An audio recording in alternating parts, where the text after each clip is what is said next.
be elected absolutely and exclusively by the state legislatures. Even the House of Representatives, though drawn immediately from the people, will be chosen very much under the influence of that class of men, whose influence over the people obtains for themselves an election into the state legislatures. Thus, each of the principal branches of the federal government will owe its existence more or less to the favor of the state governments, and must consequently feel a dependence, which is much more likely to beget a disposition too obsequious than too overbearing towards them. On the other side, the component parts of the state governments will in no instance be indebted for their appointment to the direct agency of the federal government, and very little, if at all, to the local influence of its members. The number of individuals employed under the Constitution of the United States will be much smaller than the number employed under the particular states. There will consequently be less of personal influence on the side of the former than of the latter. The members of the legislative, executive, and judiciary departments of 13 and more states, the justices of peace, officers of militia, ministerial officers of justice, with all the county, corporation, and town officers, for 3 millions and more of people, intermixed, and having particular acquaintance with every class and circle of people, must exceed, beyond all proportion, both in number and influence, those of every description who will be employed in the administration of the federal system.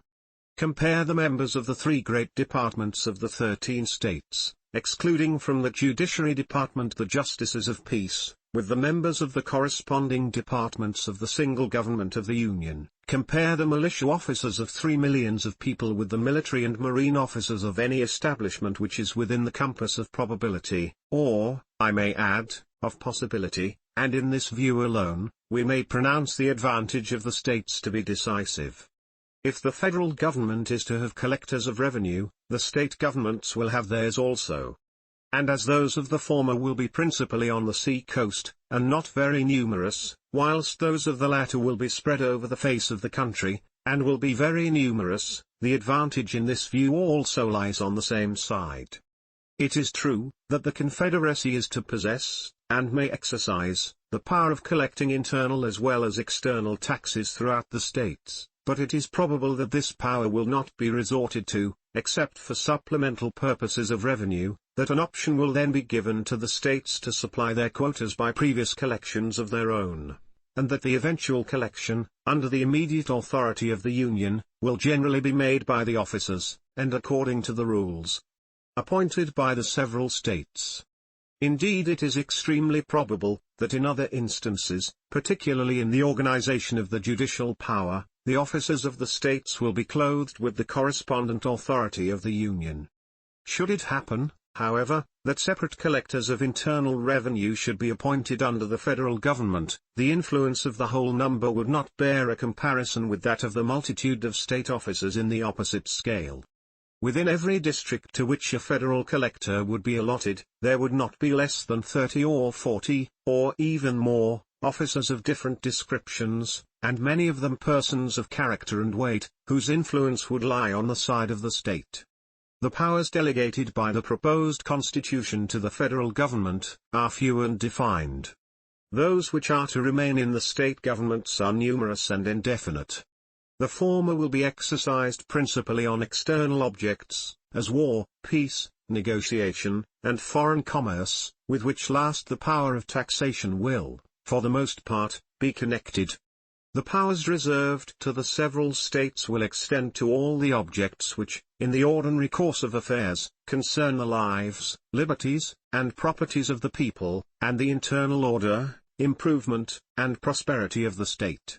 The operations of the federal government will be most extensive and important in times of war and danger, those of the state governments, in times of peace and security.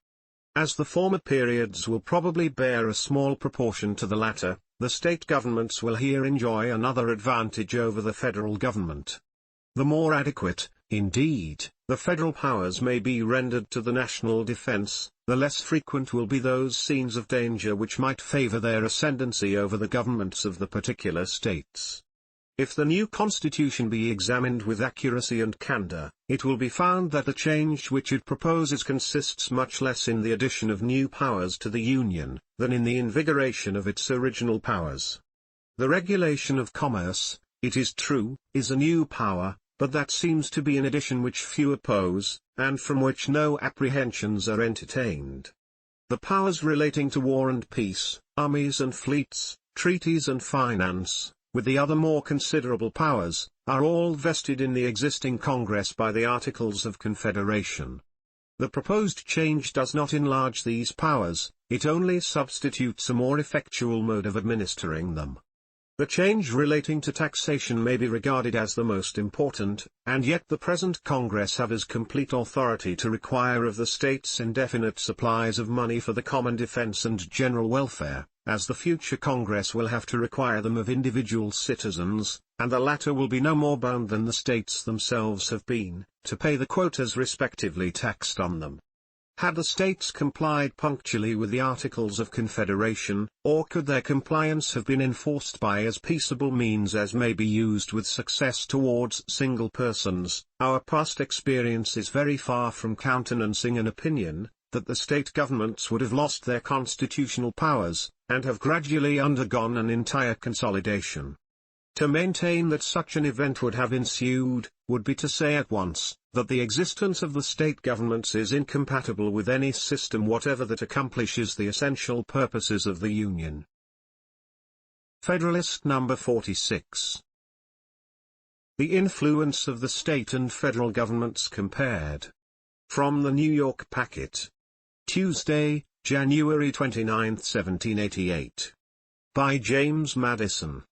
To the people of the state of New York, resuming the subject of the last paper, I proceed to inquire whether the federal government or the state governments will have the advantage with regard to the predilection and support of the people. Notwithstanding the different modes in which they are appointed, we must consider both of them as substantially dependent on the great body of the citizens of the United States. I assume this position here as it respects the first, reserving the proofs for another place. The federal and state governments are in fact but different agents and trustees of the people, constituted with different powers, and designed for different purposes. The adversaries of the Constitution seem to have lost sight of the people altogether in their reasonings on this subject, and to have viewed these different establishments, not only as mutual rivals and enemies, but as uncontrolled by any common superior in their efforts to usurp the authorities of each other. These gentlemen must here be reminded of their error.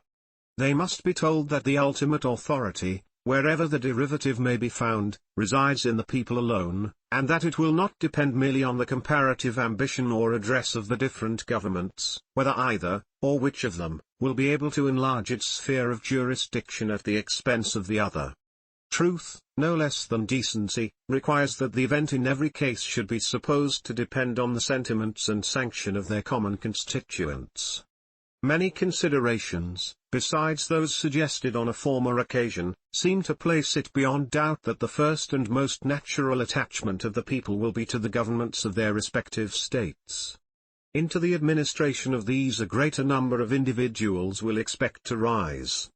From the gift of these a greater number of offices and emoluments will flow. By the superintending care of these, all the more domestic and personal interests of the people will be regulated and provided for. With the affairs of these, the people will be more familiarly and minutely conversant. And with the members of these, will a greater proportion of the people have the ties of personal acquaintance and friendship, and of family and party attachments. On the side of these, therefore, the popular bias may well be expected most strongly to incline. Experience speaks the same language in this case. The federal administration, though hitherto very defective in comparison with what may be hoped under a better system, had, during the war, and particularly whilst the independent fund of paper emissions was in credit, an activity and importance as great as it can well have in any future circumstances whatever. It was engaged, too, in a course of measures which had for their object the protection of everything that was dear, and the acquisition of everything that could be desirable to the people at large. It was, nevertheless, invariably found, after the transient enthusiasm for the early congresses was over, that the attention and attachment of the people were turned anew to their own particular governments, that the Federal Council was at no time the idol of popular favor, and that opposition to proposed enlargements of its powers and importance was the side usually taken by the men who wished to build their political consequence on the prepossessions of their fellow citizens. If, therefore, as has been elsewhere remarked, the people should in future become more partial to the federal than to the state governments, the change can only result from such manifest and irresistible proofs of a better administration, as will overcome all their antecedent propensities. And in that case, the people ought not surely to be precluded from giving most of their confidence where they may discover it to be most due, but even in that case the state governments could have little to apprehend, because it is only within a certain sphere that the federal power can, in the nature of things, be advantageously administered. The remaining points on which I propose to compare the federal and state governments, are the disposition and the faculty they may respectively possess, to resist and frustrate the measures of each other. It has been already proved that the members of the federal will be more dependent on the members of the state governments, than the latter will be on the former. It has appeared also, that the prepossessions of the people, on whom both will depend, will be more on the side of the state governments, than of the federal government. So far as the disposition of each towards the other may be influenced by these causes, the state governments must clearly have the advantage. But in a distinct and very important point of view, the advantage will lie on the same side. The prepossessions, which the members themselves will carry into the federal government, will generally be favorable to the states, whilst it will rarely happen, that the members of the state governments will carry into the public councils a bias in favor of the general government. A local spirit will infallibly prevail much more in the members of Congress, than a national spirit will prevail in the legislatures of the particular states.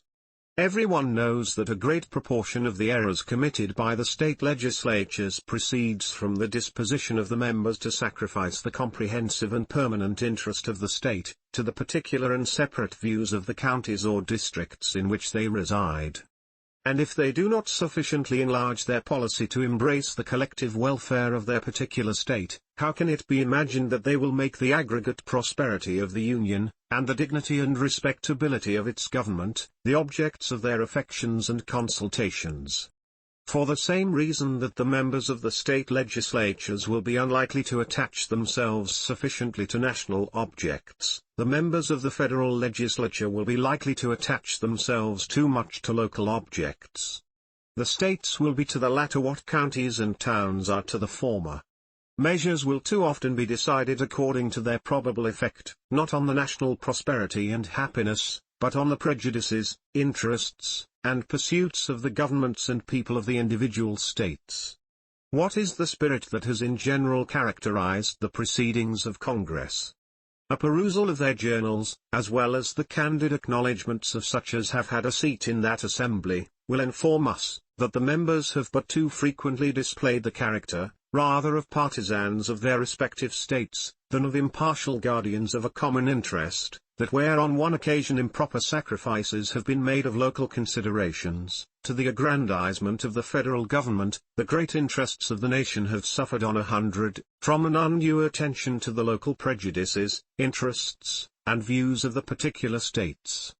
I mean not by these reflections to insinuate, that the new federal government will not embrace a more enlarged plan of policy than the existing government may have pursued, much less, that its views will be as confined as those of the state legislatures, but only that it will partake sufficiently of the spirit of both, to be disinclined to invade the rights of the individual states, or the prerogatives of their governments. The motives on the part of the state governments, to augment their prerogatives by defalcations from the federal government, will be overruled by no reciprocal predispositions in the members. Were it admitted, however, that the federal government may feel an equal disposition with the state governments to extend its power beyond the due limits, the latter would still have the advantage in the means of defeating such encroachments. If an act of a particular state, though unfriendly to the national government, be generally popular in that state and should not too grossly violate the oaths of the state officers, it is executed immediately and, of course, by means on the spot and depending on the state alone. The opposition of the federal government, or the interposition of federal officers, would but inflame the zeal of all parties on the side of the state, and the evil could not be prevented or repaired, if at all, without the employment of means which must always be resorted to with reluctance and difficulty. On the other hand, should an unwarrantable measure of the federal government be unpopular in particular states, which would seldom fail to be the case, or even a warrantable measure be so, which may sometimes be the case, the means of opposition to it are powerful and at hand. The disquietude of the people, their repugnance and, perhaps, refusal to cooperate with the officers of the Union, the frowns of the executive magistracy of the state, the embarrassments created by legislative devices, which would often be added on such occasions, would oppose, in any state, difficulties not to be despised, would form, in a large state, very serious impediments, and where the sentiments of several adjoining states happened to be in unison, would present obstructions which the federal government would hardly be willing to encounter. But ambitious encroachments of the federal government, on the authority of the state governments, would not excite the opposition of a single state, or of a few states only. They would be signals of general alarm. Every government would espouse the common cause. A correspondence would be opened. Plans of resistance would be concerted. One spirit would animate and conduct the whole. The same combinations, in short, would result from an apprehension of the federal, as was produced by the dread of a foreign, yoke, and unless the projected innovations should be voluntarily renounced, the same appeal to a trial of force would be made in the one case as was made in the other. But what degree of madness could ever drive the federal government to such an extremity? In the contest with Great Britain, one part of the empire was employed against the other. The more numerous part invaded the rights of the less numerous part. The attempt was unjust and unwise, but it was not in speculation absolutely chimerical. But what would be the contest in the case we are supposing? Who would be the parties? A few representatives of the people would be opposed to the people themselves, or rather one set of representatives would be contending against 13 sets of representatives, with the whole body of their common constituents on the side of the latter. The only refuge left for those who prophesy the downfall of the state governments is the visionary supposition that the federal government may previously accumulate a military force for the projects of ambition. The reasonings contained in these papers must have been employed to little purpose indeed, if it could be necessary now to disprove the reality of this danger. That the people and the states should, for a sufficient period of time, elect an uninterrupted succession of men ready to betray both, that the traitors should, throughout this period, uniformly and systematically pursue some fixed plan for the extension of the military establishment, that the governments and the people of the states should silently and patiently behold the gathering storm, and continue to supply the materials, until it should be prepared to burst on their own heads, must appear to every one more like the incoherent dreams of a delirious jealousy, or the misjudged exaggerations of a counterfeit zeal, than like the sober apprehensions of genuine patriotism. Extravagant as the supposition is, let it however be made. Let a regular army, fully equal to the resources of the country, be formed, and let it be entirely at the devotion of the federal government, still it would not be going too far to say, that the state governments, with the people on their side, would be able to repel the danger. The highest number to which, according to the best computation, a standing army can be carried in any country, does not exceed 1/100th part of the whole number of souls, or 1/25th part of the number able to bear arms. This proportion would not yield, in the United States, an army of more than 25 or 30,000 men. To these would be opposed a militia amounting to near 500,000 of citizens with arms in their hands, officered by men chosen from among themselves, fighting for their common liberties, and united and conducted by governments possessing their affections and confidence. It may well be doubted, whether a militia thus circumstanced could ever be conquered by such a proportion of regular troops. Those who are best acquainted with the last successful resistance of this country against the British arms, will be most inclined to deny the possibility of it. Besides the advantage of being armed, which the Americans possess over the people of almost every other nation, the existence of subordinate governments, to which the people are attached, and by which the militia officers are appointed, forms a barrier against the enterprises of ambition, more insurmountable than any which a simple government of any form can admit of. Notwithstanding the military establishments in the several kingdoms of Europe, which are carried as far as the public resources will bear, the governments are afraid to trust the people with arms. And it is not certain, that with this aid alone they would not be able to shake off their yokes. But were the people to possess the additional advantages of local governments chosen by themselves, who could collect the national will and direct the national force, and of officers appointed out of the militia, by these governments, and attached both to them and to the militia, it may be affirmed with the greatest assurance, that the throne of every tyranny in Europe would be speedily overturned in spite of the legions which surround it. Let us not insult the free and gallant citizens of America with the suspicion, that they would be less able to defend the rights of which they would be in actual possession, than the debased subjects of arbitrary power would be to rescue theirs from the hands of their oppressors. Let us rather no longer insult them with the supposition that they can never reduce themselves to the necessity of making the experiment, by a blind and tame submission to the long train of insidious measures which must precede and produce it. The argument under the present head may be put into a very concise form, which appears altogether conclusive. Either the mode in which the federal government is to be constructed will render it sufficiently dependent on the people, or it will not. On the first supposition, it will be restrained by that dependence from forming schemes obnoxious to their constituents. On the other supposition, it will not possess the confidence of the people, and its schemes of usurpation will be easily defeated by the state governments, who will be supported by the people. On summing up the considerations stated in this and the last paper, they seem to amount to the most convincing evidence, that the powers proposed to be lodged in the federal government are as little formidable to those reserved to the individual states, as they are indispensably necessary to accomplish the purposes of the Union, and that all those alarms which have been sounded, of a meditated and consequential annihilation of the state governments, must, on the most favorable interpretation, be ascribed to the chimerical fears of the authors of them. Federalist number 47. The particular structure of the new government and the distribution of power among its different parts. For the Independent Journal. Wednesday, January 30, 1788. By James Madison. To the people of the State of New York, having reviewed the general form of the proposed government and the general mass of power allotted to it, I proceed to examine the particular structure of this government, and the distribution of this mass of power among its constituent parts. One of the principal objections inculcated by the more respectable adversaries to the Constitution, is its supposed violation of the political maxim, that the legislative, executive, and judiciary departments ought to be separate and distinct. In the structure of the federal government, no regard, it is said, seems to have been paid to this essential precaution in favor of liberty. The several departments of power are distributed and blended in such a manner as at once to destroy all symmetry and beauty of form, and to expose some of the essential parts of the edifice to the danger of being crushed by the disproportionate weight of other parts.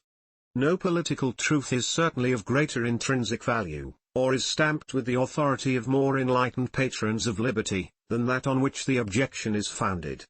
The accumulation of all powers, legislative, executive, and judiciary, in the same hands, whether of one, a few, or many, and whether hereditary, self-appointed, or elective, may justly be pronounced the very definition of tyranny. Were the federal constitution, therefore, really chargeable with the accumulation of power, or with a mixture of powers, having a dangerous tendency to such an accumulation, no further arguments would be necessary to inspire a universal reprobation of the system. I persuade myself, however, that it will be made apparent to every one, that the charge cannot be supported, and that the maxim on which it relies has been totally misconceived and misapplied. In order to form correct ideas on this important subject, it will be proper to investigate the sense in which the preservation of liberty requires that the three great departments of power should be separate and distinct. The oracle who is always consulted and cited on this subject is the celebrated Montesquieu. if he be not the author of this invaluable precept in the science of politics, he has the merit at least of displaying and recommending it most effectually to the attention of mankind. Let us endeavour, in the first place, to ascertain his meaning on this point. The British Constitution was to Montesquieu what Homer has been to the didactic writers on epic poetry. As the latter have considered the work of the immortal bard as the perfect model from which the principles and rules of the epic art were to be drawn, and by which all similar works were to be judged, so this great political critic appears to have viewed the Constitution of England as the standard, or to use his own expression, as the mirror of political liberty, and to have delivered, in the form of elementary truths, the several characteristic principles of that particular system. That we may be sure, then, not to mistake his meaning in this case, let us recur to the source from which the maxim was drawn. On the slightest view of the British Constitution, we must perceive that the legislative, executive, and judiciary departments are by no means totally separate and distinct from each other. The executive magistrate forms an integral part of the legislative authority. He alone has the prerogative of making treaties with foreign sovereigns, which, when made, have, under certain limitations, the force of legislative acts. All the members of the judiciary department are appointed by him, can be removed by him on the address of the two Houses of Parliament, and form, when he pleases to consult them, one of his constitutional councils. One branch of the legislative department forms also a great constitutional council to the executive chief, as, on another hand, it is the sole depository of judicial power in cases of impeachment, and is invested with the supreme appellate jurisdiction in all other cases. The judges, again, are so far connected with the legislative department as often to attend and participate in its deliberations, though not admitted to a legislative vote. From these facts, by which Montesquieu was guided, it may clearly be inferred that, in saying there can be no liberty where the legislative and executive powers are united in the same person, or body of magistrates, or, if the power of judging be not separated from the legislative and executive powers, he did not mean that these departments ought to have no partial agency in, or no control over, the acts of each other.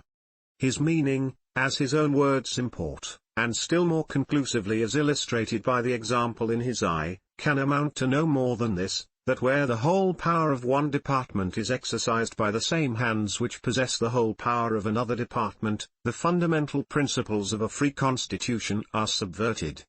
This would have been the case in the constitution examined by him, if the king, who is the sole executive magistrate, had possessed also the complete legislative power, or the supreme administration of justice, or if the entire legislative body had possessed the supreme judiciary, or the supreme executive authority. This, however, is not among the vices of that constitution. The magistrate in whom the whole executive power resides cannot of himself make a law, though he can put a negative on every law, nor administer justice in person, though he has the appointment of those who do administer it. The judges can exercise no executive prerogative, though they are shoots from the executive stock, nor any legislative function, though they may be advised with by the legislative councils.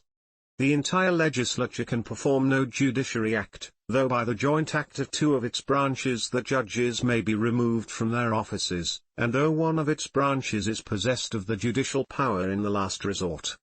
The entire legislature, again, can exercise no executive prerogative, though one of its branches constitutes the supreme executive magistracy, and another, on the impeachment of a third, can try and condemn all the subordinate officers in the executive department. The reasons on which Montesquieu grounds his maxim are a further demonstration of his meaning. When the legislative and executive powers are united in the same person or body, says he, there can be no liberty, because apprehensions may arise lest the same monarch or senate should enact tyrannical laws to execute them in a tyrannical manner. Again, were the power of judging joined with the legislative, the life and liberty of the subject would be exposed to arbitrary control, for the judge would then be the legislator. Were it joined to the executive power, the judge might behave with all the violence of an oppressor. Some of these reasons are more fully explained in other passages, but briefly stated as they are here, they sufficiently establish the meaning which we have put on this celebrated maxim of this celebrated author. If we look into the constitutions of the several states, we find that, notwithstanding the emphatical and, in some instances, the unqualified terms in which this axiom has been laid down, there is not a single instance in which the several departments of power have been kept absolutely separate and distinct. New Hampshire, whose constitution was the last formed, seems to have been fully aware of the impossibility and inexpediency of avoiding any mixture whatever of these departments, and has qualified the doctrine by declaring that the legislative, executive, and judiciary powers ought to be kept as separate from, and independent of, each other as the nature of a free government will admit, or as is consistent with that chain of connection that binds the whole fabric of the Constitution in one indissoluble bond of unity and amity. Her Constitution accordingly mixes these departments in several respects. The Senate, which is a branch of the legislative department, is also a judicial tribunal for the trial of impeachments. The President, who is the head of the executive department, is the presiding member also of the Senate, and, besides an equal vote in all cases, has a casting vote in case of a tie. The executive head is himself eventually elected every year by the legislative department, and his council is every year chosen by and from the members of the same department. Several of the officers of state are also appointed by the legislature. And the members of the judiciary department are appointed by the executive department. The Constitution of Massachusetts has observed a sufficient though less pointed caution, in expressing this fundamental article of liberty. It declares that the legislative department shall never exercise the executive and judicial powers, or either of them. The executive shall never exercise the legislative and judicial powers, or either of them. The judicial shall never exercise the legislative and executive powers, or either of them.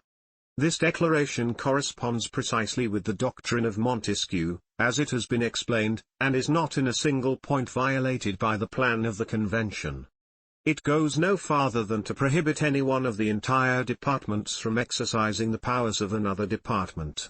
In the very Constitution to which it is prefixed, a partial mixture of powers has been admitted. The executive magistrate has a qualified negative on the legislative body, and the Senate, which is a part of the legislature, is a court of impeachment for members both of the executive and judiciary departments. The members of the judiciary department, again, are appointable by the executive department, and removable by the same authority on the address of the two legislative branches. Lastly, a number of the officers of government are annually appointed by the legislative department. As the appointment to offices, particularly executive offices, is in its nature an executive function, the compilers of the Constitution have, in this last point at least, violated the rule established by themselves. I pass over the constitutions of Rhode Island and Connecticut, because they were formed prior to the Revolution, and even before the principle under examination had become an object of political attention. The Constitution of New York contains no declaration on this subject, but appears very clearly to have been framed with an eye to the danger of improperly blending the different departments. It gives, nevertheless, to the executive magistrate, a partial control over the legislative department, and, what is more, gives a like control to the judiciary department, and even blends the executive and judiciary departments in the exercise of this control. In its council of appointment, members of the legislative are associated with the executive authority, in the appointment of officers, both executive and judiciary. And its court for the trial of impeachments and correction of errors is to consist of one branch of the legislature and the principal members of the judiciary department. The Constitution of New Jersey has blended the different powers of government more than any of the preceding. The governor, who is the executive magistrate, is appointed by the legislature, is chancellor and ordinary, or surrogate of the state, is a member of the Supreme Court of Appeals, and president, with a casting vote, of one of the legislative branches. The same legislative branch acts again as executive council of the governor, and with him constitutes the Court of Appeals. The members of the judiciary department are appointed by the legislative department and removable by one branch of it, on the impeachment of the other. According to the Constitution of Pennsylvania, the President, who is the head of the executive department, is annually elected by a vote in which the legislative department predominates. In conjunction with an executive council, he appoints the members of the judiciary department, and forms a court of impeachment for trial of all officers, judiciary as well as executive. The judges of the Supreme Court and justices of the peace seem also to be removable by the legislature, and the executive power of pardoning in certain cases, to be referred to the same department.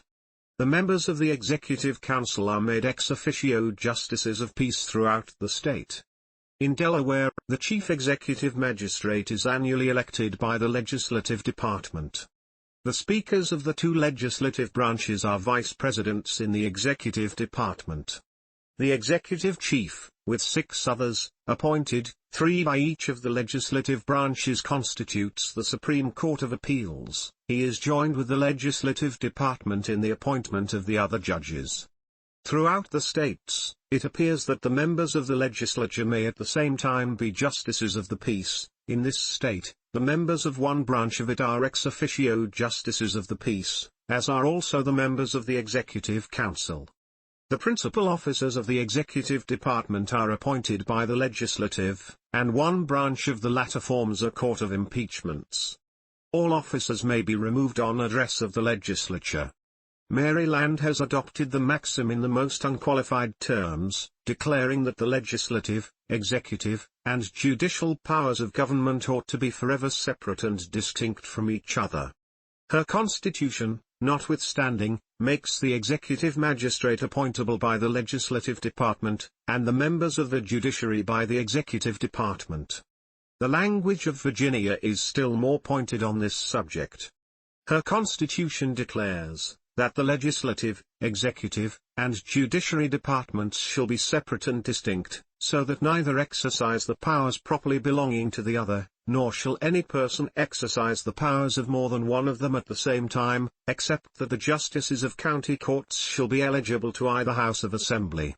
Yet we find not only this express exception, with respect to the members of the inferior courts, but that the chief magistrate, with his executive council, are appointable by the legislature, that 2 members of the latter are triennially displaced at the pleasure of the legislature, and that all the principal offices, both executive and judiciary, are filled by the same department. The executive prerogative of pardon, also, is in one case vested in the legislative department. The Constitution of North Carolina, which declares that the legislative, executive, and supreme judicial powers of government ought to be forever separate and distinct from each other, refers, at the same time, to the legislative department, the appointment not only of the executive chief, but all the principal officers within both that and the judiciary department. In South Carolina, the Constitution makes the executive magistracy eligible by the legislative department. It gives to the latter, also, the appointment of the members of the judiciary department, including even justices of the peace and sheriffs, and the appointment of officers in the executive department, down to captains in the army and navy of the state. In the Constitution of Georgia, where it is declared that the legislative, executive, and judiciary departments shall be separate and distinct, so that neither exercise the powers properly belonging to the other, we find that the executive department is to be filled by appointments of the legislature, and the executive prerogative of pardon to be finally exercised by the same authority. Even justices of the peace are to be appointed by the legislature. In citing these cases, in which the legislative, executive, and judiciary departments have not been kept totally separate and distinct, I wish not to be regarded as an advocate for the particular organizations of the several state governments. I am fully aware that among the many excellent principles which they exemplified, they carry strong marks of the haste, and still stronger of the inexperience, under which they were framed. It is but too obvious that in some instances the fundamental principle under consideration has been violated by too great a mixture, and even an actual consolidation, of the different powers, and that in no instance has a competent provision been made for maintaining in practice the separation delineated on paper. What I have wished to evince is, that the charge brought against the proposed constitution, of violating the sacred maxim of free government, is warranted neither by the real meaning annexed to that maxim by its author, nor by the sense in which it has hitherto been understood in America. This interesting subject will be resumed in the ensuing paper. Federalist number 48. These departments should number be so far separated as to have no constitutional control over each other. From the New York Packet. Friday, February 1, 1788. By James Madison. To the people of the state of New York, it was shown in the last paper that the political apothegm there examined does not require that the legislative, executive, and judiciary departments should be wholly unconnected with each other. I shall undertake, in the next place, to show that unless these departments be so far connected and blended as to give to each a constitutional control over the others, the degree of separation which the maxim requires, as essential to a free government, can never in practice be duly maintained. It is agreed on all sides, that the powers properly belonging to one of the departments ought not to be directly and completely administered by either of the other departments. It is equally evident, that none of them ought to possess, directly or indirectly, an overruling influence over the others, in the administration of their respective powers. It will not be denied, that power is of an encroaching nature, and that it ought to be effectually restrained from passing the limits assigned to it. After discriminating, therefore, in theory, the several classes of power, as they may in their nature be legislative, executive, or judiciary, the next and most difficult task is to provide some practical security for each, against the invasion of the others. What this security ought to be, is the great problem to be solved. Will it be sufficient to mark, with precision, the boundaries of these departments, in the constitution of the government, and to trust to these parchment barriers against the encroaching spirit of power? This is the security which appears to have been principally relied on by the compilers of most of the American constitutions. But experience assures us, that the efficacy of the provision has been greatly overrated, and that some more adequate defense is indispensably necessary for the more feeble, against the more powerful, members of the government. The legislative department is everywhere extending the sphere of its activity, and drawing all power into its impetuous vortex.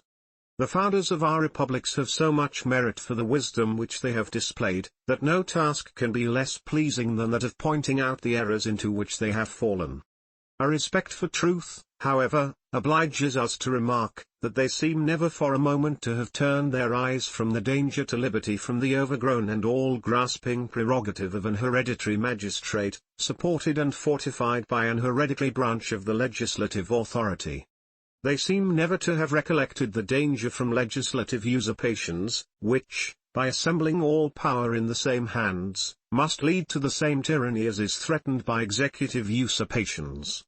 In a government where numerous and extensive prerogatives are placed in the hands of an hereditary monarch, the executive department is very justly regarded as the source of danger, and watched with all the jealousy which a zeal for liberty ought to inspire. In a democracy, where a multitude of people exercise in person the legislative functions, and are continually exposed, by their incapacity for regular deliberation and concerted measures, to the ambitious intrigues of their executive magistrates, tyranny may well be apprehended, on some favorable emergency, to start up in the same quarter. But in a representative republic, where the executive magistracy is carefully limited, both in the extent and the duration of its power, and where the legislative power is exercised by an assembly, which is inspired, by a supposed influence over the people, with an intrepid confidence in its own strength, which is sufficiently numerous to feel all the passions which actuate a multitude, yet not so numerous as to be incapable of pursuing the objects of its passions, by means which reason prescribes, it is against the enterprising ambition of this department that the people ought to indulge all their jealousy and exhaust all their precautions. The legislative department derives a superiority in our governments from other circumstances. Its constitutional powers being at once more extensive, and less susceptible of precise limits, it can, with the greater facility, mask, Under complicated and indirect measures, the encroachments which it makes on the coordinate departments. It is not unfrequently a question of real nicety in legislative bodies, whether the operation of a particular measure will, or will not, extend beyond the legislative sphere. On the other side, the executive power being restrained within a narrower compass, and being more simple in its nature, and the judiciary being described by landmarks still less uncertain, projects of usurpation by either of these departments would immediately betray and defeat themselves. Number is this all, as the legislative department alone has access to the pockets of the people, and has in some constitutions full discretion, and in all a prevailing influence, over the pecuniary rewards of those who fill the other departments. A dependence is thus created in the latter, which gives still greater facility to encroachments of the former. I have appealed to our own experience for the truth of what I advance on this subject. Were it necessary to verify this experience by particular proofs, they might be multiplied without end. I might find a witness in every citizen who has shared in, or been attentive to, the course of public administrations. I might collect vouchers in abundance from the records and archives of every state in the Union. But as a more concise, and at the same time equally satisfactory, evidence, I will refer to the example of two states, attested by two unexceptionable authorities. The first example is that of Virginia, a state which, as we have seen, has expressly declared in its constitution, that the three great departments ought not to be intermixed. The authority in support of it is Mr. Jefferson, who, besides his other advantages for remarking the operation of the government, was himself the chief magistrate of it. In order to convey fully the ideas with which his experience had impressed him on this subject, it will be necessary to quote a passage of some length from his very interesting Notes on the State of Virginia, p. 195. All the powers of government, legislative, executive, and judiciary, result to the legislative body. The concentrating these in the same hands, is precisely the definition of despotic government. It will be no alleviation, that these powers will be exercised by a plurality of hands, and not by a single one. 173 despots would surely be as oppressive as one. Let those who doubt it, turn their eyes on the Republic of Venice. As little will it avail us, that they are chosen by ourselves. An elective despotism was not the government we fought for, but one which should not only be founded on free principles, but in which the powers of government should be so divided and balanced among several bodies of magistracy, as that no one could transcend their legal limits, without being effectually checked and restrained by the others. For this reason, that convention which passed the ordinance of government, laid its foundation on this basis, that the legislative, executive, and judiciary departments should be separate and distinct, so that no person should exercise the powers of more than one of them at the same time. But no barrier was provided between these several powers. The judiciary and the executive members were left dependent on the legislative for their subsistence in office, and some of them for their continuance in it. If, therefore, the legislature assumes executive and judiciary powers, no opposition is likely to be made, nor, if made, can be effectual, because in that case they may put their proceedings into the form of acts of assembly, which will render them obligatory on the other branches. They have accordingly, in many instances, decided rights which should have been left to judiciary controversy, and the direction of the executive, during the whole time of their session, is becoming habitual and familiar. The other state which I shall take for an example is Pennsylvania, and the other authority, the Council of Censors, which assembled in the years 1783 and 1784. A part of the duty of this body, as marked out by the Constitution, was to inquire whether the Constitution had been preserved inviolate in every part, and whether the legislative and executive branches of government had performed their duty as guardians of the people, or assumed to themselves, or exercised, other or greater powers than they are entitled to by the Constitution. In the execution of this trust, the Council were necessarily led to a comparison of both the legislative and executive proceedings, with the constitutional powers of these departments, and from the facts enumerated, and to the truth of most of which both sides in the council subscribed, it appears that the Constitution had been flagrantly violated by the legislature in a variety of important instances.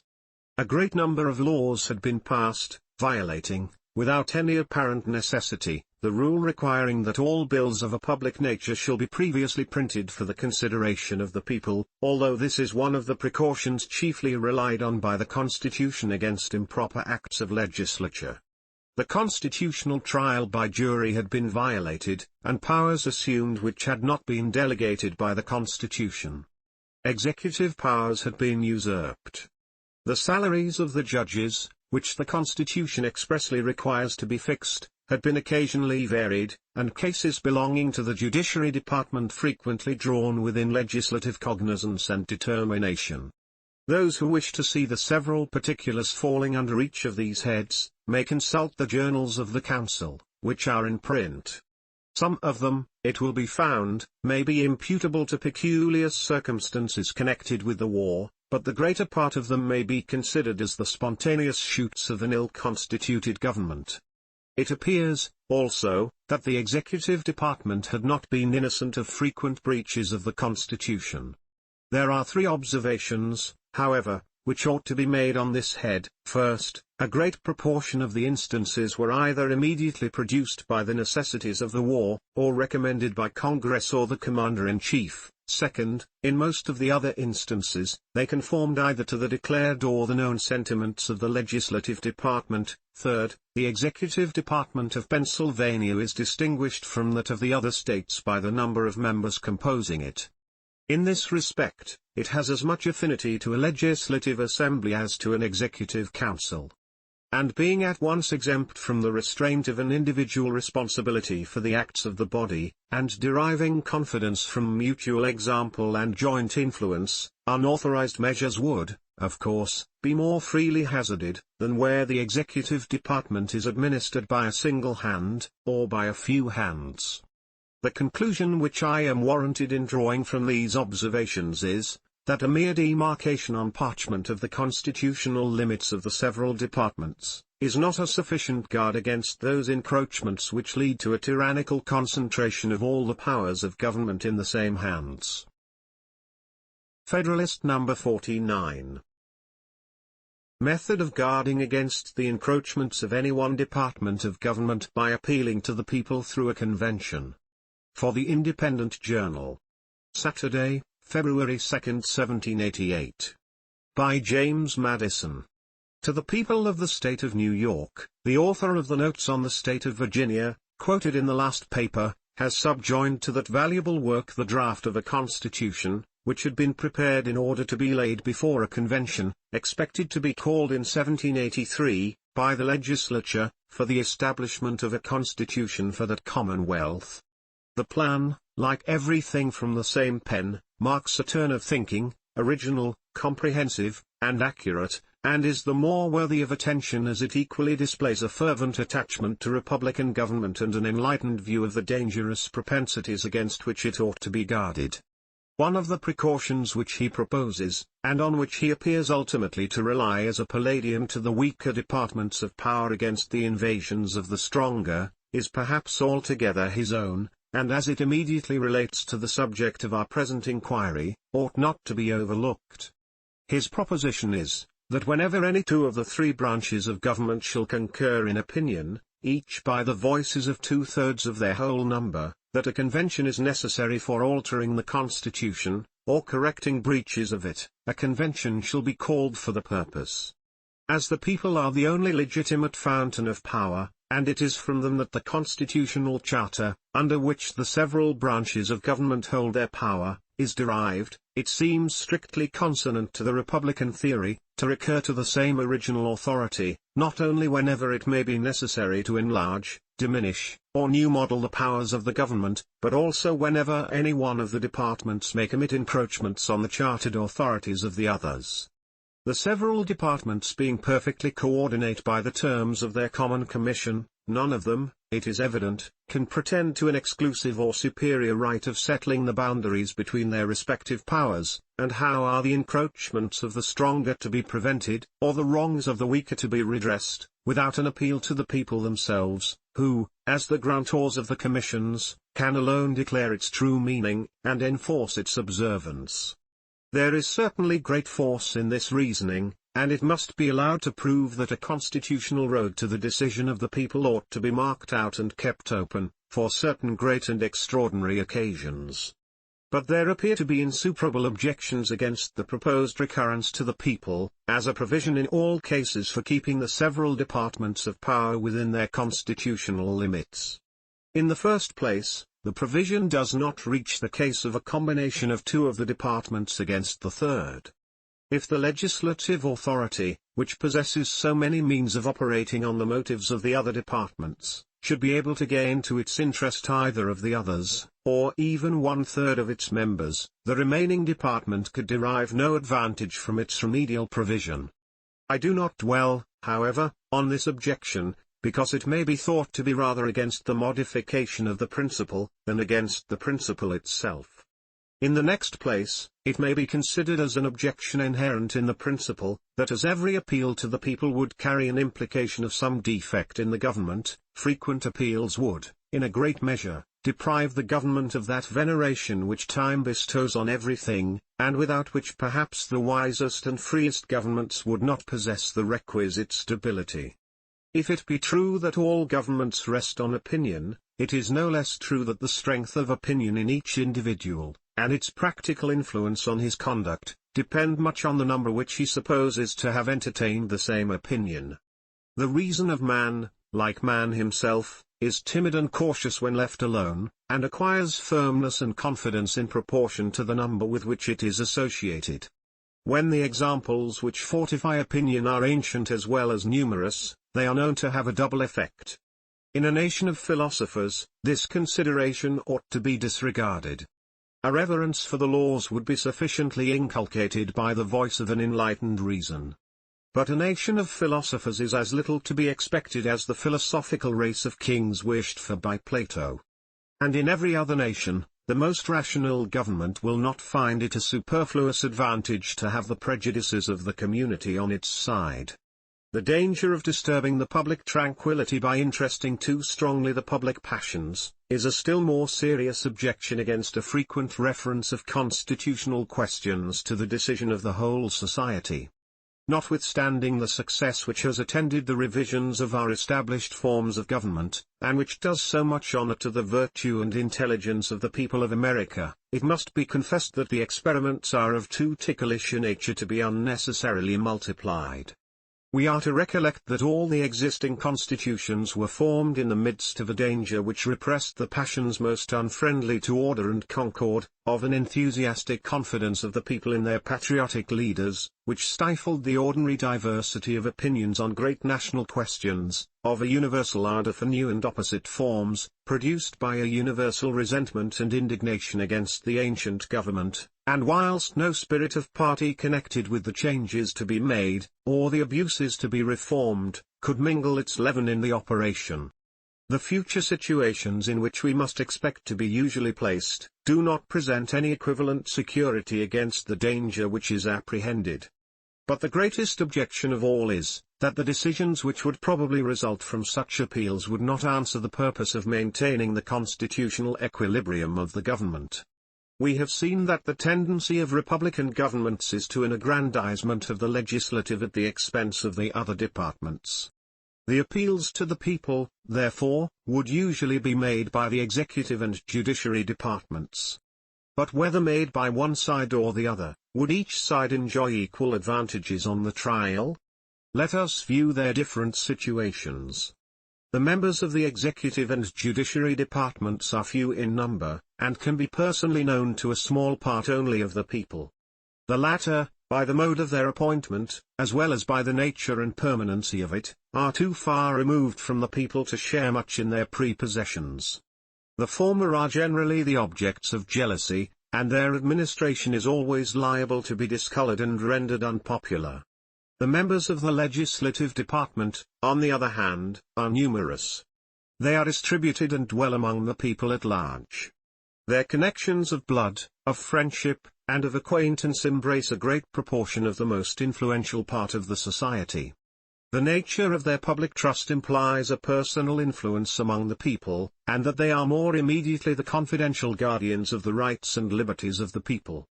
With these advantages, it can hardly be supposed that the adverse party would have an equal chance for a favorable issue. But the legislative party would not only be able to plead their cause most successfully with the people. They would probably be constituted themselves the judges. The same influence which had gained them an election into the legislature, would gain them a seat in the convention. If this should not be the case with all, it would probably be the case with many, and pretty certainly with those leading characters, on whom everything depends in such bodies. The convention, in short, would be composed chiefly of men who had been, who actually were, or who expected to be, members of the department whose conduct was arraigned.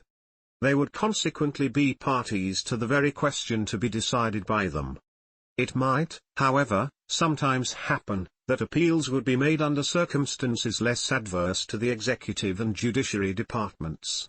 The usurpations of the legislature might be so flagrant and so sudden, as to admit of no specious coloring.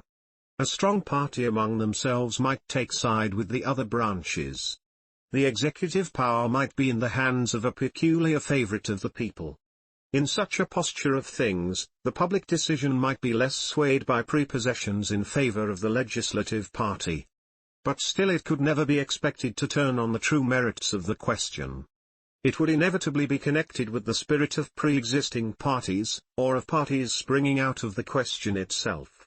It would be connected with persons of distinguished character and extensive influence in the community. It would be pronounced by the very men who had been agents in, or opponents of, the measures to which the decision would relate. The passions, therefore, not the reason, of the public would sit in judgment. But it is the reason, alone, of the public, that ought to control and regulate the government. The passions ought to be controlled and regulated by the government. We found in the last paper, that mere declarations in the written constitution are not sufficient to restrain the several departments within their legal rights. It appears in this, that occasional appeals to the people would be neither a proper nor an effectual provision for that purpose. How far the provisions of a different nature contained in the plan above quoted might be adequate, I do not examine. Some of them are unquestionably founded on sound political principles, and all of them are framed with singular ingenuity and precision. Federalist number 50. Periodical appeals to the people considered. From the New York Packet. Tuesday, February 5, 1788. By James Madison. To the people of the state of New York, it may be contended, perhaps, that instead of occasional appeals to the people, which are liable to the objections urged against them, periodical appeals are the proper and adequate means of preventing and correcting infractions of the Constitution. It will be attended to, that in the examination of these expedients, I confine myself to their aptitude for enforcing the Constitution, by keeping the several departments of power within their due bounds, without particularly considering them as provisions for altering the Constitution itself. In the first view, appeals to the people at fixed periods appear to be nearly as ineligible as appeals on particular occasions as they merge. If the periods be separated by short intervals, the measures to be reviewed and rectified will have been of recent date, and will be connected with all the circumstances which tend to vitiate and pervert the result of occasional revisions. If the periods be distant from each other, the same remark will be applicable to all recent measures, and in proportion as the remoteness of the others may favor a dispassionate review of them, this advantage is inseparable from inconveniences which seem to counterbalance it. In the first place, a distant prospect of public censure would be a very feeble restraint on power from those excesses to which it might be urged by the force of present motives.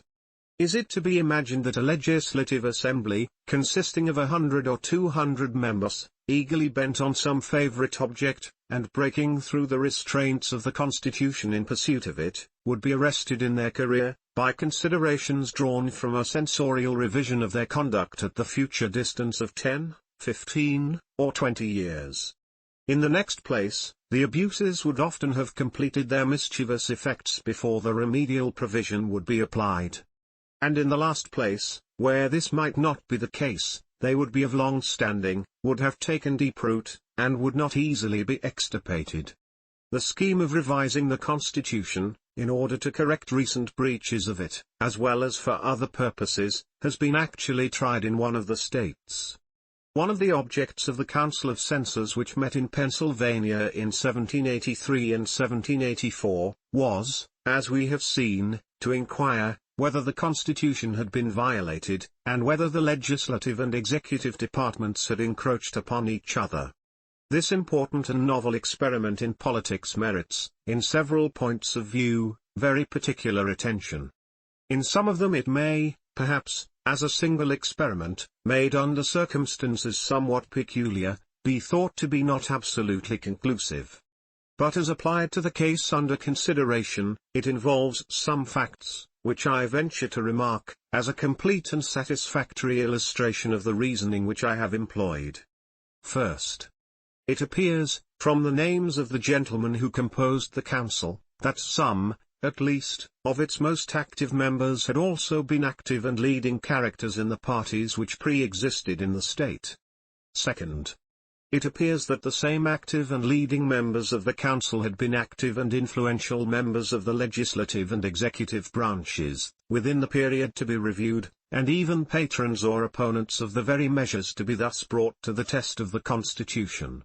2 of the members had been vice-presidents of the state, and several other members of the Executive Council, within the 7 preceding years. 1 of them had been Speaker, and a number of others distinguished members, of the Legislative Assembly within the same period. Third, every page of their proceedings witnesses the effect of all these circumstances on the temper of their deliberations. Throughout the continuance of the council, it was split into 2 fixed and violent parties. The fact is acknowledged and lamented by themselves. Had this not been the case, the face of their proceedings exhibits a proof equally satisfactory. In all questions, however unimportant in themselves, or unconnected with each other, the same names stand invariably contrasted on the opposite columns. Every unbiased observer may infer, without danger of mistake, and at the same time without meaning to reflect on either party, or any individuals of either party, that, unfortunately, passion, not reason, must have presided over their decisions. When men exercise their reason coolly and freely on a variety of distinct questions, they inevitably fall into different opinions on some of them. When they are governed by a common passion, their opinions, if they are so to be called, will be the same. Fourth, it is at least problematical, whether the decisions of this body do not, in several instances, misconstrue the limits prescribed for the legislative and executive departments, instead of reducing and limiting them within their constitutional places. Fifth, I have never understood that the decisions of the Council on constitutional questions, whether rightly or erroneously formed, have had any effect in varying the practice founded on legislative constructions. It even appears, if I mistake not, that in one instance the contemporary legislature denied the constructions of the Council, and actually prevailed in the contest. This censorial body, therefore, proves at the same time, by its researches, the existence of the disease, and by its example, the inefficacy of the remedy. This conclusion cannot be invalidated by alleging that the state in which the experiment was made was at that crisis, and had been for a long time before, violently heated and distracted by the rage of party. Is it to be presumed, that at any future septennial epoch the same state will be free from parties? Is it to be presumed that any other state, at the same or any other given period, will be exempt from them? Such an event ought to be neither presumed nor desired, because an extinction of parties necessarily implies either a universal alarm for the public safety, or an absolute extinction of liberty. Were the precaution taken of excluding from the assemblies elected by the people, to revise the preceding administration of the government, all persons who should have been concerned with the government within the given period, the difficulties would not be obviated. The important task would probably devolve on men, who, with inferior capacities, would in other respects be little better qualified. Although they might not have been personally concerned in the administration, and therefore not immediately agents in the measures to be examined, they would probably have been involved in the parties connected with these measures, and have been elected under their auspices. Federalist number 51. The structure of the government must furnish the proper checks and balances between the different departments. For the Independent Journal. Wednesday, February 6, 1788. By James Madison. To the people of the state of New York, to what expedient, then, shall we finally resort, for maintaining in practice the necessary partition of power among the several departments, as laid down in the Constitution?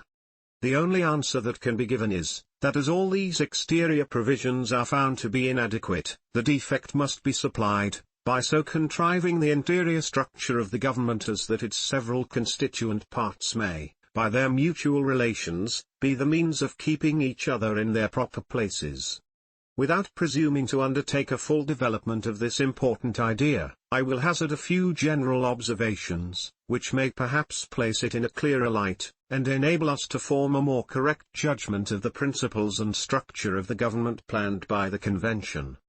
In order to lay a due foundation for that separate and distinct exercise of the different powers of government, which to a certain extent is admitted on all hands to be essential to the preservation of liberty, it is evident that each department should have a will of its own, and consequently should be so constituted that the members of each should have as little agency as possible in the appointment of the members of the others. Were this principle rigorously adhered to, it would require that all the appointments for the supreme executive, legislative, and judiciary magistracies should be drawn from the same fountain of authority, the people, through channels having no communication whatever with one another. Perhaps such a plan of constructing the several departments would be less difficult in practice than it may in contemplation appear. Some difficulties, however, and some additional expense would attend the execution of it. Some deviations, therefore, from the principle must be admitted. In the constitution of the Judiciary Department in particular, it might be inexpedient to insist rigorously on the principle, first, because peculiar qualifications being essential in the members, the primary consideration ought to be to select that mode of choice which best secures these qualifications, secondly, because the permanent tenure by which the appointments are held in that department, must soon destroy all sense of dependence on the authority conferring them. It is equally evident, that the members of each department should be as little dependent as possible on those of the others, for the emoluments annexed to their offices. Were the executive magistrate, or the judges, not independent of the legislature in this particular, their independence in every other would be merely nominal. But the great security against a gradual concentration of the several powers in the same department, consists in giving to those who administer each department the necessary constitutional means and personal motives to resist encroachments of the others. The provision for defense must in this, as in all other cases, be made commensurate to the danger of attack. Ambition must be made to counteract ambition. The interest of the man must be connected with the constitutional rights of the place. It may be a reflection on human nature, that such devices should be necessary to control the abuses of government. But what is government itself, but the greatest of all reflections on human nature?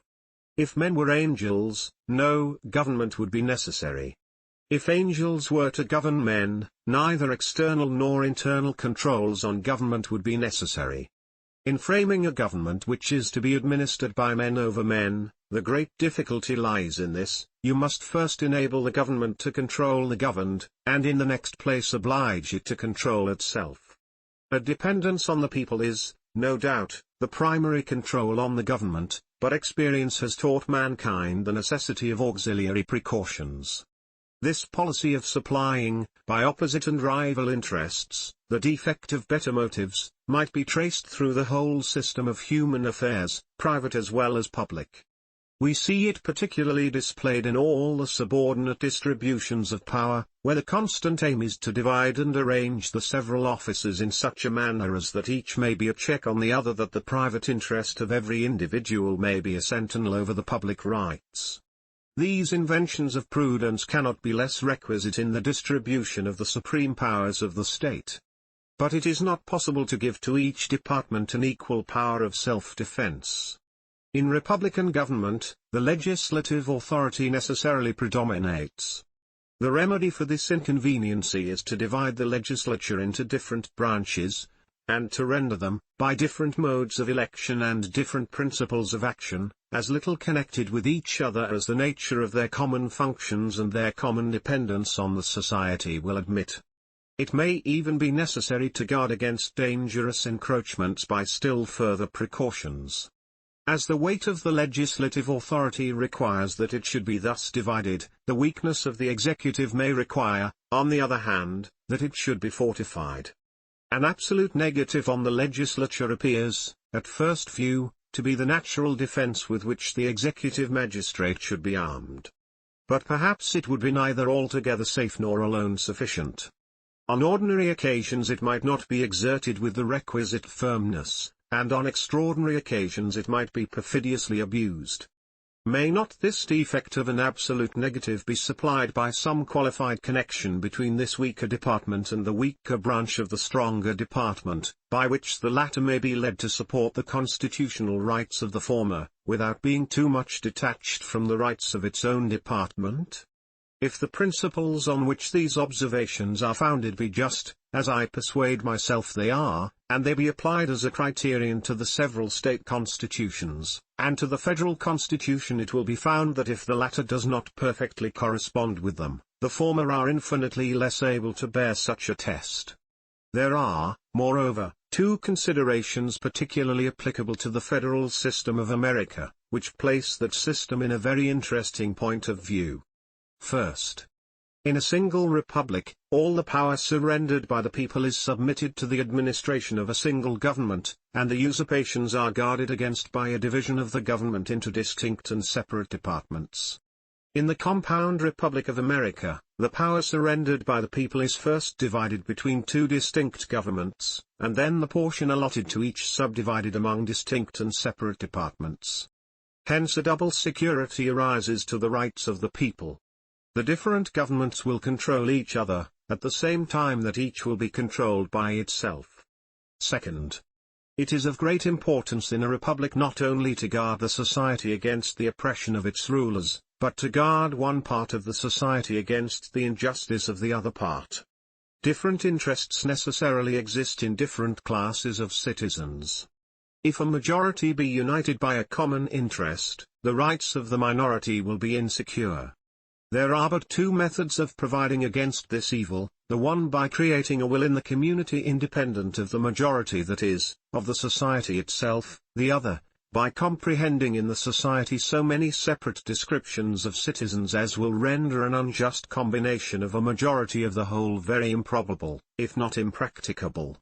The first method prevails in all governments possessing an hereditary or self-appointed authority. This, at best, is but a precarious security, because a power independent of the society may as well espouse the unjust views of the major, as the rightful interests of the minor party, and may possibly be turned against both parties. The second method will be exemplified in the Federal Republic of the United States.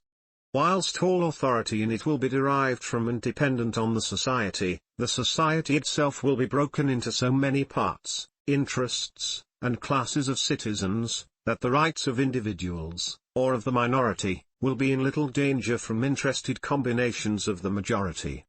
In a free government the security for civil rights must be the same as that for religious rights. It consists in the one case in the multiplicity of interests, and in the other in the multiplicity of sects. The degree of security in both cases will depend on the number of interests and sects, and this may be presumed to depend on the extent of country and number of people comprehended under the same government. This view of the subject must particularly recommend a proper federal system to all the sincere and considerate friends of republican government, since it shows that in exact proportion as the territory of the Union may be formed into more circumscribed confederacies, or state-suppressive combinations of a majority will be facilitated, the best security, under the republican forms, for the rights of every class of citizens, will be diminished, and consequently the stability and independence of some member of the government, the only other security, must be proportionately increased. Justice is the end of government. It is the end of civil society. It ever has been and ever will be pursued until it be obtained, or until liberty be lost in the pursuit. In a society under the forms of which the stronger faction can readily unite and oppress the weaker, anarchy may as truly be said to reign as in a state of nature, where the weaker individual is not secured against the violence of the stronger, and as, in the latter state, even the stronger individuals are prompted, by the uncertainty of their condition, to submit to a government which may protect the weak as well as themselves, so, in the former state, will the more powerful factions or parties be gradually induced, by a like motive, to wish for a government which will protect all parties, the weaker as well as the more powerful.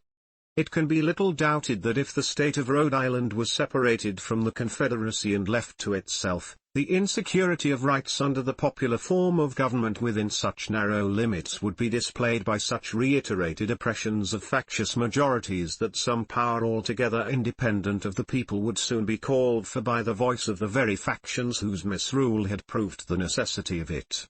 In the extended Republic of the United States, and among the great variety of interests, parties, and sects which it embraces, a coalition of a majority of the whole society could seldom take place on any other principles than those of justice and the general good, whilst there being thus less danger to a minor from the will of a major party, there must be less pretext, also, to provide for the security of the former, by introducing into the government a will not dependent on the latter, or, in other words, a will independent of the society itself.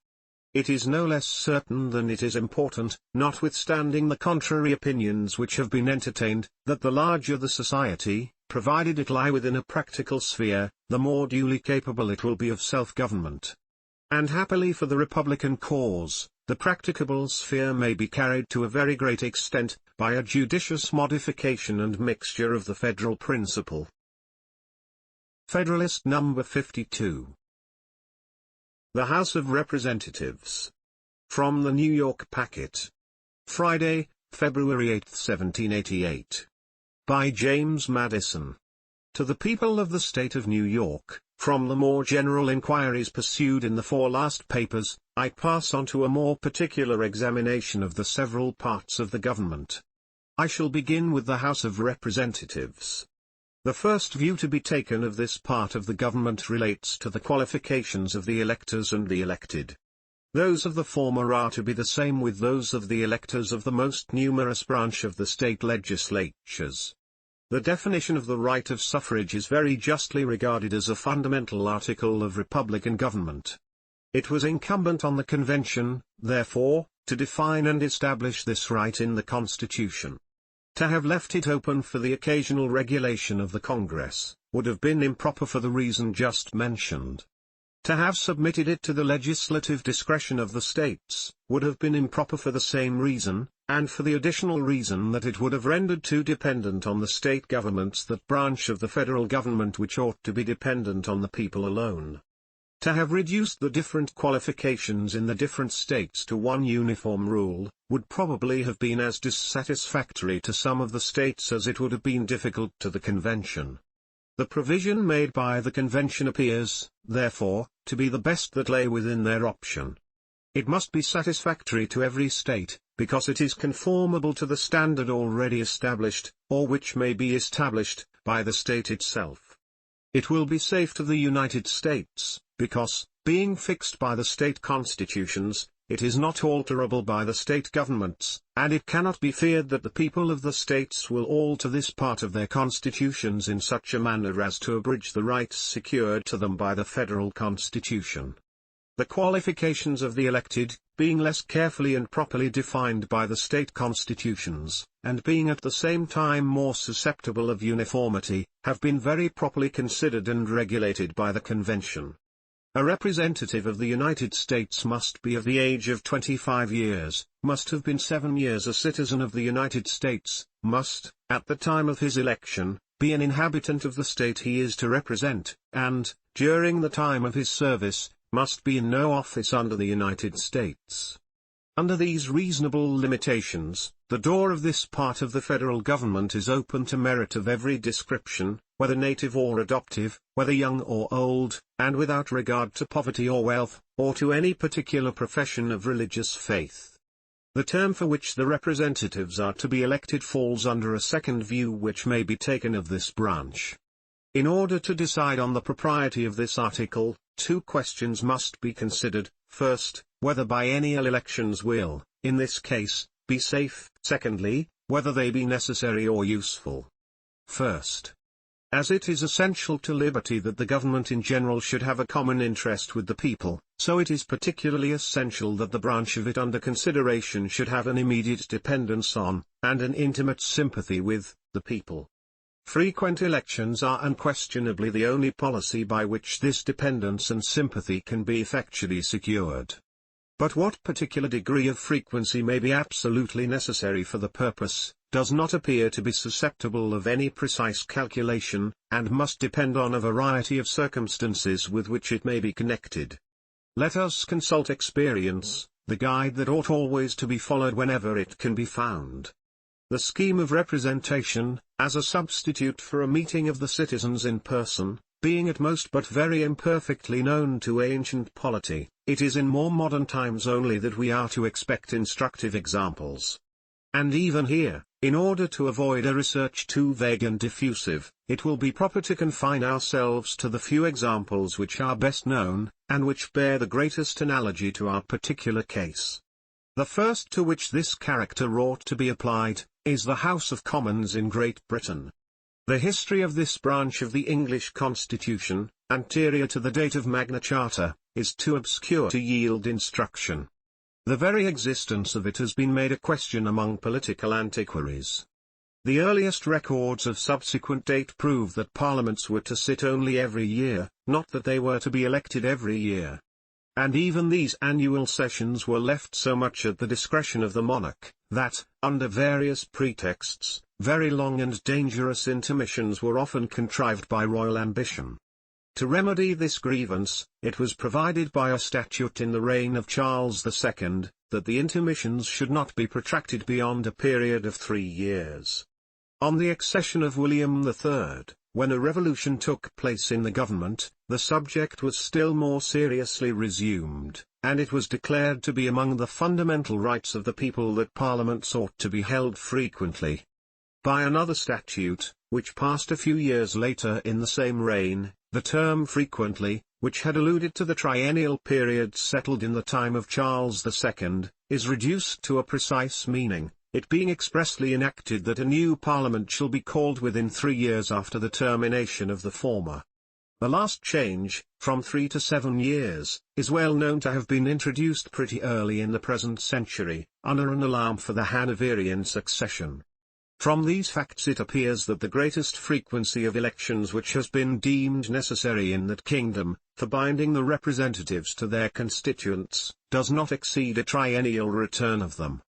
And if we may argue from the degree of liberty retained even under septennial elections, and all the other vicious ingredients in the parliamentary constitution, we cannot doubt that a reduction of the period from 7 to 3 years, with the other necessary reforms, would so far extend the influence of the people over their representatives as to satisfy us that biennial elections, under the federal system, cannot possibly be dangerous to the requisite dependence of the House of Representatives on their constituents.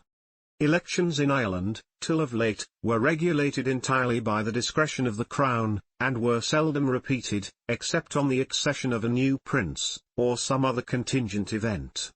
The Parliament which commenced with George II was continued throughout his whole reign, a period of about 35 years. The only dependence of the representatives on the people consisted in the right of the latter to supply occasional vacancies by the election of new members, and in the chance of some event which might produce a general new election. The ability also of the Irish Parliament to maintain the rights of their constituents, so far as the disposition might exist, was extremely shackled by the control of the Crown over the subjects of their deliberation. Of late these shackles, if I mistake not, have been broken, and octennial parliaments have besides been established. What effect may be produced by this partial reform, must be left to further experience. The example of Ireland, from this view of it, can throw but little light on the subject. As far as we can draw any conclusion from it, it must be that if the people of that country have been able under all these disadvantages to retain any liberty whatever, the advantage of biennial elections would secure to them every degree of liberty, which might depend on a due connection between their representatives and themselves. Let us bring our inquiries nearer home. The example of these states, when British colonies, claims particular attention, at the same time that it is so well known as to require little to be said on it. The principle of representation, in one branch of the legislature at least, was established in all of them. But the periods of election were different. They varied from 1 to 7 years. Have we any reason to infer, from the spirit and conduct of the representatives of the people, prior to the Revolution, that biennial elections would have been dangerous to the public liberties? The spirit which everywhere displayed itself at the commencement of the struggle, and which vanquished the obstacles to independence, is the best of proofs that a sufficient portion of liberty had been everywhere enjoyed to inspire both a sense of its worth and a zeal for its proper enlargement. This remark holds good, as well with regard to the then colonies whose elections were least frequent, as to those whose elections were most frequent. Virginia was the colony which stood first in resisting the parliamentary usurpations of Great Britain. It was the first also in espousing, by public act, the resolution of independence. In Virginia, nevertheless, if I have not been misinformed, elections under the former government were septennial. This particular example is brought into view, not as a proof of any peculiar merit, for the priority in those instances was probably accidental, and still less of any advantage in septennial elections, for when compared with a greater frequency they are inadmissible, but merely as a proof, and I conceive it to be a very substantial proof, that the liberties of the people can be in no danger from biennial elections. The conclusion resulting from these examples will be not a little strengthened by recollecting 3 circumstances. The first is, that the federal legislature will possess a part only of that supreme legislative authority which is vested completely in the British Parliament, and which, with a few exceptions, was exercised by the colonial assemblies and the Irish legislature. It is a received and well-founded maxim, that where no other circumstances affect the case, the greater the power is, the shorter ought to be its duration, and, conversely, the smaller the power, the more safely may its duration be protracted. In the second place, it has, on another occasion, been shown that the federal legislature will not only be restrained by its dependence on its people, as other legislative bodies are, but that it will be, moreover, watched and controlled by the several collateral legislatures, which other legislative bodies are not. And in the third place, no comparison can be made between the means that will be possessed by the more permanent branches of the federal government for seducing, if they should be disposed to seduce, the House of Representatives from their duty to the people, and the means of influence over the popular branch possessed by the other branches of the government above cited. With less power, therefore, to abuse, the federal representatives can be less tempted on one side, and will be doubly watched on the other. Federalist number 53. The same subject continued. The House of Representatives.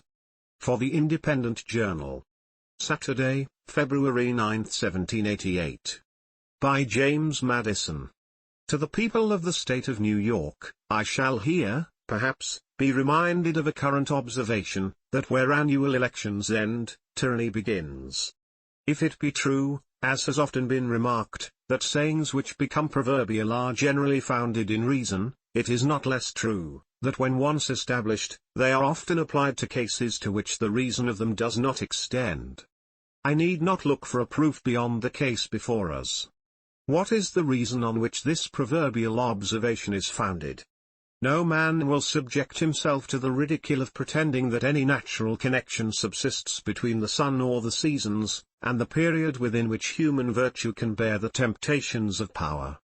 Happily for mankind, liberty is not, in this respect, confined to any single point of time, but lies within extremes, which afford sufficient latitude for all the variations which may be required by the various situations and circumstances of civil society. The election of magistrates might be, if it were found expedient, as in some instances it actually has been, daily, weekly, or monthly, as well as annual, and if circumstances may require a deviation from the rule on one side, why not also on the other side? Turning our attention to the periods established among ourselves, for the election of the most numerous branches of the state legislatures, we find them by no means coinciding any more in this instance, than in the elections of other civil magistrates. In Connecticut and Rhode Island, the periods are half-yearly.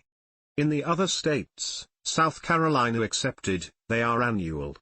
In South Carolina they are biennial as is proposed in the federal government. Here is a difference, as 4-1, between the longest and shortest periods, and yet it would be not easy to show, that Connecticut or Rhode Island is better governed, or enjoys a greater share of rational liberty, than South Carolina, or that either the one or the other of these states is distinguished in these respects, and by these causes, from the states whose elections are different from both. In searching for the grounds of this doctrine, I can discover but one, and that is wholly inapplicable to our case. The important distinction so well understood in America, between a constitution established by the people and unalterable by the government, and a law established by the government and alterable by the government, seems to have been little understood and less observed in any other country. Wherever the supreme power of legislation has resided, has been supposed to reside also a full power to change the form of the government. Even in Great Britain, where the principles of political and civil liberty have been most discussed, and where we hear most of the rights of the Constitution, it is maintained that the authority of the Parliament is transcendent and uncontrollable, as well with regard to the Constitution, as the ordinary objects of legislative provision. They have accordingly, in several instances, actually changed, by legislative acts, some of the most fundamental articles of the government. They have in particular, on several occasions, changed the period of election, and, on the last occasion, not only introduced septennial in place of triennial elections, but by the same act, continued themselves in place 4 years beyond the term for which they were elected by the people. An attention to these dangerous practices has produced a very natural alarm in the votaries of free government, of which frequency of elections is the cornerstone, and has led them to seek for some security to liberty, against the danger to which it is exposed. Where no constitution, paramount to the government, either existed or could be obtained, no constitutional security, similar to that established in the United States, was to be attempted. Some other security, therefore, was to be sought for, and what better security would the case admit, than that of selecting and appealing to some simple and familiar portion of time, as a standard for measuring the danger of innovations, for fixing the national sentiment, and for uniting the patriotic exertions. The most simple and familiar portion of time, applicable to the subject was that of a year, and hence the doctrine has been inculcated by a laudable zeal, to erect some barrier against the gradual innovations of an unlimited government, that the advance towards tyranny was to be calculated by the distance of departure from the fixed point of annual elections. But what necessity can there be of applying this expedient to a government limited, as the federal government will be, by the authority of a paramount constitution? Or who will pretend that the liberties of the people of America will not be more secure under biennial elections, unalterably fixed by such a constitution, than those of any other nation would be, where elections were annual, or even more frequent, but subject to alterations by the ordinary power of the government? The second question stated is, whether biennial elections be necessary or useful. The propriety of answering this question in the affirmative will appear from several very obvious considerations. No man can be a competent legislator who does not add to an upright intention and a sound judgment a certain degree of knowledge of the subjects on which he is to legislate. A part of this knowledge may be acquired by means of information which lie within the compass of men in private as well as public stations. Another part can only be attained, or at least thoroughly attained, by actual experience in the station which requires the use of it.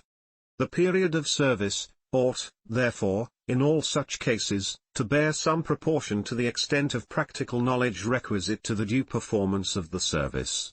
The period of legislative service established in most of the states for the more numerous branches, as we have seen, 1 year.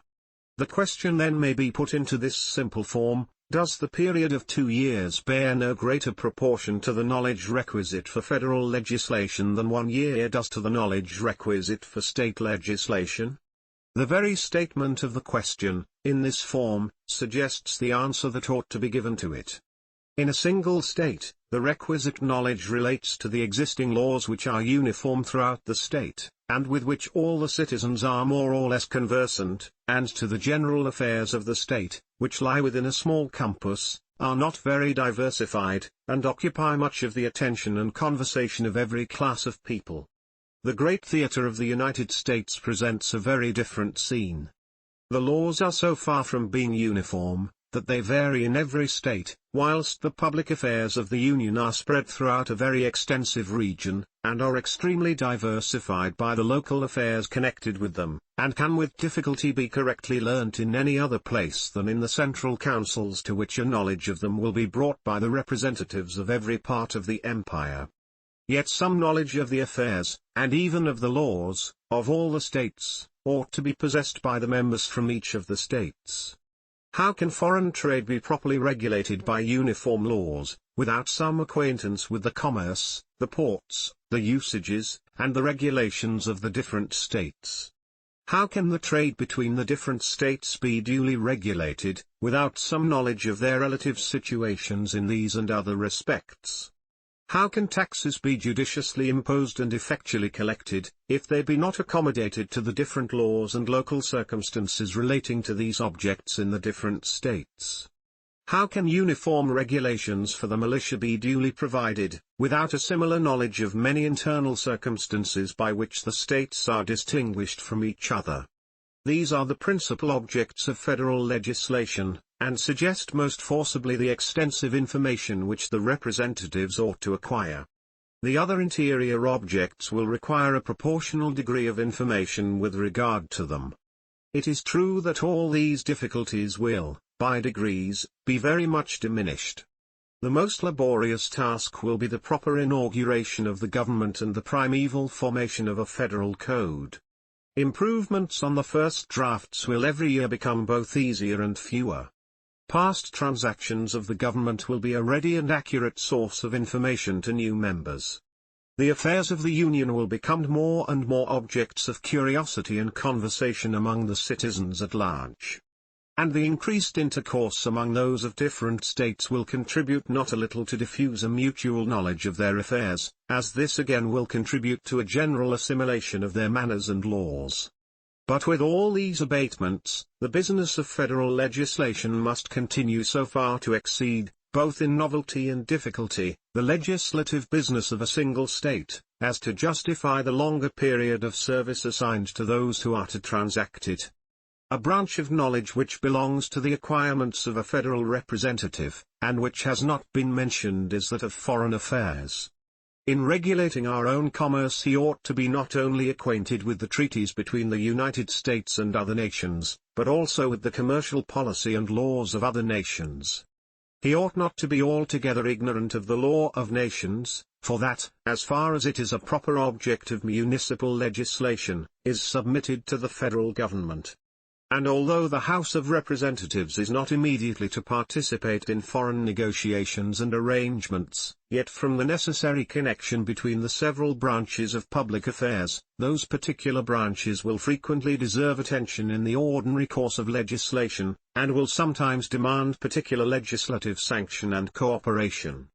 Some portion of this knowledge may, no doubt, be acquired in a man's closet, but some of it also can only be derived from the public sources of information, and all of it will be acquired to best effect by a practical attention to the subject during the period of actual service in the legislature. There are other considerations, of less importance, perhaps, but which are not unworthy of notice. The distance which many of the representatives will be obliged to travel, and the arrangements rendered necessary by that circumstance, might be much more serious objections with fit men to this service, if limited to a single year, than if extended to 2 years. No argument can be drawn on this subject, from the case of the delegates to the existing Congress. They are elected annually, it is true, but their re-election is considered by the legislative assemblies almost as a matter of course. The election of the representatives by the people would not be governed by the same principle. A few of the members, as happens in all such assemblies, will possess superior talents, will, by frequent re-elections, become members of long standing, will be thoroughly masters of the public business, and perhaps not unwilling to avail themselves of those advantages. The greater the proportion of new members, and the less the information of the bulk of the members, the more apt will they be to fall into the snares that may be laid for them. This remark is no less applicable to the relation which will subsist between the House of Representatives and the Senate. It is an inconvenience mingled with the advantages of our frequent elections even in single states, where they are large, and hold but one legislative session in a year, that spurious elections cannot be investigated and annulled in time for the decision to have its due effect. If a return can be obtained, no matter by what unlawful means, the irregular member, who takes his seat of course, is sure of holding it a sufficient time to answer his purposes. Hence, a very pernicious encouragement is given to the use of unlawful means, for obtaining irregular returns. Were elections for the federal legislature to be annual, this practice might become a very serious abuse, particularly in the more distant states. Each house is, as it necessarily must be, the judge of the elections, qualifications, and returns of its members, and whatever improvements may be suggested by experience, for simplifying and accelerating the process in disputed cases, so great a portion of a year would unavoidably elapse, before an illegitimate member could be dispossessed of his seat, that the prospect of such an event would be little check to unfair and illicit means of obtaining a seat. All these considerations taken together warrant us in affirming, that biennial elections will be as useful to the affairs of the public as we have seen that they will be safe to the liberty of the people. Federalist number 54. The apportionment of members among the states. From the New York Packet. Tuesday, February 12, 1788. By James Madison. To the people of the state of New York, the next view which I shall take of the House of Representatives relates to the appointment of its members to the several states, which is to be determined by the same rule with that of direct taxes. It is not contended that the number of people in each state ought not to be the standard for regulating the proportion of those who are to represent the people of each state. The establishment of the same rule for the appointment of taxes, will probably be as little contested, though the rule itself in this case, is by no means founded on the same principle. In the former case, the rule is understood to refer to the personal rights of the people, with which it has a natural and universal connection. In the latter, it has reference to the proportion of wealth, of which it is in no case a precise measure, and in ordinary cases a very unfit one. But notwithstanding the imperfection of the rule as applied to the relative wealth and contributions of the states, it is evidently the least objectionable among the practicable rules, and had too recently obtained the general sanction of America, not to have found a ready preference with the convention. All this is admitted, it will perhaps be said, but does it follow, from an admission of numbers for the measure of representation, or of slaves combined with free citizens as a ratio of taxation, that slaves ought to be included in the numerical rule of representation? Slaves are considered as property, not as persons. They ought therefore to be comprehended in estimates of taxation which are founded on property, and to be excluded from representation which is regulated by a census of persons. This is the objection, as I understand it, stated in its full force. I shall be equally candid in stating the reasoning which may be offered on the opposite side. we subscribe to the doctrine, might one of our Southern brethren observe, that representation relates more immediately to persons, and taxation more immediately to property, and we join in the application of this distinction to the case of our slaves. But we must deny the fact, that slaves are considered merely as property, and in no respect whatever as persons. The true state of the case is, that they partake of both these qualities, being considered by our laws, in some respects, as persons, and in other respects as property. In being compelled to labor, not for himself, but for a master, in being vendible by one master to another master, and in being subject at all times to be restrained in his liberty and chastised in his body, by the capricious will of another, the slave may appear to be degraded from the human rank, and classed with those irrational animals which fall under the legal denomination of property. In being protected, on the other hand, in his life and in his limbs, against the violence of all others, even the master of his labor and his liberty, and in being punishable himself for all violence committed against others, the slave is no less evidently regarded by the law as a member of the society, not as a part of the irrational creation, as a moral person, not as a mere article of property. The Federal Constitution, therefore, decides with great propriety on the case of our slaves, when it views them in the mixed character of persons and of property. This is in fact their true character. It is the character bestowed on them by the laws under which they live, and it will not be denied, that these are the proper criterion, because it is only under the pretext that the laws have transformed the Negroes into subjects of property, that a place is disputed them in the computation of numbers, and it is admitted, that if the laws were to restore the rights which have been taken away, the Negroes could no longer be refused an equal share of representation with the other inhabitants. This question may be placed in another light. It is agreed on all sides, that numbers are the best scale of wealth and taxation, as they are the only proper scale of representation. Would the convention have been impartial or consistent, if they had rejected the slaves from the list of inhabitants, when the shares of representation were to be calculated, and inserted them on the lists when the tariff of contributions was to be adjusted? Could it be reasonably expected, that the Southern states would concur in a system, which considered their slaves in some degree as men, when burdens were to be imposed, but refused to consider them in the same light, when advantages were to be conferred? Might not some surprise also be expressed, that those who reproach the Southern states with the barbarous policy of considering as property a part of their human brethren, should themselves contend, that the government to which all the states are to be parties, ought to consider this unfortunate race more completely in the unnatural light of property, than the very laws of which they complain? It may be replied, perhaps, that slaves are not included in the estimate of representatives in any of the states possessing them. They neither vote themselves nor increase the votes of their masters. Upon what principle, then, ought they to be taken into the federal estimate of representation? In rejecting them altogether, the Constitution would, in this respect, have followed the very laws which have been appealed to as the proper guide. This objection is repelled by a single observation. It is a fundamental principle of the proposed Constitution, that as the aggregate number of representatives allotted to the several states is to be determined by a federal rule, founded on the aggregate number of inhabitants, so the right of choosing this allotted number in each state is to be exercised by such part of the inhabitants as the state itself may designate. The qualifications on which the right of suffrage depend are not, perhaps, the same in any two states. In some of the states the difference is very material.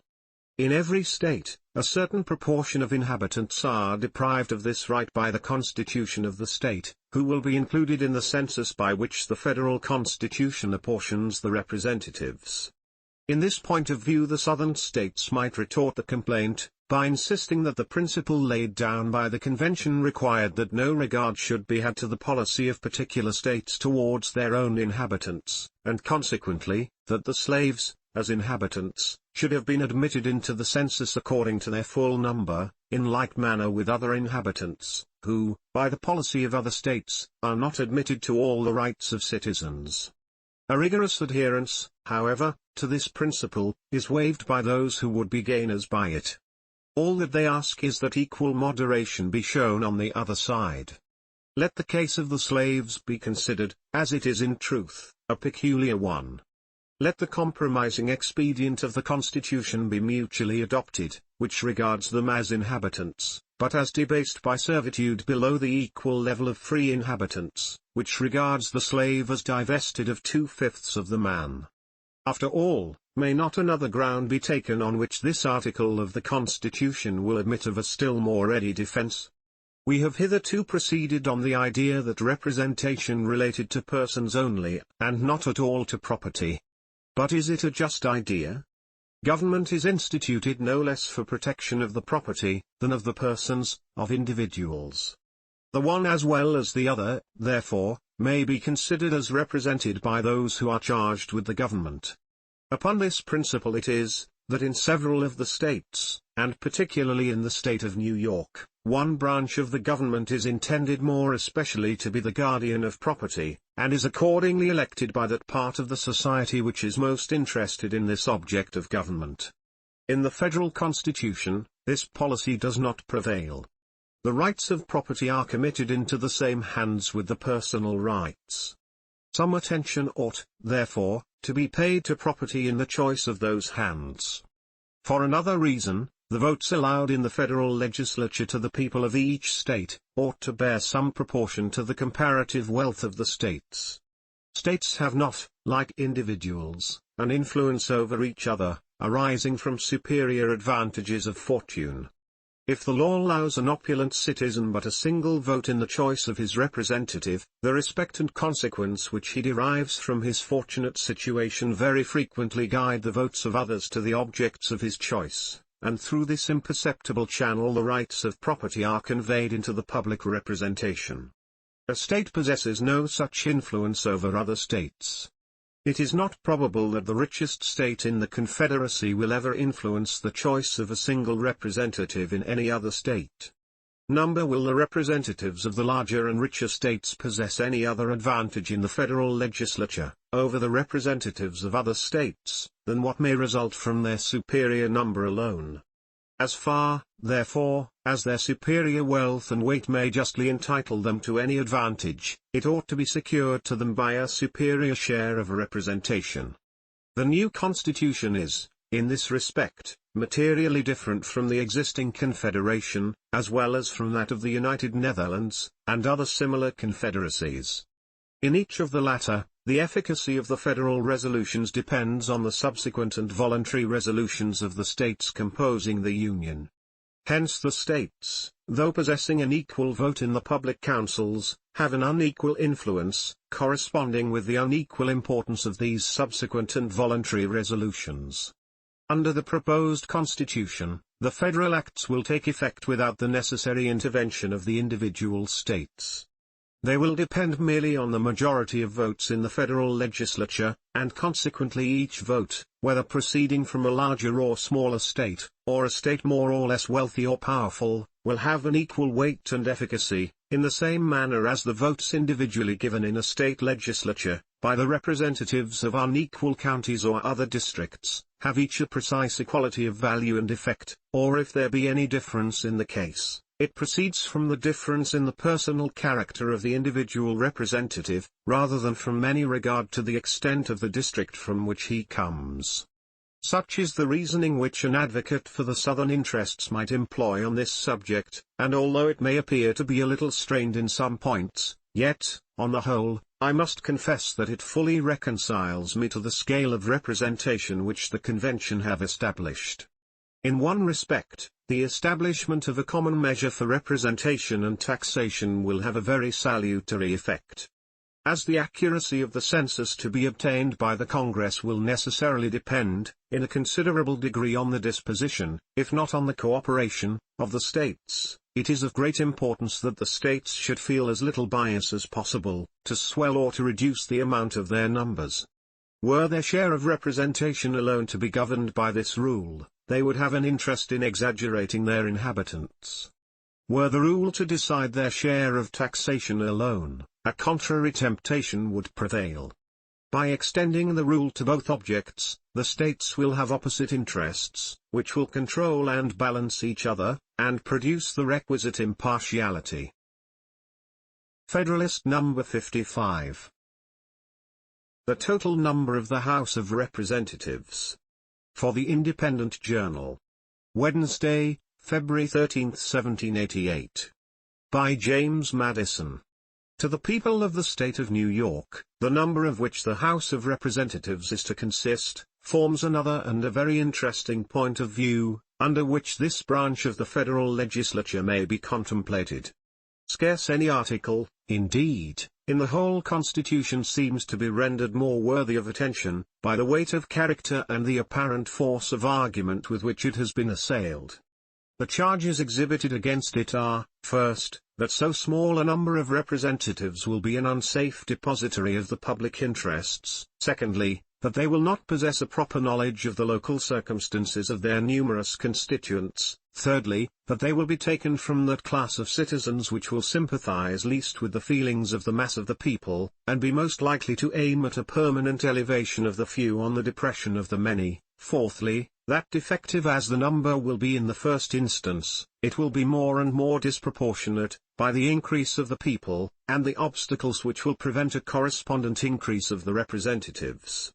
In general it may be remarked on this subject, that no political problem is less susceptible of a precise solution than that which relates to the number most convenient for a representative legislature, nor is there any point on which the policy of the several states is more at variance, whether we compare their legislative assemblies directly with each other, or consider the proportions which they respectively bear to the number of their constituents.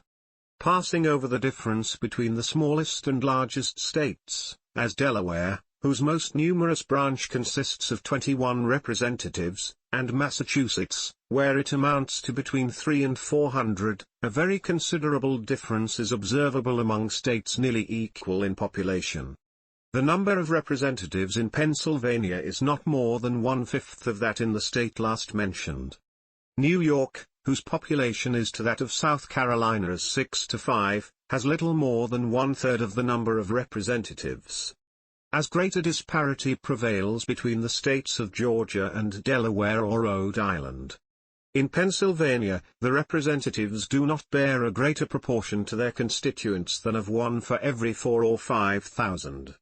In Rhode Island, they bear a proportion of at least 1 for every 1,000.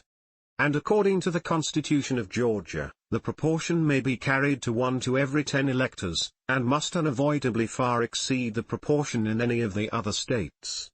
Another general remark to be made is, that the ratio between the representatives and the people ought not to be the same where the latter are very numerous as where they are very few. Were the representatives in Virginia to be regulated by the standard in Rhode Island, they would, at this time, amount to between 400 and 500, and 20 or 30 years hence, to 1,000. On the other hand, the ratio of Pennsylvania, if applied to the state of Delaware, would reduce the representative assembly of the latter to 7 or 8 members. Nothing can be more fallacious than to found our political calculations on arithmetical principles. 60 or 70 men may be more properly trusted with a given degree of power than 6 or 7. But it does not follow that 600 or 700 would be proportionably a better depository. And if we carry on the supposition to 6,000 or 7,000, the whole reasoning ought to be reversed.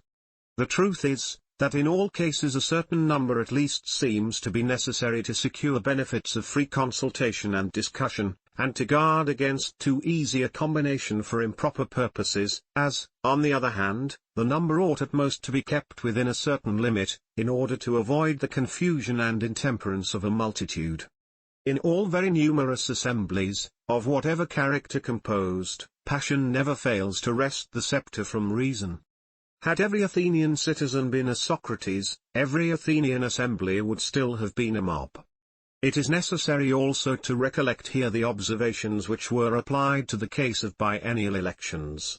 For the same reason that the limited powers of the Congress, and the control of the state legislatures, justify less frequent elections than the public safely might otherwise require, the members of the Congress need be less numerous than if they possessed the whole power of legislation, and were under no other than the ordinary restraints of other legislative bodies. With these general ideas in our mind, let us weigh the objections which have been stated against the number of members proposed for the House of Representatives. It is said, in the first place, that so small a number cannot be safely trusted with so much power. The number of which this branch of the legislature is to consist, at the outset of the government, will be 65.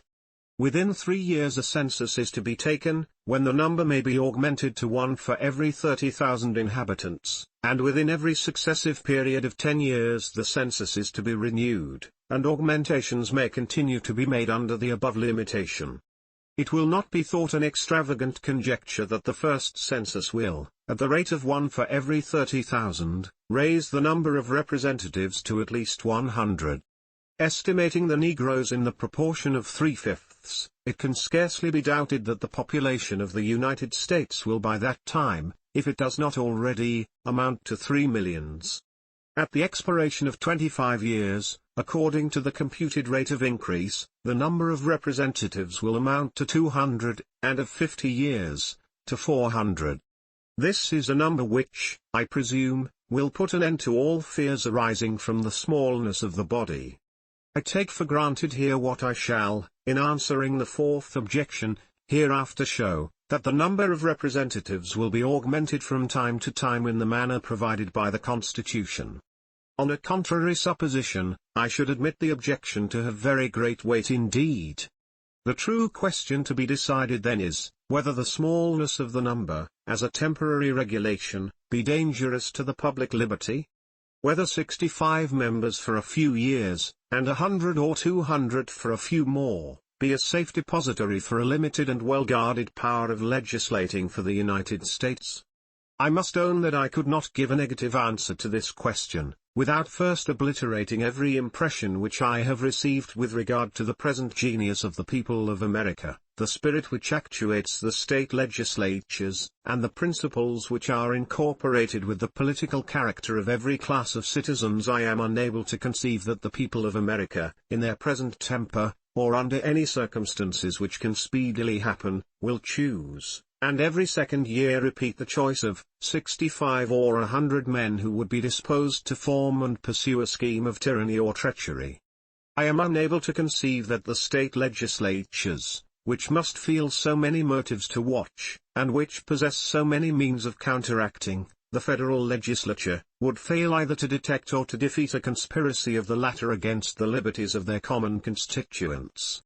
I am equally unable to conceive that there are at this time, or can be in any short time, in the United States, any 65 or 100 men capable of recommending themselves to the choice of the people at large, who would either desire or dare, within the short space of 2 years, to betray the solemn trust committed to them. What change of circumstances, time, and a fuller population of our country may produce, requires a prophetic spirit to declare, which makes no part of my pretensions. But judging from the circumstances now before us, and from the probable state of them within a moderate period of time, I must pronounce that the liberties of America cannot be unsafe in the number of hands proposed by the Federal Constitution. From what quarter can the danger proceed? Are we afraid of foreign gold? If foreign gold could so easily corrupt our federal rulers and enable them to ensnare and betray their constituents, how has it happened that we are at this time a free and independent nation? The Congress which conducted us through the Revolution was a less numerous body than their successors will be. They were not chosen by, nor responsible to, their fellow citizens at large, though appointed from year to year, and recallable at pleasure. They were generally continued for 3 years, and prior to the ratification of the federal articles, for a still longer term. They held their consultations always under the veil of secrecy. They had the sole transaction of our affairs with foreign nations. Through the whole course of the war they had the fate of their country more in their hands than it is to be hoped will ever be the case with our future representatives, and from the greatness of the prize at stake, and the eagerness of the party which lost it, it may well be supposed that the use of other means than force would not have been scrupled. Yet we know by happy experience that the public trust was not betrayed, nor has the purity of our public counsels in this particular ever suffered, even from the whispers of calumny. Is the danger apprehended from the other branches of the federal government? But where are the means to be found by the President, or the Senate, or both? Their emoluments of office, it is to be presumed, will not, and without a previous corruption of the House of Representatives cannot, more than suffice for very different purposes. Their private fortunes, as they must all be American citizens, cannot possibly be sources of danger. The only means, then, which they can possess, will be in the dispensation of appointments. Is it here that suspicion rests her charge? Sometimes we are told that this fund of corruption is to be exhausted by the President in subduing the virtue of the Senate. Now, the fidelity of the other house is to be the victim. The improbability of such a mercenary and perfidious combination of the several members of government, standing on as different foundations as republican principles will well admit, and at the same time accountable to the society over which they are placed, ought alone to quiet this apprehension. But, fortunately, the Constitution has provided a still further safeguard. The members of the Congress are rendered ineligible to any civil offices that may be created, or of which the emoluments may be increased, during the term of their election.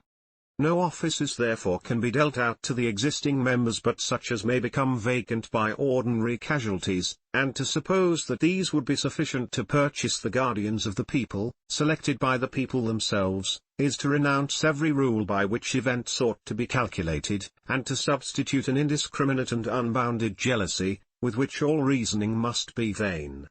The sincere friends of liberty, who give themselves up to the extravagancies of this passion, are not aware of the injury they do their own cause.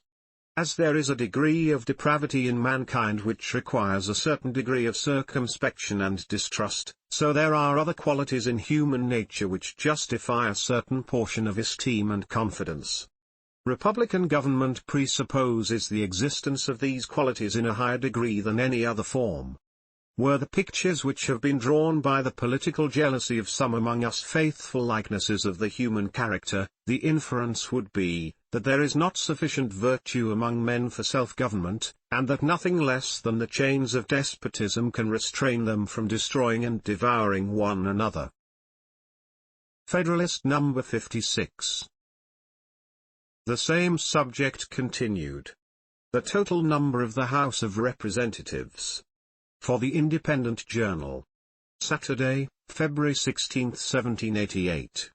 By James Madison. To the people of the State of New York, the second charge against the House of Representatives is, that it will be too small to possess a due knowledge of the interests of its constituents. As this objection evidently proceeds from a comparison of the proposed number of representatives with the great extent of the United States, the number of their inhabitants, and the diversity of their interests, without taking into view at the same time the circumstances which will distinguish the Congress from other legislative bodies, the best answer that can be given to it will be a brief explanation of these peculiarities. It is a sound and important principle that the representative ought to be acquainted with the interests and circumstances of his constituents. But this principle can extend no further than to those circumstances and interests to which the authority and care of the representative relate. An ignorance of a variety of minute and particular objects, which do not lie within the compass of legislation, is consistent with every attribute necessary to a due performance of the legislative trust. In determining the extent of information required in the exercise of a particular authority, recourse then must be had to the objects within the purview of that authority. What are to be the objects of federal legislation? Those which are of most importance, and which seem most to require local knowledge, are commerce, taxation, and the militia. A proper regulation of commerce requires much information, as has been elsewhere remarked, but as far as this information relates to the laws and local situation of each individual state, a very few representatives would be very sufficient vehicles of it to the federal councils. Taxation will consist, in a great measure, of duties which will be involved in the regulation of commerce. So far the preceding remark is applicable to this object. As far as it may consist of internal collections, a more diffusive knowledge of the circumstances of the state may be necessary. But will not this also be possessed in sufficient degree by a very few intelligent men, diffusively elected within the state?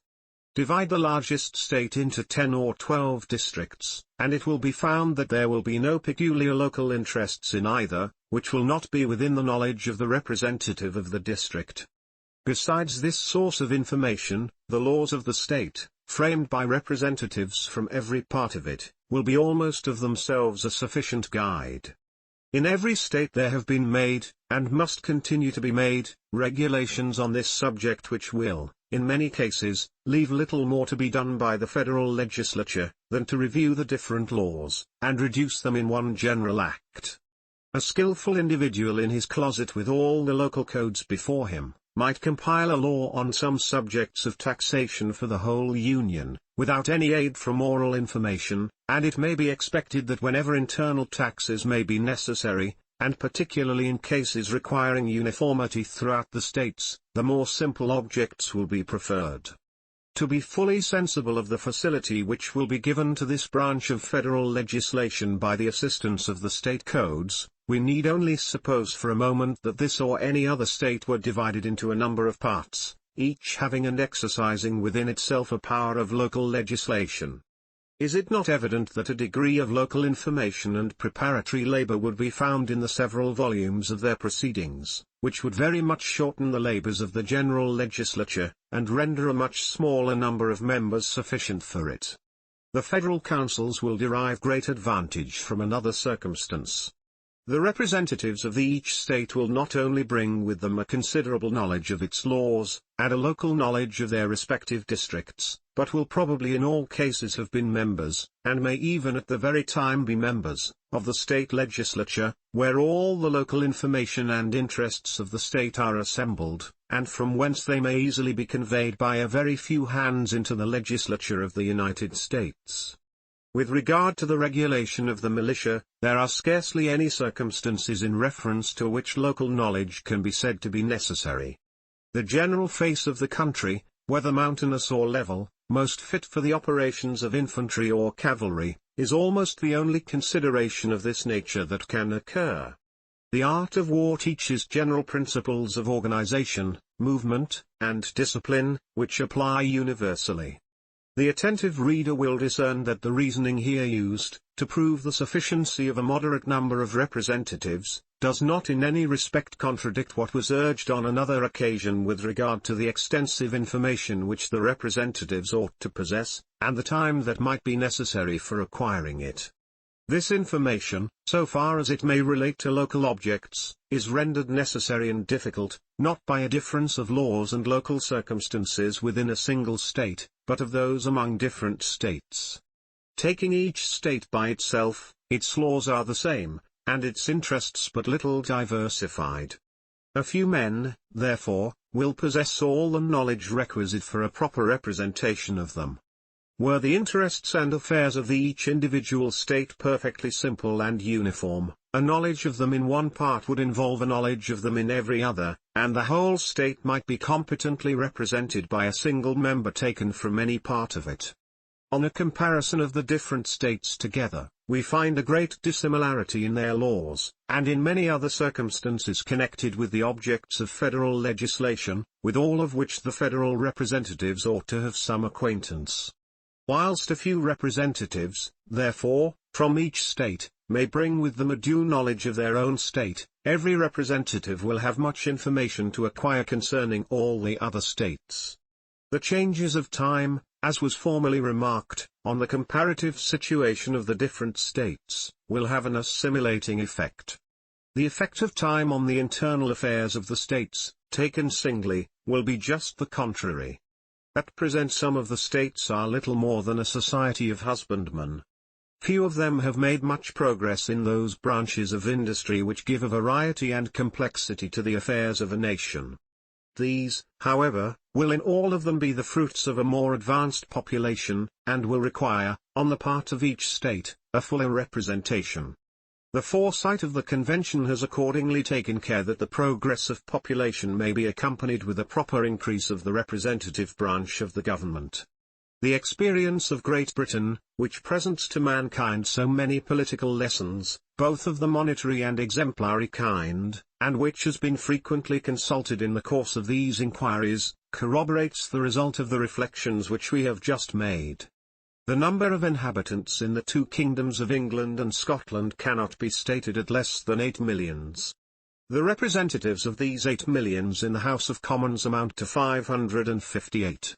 Of this number, 1/9 are elected by 364 persons, and 1/2, by 5,723 persons. It cannot be supposed that the half thus elected, and who do not even reside among the people at large, can add anything either to the security of the people against the government, or to the knowledge of their circumstances and interests in the legislative councils. On the contrary, it is notorious, that they are more frequently the representatives and instruments of the executive magistrate, than the guardians and advocates of the popular rights. They might therefore, with great propriety, be considered as something more than a mere deduction from the real representatives of the nation. We will, however, consider them in this light alone, and will not extend the deduction to a considerable number of others, who do not reside among their constituents, are very faintly connected with them, and have very little particular knowledge of their affairs. With all these concessions, 279 persons only will be the depositary of the safety, interest, and happiness of 8 millions. That is to say, there will be one representative only to maintain the rights and explain the situation of 28,670 constituents, in an assembly exposed to the whole force of executive influence, and extending its authority to every object of legislation within a nation whose affairs are in the highest degree diversified and complicated.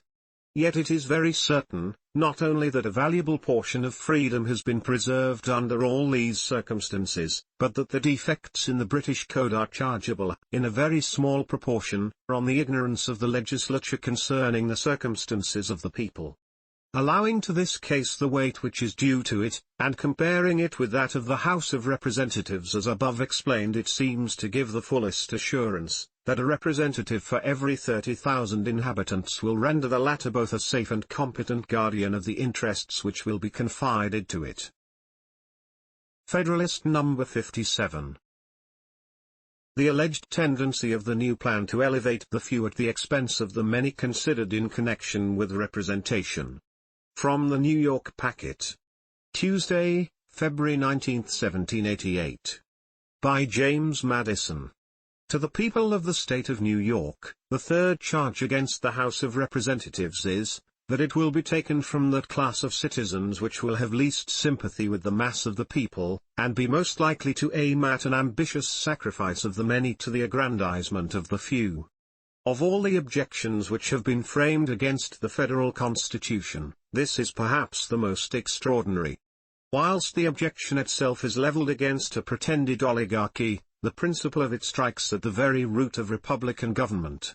The aim of every political constitution is, or ought to be, first to obtain for rulers men who possess most wisdom to discern, and most virtue to pursue, the common good of the society, and in the next place, to take the most effectual precautions for keeping them virtuous whilst they continue to hold their public trust. The elective mode of obtaining rulers is the characteristic policy of republican government. The means relied on in this form of government for preventing their degeneracy are numerous and various. The most effectual one, is such a limitation of the term of appointments as will maintain a proper responsibility to the people. Let me now ask what circumstance there is in the Constitution of the House of Representatives that violates the principles of republican government, or favors the elevation of the few on the ruins of the many? Let me ask whether every circumstance is not, on the contrary, strictly conformable to these principles, and scrupulously impartial to the rights and pretensions of every class and description of citizens?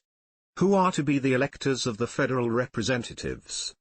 Number the rich, more than the poor, not the learned, more than the ignorant, not the haughty heirs of distinguished names, more than the humble sons of obscurity and unpropitious fortune. The electors are to be the great body of the people of the United States. They are to be the same who exercise the right in every state of electing the corresponding branch of the legislature of the state. who are to be the objects of popular choice. Every citizen whose merit may recommend him to the esteem and confidence of his country. No qualification of wealth, of birth, of religious faith, or of civil profession is permitted to fetter the judgment or disappoint the inclination of the people. If we consider the situation of the men on whom the free suffrages of their fellow citizens may confer the representative trust, we shall find it involving every security which can be devised or desired for their fidelity to their constituents.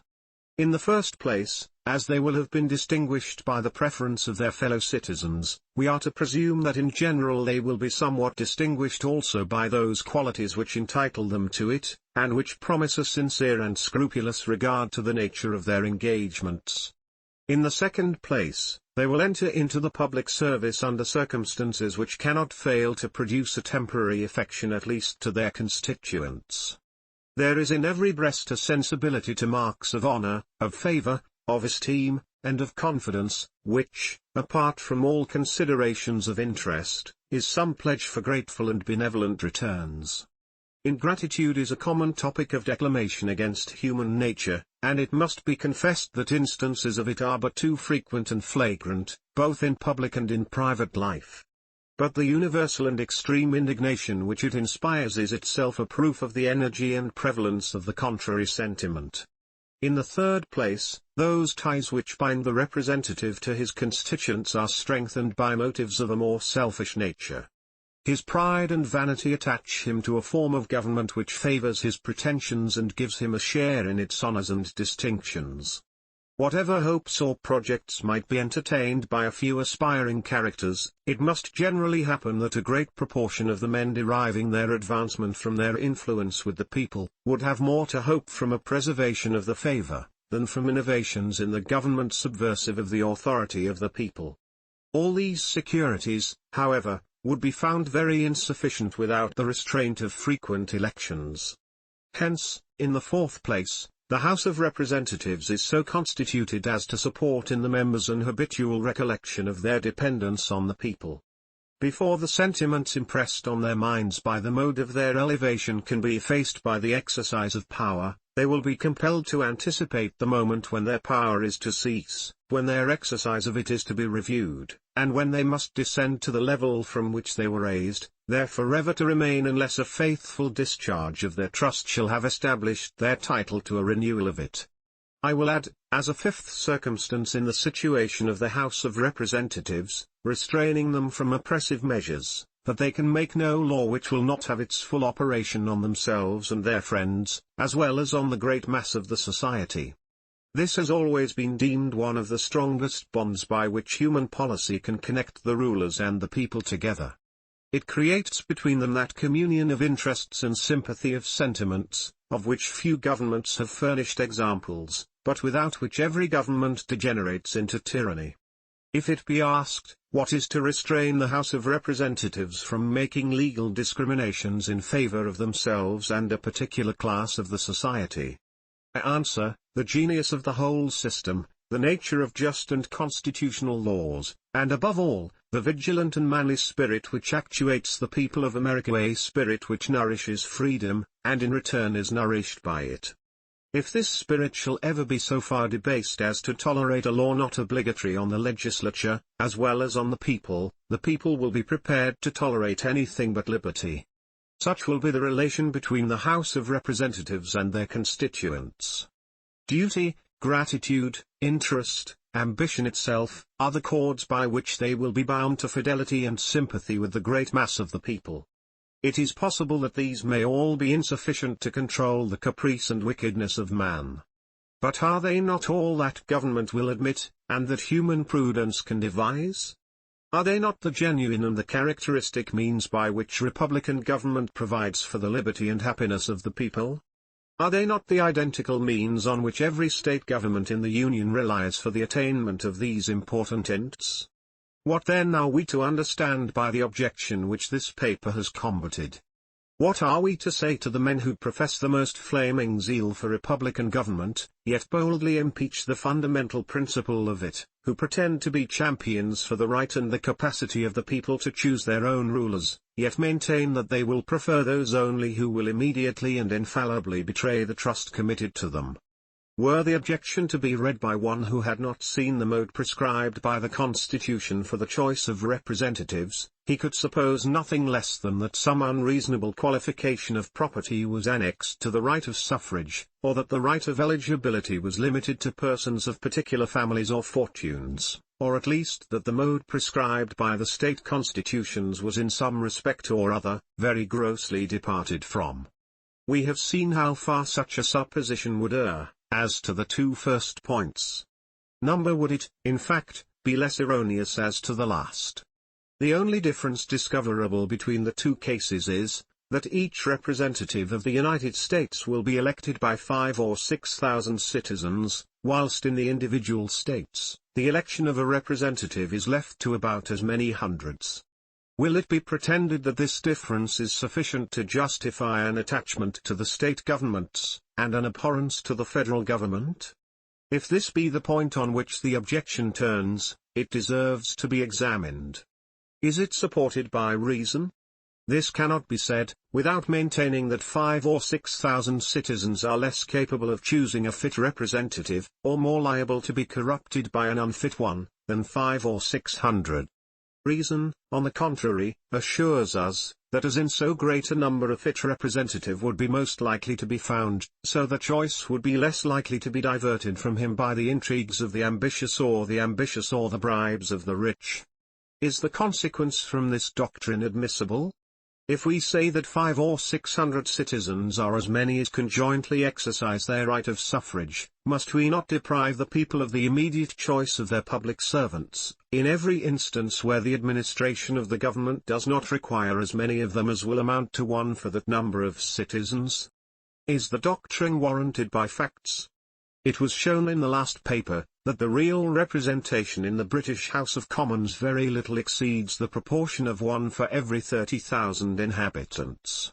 Besides a variety of powerful causes not existing here, and which favour in that country the pretensions of rank and wealth, no person is eligible as a representative of a county, unless he possess real estate of the clear value of £600 per year, nor of a city or borough, unless he possess a like estate of half that annual value.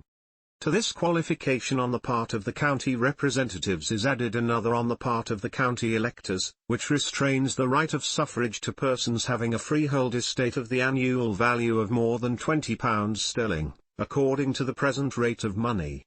Notwithstanding these unfavourable circumstances, and notwithstanding some very unequal laws in the British Code, it cannot be said that the representatives of the nation have elevated the few on the ruins of the many. But we need not resort to foreign experience on this subject. Our own is explicit and decisive. The districts in New Hampshire in which the senators are chosen immediately by the people, are nearly as large as will be necessary for her representatives in the Congress. Those of Massachusetts are larger than will be necessary for that purpose, and those of New York still more so. In the last state the members of Assembly for the cities and counties of New York and Albany are elected by very nearly as many voters as will be entitled to a representative in the Congress, calculating on the number of 65 representatives only. It makes no difference that in these senatorial districts and counties a number of representatives are voted for by each elector at the same time.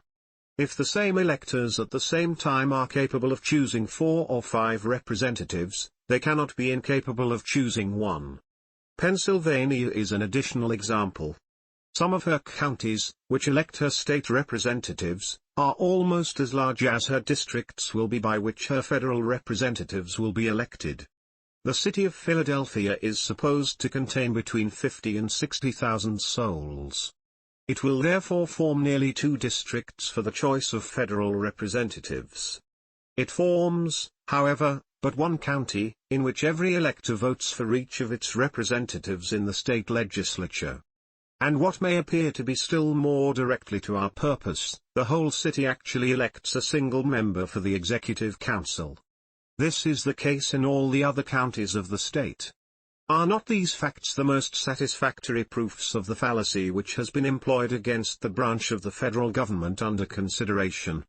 Has it appeared on trial that the senators of New Hampshire, Massachusetts, and New York, or the Executive Council of Pennsylvania, or the members of the Assembly in the two last states, have betrayed any peculiar disposition to sacrifice the many to the few, or are in any respect less worthy of their places than the representatives and magistrates appointed in other states by very small divisions of the people?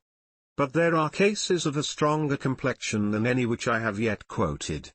One branch of the legislature of Connecticut is so constituted that each member of it is elected by the whole state. So is the governor of that state, of Massachusetts, and of this state, and the president of New Hampshire.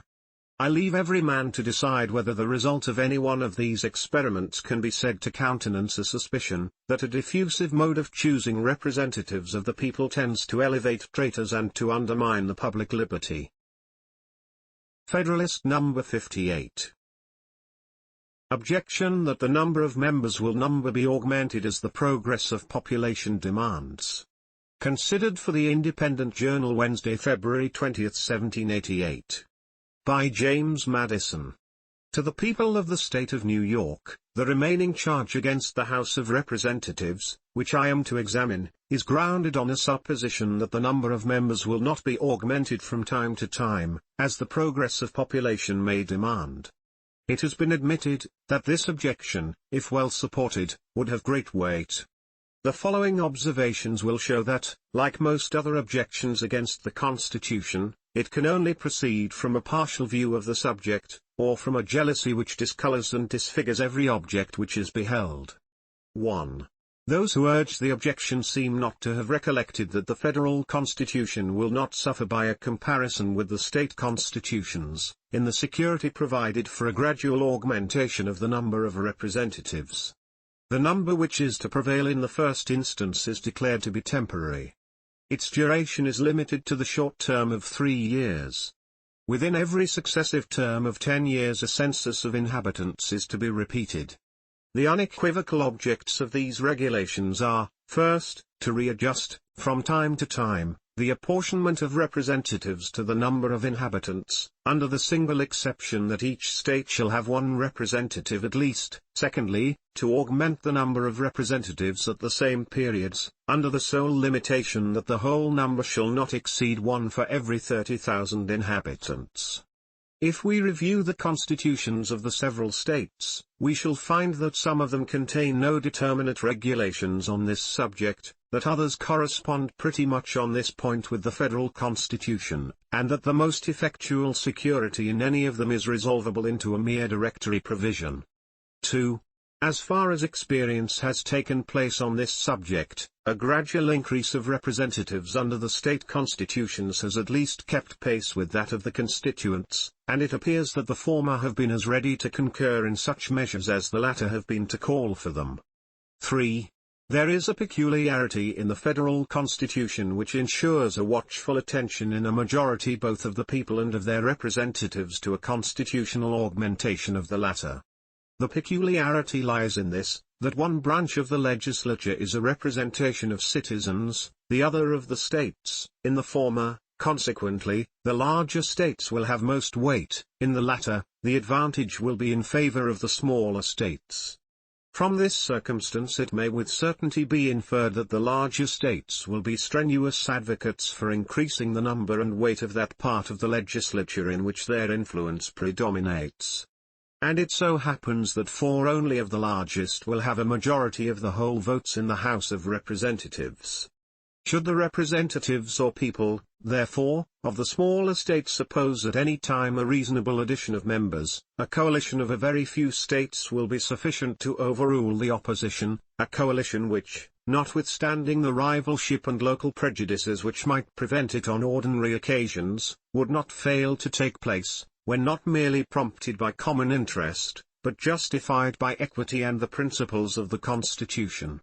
It may be alleged, perhaps, that the Senate would be prompted by like motives to an adverse coalition, and as their concurrence would be indispensable, the just and constitutional views of the other branch might be defeated.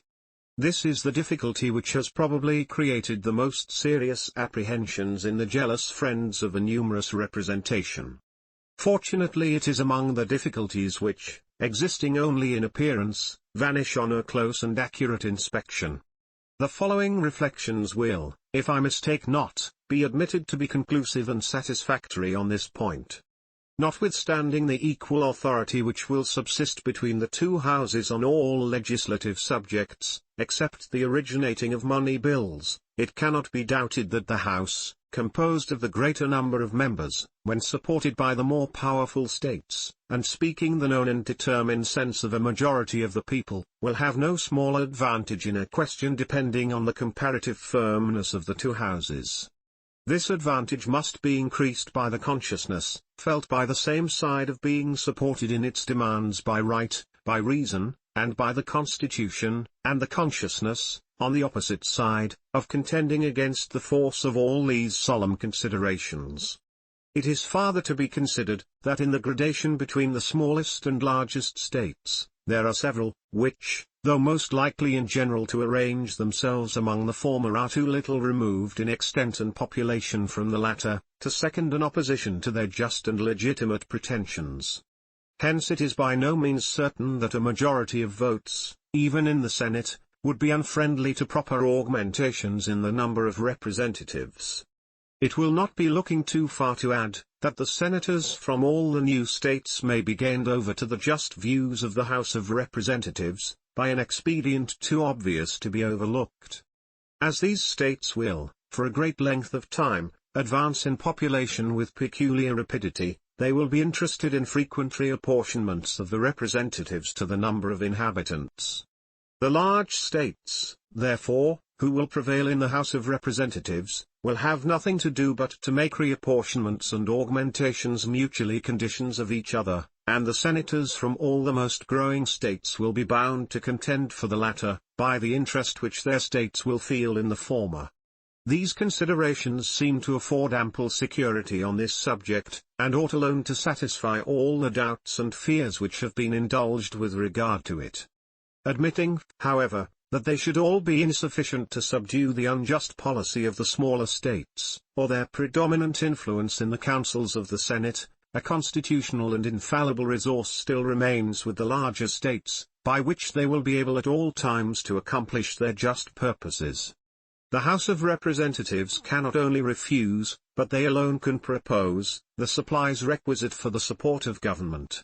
They, in a word, hold the purse, that powerful instrument by which we behold, in the history of the British Constitution, an infant and humble representation of the people gradually enlarging the sphere of its activity and importance, and finally reducing, as far as it seems to have wished, all the overgrown prerogatives of the other branches of the government.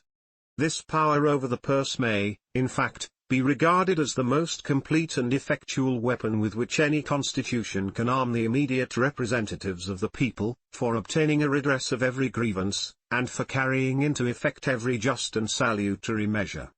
But will not the House of Representatives be as much interested as the Senate in maintaining the government in its proper functions, and will they not therefore be unwilling to stake its existence or its reputation on the pliancy of the Senate?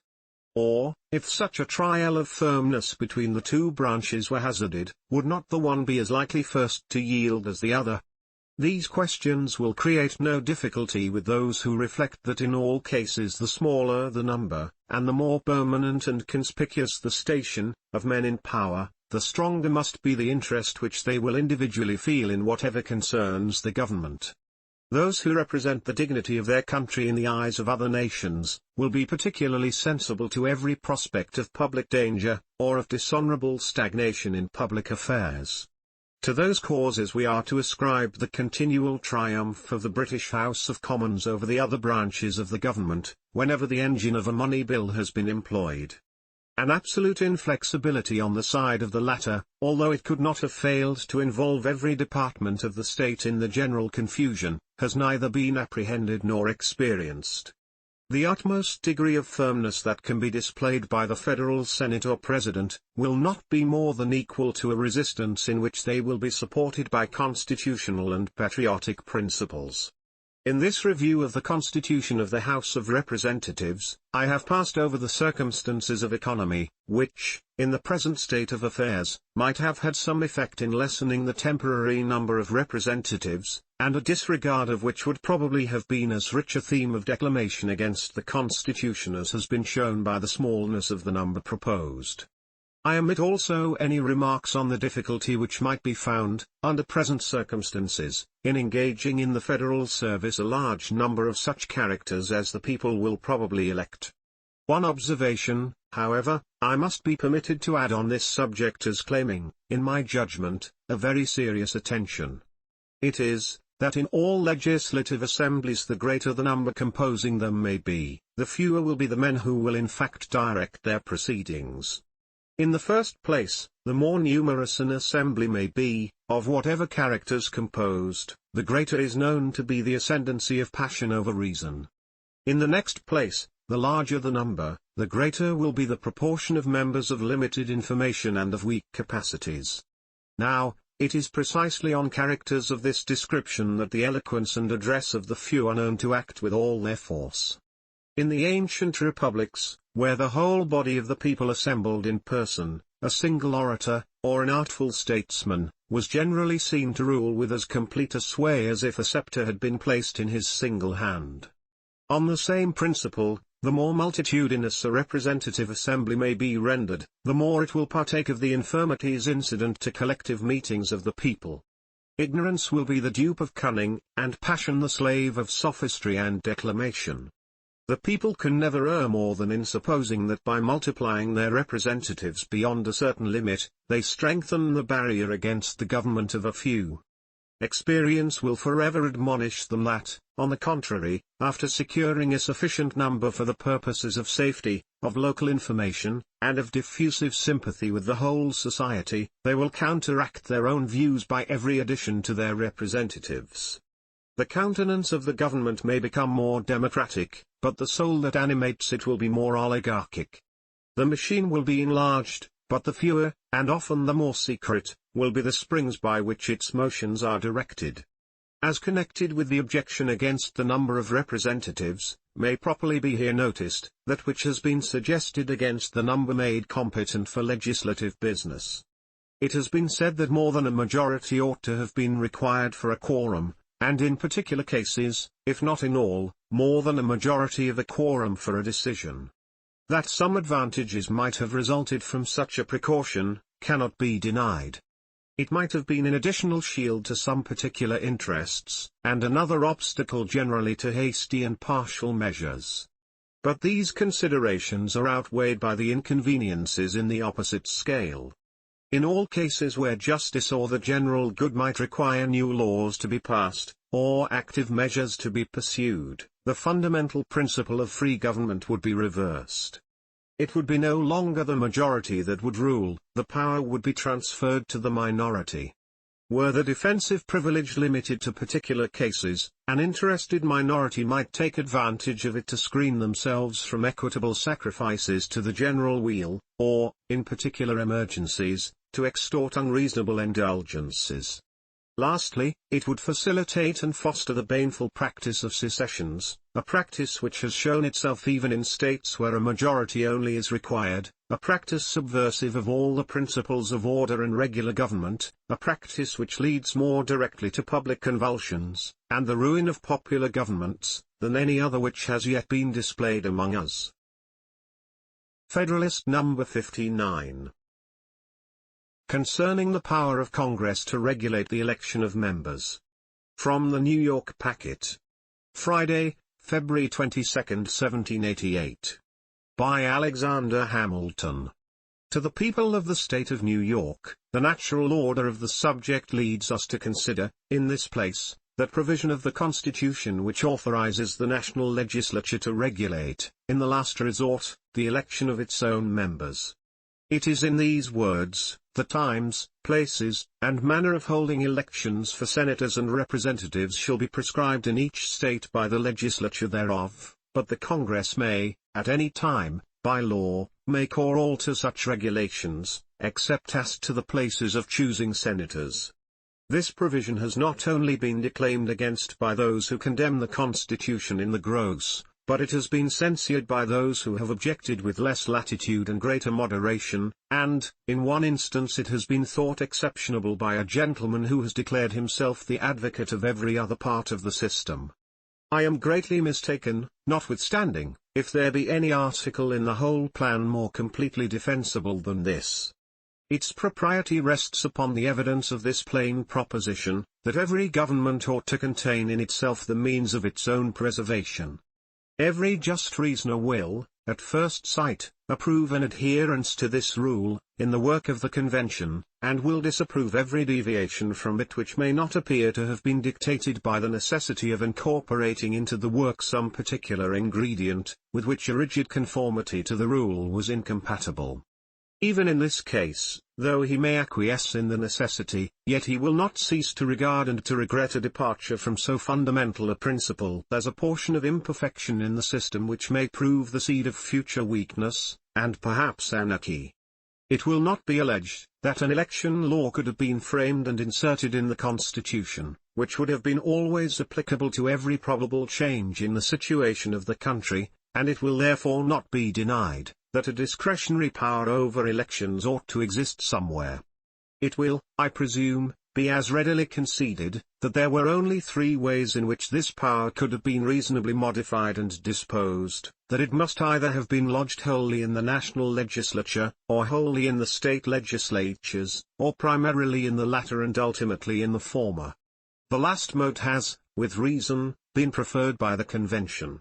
They have submitted the regulation of elections for the federal government, in the first instance, to the local administrations, which, in ordinary cases, and when no improper views prevail, may be both more convenient and more satisfactory, but they have reserved to the national authority a right to interpose, whenever extraordinary circumstances might render that interposition necessary to its safety. Nothing can be more evident than that an exclusive power of regulating elections for the national government, in the hands of the state legislatures, would leave the existence of the Union entirely at their mercy. They could at any moment annihilate it, by neglecting to provide for the choice of persons to administer its affairs. It is to little purpose to say, that a neglect or omission of this kind would not be likely to take place. The constitutional possibility of the thing, without an equivalent for the risk, is an unanswerable objection. Nor has any satisfactory reason been yet assigned for incurring that risk. The extravagant surmises of a distempered jealousy can never be dignified with that character. If we are in a humor to presume abuses of power, it is as fair to presume them on the part of the state governments as on the part of the general government. And as it is more consonant to the rules of a just theory, to trust the Union with the care of its own existence, than to transfer that care to any other hands, if abuses of power are to be hazarded on the one side or on the other, it is more rational to hazard them where the power would naturally be placed, than where it would unnaturally be placed. Suppose an article had been introduced into the Constitution, empowering the United States to regulate the elections for the particular states, would any man have hesitated to condemn it, both as an unwarrantable transposition of power, and as a premeditated engine for the destruction of the state governments? The violation of principle, in this case, would have required no comment, and, to an unbiased observer, it will not be less apparent in the project of subjecting the existence of the national government, in a similar respect, to the pleasure of the state governments. An impartial view of the matter cannot fail to result in a conviction, that each, as far as possible, ought to depend on itself for its own preservation. As an objection to this position, it may be remarked that the constitution of the National Senate would involve, in its full extent, the danger which it is suggested might flow from an exclusive power in the state legislatures to regulate the federal elections. It may be alleged, that by declining the appointment of senators, they might at any time give a fatal blow to the Union, and from this it may be inferred, that as its existence would be thus rendered dependent upon them in so essential a point, there can be no objection to entrusting them with it in the particular case under consideration. The interest of each state, it may be added, to maintain its representation in the national councils, would be a complete security against an abuse of the trust. This argument, though specious, will not, upon examination, be found solid. It is certainly true that the state legislatures, by forbearing the appointment of senators, may destroy the national government. But it will not follow that, because they have a power to do this in one instance, they ought to have it in every other. There are cases in which the pernicious tendency of such a power may be far more decisive, without any motive equally cogent with that which must have regulated the conduct of the convention in respect to the formation of the Senate, to recommend their admission into the system. So far as that construction may expose the Union to the possibility of injury from the state legislatures, it is an evil, but it is an evil which could not have been avoided without excluding the states, in their political capacities, wholly from a place in the organization of the national government. If this had been done, it would doubtless have been interpreted into an entire dereliction of the federal principle, and would certainly have deprived the state governments of that absolute safeguard which they will enjoy under this provision. But however wise it may have been to have submitted in this instance to an inconvenience, for the attainment of a necessary advantage or a greater good, no inference can be drawn from thence to favor an accumulation of the evil, where no necessity urges, nor any greater good invites. It may be easily discerned also that the national government would run a much greater risk from a power in the state legislatures over the elections of its House of Representatives, than from their power of appointing the members of its Senate. The senators are to be chosen for the period of 6 years, there is to be a rotation, by which the seats of a third part of them are to be vacated and replenished every 2 years, and no state is to be entitled to more than 2 senators, a quorum of the body is to consist of 16 members. The joint result of these circumstances would be, that a temporary combination of a few states to intermit the appointment of senators, could neither annul the existence nor impair the activity of the body, and it is not from a general and permanent combination of the states that we can have anything to fear. The first might proceed from sinister designs in the leading members of a few of the state legislatures, the last would suppose a fixed and rooted disaffection in the great body of the people, which will either never exist at all, or will, in all probability, proceed from an experience of the inaptitude of the general government to the advancement of their happiness, in which event no good citizen could desire its continuance. But with regard to the Federal House of Representatives, there is intended to be a general election of members once in 2 years. If the state legislatures were to be invested with an exclusive power of regulating these elections, every period of making them would be a delicate crisis in the national situation, which might issue in a dissolution of the Union, if the leaders of a few of the most important states should have entered into a previous conspiracy to prevent an election. I shall not deny that there is a degree of weight in the observation, that the interests of each state, to be represented in the federal councils, will be a security against the abuse of a power over its elections in the hands of the state legislatures. But the security will not be considered as complete, by those who attend to the force of an obvious distinction between the interest of the people in the public felicity, and the interest of their local rulers in the power and consequence of their offices. The people of America may be warmly attached to the government of the Union, at times when the particular rulers of particular states, stimulated by the natural rivalship of power, and by the hopes of personal aggrandizement, and supported by a strong faction in each of those states, may be in a very opposite temper. This diversity of sentiment between a majority of the people, and the individuals who have the greatest credit in their councils, is exemplified in some of the states at the present moment, on the present question. The scheme of separate confederacies, which will always multiply the chances of ambition, will be a never-failing bait to all such influential characters in the state administrations as are capable of preferring their own emolument and advancement to the public weal.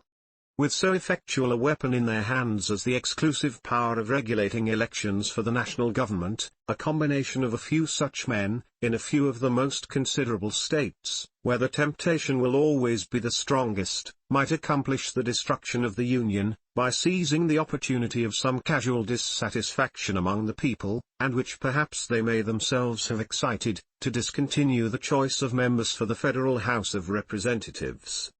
It ought never to be forgotten, that a firm union of this country, under an efficient government, will probably be an increasing object of jealousy to more than one nation of Europe, and that enterprises to subvert it will sometimes originate in the intrigues of foreign powers, and will seldom fail to be patronized and abetted by some of them. Its preservation, therefore, ought in no case that can be avoided, to be committed to the guardianship of any but those whose situation will uniformly beget an immediate interest in the faithful and vigilant performance of the trust. Federalist No. 60. The same subject continued. Concerning the power of Congress to regulate the election of members. From the Independent Journal. Saturday, February 23, 1788. By Alexander Hamilton. To the people of the state of New York, we have seen, that an uncontrollable power over the elections to the federal government could not, without hazard, be committed to the state legislatures. Let us now see, what would be the danger on the other side, that is, from confiding the ultimate right of regulating its own elections to the Union itself. It is not pretended, that this right would ever be used for the exclusion of any state from its share in the representation. The interest of all would, in this respect at least, be the security of all. But it is alleged, that it might be employed in such a manner as to promote the election of some favorite class of men in exclusion of others, by confining the places of election to particular districts, and rendering it impracticable to the citizens at large to partake in the choice. Of all chimerical suppositions, this seems to be the most chimerical.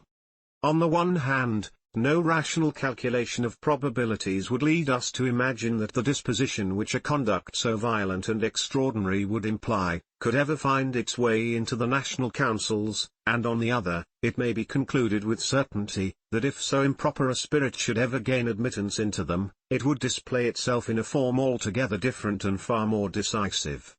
The improbability of the attempt may be satisfactorily inferred from this single reflection, that it could never be made without causing an immediate revolt of the great body of the people, headed and directed by the state governments.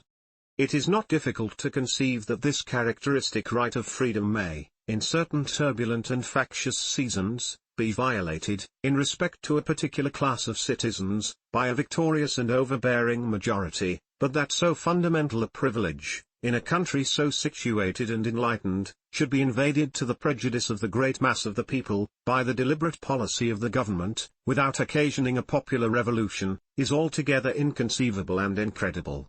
In addition to this general reflection, there are considerations of a more precise nature, which forbid all apprehension on the subject. The dissimilarity in the ingredients which will compose the national government, and still more in the manner in which they will be brought into action in its various branches, must form a powerful obstacle to a concert of views in any partial scheme of elections. There is sufficient diversity in the state of property, in the genius, manners, and habits of the people of the different parts of the Union, to occasion a material diversity of disposition in their representatives towards the different ranks and conditions in society.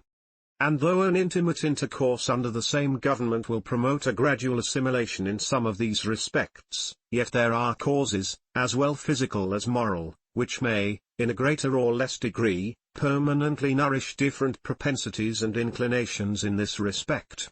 But the circumstance which will be likely to have the greatest influence in the matter, will be the dissimilar modes of constituting the several component parts of the government.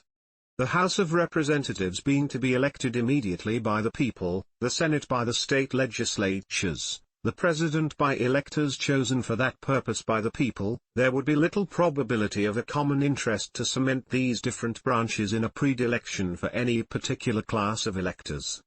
As to the Senate, it is impossible that any regulation of time and manner, which is all that is proposed to be submitted to the national government in respect to that body, can affect the spirit which will direct the choice of its members. The collective sense of the state legislatures can never be influenced by extraneous circumstances of that sort, a consideration which alone ought to satisfy us that the discrimination apprehended would never be attempted. For what inducement could the Senate have to concur in a preference in which itself would not be included? Or to what purpose would it be established, in reference to one branch of the legislature, if it could not be extended to the other? The composition of the one would in this case counteract that of the other. And we can never suppose that it would embrace the appointments to the Senate, unless we can at the same time suppose the voluntary cooperation of the state legislatures. If we make the latter supposition, it then becomes immaterial where the power in question is placed, whether in their hands or in those of the Union. But what is to be the object of this capricious partiality in the national councils? Is it to be exercised in a discrimination between the different departments of industry, or between the different kinds of property, or between the different degrees of property? Will it lean in favor of the landed interest, or the moneyed interest, or the mercantile interest, or the manufacturing interest? Or, to speak in the fashionable language of the adversaries to the Constitution, will it court the elevation of the wealthy and the well-born, to the exclusion and debasement of all the rest of the society? If this partiality is to be exerted in favor of those who are concerned in any particular description of industry or property, I presume it will readily be admitted, that the competition for it will lie between landed men and merchants. And I scruple not to affirm, that it is infinitely less likely that either of them should gain an ascendant in the national councils, than that the one or the other of them should predominate in all the local councils. The inference will be, that a conduct tending to give an undue preference to either is much less to be dreaded from the former than from the latter. The several states are in various degrees addicted to agriculture and commerce. In most, if not all of them, agriculture is predominant. In a few of them, however, commerce nearly divides its empire, and in most of them has a considerable share of influence. In proportion as either prevails, it will be conveyed into the national representation, and for the very reason, that this will be an emanation from a greater variety of interests, and in much more various proportions, than are to be found in any single state, it will be much less apt to espouse either of them with a decided partiality, than the representation of any single state. In a country consisting chiefly of the cultivators of land, where the rules of an equal representation obtain, the landed interest must, upon the whole, preponderate in the government. As long as this interest prevails in most of the state legislatures, so long it must maintain a correspondent superiority in the national Senate, which will generally be a faithful copy of the majorities of those assemblies. It cannot therefore be presumed, that a sacrifice of the landed to the mercantile class will ever be a favorite object of this branch of the federal legislature. In applying thus particularly to the Senate a general observation suggested by the situation of the country, I am governed by the consideration, that the credulous votaries of state power cannot, upon their own principles, suspect, that the state legislatures would be warped from their duty by any external influence. But in reality the same situation must have the same effect, in the primitive composition at least of the Federal House of Representatives. An improper bias towards the mercantile class is as little to be expected from this quarter as from the other. In order, perhaps, to give countenance to the objection at any rate, it may be asked, is there not danger of an opposite bias in the national government, which may dispose it to endeavor to secure a monopoly of the federal administration to the landed class? As there is little likelihood that the supposition of such a bias will have any terrors for those who would be immediately injured by it, a labored answer to this question will be dispensed with. It will be sufficient to remark, first, that for the reasons elsewhere assigned, it is less likely that any decided partiality should prevail in the councils of the Union than in those of any of its members. Secondly, that there would be no temptation to violate the Constitution in favor of the landed class, because that class would, in the natural course of things, enjoy as great a preponderancy as itself could desire. And thirdly, that men accustomed to investigate the sources of public prosperity upon a large scale, must be too well convinced of the utility of commerce, to be inclined to inflict upon it so deep a wound as would result from the entire exclusion of those who would best understand its interest from a share in the management of them. The importance of commerce, in the view of revenue alone, must effectually guard it against the enmity of a body which would be continually importuned in its favour, by the urgent calls of public necessity.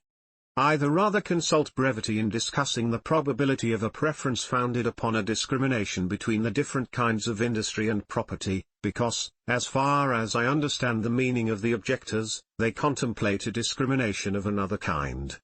They appear to have in view, as the objects of the preference with which they endeavour to alarm us, those whom they designate by the description of the wealthy and the well-born.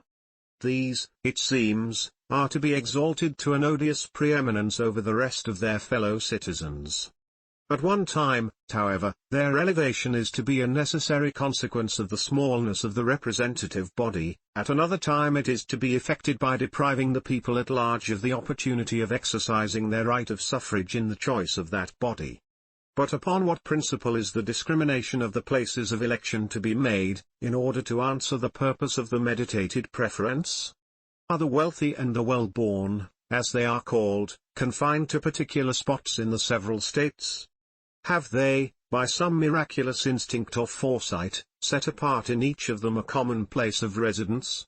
Are they only to be met within the towns or cities?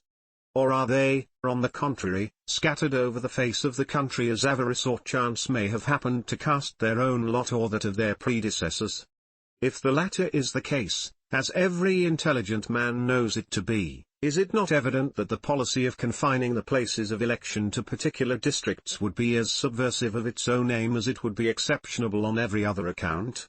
The truth is, that there is no method of securing to the rich the preference apprehended, but by prescribing qualifications of property either for those who may elect or be elected. But this forms no part of the power to be conferred upon the national government. Its authority would be expressly restricted to the regulation of the times, the places, the manner of elections. The qualifications of the persons who may choose or be chosen, as has been remarked upon other occasions, are defined and fixed in the Constitution, and are unalterable by the legislature. Let it, however, be admitted, for argument's sake, that the expedient suggested might be successful, and let it at the same time be equally taken for granted that all the scruples which a sense of duty or an apprehension of the danger of the experiment might inspire, were overcome in the breasts of the national rulers, still I imagine it will hardly be pretended that they could ever hope to carry such an enterprise into execution without the aid of a military force sufficient to subdue the resistance of the great body of the people. The improbability of the existence of a force equal to that object has been discussed and demonstrated in different parts of these papers, but that the futility of the objection under consideration may appear in the strongest light, it shall be conceded for a moment that such a force might exist, and the national government shall be supposed to be in the actual possession of it. What will be the conclusion? With a disposition to invade the essential rights of the community, and with the means of gratifying that disposition, is it presumable that the persons who were actuated by it would amuse themselves in the ridiculous task of fabricating election laws for securing a preference to a favourite class of men? Would they not be likely to prefer a conduct better adapted to their own immediate aggrandizement? Would they not rather boldly resolve to perpetuate themselves in office by one decisive act of usurpation, than to trust to precarious expedients which, in spite of all the precautions that might accompany them, might terminate in the dismission, disgrace, and ruin of their authors? Would they not fear that citizens, not less tenacious than conscious of their rights, would flock from the remote extremes of their respective states to the places of election, to overthrow their tyrants, and to substitute men who would be disposed to avenge the violated majesty of the people? Federalist number 61. The same subject continued. Concerning the power of Congress to regulate the election of members. From the New York Packet. Tuesday, February 26, 1788. By Alexander Hamilton. To the people of the state of New York, the more candid opposers of the provision respecting elections, contained in the plan of the convention, when pressed in argument, will sometimes concede the propriety of that provision, with this qualification, however, that it ought to have been accompanied with a declaration, that all elections should be had in the counties where the electors resided. This, say they, was a necessary precaution against an abuse of the power. A declaration of this nature would certainly have been harmless, so far as it would have had the effect of quieting apprehensions. It might not have been undesirable. But it would, in fact, have afforded little or no additional security against the danger apprehended, and the want of it will never be considered, by an impartial and judicious examiner, as a serious, still less as an insuperable, objection to the plan. The different views taken of the subject in the two preceding papers must be sufficient to satisfy all dispassionate and discerning men, that if the public liberty should ever be the victim of the ambition of the national rulers, the power under examination, at least, will be guiltless of the sacrifice. If those who are inclined to consult their jealousy only, would exercise it in a careful inspection of the several state constitutions, they would find little less room for disquietude and alarm, from the latitude which most of them allow in respect to elections, than from the latitude which is proposed to be allowed to the national government in the same respect. A review of their situation, in this particular, would tend greatly to remove any ill impressions which may remain in regard to this matter. But as that view would lead into long and tedious details, I shall content myself with the single example of the state in which I write. The Constitution of New York makes no other provision for locality of elections, than that the members of the Assembly shall be elected in the counties, those of the Senate, in the great districts into which the state is or may be divided. These at present are 4 in number, and comprehend each from 2 to 6 counties. It may readily be perceived that it would not be more difficult to the legislature of New York to defeat the suffrages of the citizens of New York, by confining elections to particular places, than for the legislature of the United States to defeat the suffrages of the citizens of the Union, by the like expedient. Suppose, for instance, the city of Albany was to be appointed the sole place of election for the county and district of which it is a part, would not the inhabitants of that city speedily become the only electors of the members both of the Senate and Assembly for that county and district? Can we imagine that the electors who reside in the remote subdivisions of the counties of Albany, Saratoga, Cambridge, etc., or in any part of the county of Montgomery, would take the trouble to come to the city of Albany, to give their votes for members of the Assembly or Senate, sooner than they would repair to the city of New York, to participate in the choice of the members of the Federal House of Representatives? The alarming indifference discoverable in the exercise of so invaluable a privilege under the existing laws, which afford every facility to it, furnishes a ready answer to this question. And, abstracted from any experience on the subject, we can be at no loss to determine, that when the place of election is at an inconvenient distance from the elector, the effect upon his conduct will be the same whether that distance be 20 miles or 20,000 miles. Hence it must appear, that objections to the particular modification of the federal power of regulating elections will, in substance, apply with equal force to the modification of the like power in the Constitution of this state, and for this reason it will be impossible to acquit the one, and to condemn the other. A similar comparison would lead to the same conclusion in respect to the constitutions of most of the other states.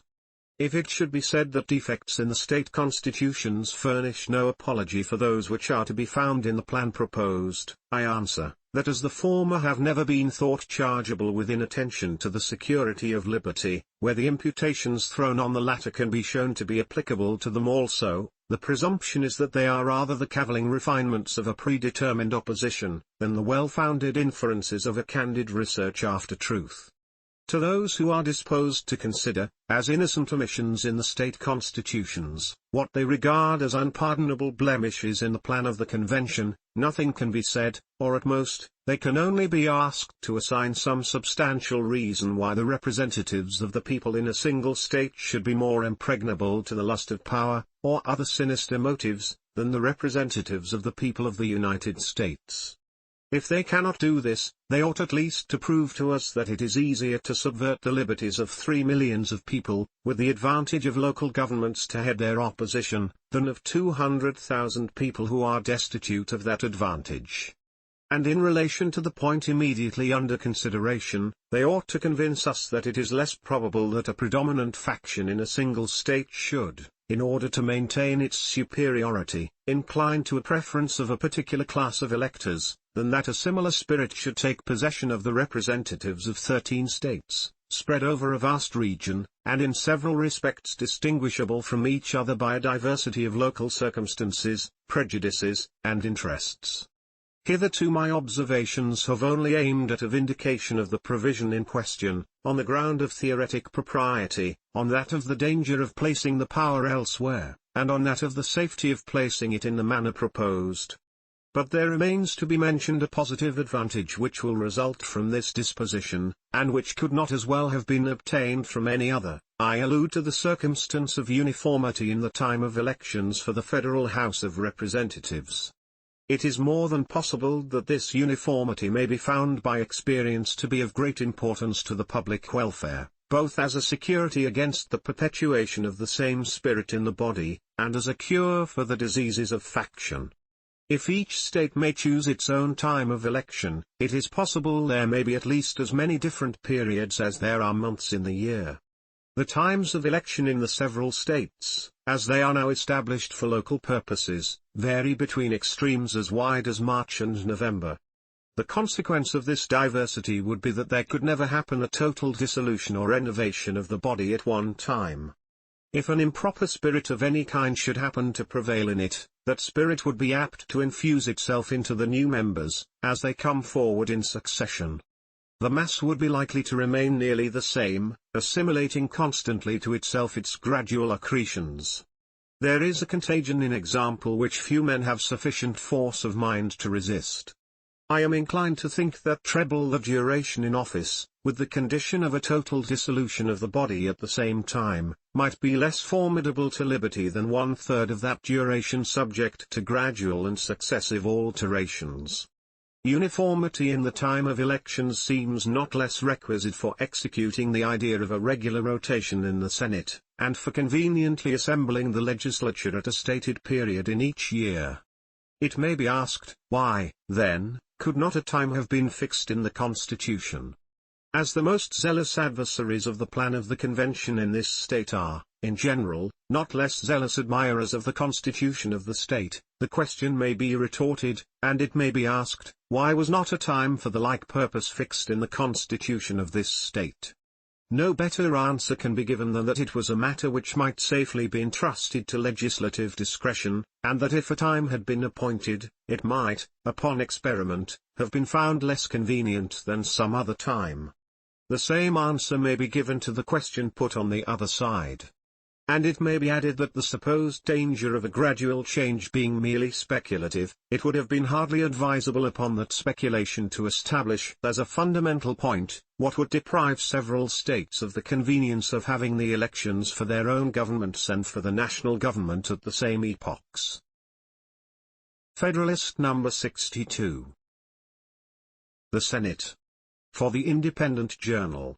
Wednesday, February 27, 1788. By James Madison. To the people of the State of New York, having examined the Constitution of the House of Representatives, and answered such of the objections against it as seemed to merit notice, I enter next on the examination of the Senate. The heads into which this member of the government may be considered are, I. The qualification of senators, 2. The appointment of them by the state legislatures, 3. The equality of representation in the Senate, 4. The number of senators, and the term for which they are to be elected, v. The powers vested in the Senate. I. The qualifications proposed for senators, as distinguished from those of representatives, consist in a more advanced age and a longer period of citizenship. A senator must be 30 years of age at least, as a representative must be 25. And the former must have been a citizen 9 years, as 7 years are required for the latter. The propriety of these distinctions is explained by the nature of the senatorial trust, which, requiring greater extent of information and stability of character, requires at the same time that the senator should have reached a period of life most likely to supply these advantages, and which, participating immediately in transactions with foreign nations, ought to be exercised by none who are not thoroughly weaned from the prepossessions and habits incident to foreign birth and education. The term of 9 years appears to be a prudent mediocrity between a total exclusion of adopted citizens, whose merits and talents may claim a share in the public confidence, and an indiscriminate and hasty admission of them, which might create a channel for foreign influence on the national councils. 2. It is equally unnecessary to dilate on the appointment of senators by the state legislatures. Among the various modes which might have been devised for constituting this branch of the government, that which has been proposed by the convention is probably the most congenial with the public opinion. It is recommended by the double advantage of favoring a select appointment, and of giving to the state governments such an agency in the formation of the federal government as must secure the authority of the former, and may form a convenient link between the two systems. 3. The equality of representation in the Senate is another point, which, being evidently the result of compromise between the opposite pretensions of the large and the small states, does not call for much discussion.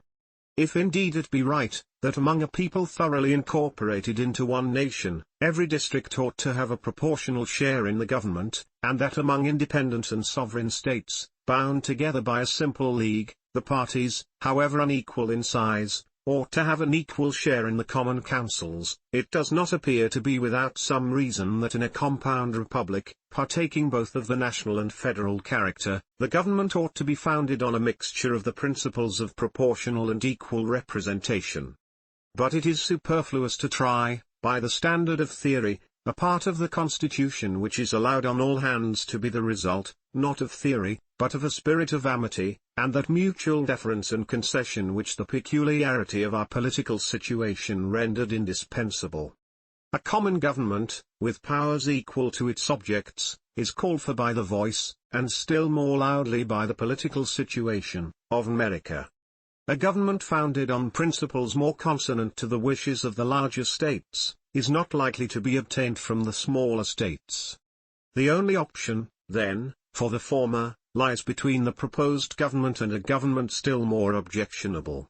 Under this alternative, the advice of prudence must be to embrace the lesser evil, and, instead of indulging a fruitless anticipation of the possible mischiefs which may ensue, to contemplate rather the advantageous consequences which may qualify the sacrifice. In this spirit it may be remarked, that the equal vote allowed to each state is at once a constitutional recognition of the portion of sovereignty remaining in the individual states, and an instrument for preserving that residuary sovereignty. So far the equality ought to be no less acceptable to the large than to the small states, since they are not less solicitous to guard, by every possible expedient, against an improper consolidation of the states into one simple republic. Another advantage accruing from this ingredient in the constitution of the Senate is, the additional impediment it must prove against improper acts of legislation. No law or resolution can now be passed without the concurrence, first, of a majority of the people, and then, of a majority of the states. It must be acknowledged that this complicated check on legislation may in some instances be injurious as well as beneficial, and that the peculiar defense which it involves in favor of the smaller states, would be more rational, if any interests common to them, and distinct from those of the other states, would otherwise be exposed to peculiar danger. But as the larger states will always be able, by their power over the supplies, to defeat unreasonable exertions of this prerogative of the lesser states, and as the faculty and excessive law-making seem to be the diseases to which our governments are most liable, it is not impossible that this part of the Constitution may be more convenient in practice than it appears to many in contemplation. 4. The number of senators, and the duration of their appointment, come next to be considered. In order to form an accurate judgment on both of these points, it will be proper to inquire into the purposes which are to be answered by a Senate, and in order to ascertain these, it will be necessary to review the inconveniences which a republic must suffer from the want of such an institution. First, it is a misfortune incident to republican government, though in a less degree than to other governments, that those who administer it may forget their obligations to their constituents, and prove unfaithful to their important trust. In this point of view, a Senate, as a second branch of the legislative assembly, distinct from, and dividing the power with, a first, must be in all cases a salutary check on the government. It doubles the security to the people, by requiring the concurrence of two distinct bodies in schemes of usurpation or perfidy, where the ambition or corruption of one would otherwise be sufficient. This is a precaution founded on such clear principles, and now so well understood in the United States, that it would be more than superfluous to enlarge on it. I will barely remark, that as the improbability of sinister combinations will be in proportion to the dissimilarity in the genius of the two bodies, it must be politic to distinguish them from each other by every circumstance which will consist with a due harmony in all proper measures, and with the genuine principles of republican government. Second, the necessity of a Senate is not less indicated by the propensity of all single and numerous assemblies to yield to the impulse of sudden and violent passions, and to be seduced by factious leaders into intemperate and pernicious resolutions. Examples on this subject might be cited without number, and from proceedings within the United States, as well as from the history of other nations. But a position that will not be contradicted, need not be proved. All that need be remarked is, that a body which is to correct this infirmity ought itself to be free from it, and consequently ought to be less numerous. It ought, moreover, to possess great firmness, and consequently ought to hold its authority by a tenure of considerable duration. Third, another defect to be supplied by a Senate lies in a want of due acquaintance with the objects and principles of legislation. It is not possible that an assembly of men called for the most part from pursuits of a private nature, continued in appointment for a short time, and led by no permanent motive to devote the intervals of public occupation to a study of the laws, the affairs, and the comprehensive interests of their country, should, if left wholly to themselves, escape a variety of important errors in the exercise of their legislative trust. It may be affirmed, on the best grounds, that no small share of the present embarrassments of America is to be charged on the blunders of our governments, and that these have proceeded from the heads rather than the hearts of most of the authors of them. What indeed are all the repealing, explaining, and amending laws, which fill and disgrace our voluminous codes, but so many monuments of deficient wisdom, so many impeachments exhibited by each succeeding against each preceding session, so many admonitions to the people, of the value of those aids which may be expected from a well-constituted Senate. A good government implies two things: first, fidelity to the object of government, which is the happiness of the people; secondly, a knowledge of the means by which that object can be best attained. Some governments are deficient in both these qualities, most governments are deficient in the first. I scruple not to assert, that in American governments too little attention has been paid to the last. The federal constitution avoids this error, and what merits particular notice, it provides for the last in a mode which increases the security for the first. Fourth, the mutability in the public councils arising from a rapid succession of new members, however qualified they may be, points out, in the strongest manner, the necessity of some stable institution in the government. Every new election in the states is found to change one half of the representatives. From this change of men must proceed a change of opinions, and from a change of opinions, a change of measures. But a continual change even of good measures is inconsistent with every rule of prudence and every prospect of success. The remark is verified in private life, and becomes more just, as well as more important, in national transactions. To trace the mischievous effects of a mutable government would fill a volume. I will hint a few only, each of which will be perceived to be a source of innumerable others. In the first place, it forfeits the respect and confidence of other nations, and all the advantages connected with national character. An individual who is observed to be inconstant to his plans, or perhaps to carry on his affairs without any plan at all, is marked at once, by all prudent people, as a speedy victim to his own unsteadiness and folly. His more friendly neighbors may pity him, but all will decline to connect their fortunes with his, and not a few will seize the opportunity of making their fortunes out of his. One nation is to another what one individual is to another, with this melancholy distinction perhaps, that the former, with fewer of the benevolent emotions than the latter, are under fewer restraints also from taking undue advantage from the indiscretions of each other. Every nation, consequently, whose affairs betray a want of wisdom and stability, may calculate on every loss which can be sustained from the more systematic policy of their wiser neighbors. But the best instruction on this subject is unhappily conveyed to America by the example of her own situation. She finds that she is held in no respect by her friends, that she is the derision of her enemies, and that she is a prey to every nation which has an interest in speculating on her fluctuating counsels and embarrassed affairs. The internal effects of a mutable policy are still more calamitous. It poisons the blessing of liberty itself.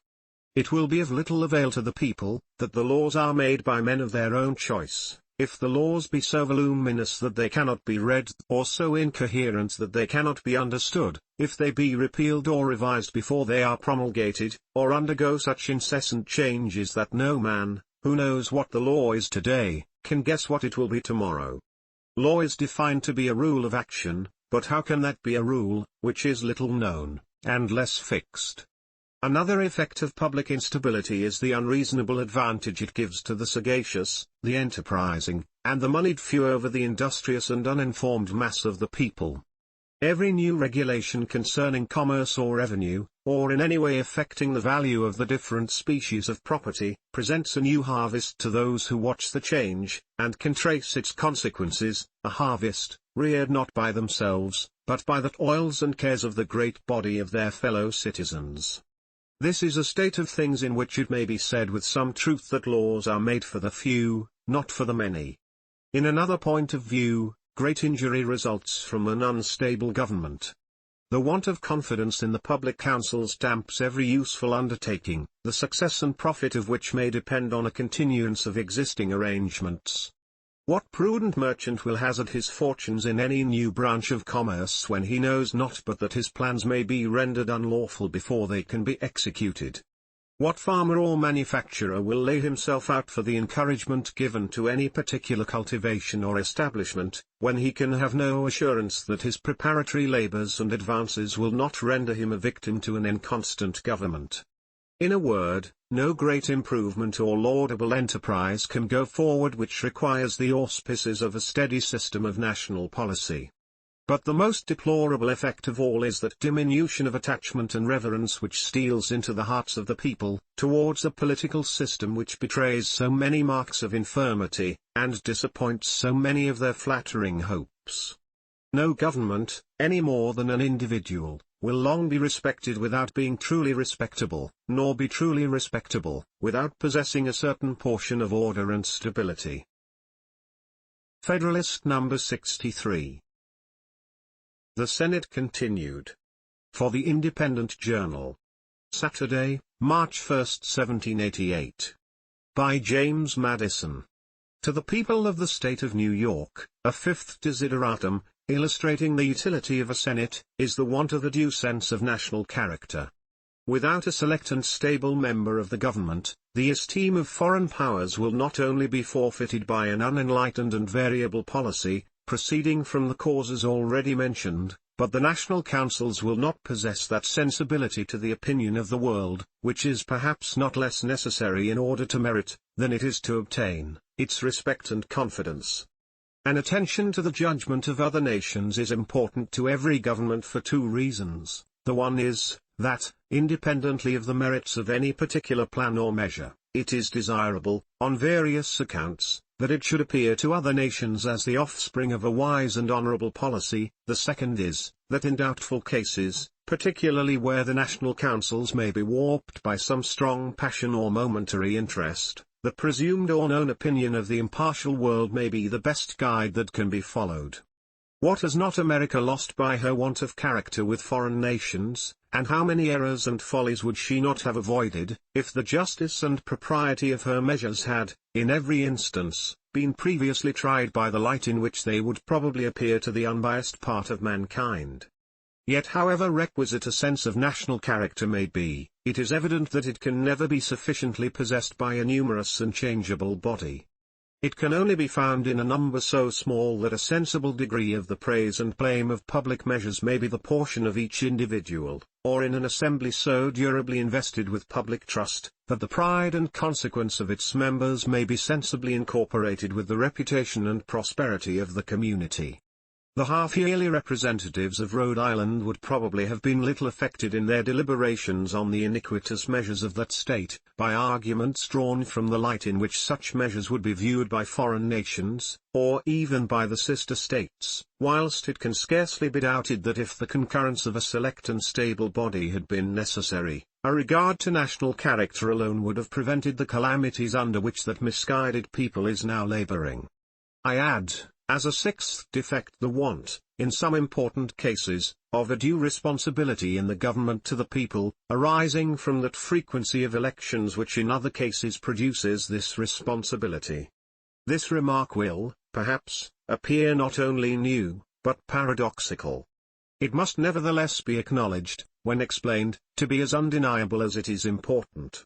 Responsibility, in order to be reasonable, must be limited to objects within the power of the responsible party, and in order to be effectual, must relate to operations of that power, of which a ready and proper judgment can be formed by the constituents. The objects of government may be divided into two general classes, the one depending on measures which have singly an immediate and sensible operation, the other depending on a succession of well-chosen and well-connected measures, which have a gradual and perhaps unobserved operation. The importance of the latter description to the collective and permanent welfare of every country, needs no explanation. And yet it is evident that an assembly elected for so short a term as to be unable to provide more than one or two links in a chain of measures on which the general welfare may essentially depend, ought not to be answerable for the final result, any more than a steward or tenant, engaged for 1 year, could be justly made to answer for places or improvements which could not be accomplished in less than half a dozen years. Number is it possible for the people to estimate the share of influence which their annual assemblies may respectively have on events resulting from the mixed transactions of several years? It is sufficiently difficult to preserve a personal responsibility in the members of a numerous body, for such acts of the body as have an immediate, detached, and palpable operation on its constituents.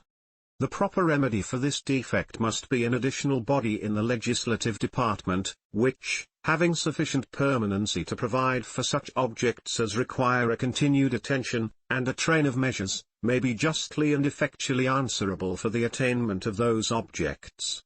Thus far I have considered the circumstances which point out the necessity of a well-constructed Senate only as they relate to the representatives of the people. To a people as little blinded by prejudice or corrupted by flattery as those whom I address, I shall not scruple to add, that such an institution may be sometimes necessary as a defense to the people against their own temporary errors and delusions. As the cool and deliberate sense of the community ought, in all governments, and actually will, in all free governments, ultimately prevail over the views of its rulers, so there are particular moments in public affairs when the people, stimulated by some irregular passion, or some illicit advantage, or misled by the artful misrepresentations of interested men, may call for measures which they themselves will afterwards be the most ready to lament and condemn. In these critical moments, how salutary will be the interference of some temperate and respectable body of citizens, in order to check the misguided career, and to suspend the blow meditated by the people against themselves, until reason, justice, and truth can regain their authority over the public mind. What bitter anguish would not the people of Athens have often escaped if their government had contained so provident a safeguard against the tyranny of their own passions. Popular liberty might then have escaped the indelible reproach of decreeing to the same citizens the hemlock on one day and statues on the next. It may be suggested, that a people spread over an extensive region cannot, like the crowded inhabitants of a small district, be subject to the infection of violent passions, or to the danger of combining in pursuit of unjust measures. I am far from denying that this is a distinction of peculiar importance. I have, on the contrary, endeavored in a former paper to show, that it is one of the principal recommendations of a confederated republic. At the same time, this advantage ought not to be considered as superseding the use of auxiliary precautions. It may even be remarked, that the same extended situation, which will exempt the people of America from some of the dangers incident to lesser republics, will expose them to the inconveniency of remaining for a longer time under the influence of those misrepresentations which the combined industry of interested men may succeed in distributing among them.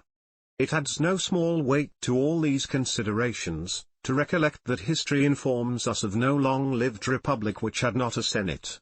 Sparta, Rome, and Carthage are, in fact, the only states to whom that character can be applied. In each of the two first there was a senate for life. The constitution of the senate in the last is less known. Circumstantial evidence makes it probable that it was not different in this particular from the two others. It is at least certain, that it had some quality or other which rendered it an anchor against popular fluctuations, and that a smaller council, drawn out of the Senate, was appointed not only for life, but filled up vacancies itself. These examples, though as unfit for the imitation, as they are repugnant to the genius, of America, are, notwithstanding, when compared with the fugitive and turbulent existence of other ancient republics, very instructive proofs of the necessity of some institution that will blend stability with liberty. I am not unaware of the circumstances which distinguish the American from other popular governments, as well ancient as modern, and which render extreme circumspection necessary, in reasoning from the one case to the other. But after allowing due weight to this consideration, it may still be maintained, that there are many points of similitude which render these examples not unworthy of our attention.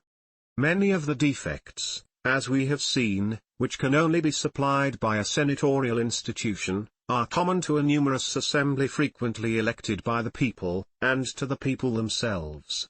There are others peculiar to the former, which require the control of such an institution. The people can never willfully betray their own interests, but they may possibly be betrayed by the representatives of the people, and the danger will be evidently greater where the whole legislative trust is lodged in the hands of one body of men, than where the concurrence of separate and dissimilar bodies is required in every public act. The difference most relied on, between the American and other republics, consists in the principle of representation, which is the pivot on which the former move, and which is supposed to have been unknown to the latter, or at least to the ancient part of them. The use which has been made of this difference, in reasonings contained in former papers, will have shown that I am disposed neither to deny its existence nor to undervalue its importance. I feel the less restraint, therefore, in observing, that the position concerning the ignorance of the ancient governments on the subject of representation, is by no means precisely true in the latitude commonly given to it. Without entering into a disquisition which here would be misplaced, I will refer to a few known facts, in support of what I advance. In the most pure democracies of Greece, many of the executive functions were performed, not by the people themselves, but by officers elected by the people, and representing the people in their executive capacity. Prior to the reform of Solon, Athens was governed by 9 archons, annually elected by the people at large. The degree of power delegated to them seems to be left in great obscurity. Subsequent to that period, we find an assembly, first of 4, and afterwards of 600 members, annually elected by the people, and partially representing them in their legislative capacity, since they were not only associated with the people in the function of making laws, but had the exclusive right of originating legislative propositions to the people. The Senate of Carthage, also, whatever might be its power, or the duration of its appointment, appears to have been elective by the suffrages of the people. Similar instances might be traced in most, if not all the popular governments of antiquity. Lastly, in Sparta we meet with the Ephori, and in Rome with the tribunes, 2 bodies, small indeed in numbers, but annually elected by the whole body of the people, and considered as the representatives of the people, almost in their plenipotentiary capacity. The Cosmi of Crete were also annually elected by the people, and have been considered by some authors as an institution analogous to those of Sparta and Rome, with this difference only, that in the election of that representative body the right of suffrage was communicated to a part only of the people. From these facts, to which many others might be added, it is clear that the principle of representation was neither unknown to the ancients nor wholly overlooked in their political constitutions. The true distinction between these and the American governments lies in the total exclusion of the people, in their collective capacity, from any share in the latter, and not in the total exclusion of the representatives of the people from the administration of the former. The distinction, however, thus qualified, must be admitted to leave a most advantageous superiority in favor of the United States. But to ensure to this advantage its full effect, we must be careful not to separate it from the other advantage, of an extensive territory. For it cannot be believed, that any form of representative government could have succeeded within the narrow limits occupied by the democracies of Greece.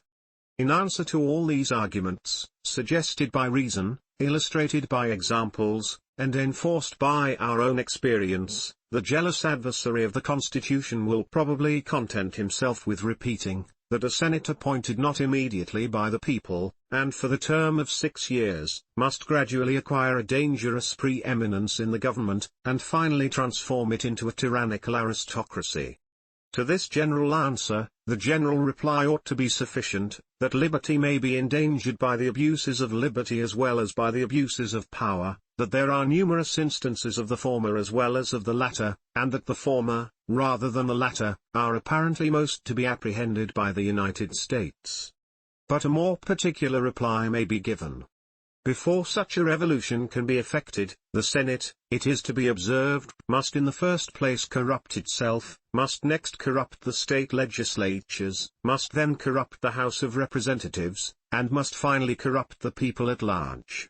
It is evident that the Senate must be first corrupted before it can attempt an establishment of tyranny. Without corrupting the state legislatures, it cannot prosecute the attempt, because the periodical change of members would otherwise regenerate the whole body. Without exerting the means of corruption with equal success on the House of Representatives, the opposition of that co-equal branch of the government would inevitably defeat the attempt, and without corrupting the people themselves, a succession of new representatives would speedily restore all things to their pristine order. Is there any man who can seriously persuade himself that the proposed Senate can, by any possible means within the compass of human address, arrive at the object of a lawless ambition, through all these obstructions? If reason condemns the suspicion, the same sentence is pronounced by experience. The Constitution of Maryland furnishes the most apposite example. The Senate of that state is elected, as the Federal Senate will be, indirectly by the people, and for a term less by 1 year only than the Federal Senate. It is distinguished, also, by the remarkable prerogative of filling up its own vacancies within the term of its appointment, and, at the same time, is not under the control of any such rotation as is provided for the Federal Senate. There are some other lesser distinctions, which would expose the former to colorable objections, that do not lie against the latter. If the Federal Senate, therefore, really contained the danger which has been so loudly proclaimed, some symptoms at least of a like danger ought by this time to have been betrayed by the Senate of Maryland, but no such symptoms have appeared. On the contrary, the jealousies at first entertained by men of the same description with those who view with terror the correspondent part of the Federal Constitution, have been gradually extinguished by the progress of the experiment, and the Maryland Constitution is daily deriving, from the salutary operation of this part of it, a reputation in which it will probably not be rivaled by that of any state in the Union. But if anything could silence the jealousies on this subject, it ought to be the British example. The Senate there, instead of being elected for a term of 6 years, and of being unconfined to particular families or fortunes, is an hereditary assembly of opulent nobles. The House of Representatives, instead of being elected for 2 years, and by the whole body of the people, is elected for 7 years, and, in very great proportion, by a very small proportion of the people. Here, unquestionably, ought to be seen in full display the aristocratic usurpations and tyranny which are at some future period to be exemplified in the United States. Unfortunately, however, for the anti-federal argument, the British history informs us that this hereditary assembly has not been able to defend itself against the continual encroachments of the House of Representatives, and that it no sooner lost the support of the monarch, than it was actually crushed by the weight of the popular branch. As far as antiquity can instruct us on this subject, its examples support the reasoning which we have employed. In Sparta, the Ephori, the annual representatives of the people, were found an overmatch for the Senate for life, continually gained on its authority and finally drew all power into their own hands. The tribunes of Rome, who were the representatives of the people, prevailed, it is well known, in almost every contest with the Senate for life, and in the end gained the most complete triumph over it. The fact is the more remarkable, as unanimity was required in every act of the tribunes, even after their number was augmented to 10. It proves the irresistible force possessed by that branch of a free government, which has the people on its side. To these examples might be added that of Carthage, whose Senate, according to the testimony of Publius, instead of drawing all power into its vortex, had, at the commencement of the Second Punic War, lost almost the whole of its original portion. Besides the conclusive evidence resulting from this assemblage of facts, that the Federal Senate will never be able to transform itself, by gradual usurpations, into an independent and aristocratic body, we are warranted in believing, that if such a revolution should ever happen from causes which the foresight of man cannot guard against, the House of Representatives, with the people on their side, will at all times be able to bring back the Constitution to its primitive form and principles. Against the force of the immediate representatives of the people, nothing will be able to maintain even the constitutional authority of the Senate, but such a display of enlightened policy, and attachment to the public good, as will divide with that branch of the legislature the affections and support of the entire body of the people themselves. Federalist number 64. The Powers of the Senate. From the Independent Journal. Wednesday, March 5, 1788. By John J. To the people of the state of New York, it is a just and not a new observation, that enemies to particular persons, and opponents to particular measures, seldom confine their censures to such things only in either as are worthy of blame.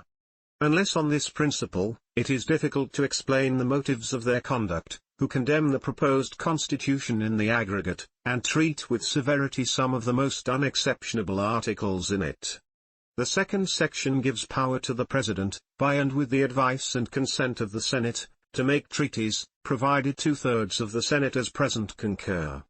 The power of making treaties is an important one, especially as it relates to war, peace, and commerce, and it should not be delegated but in such a mode, and with such precautions, as will afford the highest security that it will be exercised by men the best qualified for the purpose, and in the manner most conducive to the public good. The Convention appears to have been attentive to both these points. They have directed the President to be chosen by select bodies of electors, to be deputed by the people for that express purpose, and they have committed the appointment of senators to the state legislatures. This mode has, in such cases, vastly the advantage of elections by the people in their collective capacity, where the activity of party zeal, taking the advantage of the supineness, the ignorance, and the hopes and fears of the unwary and interested, often places men in office by the votes of a small proportion of the electors. As the select assemblies for choosing the President, as well as the state legislatures who appoint the senators, will in general be composed of the most enlightened and respectable citizens, there is reason to presume that their attention and their votes will be directed to those men only who have become the most distinguished by their abilities and virtue, and in whom the people perceive just grounds for confidence. The Constitution manifests very particular attention to this object. By excluding men under 35 from the first office, and those under 30 from the second, it confines the electors to men of whom the people have had time to form a judgment, and with respect to whom they will not be liable to be deceived by those brilliant appearances of genius and patriotism, which, like transient meteors, sometimes mislead as well as dazzle. If the observation be well founded, that wise kings will always be served by able ministers, it is fair to argue, that as an assembly of select electors possess, in a greater degree than kings, the means of extensive and accurate information relative to men and characters, so will their appointments bear at least equal marks of discretion and discernment. The inference which naturally results from these considerations is this, that the President and Senators so chosen will always be of the number of those who best understand our national interests, whether considered in relation to the several states or to foreign nations, who are best able to promote those interests, and whose reputation for integrity inspires and merits confidence. With such men the power of making treaties may be safely lodged. Although the absolute necessity of system, in the conduct of any business, is universally known and acknowledged, yet the high importance of it in national affairs has not yet become sufficiently impressed on the public mind. They who wish to commit the power under consideration to a popular assembly, composed of members constantly coming and going in quick succession, seem not to recollect that such a body must necessarily be inadequate to the attainment of those great objects, which require to be steadily contemplated in all their relations and circumstances, and which can only be approached and achieved by measures which not only talents, but also exact information, and often much time, are necessary to concert and to execute. It was wise, therefore, in the Convention to provide, not only that the power of making treaties should be committed to able and honest men, but also that they should continue in place a sufficient time to become perfectly acquainted with our national concerns, and to form and introduce a system for the management of them. The duration prescribed is such as will give them an opportunity of greatly extending their political information, and of rendering their accumulating experience more and more beneficial to their country. Has the Convention discovered less prudence in providing for the frequent elections of senators in such a way as to obviate the inconvenience of periodically transferring those great affairs entirely to new men, for by leaving a considerable residue of the old ones in place, uniformity and order, as well as a constant succession of official information will be preserved. There are a few who will not admit that the affairs of trade and navigation should be regulated by a system cautiously formed and steadily pursued, and that both our treaties and our laws should correspond with and be made to promote it. It is of much consequence that this correspondence and conformity be carefully maintained, and they who assent to the truth of this position will see and confess that it is well provided for by making concurrence of the Senate necessary both to treaties and to laws. It seldom happens in the negotiation of treaties, of whatever nature, but that perfect secrecy and immediate dispatch are sometimes requisite. These are cases where the most useful intelligence may be obtained, if the persons possessing it can be relieved from apprehensions of discovery. Those apprehensions will operate on those persons whether they are actuated by mercenary or friendly motives, and there doubtless are many of both descriptions, who would rely on the secrecy of the President, but who would not confide in that of the Senate, and still less in that of a large popular assembly. The Convention have done well, therefore, in so disposing of the power of making treaties, that although the President must, in forming them, act by the advice and consent of the Senate, yet he will be able to manage the business of intelligence in such a manner as prudence may suggest. They who have turned their attention to the affairs of men, must have perceived that there are tides in them, tides very irregular in their duration, strength, and direction, and seldom found to run twice exactly in the same manner or measure. To discern and to profit by these tides in national affairs is the business of those who preside over them, and they who have had much experience on this head inform us, that there frequently are occasions when days, nay, even when hours, are precious. The loss of a battle, the death of a prince, the removal of a minister, or other circumstances intervening to change the present posture and aspect of affairs, may turn the most favorable tide into a course opposite to our wishes. As in the field, so in the cabinet, there are moments to be seized as they pass, and they who preside in either should be left in capacity to improve them. So often and so essentially have we heretofore suffered from the want of secrecy and dispatch, that the Constitution would have been inexcusably defective, if no attention had been paid to those objects. Those matters which in negotiations usually require the most secrecy and the most dispatch, are those preparatory and auxiliary measures which are not otherwise important in a national view, than as they tend to facilitate the attainment of the objects of the negotiation. For these, the President will find no difficulty to provide, and should any circumstance occur which requires the advice and consent of the Senate, he may at any time convene them. Thus we see that the Constitution provides that our negotiations for treaties shall have every advantage which can be derived from talents, information, integrity, and deliberate investigations, on the one hand, and from secrecy and dispatch on the other. But to this plan, as to most others that have ever appeared, objections are contrived and urged. Some are displeased with it, not on account of any errors or defects in it, but because, as the treaties, when made, are to have the force of laws, they should be made only by men invested with legislative authority. These gentlemen seem not to consider that the judgments of our courts, and the commissions constitutionally given by our governor, are as valid and as binding on all persons whom they concern, as the laws passed by our legislature. All constitutional acts of power, whether in the executive or in the judicial department, have as much legal validity and obligation as if they proceeded from the legislature, and therefore, whatever name be given to the power of making treaties, or however obligatory they may be when made, certain it is, that the people may, with much propriety, commit the power to a distinct body from the legislature, the executive, or the judicial. It surely does not follow, that because they have given the power of making laws to the legislature, that therefore they should likewise give them the power to do every other act of sovereignty by which the citizens are to be bound and affected. Others, though content that treaties should be made in the mode proposed, are averse to their being the supreme laws of the land. They insist, and profess to believe, that treaties like acts of assembly, should be repealable at pleasure. This idea seems to be new and peculiar to this country, but new errors, as well as new truths, often appear. These gentlemen would do well to reflect that a treaty is only another name for a bargain, and that it would be impossible to find a nation who would make any bargain with us, which should be binding on them absolutely, but on us only so long and so far as we may think proper to be bound by it. They who make laws may, without doubt, amend or repeal them, and it will not be disputed that they who make treaties may alter or cancel them, but still let us not forget that treaties are made, not by only one of the contracting parties, but by both, and consequently, that as the consent of both was essential to their formation at first, so must it ever afterwards be to alter or cancel them. The proposed Constitution, therefore, has not in the least extended the obligation of treaties. They are just as binding, and just as far beyond the lawful reach of legislative acts now, as they will be at any future period, or under any form of government.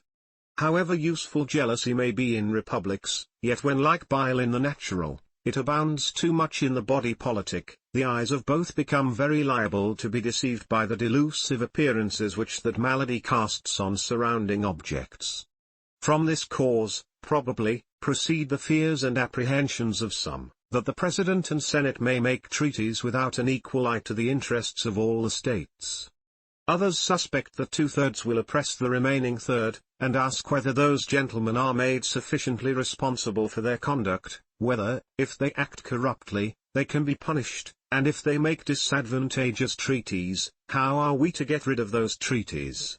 As all the states are equally represented in the Senate, and by men the most able and the most willing to promote the interests of their constituents, they will all have an equal degree of influence in that body, especially while they continue to be careful in appointing proper persons, and to insist on their punctual attendance.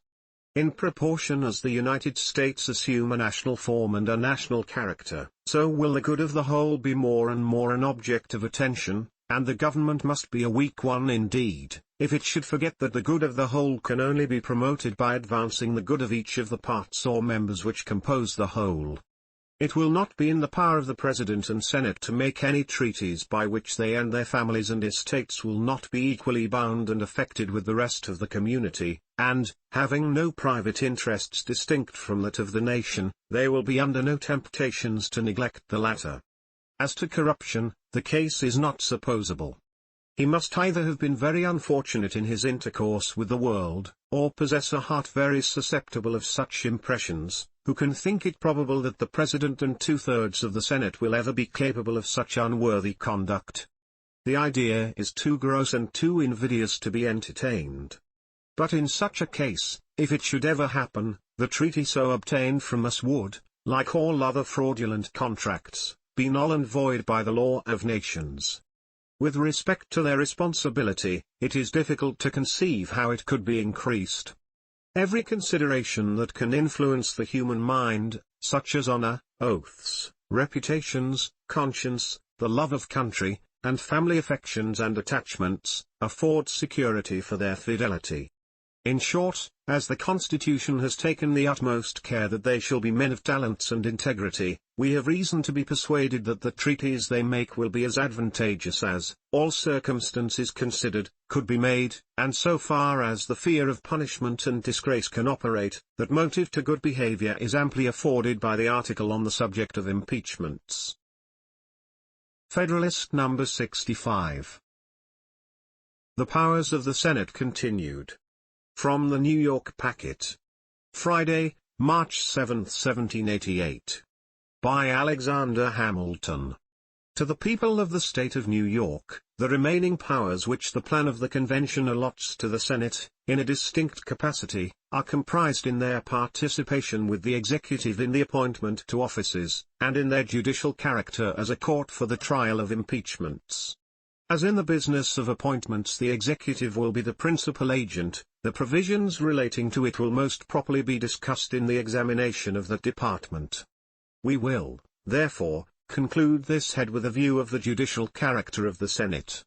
A well-constituted court for the trial of impeachments is an object not more to be desired than difficult to be obtained in a government wholly elective.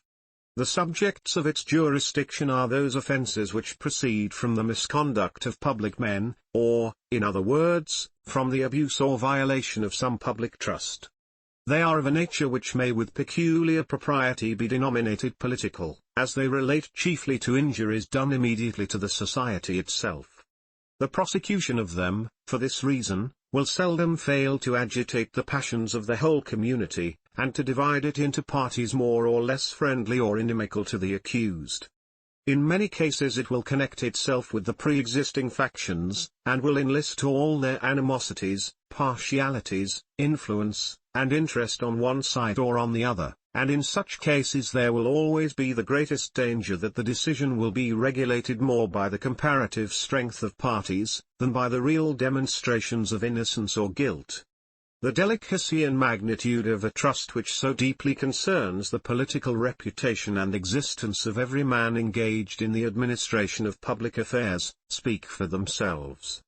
The difficulty of placing it rightly, in a government resting entirely on the basis of periodical elections, will as readily be perceived, when it is considered that the most conspicuous characters in it will, from that circumstance, be too often the leaders or the tools of the most cunning or the most numerous faction, and on this account, can hardly be expected to possess the requisite neutrality towards those whose conduct may be the subject of scrutiny. The Convention, it appears, thought the Senate the most fit depository of this important trust. Those who can best discern the intrinsic difficulty of the thing, will be least hasty in condemning that opinion, and will be most inclined to allow due weight to the arguments which may be supposed to have produced it. What, it may be asked, is the true spirit of the institution itself? Is it not designed as a method of national inquest into the conduct of public men? If this be the design of it, who can so properly be the inquisitors for the nation as the representatives of the nation themselves? It is not disputed that the power of originating the inquiry, or, in other words, of preferring the impeachment, ought to be lodged in the hands of one branch of the legislative body. Will not the reasons which indicate the propriety of this arrangement strongly plead for an admission of the other branch of that body to a share of the inquiry? The model from which the idea of this institution has been borrowed, pointed out that course to the Convention. In Great Britain it is the province of the House of Commons to prefer the impeachment, and of the House of Lords to decide upon it. Several of the state constitutions have followed the example. As well the latter, as the former, seem to have regarded the practice of impeachments as a bridle in the hands of the legislative body upon the executive servants of the government. Is not this the true light in which it ought to be regarded? Where else than in the Senate could have been found a tribunal sufficiently dignified, or sufficiently independent?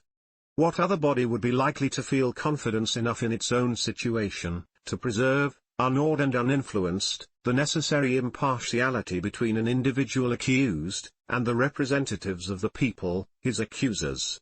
Could the Supreme Court have been relied upon as answering this description?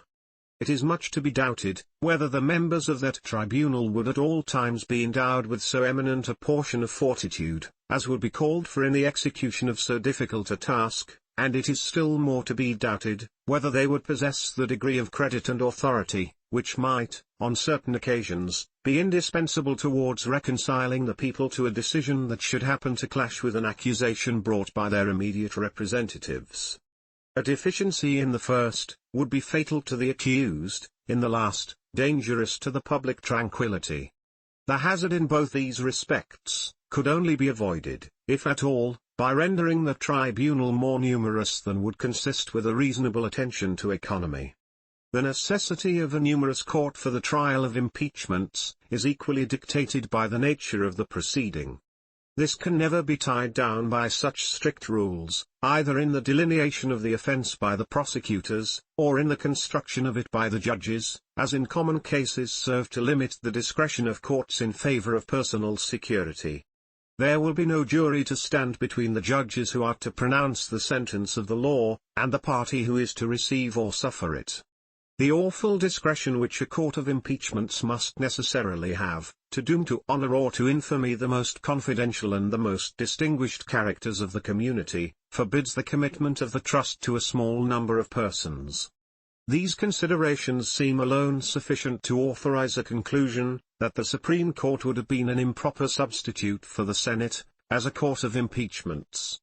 There remains a further consideration, which will not a little strengthen this conclusion. It is this: the punishment which may be the consequence of conviction upon impeachment, is not to terminate the chastisement of the offender.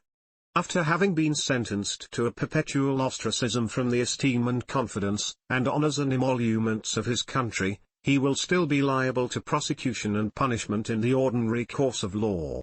Would it be proper that the persons who had disposed of his fame, and his most valuable rights as a citizen in one trial, should, in another trial, for the same offence, be also the disposers of his life and his fortune? Would there not be the greatest reason to apprehend, that error, in the first sentence, would be the parent of error in the second sentence? That the strong bias of one decision would be apt to overrule the influence of any new lights which might be brought to vary the complexion of another decision? Those who know anything of human nature, will not hesitate to answer these questions in the affirmative, and will be at no loss to perceive, that by making the same persons judges in both cases, those who might happen to be the objects of prosecution would, in a great measure, be deprived of the double security intended them by a double trial. The loss of life and estate would often be virtually included in a sentence which, in its terms, imported nothing more than dismission from a present, and disqualification for a future, office. It may be said, that the intervention of a jury, in the second instance, would obviate the danger. But juries are frequently influenced by the opinions of judges. They are sometimes induced to find special verdicts, which refer the main question to the decision of the court. Who would be willing to stake his life and his estate upon the verdict of a jury acting under the auspices of judges who had predetermined his guilt? Would it have been an improvement of the plan, to have united the Supreme Court with the Senate, in the formation of the Court of Impeachments? This union would certainly have been attended with several advantages, but would they not have been overbalanced by the signal disadvantage, already stated, arising from the agency of the same judges in the double prosecution to which the offender would be liable? To a certain extent, the benefits of that union will be obtained from making the Chief Justice of the Supreme Court the President of the Court of Impeachments, as is proposed to be done in the plan of the Convention, while the inconveniences of an entire incorporation of the former into the latter will be substantially avoided.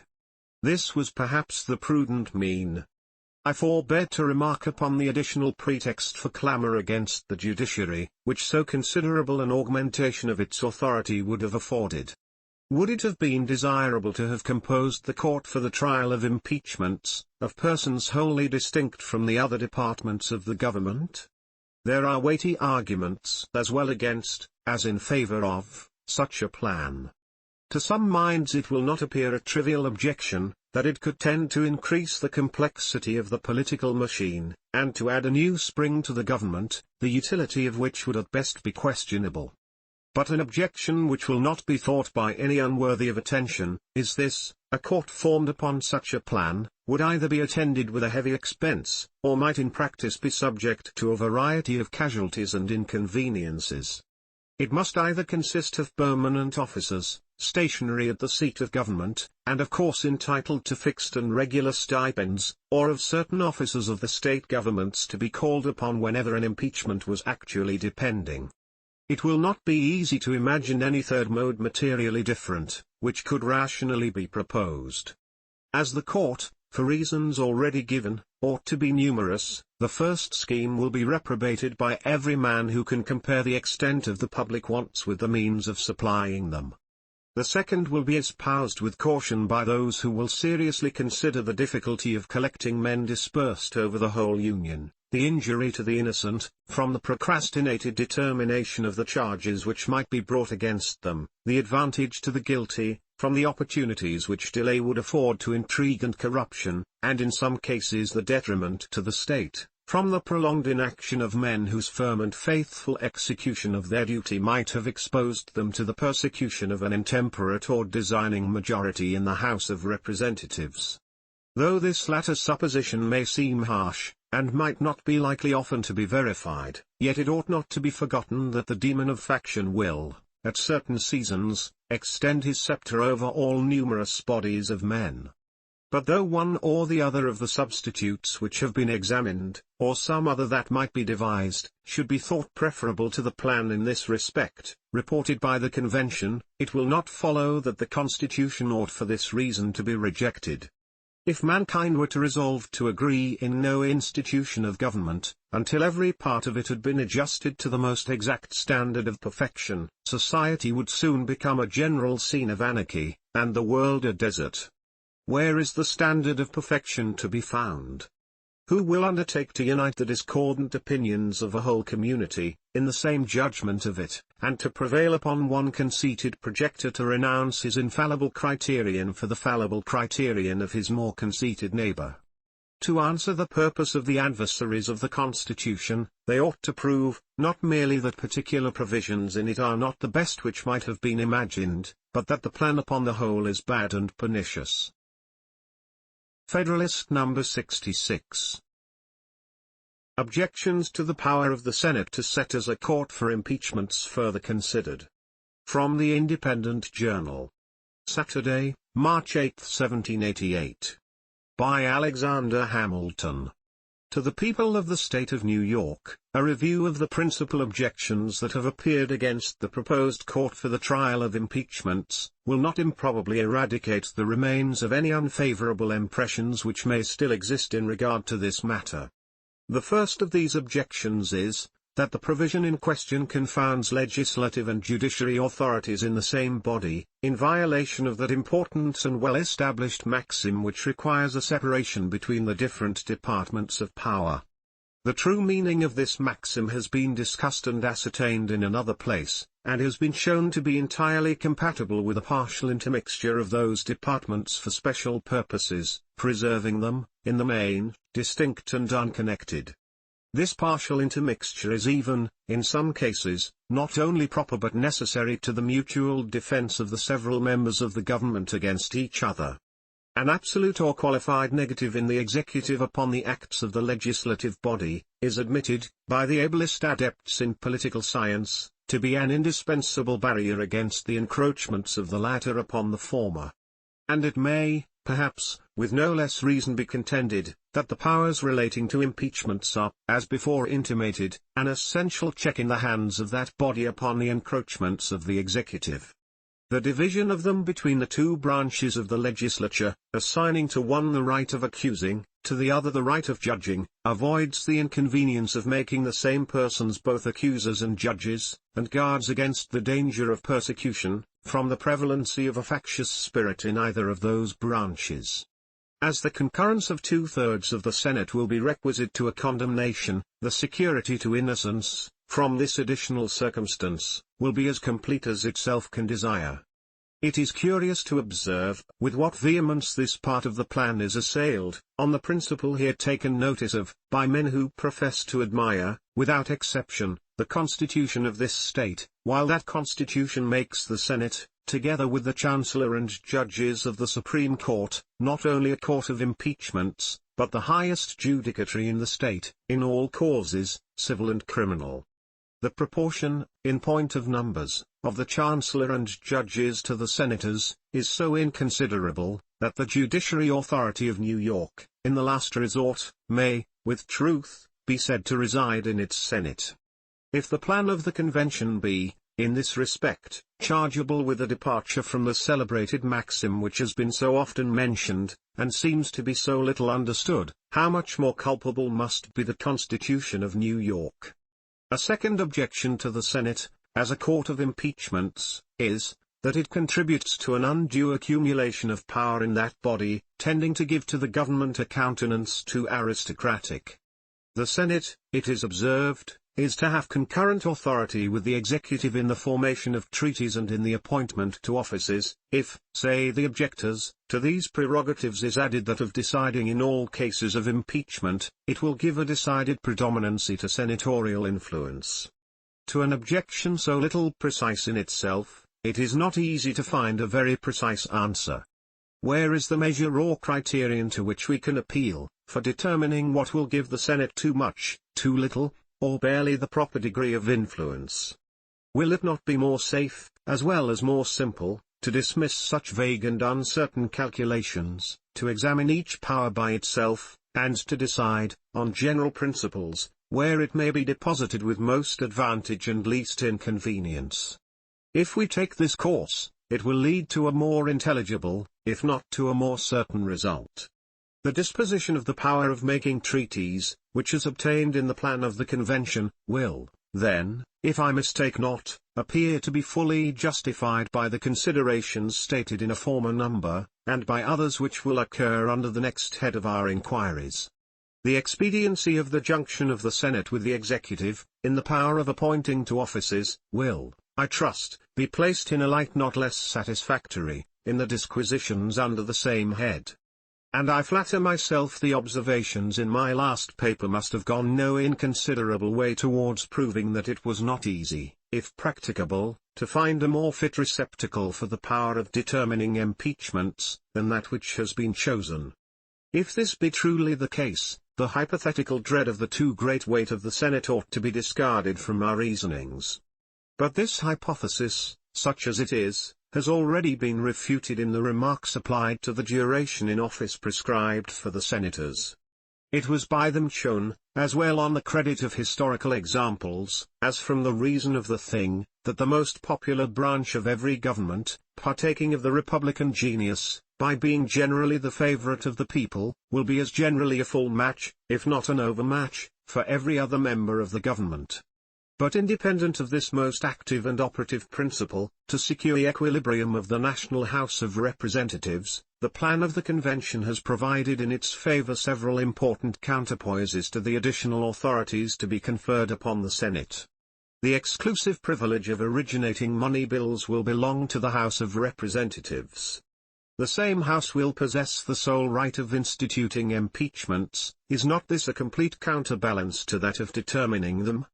The same House will be the umpire in all elections of the President, which do not unite the suffrages of a majority of the whole number of electors, a case which it cannot be doubted will sometimes, if not frequently, happen.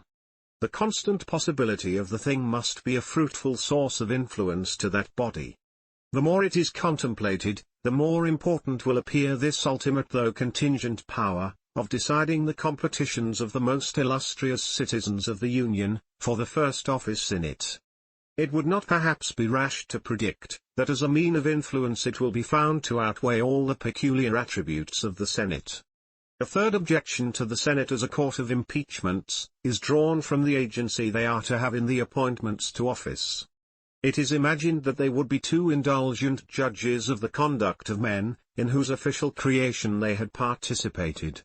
The principle of this objection would condemn a practice, which is to be seen in all the state governments, if not in all the governments with which we are acquainted. I mean that of rendering those who hold offices during pleasure, dependent on the pleasure of those who appoint them. With equal plausibility might it be alleged in this case, that the favoritism of the latter would always be an asylum for the misbehavior of the former. But that practice, in contradiction to this principle, proceeds upon the presumption that the responsibility of those who appoint, for the fitness and competency of the persons on whom they bestow their choice, and the interest they will have in the respectable and prosperous administration of affairs, will inspire a sufficient disposition to dismiss from a share in it all such who, by their conduct, shall have proved themselves unworthy of the confidence reposed in them. Though facts may not always correspond with this presumption, yet if it be, in the main, just, it must destroy the supposition that the Senate, who will merely sanction the choice of the executive, should feel a bias towards the objects of that choice, strong enough to blind them to the evidences of guilt so extraordinary, as to have induced the representatives of the nation to become its accusers.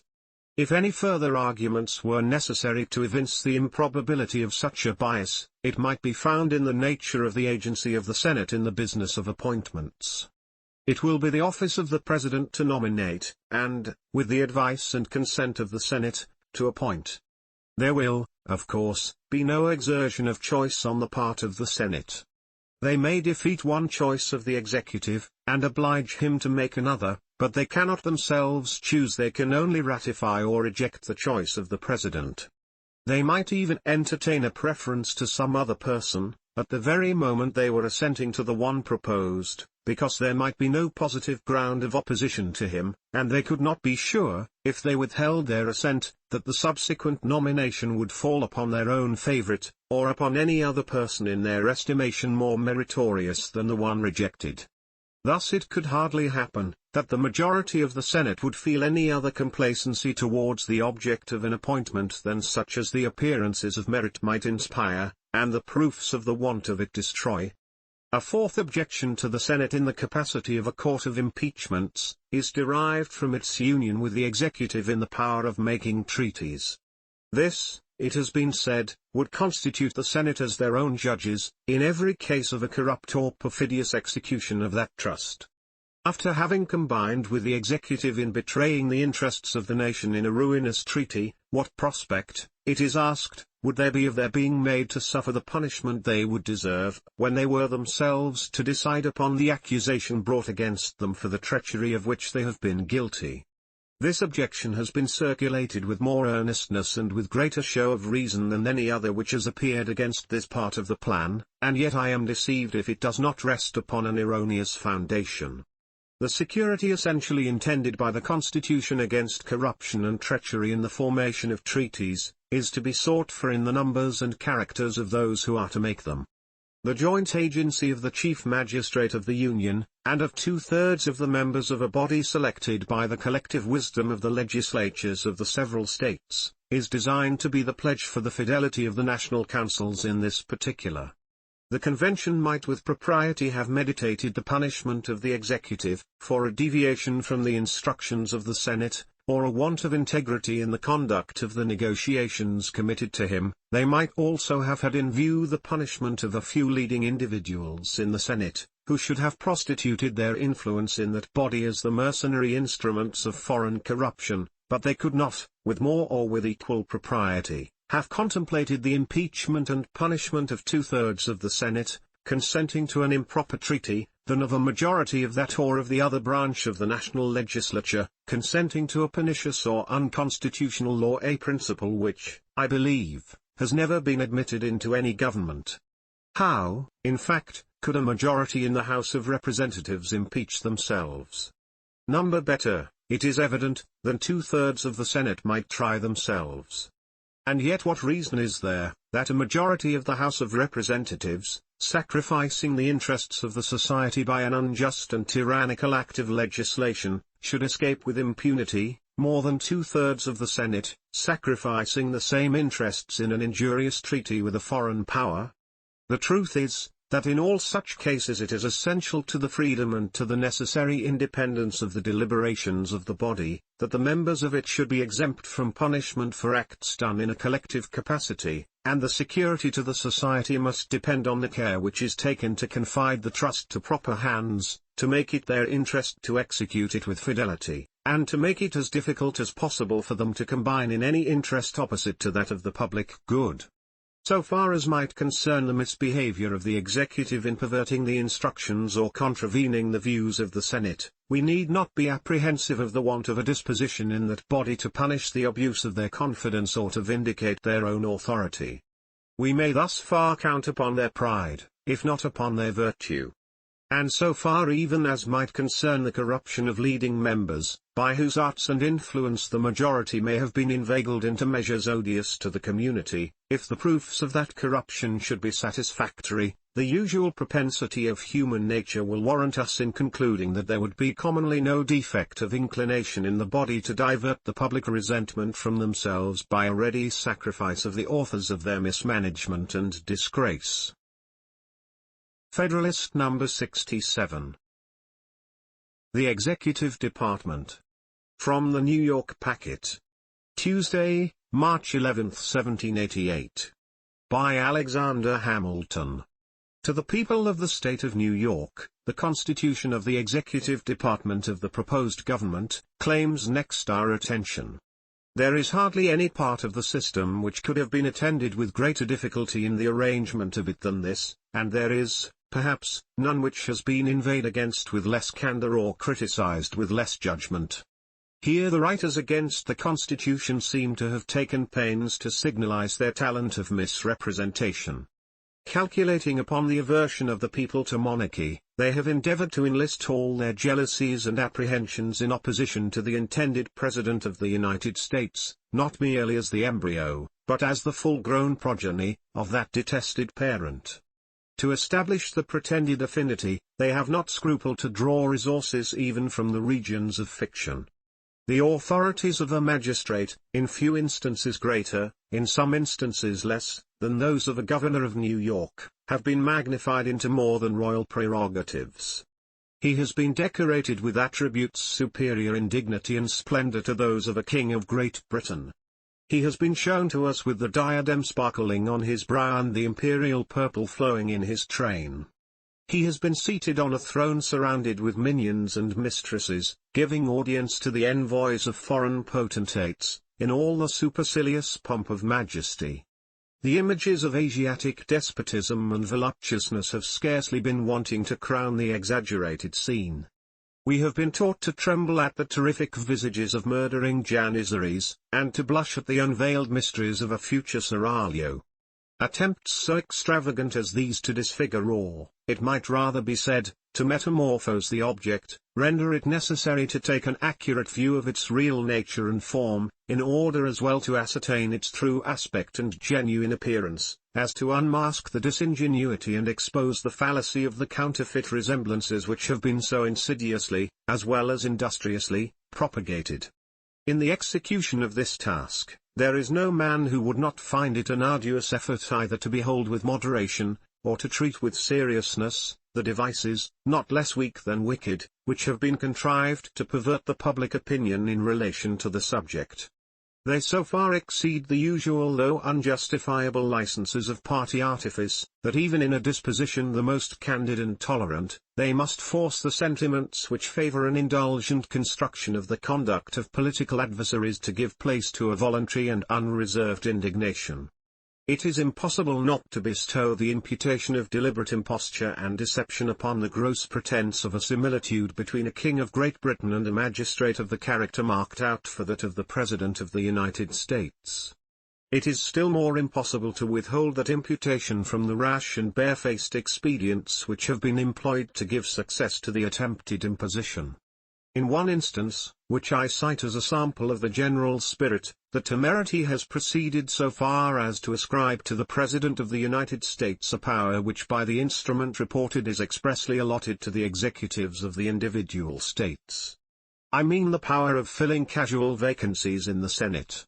This bold experiment upon the discernment of his countrymen has been hazarded by a writer who, whatever may be his real merit, has had no inconsiderable share in the applauses of his party, and who, upon this false and unfounded suggestion, has built a series of observations equally false and unfounded.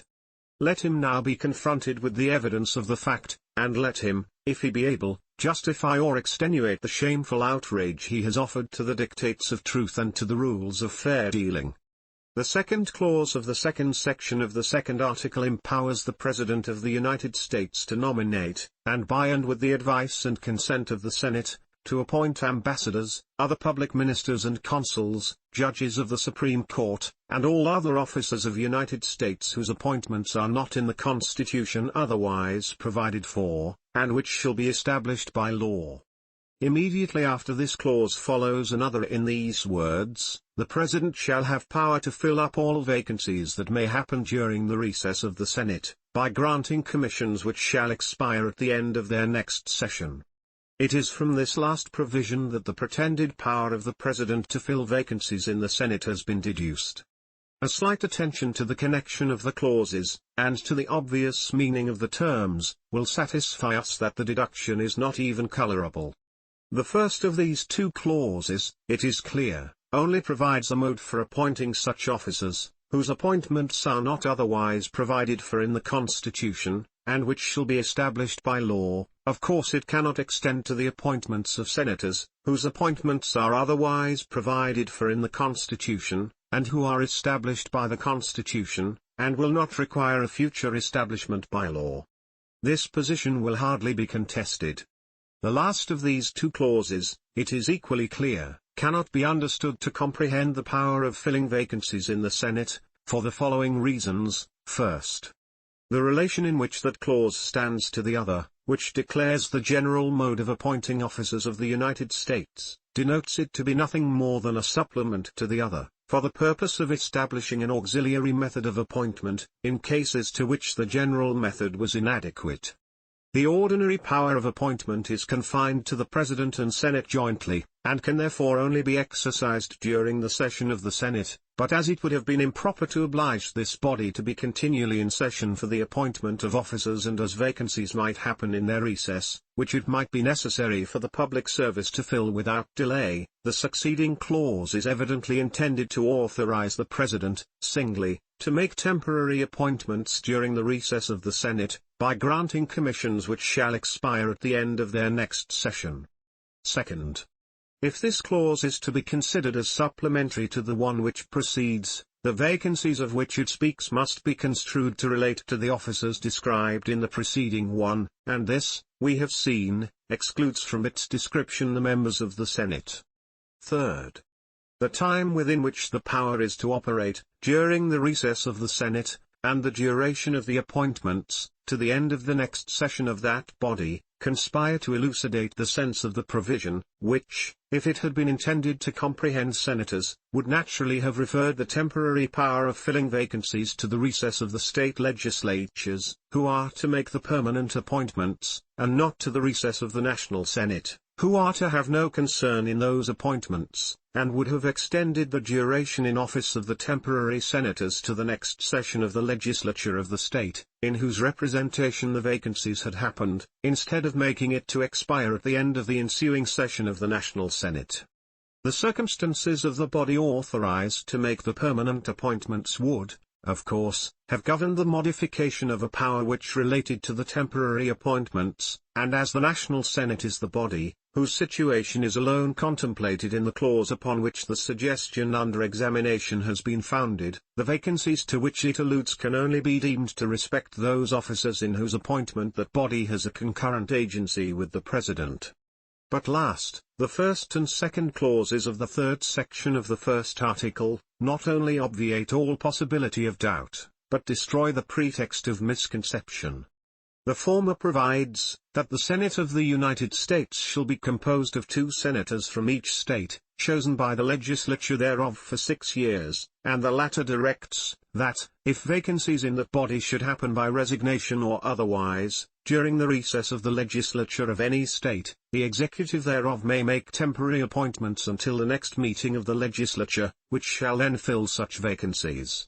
Here is an express power given, in clear and unambiguous terms, to the state executives, to fill casual vacancies in the Senate, by temporary appointments, which not only invalidates the supposition, that the clause before considered could have been intended to confer that power upon the President of the United States, but proves that this supposition, destitute as it is even of the merit of plausibility, must have originated in an intention to deceive the people, too palpable to be obscured by sophistry, too atrocious to be palliated by hypocrisy. I have taken the pains to select this instance of misrepresentation, and to place it in a clear and strong light, as an unequivocal proof of the unwarrantable arts which are practiced to prevent a fair and impartial judgment of the real merits of the Constitution submitted to the consideration of the people. Number have I scrupled, in so flagrant a case, to allow myself a severity of animadversion little congenial with the general spirit of these papers. I hesitate not to submit it to the decision of any candid and honest adversary of the proposed government, whether language can furnish epithets of too much asperity, for so shameless and so prostitute an attempt to impose on the citizens of America. Federalist number 68. The Mode of Electing the President. From the Independent Journal. Wednesday, March 12, 1788. By Alexander Hamilton. To the people of the State of New York, the mode of appointment of the Chief Magistrate of the United States is almost the only part of the system, of any consequence, which has escaped without severe censure, or which has received the slightest mark of approbation from its opponents. The most plausible of these, who has appeared in print, has even deigned to admit that the election of the President is pretty well guarded. I venture somewhat further, and hesitate not to affirm, that if the manner of it be not perfect, it is at least excellent. It unites in an eminent degree all the advantages, the union of which was to be wished for. It was desirable that the sense of the people should operate in the choice of the person to whom so important a trust was to be confided. This end will be answered by committing the right of making it, not to any pre-established body, but to men chosen by the people for the special purpose, and at the particular conjuncture. It was equally desirable, that the immediate election should be made by men most capable of analyzing the qualities adapted to the station, and acting under circumstances favorable to deliberation, and to a judicious combination of all the reasons and inducements which were proper to govern their choice. A small number of persons, selected by their fellow citizens from the general mass, will be most likely to possess the information and discernment requisite to such complicated investigations. It was also peculiarly desirable to afford as little opportunity as possible to tumult and disorder. This evil was not least to be dreaded in the election of a magistrate, who was to have so important an agency in the administration of the government as the President of the United States. But the precautions which have been so happily concerted in the system under consideration, promise an effectual security against this mischief. The choice of several, to form an intermediate body of electors, will be much less apt to convulse the community with any extraordinary or violent movements, than the choice of one who was himself to be the final object of the public wishes. And as the electors, chosen in each state, are to assemble and vote in the state in which they are chosen, this detached and divided situation will expose them much less to heats and ferments, which might be communicated from them to the people, than if they were all to be convened at one time, in one place. Nothing was more to be desired than that every practicable obstacle should be opposed to cabal, intrigue, and corruption. These most deadly adversaries of republican government might naturally have been expected to make their approaches from more than one quarter, but chiefly from the desire in foreign powers to gain an improper ascendant in our councils. How could they better gratify this, than by raising a creature of their own to the chief magistracy of the Union? But the Convention have guarded against all danger of this sort, with the most provident and judicious attention. They have not made the appointment of the President to depend on any pre-existing bodies of men, who might be tampered with beforehand to prostitute their votes, but they have referred it in the first instance to an immediate act of the people of America, to be exerted in the choice of persons for the temporary and sole purpose of making the appointment. And they have excluded from eligibility to this trust all those who from situation might be suspected of too great devotion to the President in office. No senator, representative, or other person holding a place of trust or profit under the United States, can be of the numbers of the electors. Thus, without corrupting the body of the people, the immediate agents in the election will at least enter upon the task free from any sinister bias. Their transient existence, and their detached situation, already taken notice of, afford a satisfactory prospect of their continuing so, to the conclusion of it. The business of corruption, when it is to embrace so considerable a number of men, requires time as well as means. Number would it be found easy suddenly to embark them, dispersed as they would be over 13 states, in any combinations founded upon motives, which though they could not properly be denominated corrupt, might yet be of a nature to mislead them from their duty. Another and no less important desideratum was, that the executive should be independent for his continuance in office on all but the people themselves. He might otherwise be tempted to sacrifice his duty to his complaisance for those whose favor was necessary to the duration of his official consequence. This advantage will also be secured, by making his re-election to depend on a special body of representatives, deputed by the Society for the single purpose of making the important choice. All these advantages will happily combine in the plan devised by the Convention, which is, that the people of each state shall choose a number of persons as electors, equal to the number of senators and representatives of such state in the national government, who shall assemble within the state, and vote for some fit person as president. Their votes, thus given, are to be transmitted to the seat of the national government, and the person who may happen to have a majority of the whole number of votes will be the president. But as a majority of the votes might not always happen to center in one man, and as it might be unsafe to permit less than a majority to be conclusive, it is provided that, in such a contingency, the House of Representatives shall select out of the candidates who shall have the 5 highest number of votes, the man who in their opinion may be best qualified for the office. The process of election affords a moral certainty, that the office of President will never fall to the lot of any man who is not in an eminent degree endowed with the requisite qualifications. Talents for low intrigue, and the little arts of popularity, may alone suffice to elevate a man to the first honors in a single state, but it will require other talents, and a different kind of merit, to establish him in the esteem and confidence of the whole Union, or of so considerable a portion of it as would be necessary to make him a successful candidate for the distinguished office of President of the United States. It will not be too strong to say, that there will be a constant probability of seeing the station filled by characters preeminent for ability and virtue.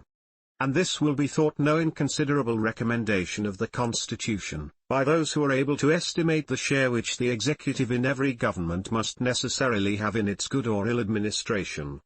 Though we cannot acquiesce in the political heresy of the poet who says, "For forms of government let fools contest that which is best administered is best," yet we may safely pronounce, that the true test of a good government is its aptitude and tendency to produce a good administration. The Vice President is to be chosen in the same manner with the President, with this difference, that the Senate is to do, in respect to the former, what is to be done by the House of Representatives, in respect to the latter. The appointment of an extraordinary person, as Vice President, has been objected to as superfluous, if not mischievous. It has been alleged, that it would have been preferable to have authorized the Senate to elect out of their own body an officer answering that description. But 2 considerations seem to justify the ideas of the Convention in this respect. One is, that to secure at all times the possibility of a definite resolution of the body, it is necessary that the President should have only a casting vote. And to take the senator of any state from his seat as senator, to place him in that of President of the Senate, would be to exchange, in regard to the state from which he came, a constant for a contingent vote.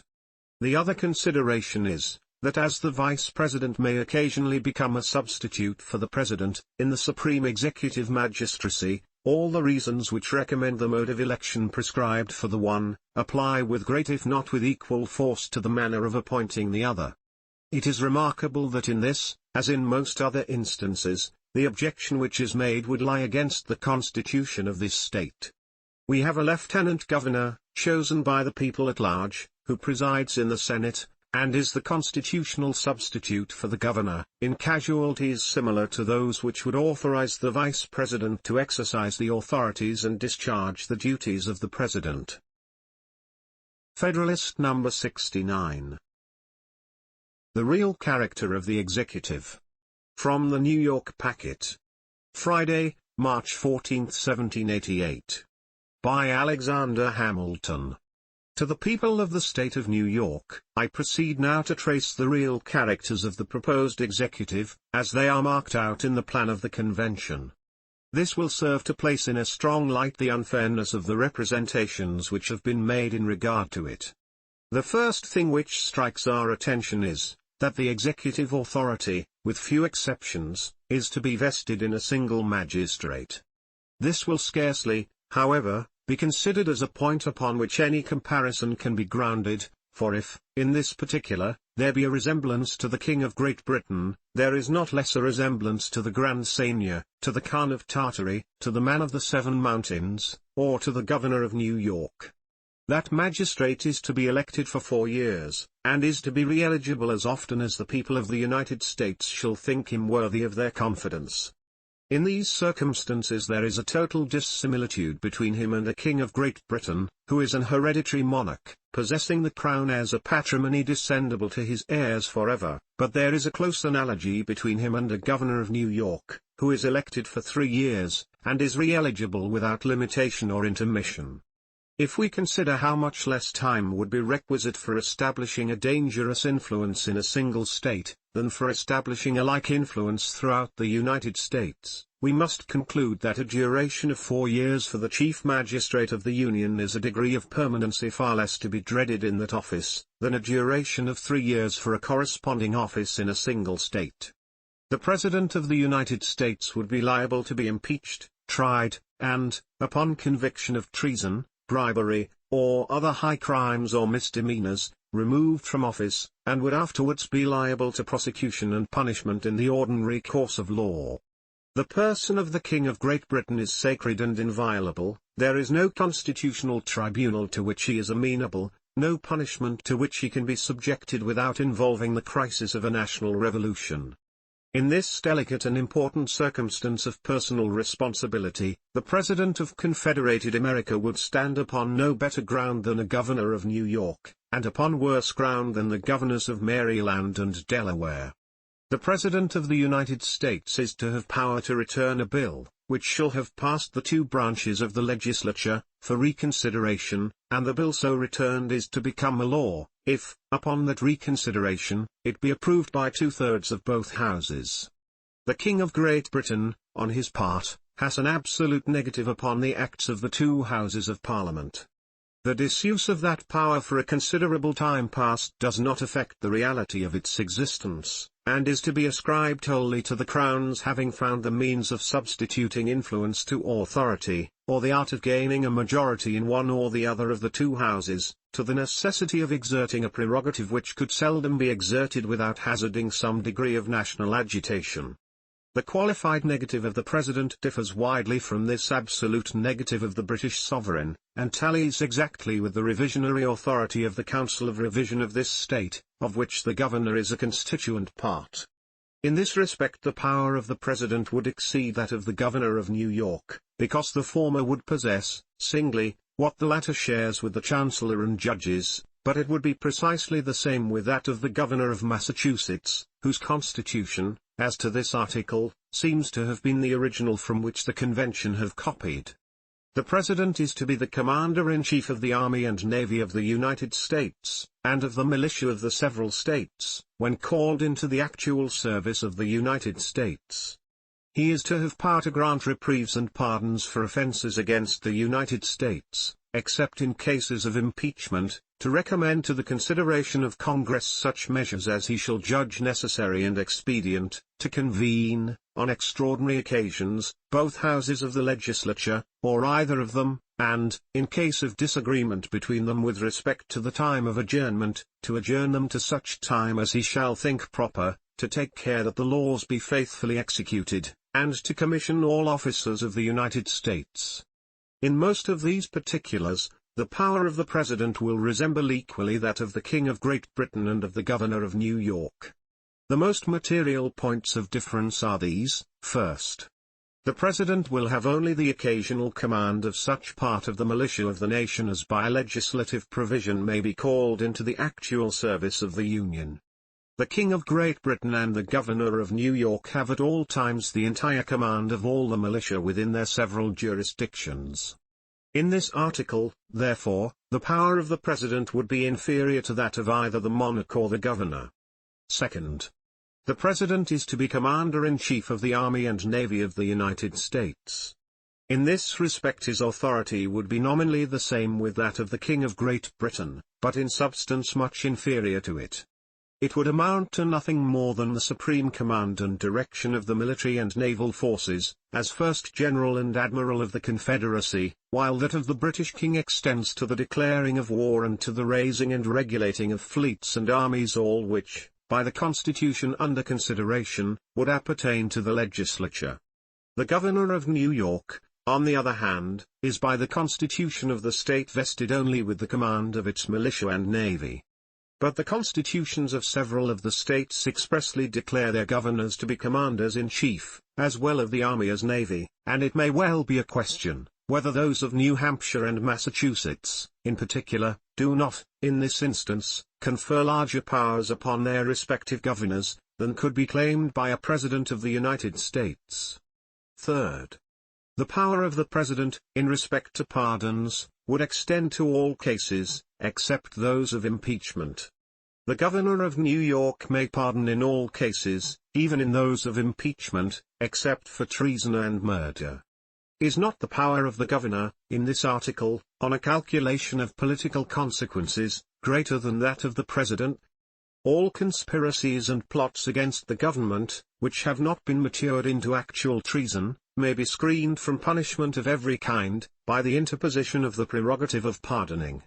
If a Governor of New York, therefore, should be at the head of any such conspiracy, until the design had been ripened into actual hostility, he could ensure his accomplices and adherents an entire impunity. A President of the Union, on the other hand, though he may even pardon treason, when prosecuted in the ordinary course of law, could shelter no offender, in any degree, from the effects of impeachment and conviction. Would not the prospect of a total indemnity for all the preliminary steps be a greater temptation to undertake and persevere in an enterprise against the public liberty, than the mere prospect of an exemption from death and confiscation, if the final execution of the design, upon an actual appeal to arms, should miscarry? Would this last expectation have any influence at all, when the probability was computed, that the person who was to afford that exemption might himself be involved in the consequences of the measure, and might be incapacitated by his agency in it from affording the desired impunity? The better to judge of this matter, it will be necessary to recollect, that, by the proposed Constitution, the offense of treason is limited to levying war upon the United States, and adhering to their enemies, giving them aid and comfort, and that by the laws of New York it is confined within similar bounds. Fourth, the President can only adjourn the national legislature in the single case of disagreement about the time of adjournment. The British monarch may prorogue or even dissolve the Parliament. The Governor of New York may also prorogue the legislature of this state for a limited time, a power which, in certain situations, may be employed to very important purposes. The President is to have power, with the advice and consent of the Senate, to make treaties, provided 2/3 of the Senators present concur. The King of Great Britain is the sole and absolute representative of the nation in all foreign transactions. He can of his own accord make treaties of peace, commerce, alliance, and of every other description. It has been insinuated that his authority in this respect is not conclusive, and that his conventions with foreign powers are subject to the revision, and stand in need of the ratification, of Parliament. But I believe this doctrine was never heard of, until it was broached upon the present occasion. Every jurist of that kingdom, and every other man acquainted with its constitution, knows, as an established fact, that the prerogative of making treaties exists in the Crown in its utmost plenitude, and that the compacts entered into by the royal authority have the most complete legal validity and perfection, independent of any other sanction. The Parliament, it is true, is sometimes seen employing itself in altering the existing laws to conform them to the stipulations in a new treaty, and this may have possibly given birth to the imagination that its cooperation was necessary to the obligatory efficacy of the treaty. But this parliamentary interposition proceeds from a different cause, from the necessity of adjusting a most artificial and intricate system of revenue and commercial laws, to the changes made in them by the operation of the treaty, and of adapting new provisions and precautions to the new state of things, to keep the machine from running into disorder. In this respect, therefore, there is no comparison between the intended power of the President and the actual power of the British sovereign. The one can perform alone what the other can do only with the concurrence of a branch of the legislature. It must be admitted, that, in this instance, the power of the federal executive would exceed that of any state executive. But this arises naturally from the sovereign power which relates to treaties. If the Confederacy were to be dissolved, it would become a question, whether the executives of the several states were not solely invested with that delicate and important prerogative. The President is also to be authorized to receive ambassadors and other public ministers. This, though it has been a rich theme of declamation, is more a matter of dignity than of authority.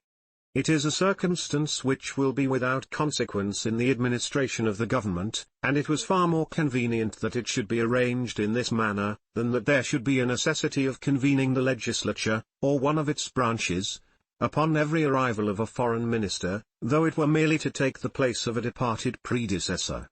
The President is to nominate, and, with the advice and consent of the Senate, to appoint ambassadors and other public ministers, judges of the Supreme Court, and in general all officers of the United States established by law, and whose appointments are not otherwise provided for by the Constitution. The King of Great Britain is emphatically and truly styled the Fountain of Honor. He not only appoints to all offices, but can create offices. He can confer titles of nobility at pleasure, and has the disposal of an immense number of church preferments. There is evidently a great inferiority in the power of the President, in this particular, to that of the British King, nor is it equal to that of the Governor of New York, if we are to interpret the meaning of the Constitution of the state by the practice which has obtained under it. The power of appointment is with us lodged in a council, composed of the Governor and 4 members of the Senate, chosen by the Assembly. The Governor claims, and has frequently exercised, the right of nomination, and is entitled to a casting vote in the appointment. If he really has the right of nominating, his authority is in this respect equal to that of the President, and exceeds it in the article of the casting vote. In the national government, if the Senate should be divided, no appointment could be made. In the government of New York, if the council should be divided, the governor can turn the scale, and confirm his own nomination. If we compare the publicity which must necessarily attend the mode of appointment by the President and an entire branch of the national legislature, with the privacy in the mode of appointment by the Governor of New York, closeted in a secret apartment with at most 4, and frequently with only 2 persons, and if we at the same time consider how much more easy it must be to influence the small number of which a council of appointment consists, than the considerable number of which the National Senate would consist, we cannot hesitate to pronounce that the power of the Chief Magistrate of this state, in the disposition of offices, must, in practice, be greatly superior to that of the Chief Magistrate of the Union.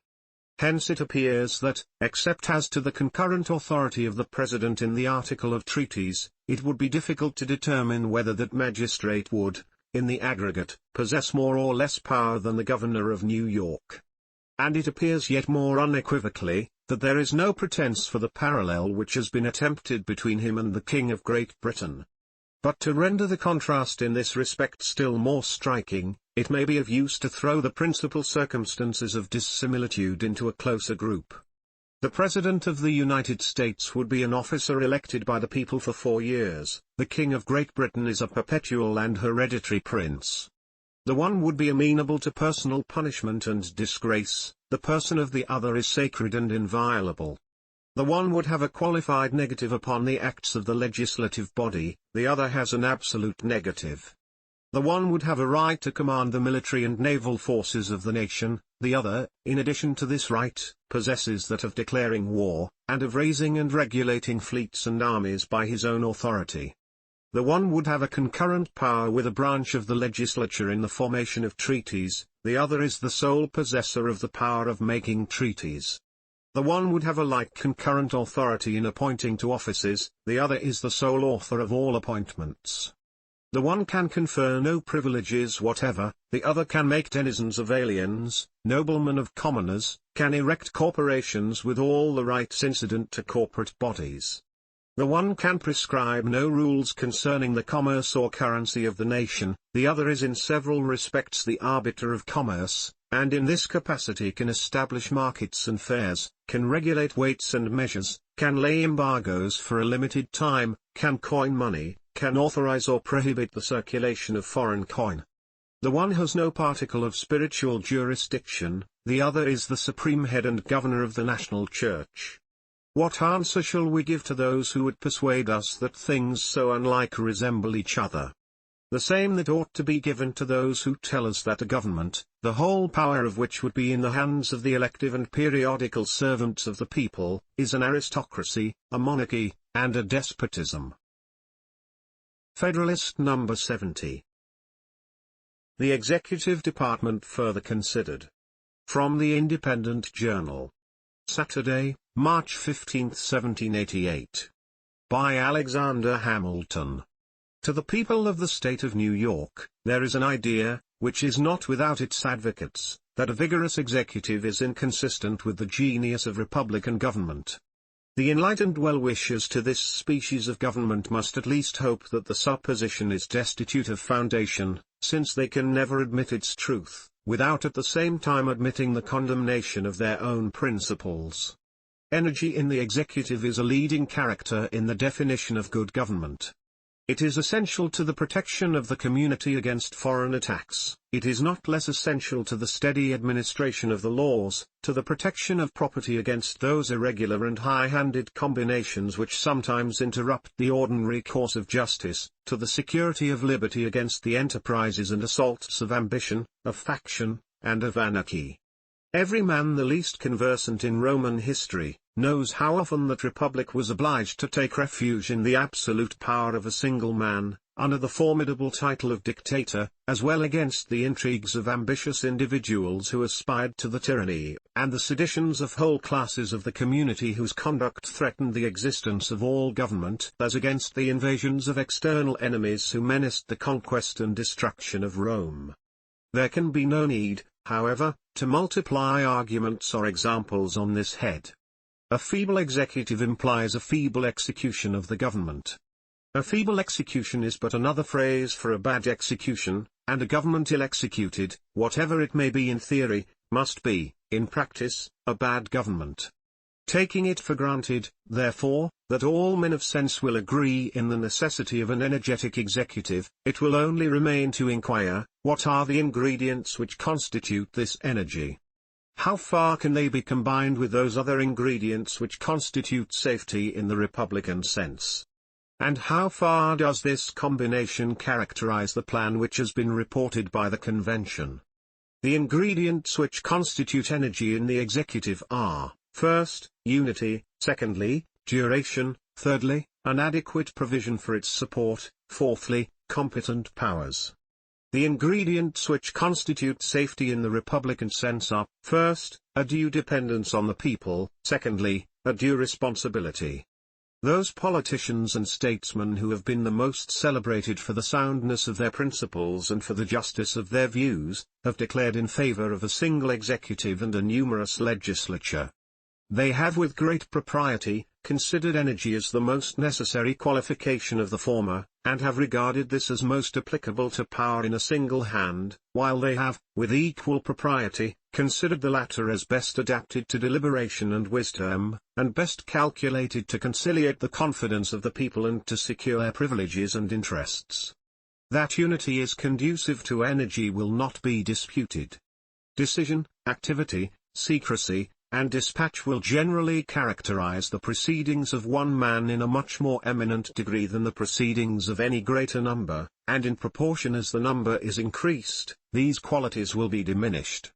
This unity may be destroyed in two ways, either by vesting the power in two or more magistrates of equal dignity and authority, or by vesting it ostensibly in one man, subject, in whole or in part, to the control and cooperation of others, in the capacity of counselors to him.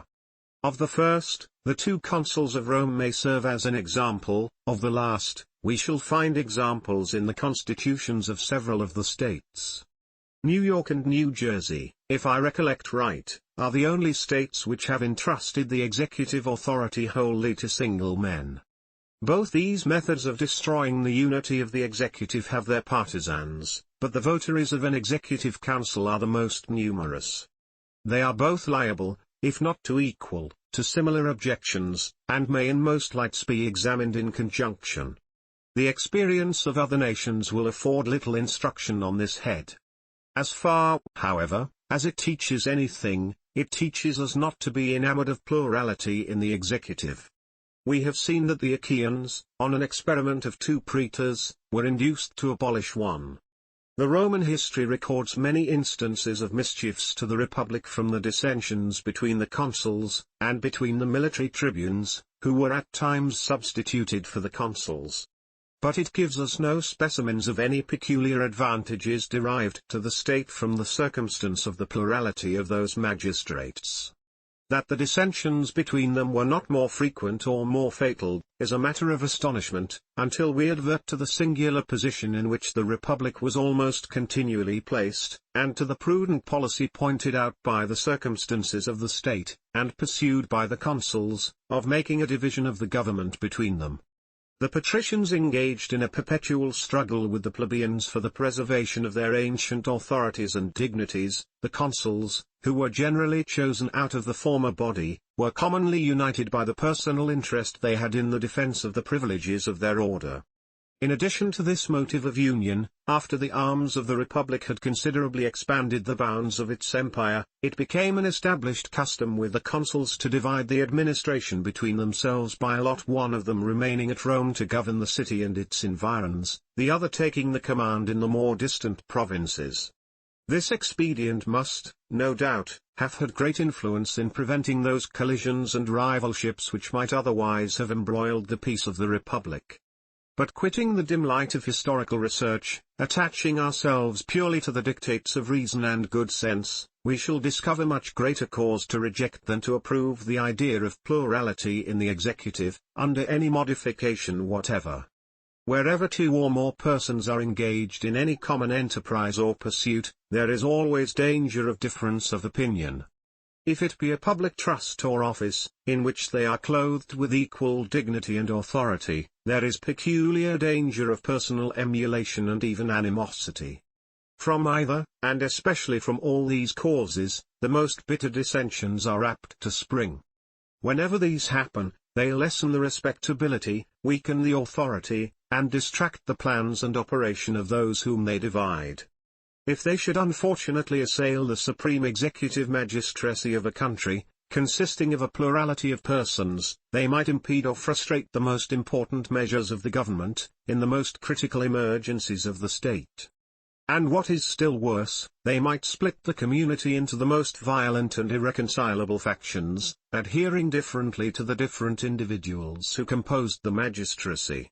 Men often oppose a thing, merely because they have had no agency in planning it, or because it may have been planned by those whom they dislike.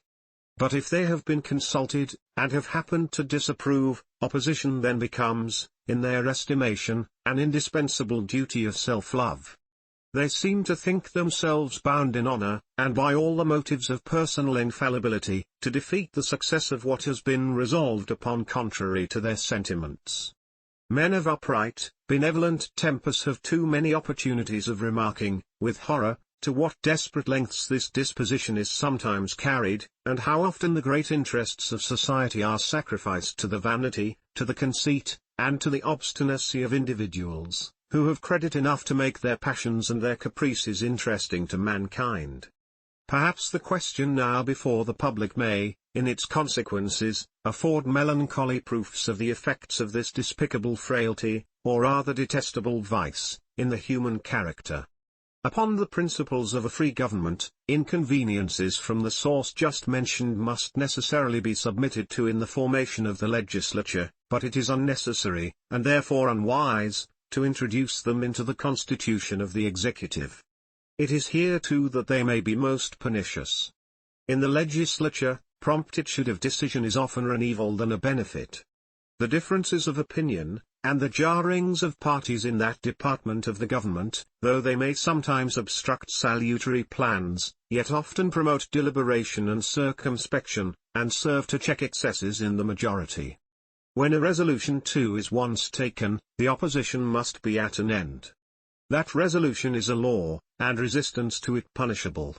But no favorable circumstances palliate or atone for the disadvantages of dissension in the executive department. Here, they are pure and unmixed. There is no point at which they cease to operate.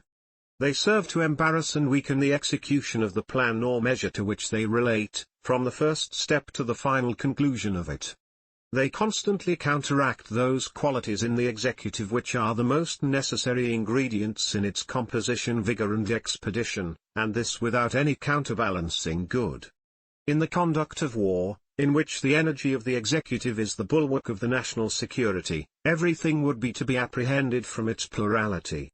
It must be confessed that these observations apply with principal weight to the first case supposed, that is, to a plurality of magistrates of equal dignity and authority, a scheme, the advocates for which are not likely to form a numerous sect, but they apply, though not with equal, yet with considerable weight to the project of a council, whose concurrence is made constitutionally necessary to the operations of the ostensible executive. An artful cabal in that council would be able to distract and to enervate the whole system of administration.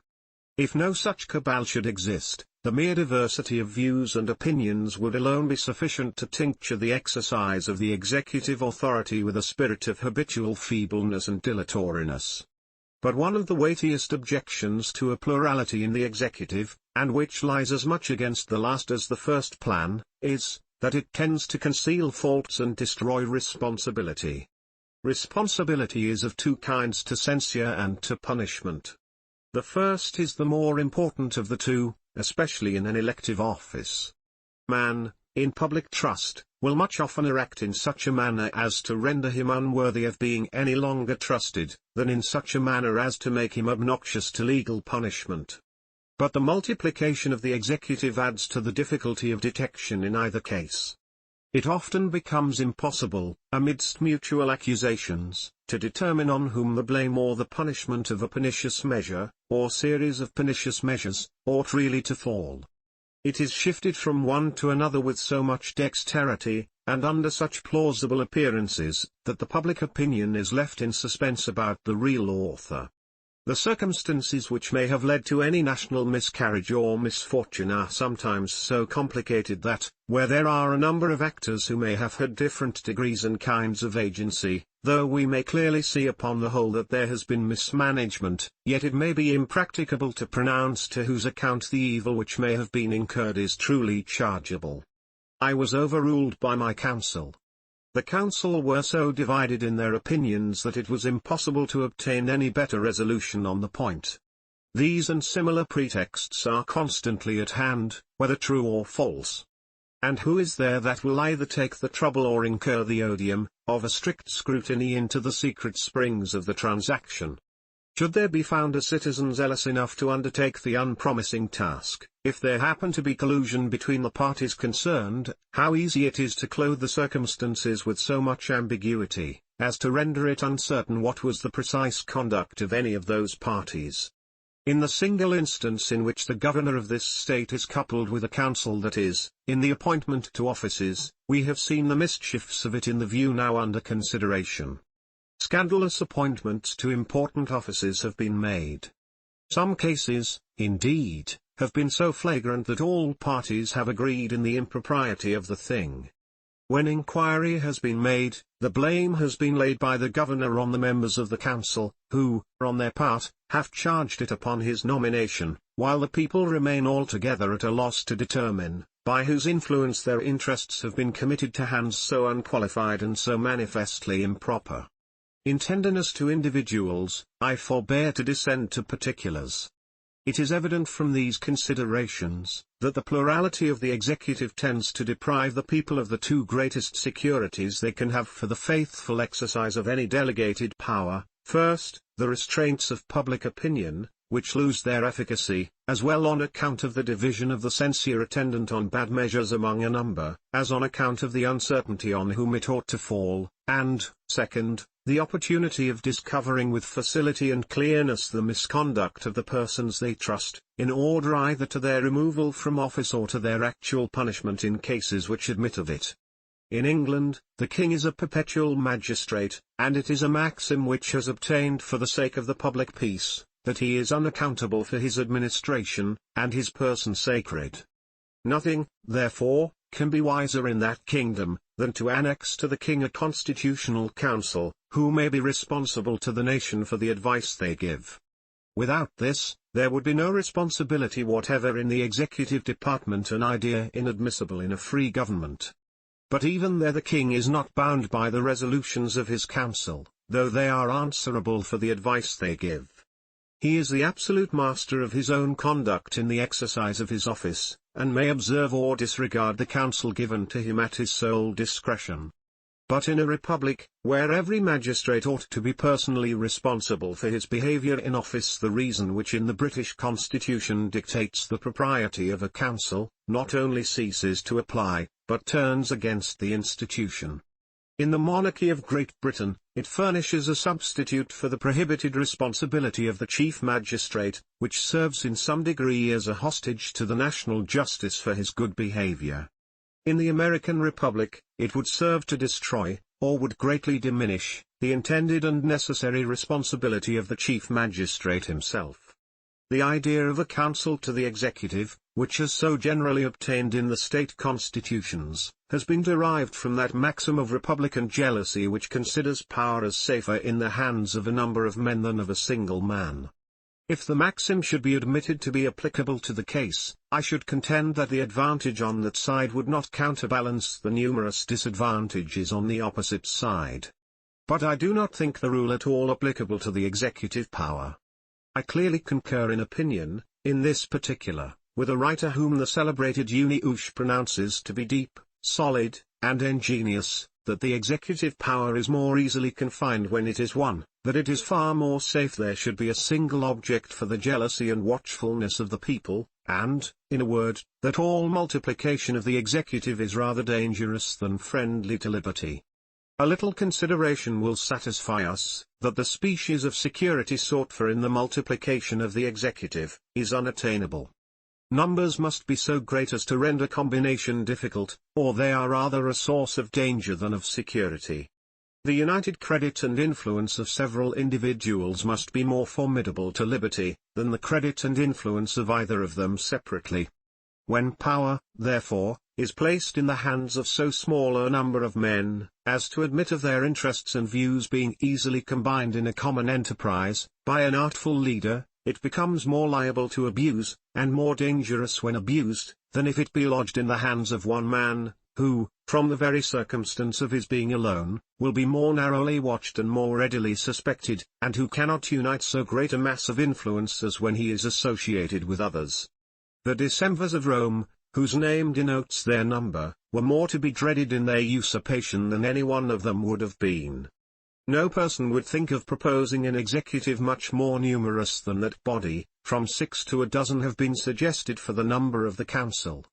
The extreme of these numbers is not too great for an easy combination, and from such a combination America would have more to fear than from the ambition of any single individual. A counsel to a magistrate, who is himself responsible for what he does, are generally nothing better than a clog upon his good intentions, are often the instruments and accomplices of his bad, and are almost always a cloak to his faults.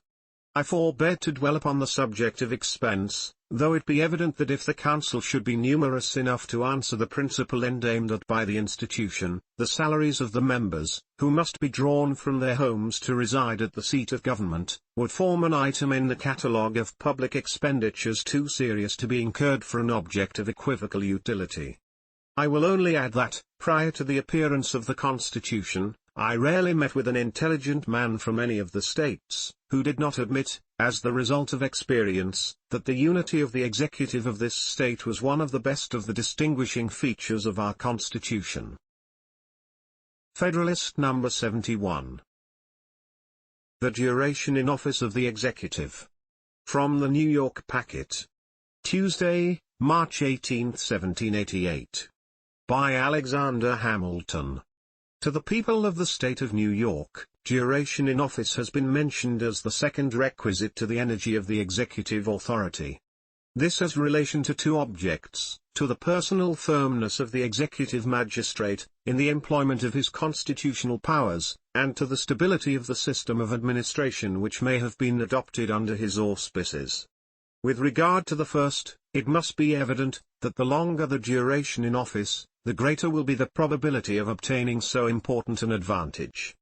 It is a general principle of human nature, that a man will be interested in whatever he possesses, in proportion to the firmness or precariousness of the tenure by which he holds it, will be less attached to what he holds by a momentary or uncertain title, than to what he enjoys by a durable or certain title, and, of course, will be willing to risk more for the sake of the one, than for the sake of the other.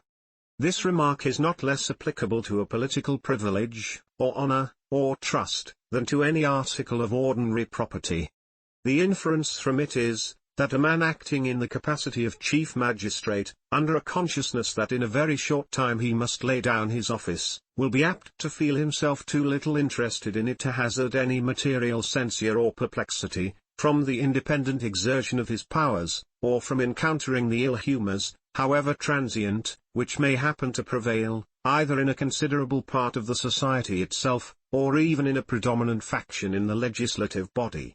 If the case should only be, that he might lay it down, unless continued by a new choice, and if he should be desirous of being continued, his wishes, conspiring with his fears, would tend still more powerfully to corrupt his integrity, or debase his fortitude.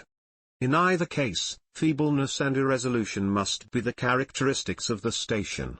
There are some who would be inclined to regard the servile pliancy of the executive to a prevailing current, either in the community or in the legislature, as its best recommendation. But such men entertain very crude notions, as well of the purposes for which government was instituted, as of the true means by which the public happiness may be promoted. The Republican principle demands that the deliberate sense of the community should govern the conduct of those to whom they entrust the management of their affairs, but it does not require an unqualified complaisance to every sudden breeze of passion, or to every transient impulse which the people may receive from the arts of men, who flatter their prejudices to betray their interests. It is a just observation, that the people commonly intend the public good.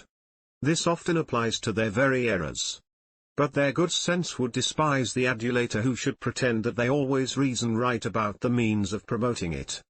They know from experience that they sometimes err, and the wonder is that they so seldom err as they do, beset, as they continually are, by the wiles of parasites and sycophants, by the snares of the ambitious, the avaricious, the desperate, by the artifices of men who possess their confidence more than they deserve it, and of those who seek to possess rather than to deserve it. When occasions present themselves, in which the interests of the people are at variance with their inclinations, it is the duty of the persons whom they have appointed to be the guardians of those interests, to withstand the temporary delusion, in order to give them time and opportunity for more cool and sedate reflection. Instances might be cited in which a conduct of this kind has saved the people from very fatal consequences of their own mistakes, and has procured lasting monuments of their gratitude to the men who had courage and magnanimity enough to serve them at the peril of their displeasure. But however inclined we might be to insist upon an unbounded complaisance in the executive to the inclinations of the people, we can with no propriety contend for a like complaisance to the humours of the legislature. The latter may sometimes stand in opposition to the former, and at other times the people may be entirely neutral. In either supposition, it is certainly desirable that the executive should be in a situation to dare to act his own opinion with vigour and decision. The same rule which teaches the propriety of a partition between the various branches of power, teaches us likewise that this partition ought to be so contrived as to render the one independent of the other. To what purpose separate the executive or the judiciary from the legislative, if both the executive and the judiciary are so constituted as to be at the absolute devotion of the legislative? Such a separation must be merely nominal, and incapable of producing the ends for which it was established. It is one thing to be subordinate to the laws, and another to be dependent on the legislative body. The first comports with, the last violates, the fundamental principles of good government, and, whatever may be the forms of the Constitution, unites all power in the same hands. The tendency of the legislative authority to absorb every other, has been fully displayed and illustrated by examples in some preceding numbers. In governments purely republican, this tendency is almost irresistible. The representatives of the people, in a popular assembly, seem sometimes to fancy that they are the people themselves, and betray strong symptoms of impatience and disgust at the least sign of opposition from any other quarter, as if the exercise of its rights, by either the executive or judiciary, were a breach of their privilege and an outrage to their dignity. They often appear disposed to exert an imperious control over the other departments, and as they commonly have the people on their side, they always act with such momentum as to make it very difficult for the other members of the government to maintain the balance of the Constitution. It may perhaps be asked, how the shortness of the duration in office can affect the independence of the executive on the legislature, unless the one were possessed of the power of appointing or displacing the other. One answer to this inquiry may be drawn from the principle already remarked, that is, from the slender interest a man is apt to take in a short-lived advantage, and the little inducement it affords him to expose himself, on account of it, to any considerable inconvenience or hazard. Another answer, perhaps more obvious, though not more conclusive, will result from the consideration of the influence of the legislative body over the people, which might be employed to prevent the re-election of a man who, by an upright resistance to any sinister project of that body, should have made himself obnoxious to its resentment. It may be asked also, whether a duration of 4 years would answer the end proposed, and if it would not, whether a less period, which would at least be recommended by greater security against ambitious designs, would not, for that reason, be preferable to a longer period, which was, at the same time, too short for the purpose of inspiring the desired firmness and independence of the magistrate. It cannot be affirmed, that a duration of 4 years, or any other limited duration, would completely answer the end proposed, but it would contribute towards it in a degree which would have a material influence upon the spirit and character of the government. Between the commencement and termination of such a period, there would always be a considerable interval, in which the prospect of annihilation would be sufficiently remote, not to have an improper effect upon the conduct of a man endued with a tolerable portion of fortitude, and in which he might reasonably promise himself, that there would be time enough before it arrived, to make the community sensible of the propriety of the measures he might incline to pursue. Though it be probable that, as he approached the moment when the public were, by a new election, to signify their sense of his conduct, his confidence, and with it his firmness, would decline, yet both the one and the other would derive support from the opportunities which his previous continuance in the station had afforded him, of establishing himself in the esteem and goodwill of his constituents. He might, then, hazard with safety, in proportion to the proofs he had given of his wisdom and integrity, and to the title he had acquired to the respect and attachment of his fellow citizens. As, on the one hand, a duration of 4 years will contribute to the firmness of the executive in a sufficient degree to render it a very valuable ingredient in the composition, so, on the other, it is not enough to justify any alarm for the public liberty.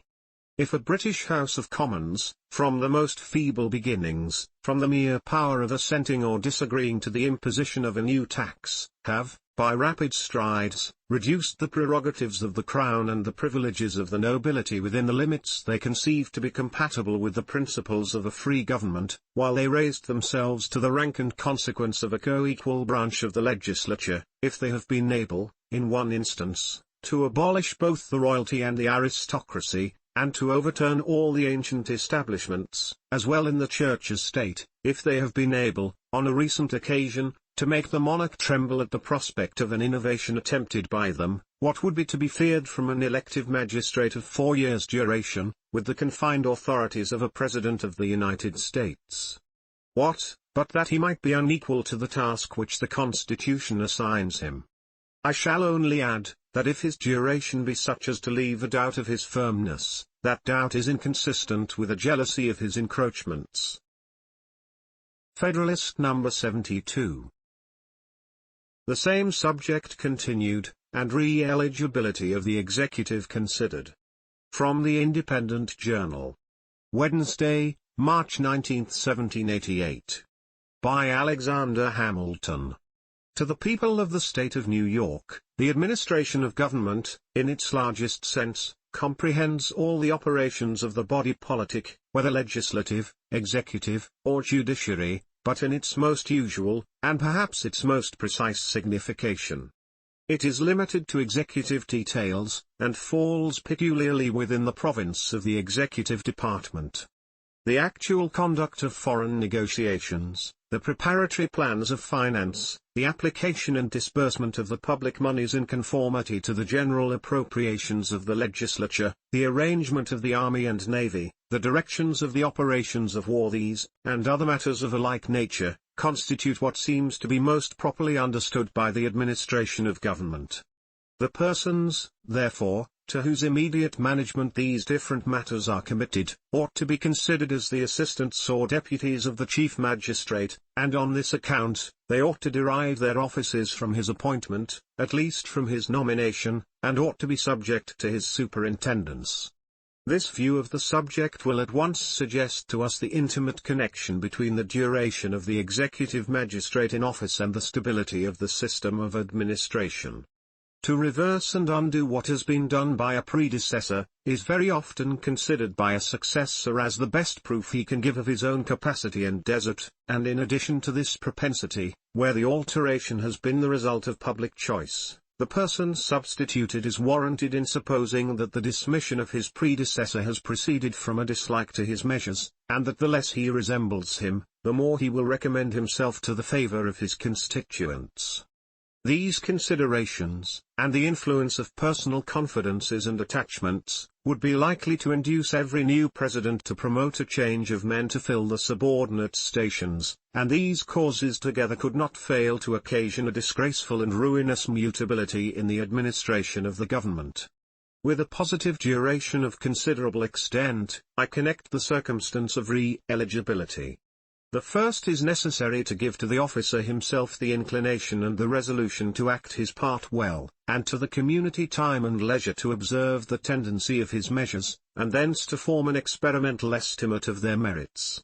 The last is necessary to enable the people, when they see reason to approve of his conduct, to continue him in his station, in order to prolong the utility of his talents and virtues, and to secure to the government the advantage of permanency in a wise system of administration.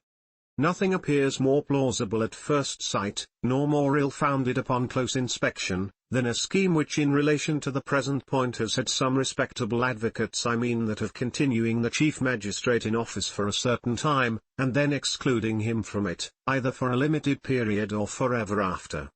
This exclusion, whether temporary or perpetual, would have nearly the same effects, and these effects would be for the most part rather pernicious than salutary. One ill effect of the exclusion would be a diminution of the inducements to good behavior. There are few men who would not feel much less zeal in the discharge of a duty when they were conscious that the advantages of the station with which it was connected must be relinquished at a determinate period, than when they were permitted to entertain a hope of obtaining, by meriting, a continuance of them. This position will not be disputed so long as it is admitted that the desire of reward is one of the strongest incentives of human conduct, or that the best security for the fidelity of mankind is to make their interests coincide with their duty. Even the love of fame, the ruling passion of the noblest minds, which would prompt a man to plan and undertake extensive and arduous enterprises for the public benefit, requiring considerable time to mature and perfect them, if he could flatter himself with the prospect of being allowed to finish what he had begun, would, on the contrary, deter him from the undertaking, when he foresaw that he must quit the scene before he could accomplish the work, and must commit that, together with his own reputation, to hands which might be unequal or unfriendly to the task. The most to be expected from the generality of men, in such a situation, is the negative merit of not doing harm, instead of the positive merit of doing good. Another ill effect of the exclusion would be the temptation to sordid views, to peculation, and, in some instances, to usurpation. An avaricious man, who might happen to fill the office, looking forward to a time when he must at all events yield up the emoluments he enjoyed, would feel a propensity, not easy to be resisted by such a man, to make the best use of the opportunity he enjoyed while it lasted, and might not scruple to have recourse to the most corrupt expedients to make the harvest as abundant as it was transitory, though the same man, probably, with a different prospect before him, might content himself with the regular perquisites of his situation, and might even be unwilling to risk the consequences of an abuse of his opportunities. His avarice might be a guard upon his avarice. Add to this that the same man might be vain or ambitious, as well as avaricious. And if he could expect to prolong his honors by his good conduct, he might hesitate to sacrifice his appetite for them to his appetite for gain. But with the prospect before him of approaching an inevitable annihilation, his avarice would be likely to get the victory over his caution, his vanity, or his ambition. An ambitious man, too, when he found himself seated on the summit of his country's honors, when he looked forward to the time at which he must descend from the exalted eminence forever, and reflected that no exertion of merit on his part could save him from the unwelcome reverse, such a man, in such a situation, would be much more violently tempted to embrace a favorable conjuncture for attempting the prolongation of his power, at every personal hazard, than if he had the probability of answering the same end by doing his duty. Would it promote the peace of the community, or the stability of the government to have half a dozen men who had had credit enough to be raised to the seat of the supreme magistracy, wandering among the people like discontented ghosts, and sighing for a place which they were destined never more to possess? A third ill effect of the exclusion would be, the depriving the community of the advantage of the experience gained by the chief magistrate in the exercise of his office. That experience is the parent of wisdom, is an adage the truth of which is recognized by the wisest as well as the simplest of mankind. What more desirable or more essential than this quality in the governors of nations? Where more desirable or more essential than in the first magistrate of a nation? Can it be wise to put this desirable and essential quality under the ban of the Constitution, and to declare that the moment it is acquired, its possessor shall be compelled to abandon the station in which it was acquired, and to which it is adapted?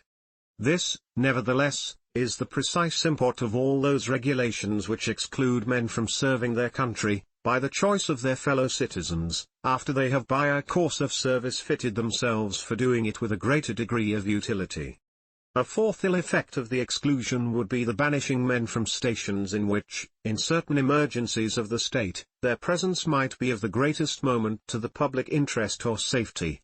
There is no nation which has not, at one period or another, experienced an absolute necessity of the services of particular men in particular situations, perhaps it would not be too strong to say, to the preservation of its political existence. How unwise, therefore, must be every such self-denying ordinance as serves to prohibit a nation from making use of its own citizens in the manner best suited to its exigencies and circumstances. Without supposing the personal essentiality of the man, It is evident that a change of the chief magistrate, at the breaking out of a war, or at any similar crisis, for another, even of equal merit, would at all times be detrimental to the community, inasmuch as it would substitute inexperience to experience, and would tend to unhinge and set afloat the already settled train of the administration.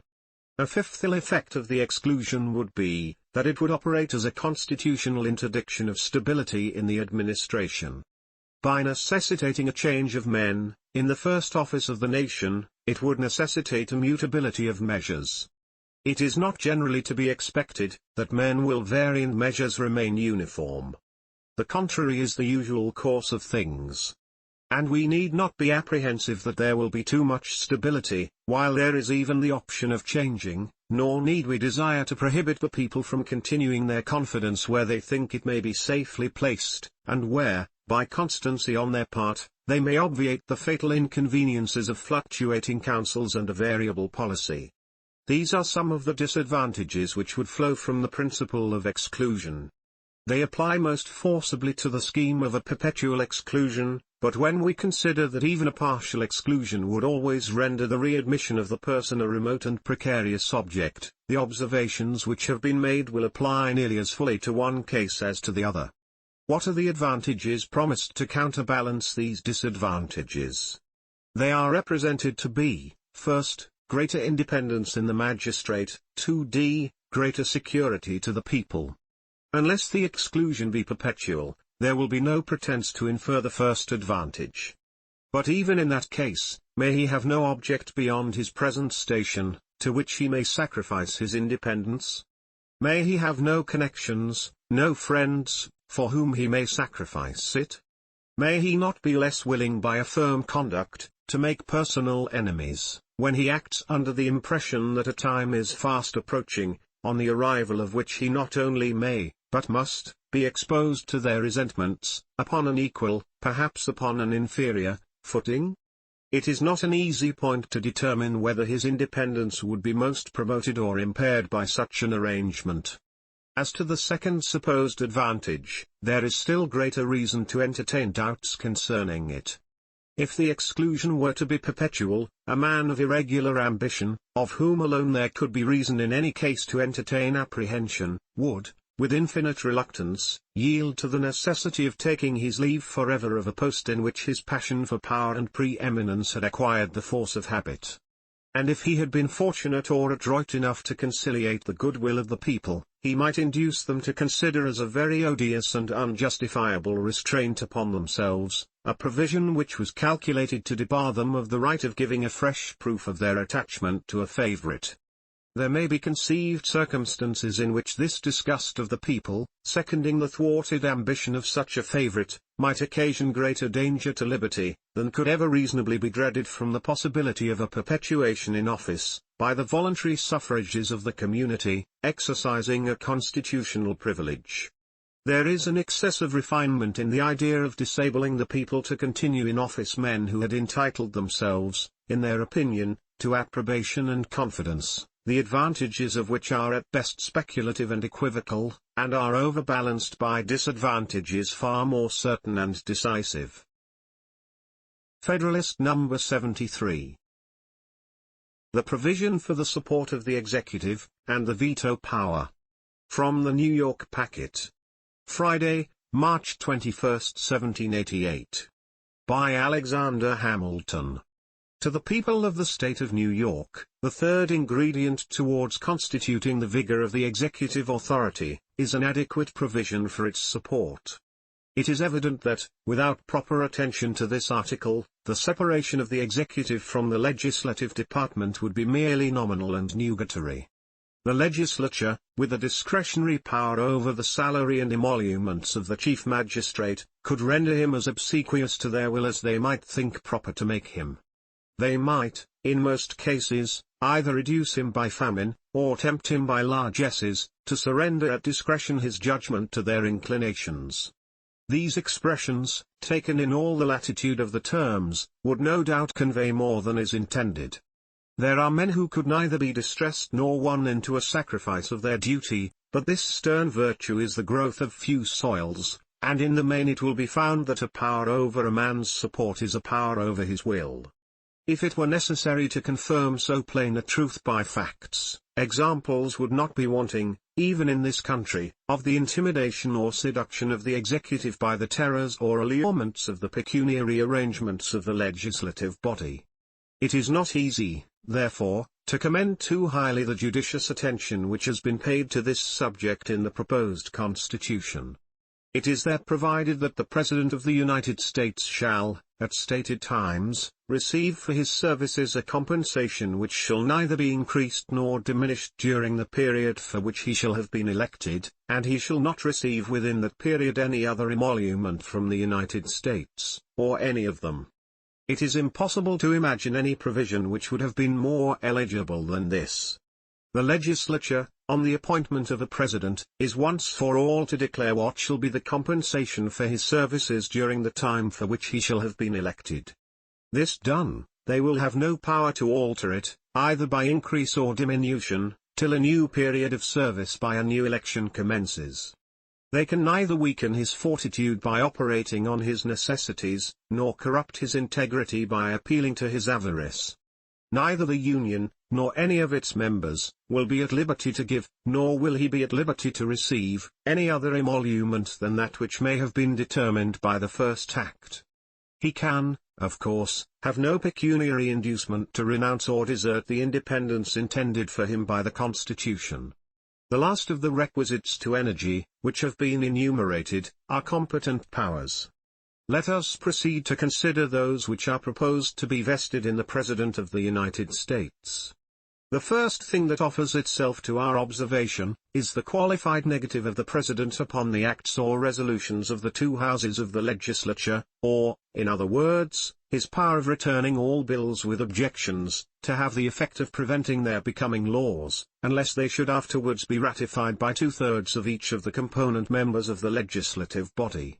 The propensity of the legislative department to intrude upon the rights, and to absorb the powers, of the other departments, has been already suggested and repeated. The insufficiency of a mere parchment delineation of the boundaries of each, has also been remarked upon, and the necessity of furnishing each with constitutional arms for its own defense, has been inferred and proved. From these clear and indubitable principles results the propriety of a negative, either absolute or qualified, in the executive, upon the acts of the legislative branches. Without the one or the other, the former would be absolutely unable to defend himself against the depredations of the latter. He might gradually be stripped of his authorities by successive resolutions, or annihilated by a single vote. And in the one mode or the other, the legislative and executive powers might speedily come to be blended in the same hands.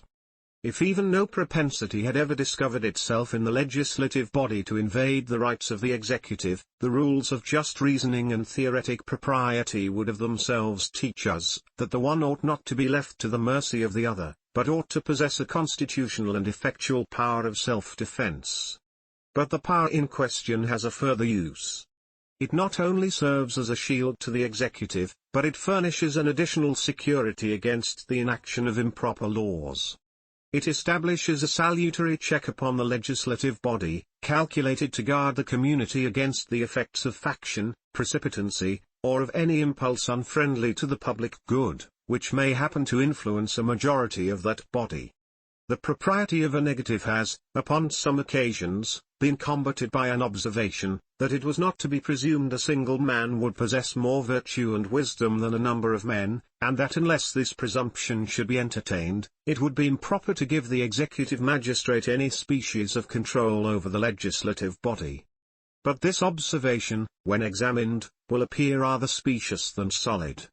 The propriety of the thing does not turn upon the supposition of superior wisdom or virtue in the executive, but upon the supposition that the legislature will not be infallible, that the love of power may sometimes betray it into a disposition to encroach upon the rights of other members of the government, that a spirit of faction may sometimes pervert its deliberations, that impressions of the moment may sometimes hurry it into measures which itself, on maturer reflection, would condemn.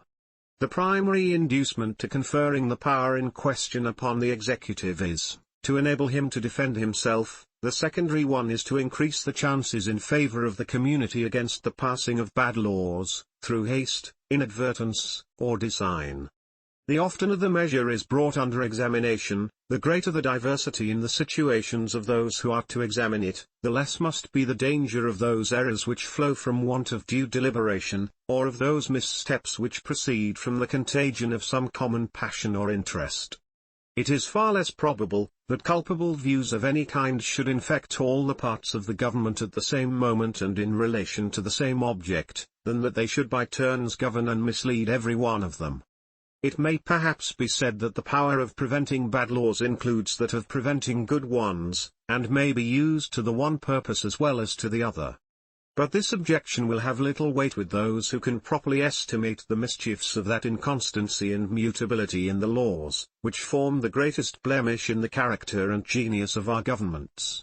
They will consider every institution calculated to restrain the excess of lawmaking, and to keep things in the same state in which they happen to be at any given period, as much more likely to do good than harm, because it is favorable to greater stability in the system of legislation.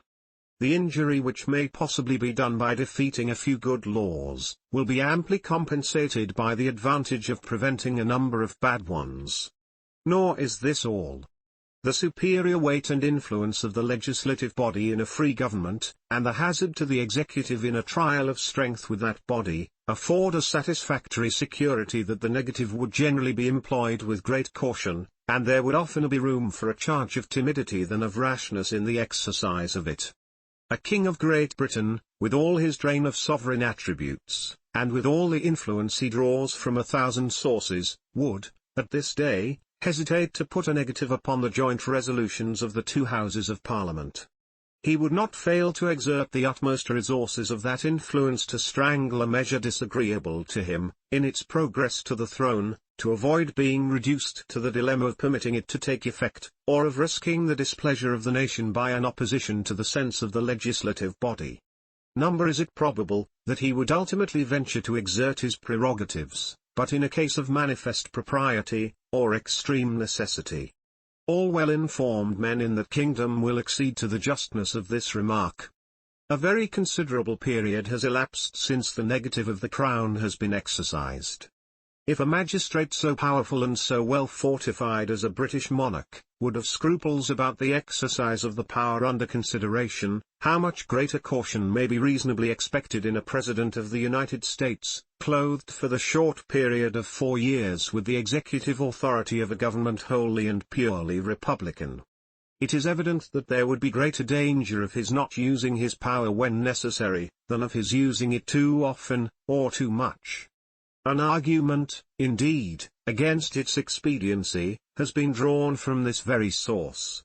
It has been represented, on this account, as a power odious in appearance, useless in practice.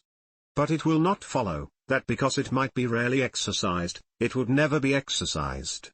In the case for which it is chiefly designed, that of an immediate attack upon the constitutional rights of the executive, or in a case in which the public good was evidently and palpably sacrificed, a man of tolerable firmness would avail himself of his constitutional means of defense, and would listen to the admonitions of duty and responsibility.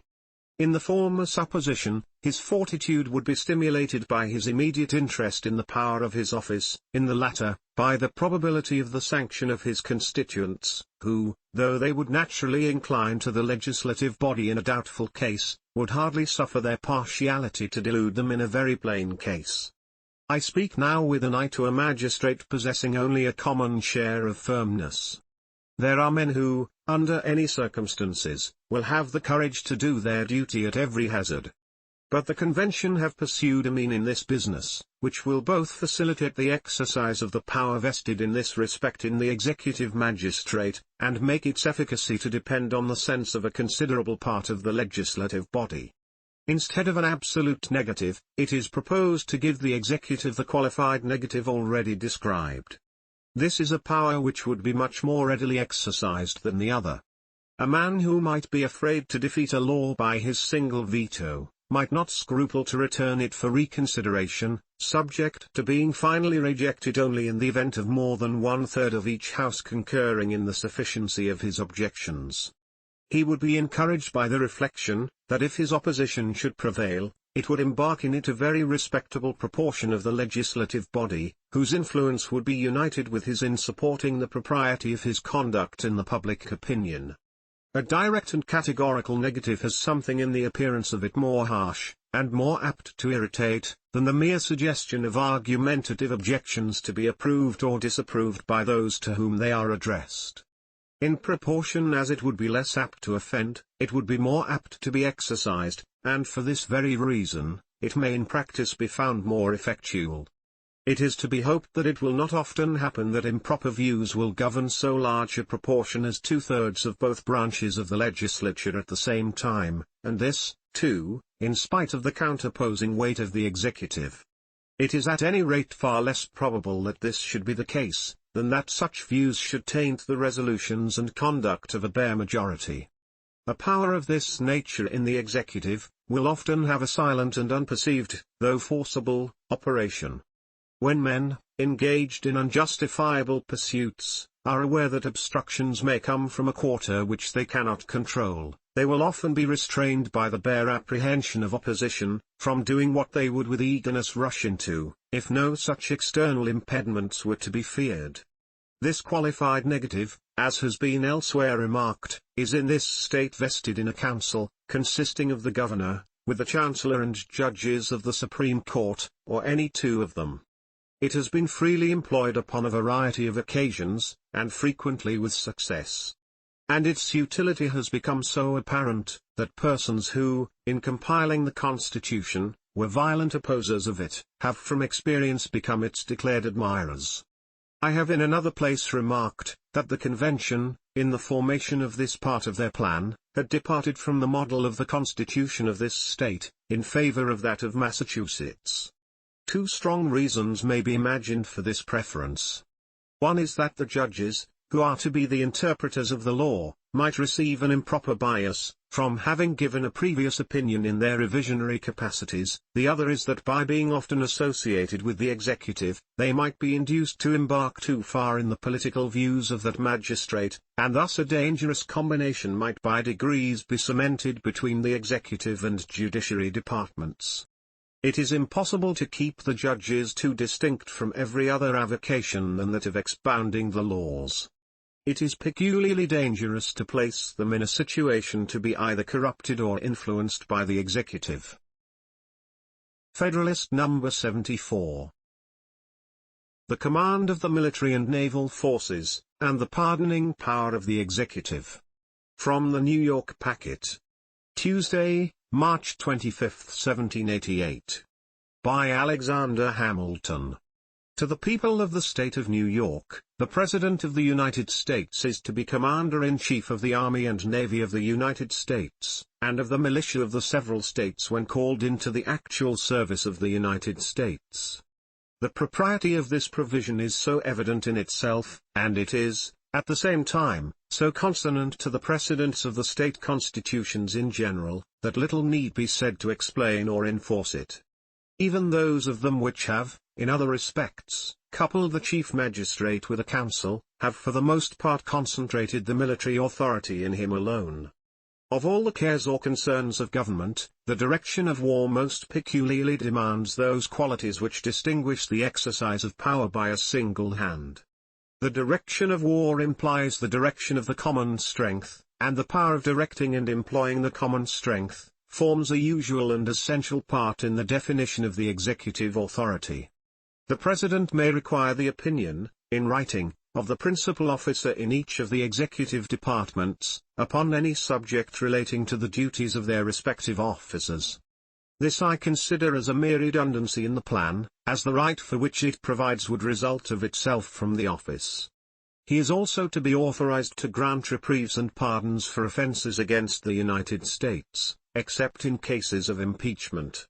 Humanity and good policy conspire to dictate, that the benign prerogative of pardoning should be as little as possible fettered or embarrassed. The criminal code of every country partakes so much of necessary severity, that without an easy access to exceptions in favor of unfortunate guilt, justice would wear a countenance too sanguinary and cruel. As the sense of responsibility is always strongest, in proportion as it is undivided, it may be inferred that a single man would be most ready to attend to the force of those motives which might plead for a mitigation of the rigor of the law, and least apt to yield to considerations which were calculated to shelter a fit object of its vengeance. The reflection that the fate of a fellow creature depended on his sole fiat, would naturally inspire scrupulousness and caution. The dread of being accused of weakness or connivance, would beget equal circumspection, though of a different kind. On the other hand, as men generally derive confidence from their numbers, they might often encourage each other in an act of obduracy, and might be less sensible to the apprehension of suspicion or censure for an injudicious or affected clemency. On these accounts, one man appears to be a more eligible dispenser of the mercy of government, than a body of men. The expediency of vesting the power of pardoning in the President has, if I mistake not, been only contested in relation to the crime of treason. This, it has been urged, ought to have depended upon the assent of one, or both, of the branches of the legislative body. I shall not deny that there are strong reasons to be assigned for requiring in this particular the concurrence of that body, or of a part of it. As treason is a crime levelled at the immediate being of the society, when the laws have once ascertained the guilt of the offender, there seems a fitness in referring the expediency of an act of mercy towards him to the judgment of the legislature. And this ought the rather to be the case, as the supposition of the connivance of the chief magistrate ought not to be entirely excluded. But there are also strong objections to such a plan.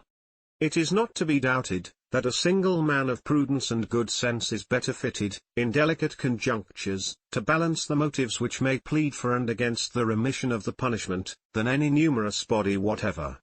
It deserves particular attention, that treason will often be connected with seditions which embrace a large proportion of the community, as lately happened in Massachusetts. In every such case, we might expect to see the representation of the people tainted with the same spirit which had given birth to the offence. And when parties were pretty equally matched, the secret sympathy of the friends and favourers of the condemned person, availing itself of the good nature and weakness of others, might frequently bestow impunity where the terror of an example was necessary.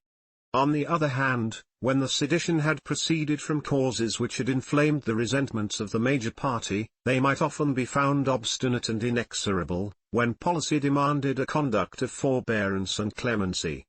But the principal argument for opposing the power of pardoning in this case to the chief magistrate is this: in seasons of insurrection or rebellion, there are often critical moments, when a well-timed offer of pardon to the insurgents or rebels may restore the tranquillity of the Commonwealth, and which, if suffered to pass unimproved, it may never be possible afterwards to recall. The dilatory process of convening the legislature, or one of its branches, for the purpose of obtaining its sanction to the measure, would frequently be the occasion of letting slip the golden opportunity. The loss of a week, a day, an hour, may sometimes be fatal. If it should be observed, that a discretionary power, with a view to such contingencies, might be occasionally conferred upon the President, it may be answered in the first place, that it is questionable, whether, in a limited constitution, that power could be delegated by law, and in the second place, that it would generally be impolitic beforehand to take any step which might hold out the prospect of impunity. A proceeding of this kind, out of the usual course, would be likely to be construed into an argument of timidity or of weakness, and would have a tendency to embolden guilt. Federalist No. 75. The treaty-making power of the executive. For the Independent Journal. Wednesday, March 26, 1788. By Alexander Hamilton.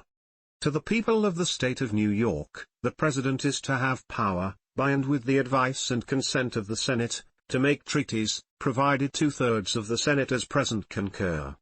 Though this provision has been assailed, on different grounds, with no small degree of vehemence, I scruple not to declare my firm persuasion, that it is one of the best digested and most unexceptionable parts of the plan. One ground of objection is the trite topic of the intermixture of powers, some contending that the President ought alone to possess the power of making treaties, others, that it ought to have been exclusively deposited in the Senate. Another source of objection is derived from the small number of persons by whom a treaty may be made. Of those who espouse this objection, a part are of opinion that the House of Representatives ought to have been associated in the business, while another part seem to think that nothing more was necessary than to have substituted 2/3 of all the members of the Senate, to 2/3 of the members present.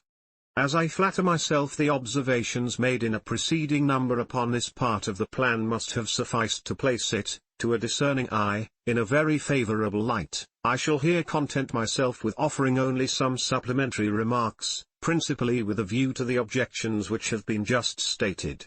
With regard to the intermixture of powers, I shall rely upon the explanations already given in other places, of the true sense of the rule upon which that objection is founded, and shall take it for granted, as an inference from them, that the union of the executive with the Senate, in the article of treaties, is no infringement of that rule. I venture to add, that the particular nature of the power of making treaties indicates a peculiar propriety in that union. Though several writers on the subject of government place that power in the class of executive authorities, yet this is evidently an arbitrary disposition, for if we attend carefully to its operation, it will be found to partake more of the legislative than of the executive character, though it does not seem strictly to fall within the definition of either of them. The essence of the legislative authority is to enact laws, or, in other words, to prescribe rules for the regulation of the society, while the execution of the laws, and the employment of the common strength, either for this purpose or for the common defense, seem to comprise all the functions of the executive magistrate. The power of making treaties is, plainly, neither the one nor the other. It relates neither to the execution of the subsisting laws, nor to the enaction of new ones, and still less to an exertion of the common strength. Its objects are contracts with foreign nations, which have the force of law, but derive it from the obligations of good faith. They are not rules prescribed by the sovereign to the subject, but agreements between sovereign and sovereign. The power in question seems therefore to form a distinct department, and to belong, properly, neither to the legislative nor to the executive. The qualities elsewhere detailed as indispensable in the management of foreign negotiations, point out the executive as the most fit agent in those transactions, while the vast importance of the trust, and the operation of treaties as laws, plead strongly for the participation of the whole or a portion of the legislative body in the office of making them.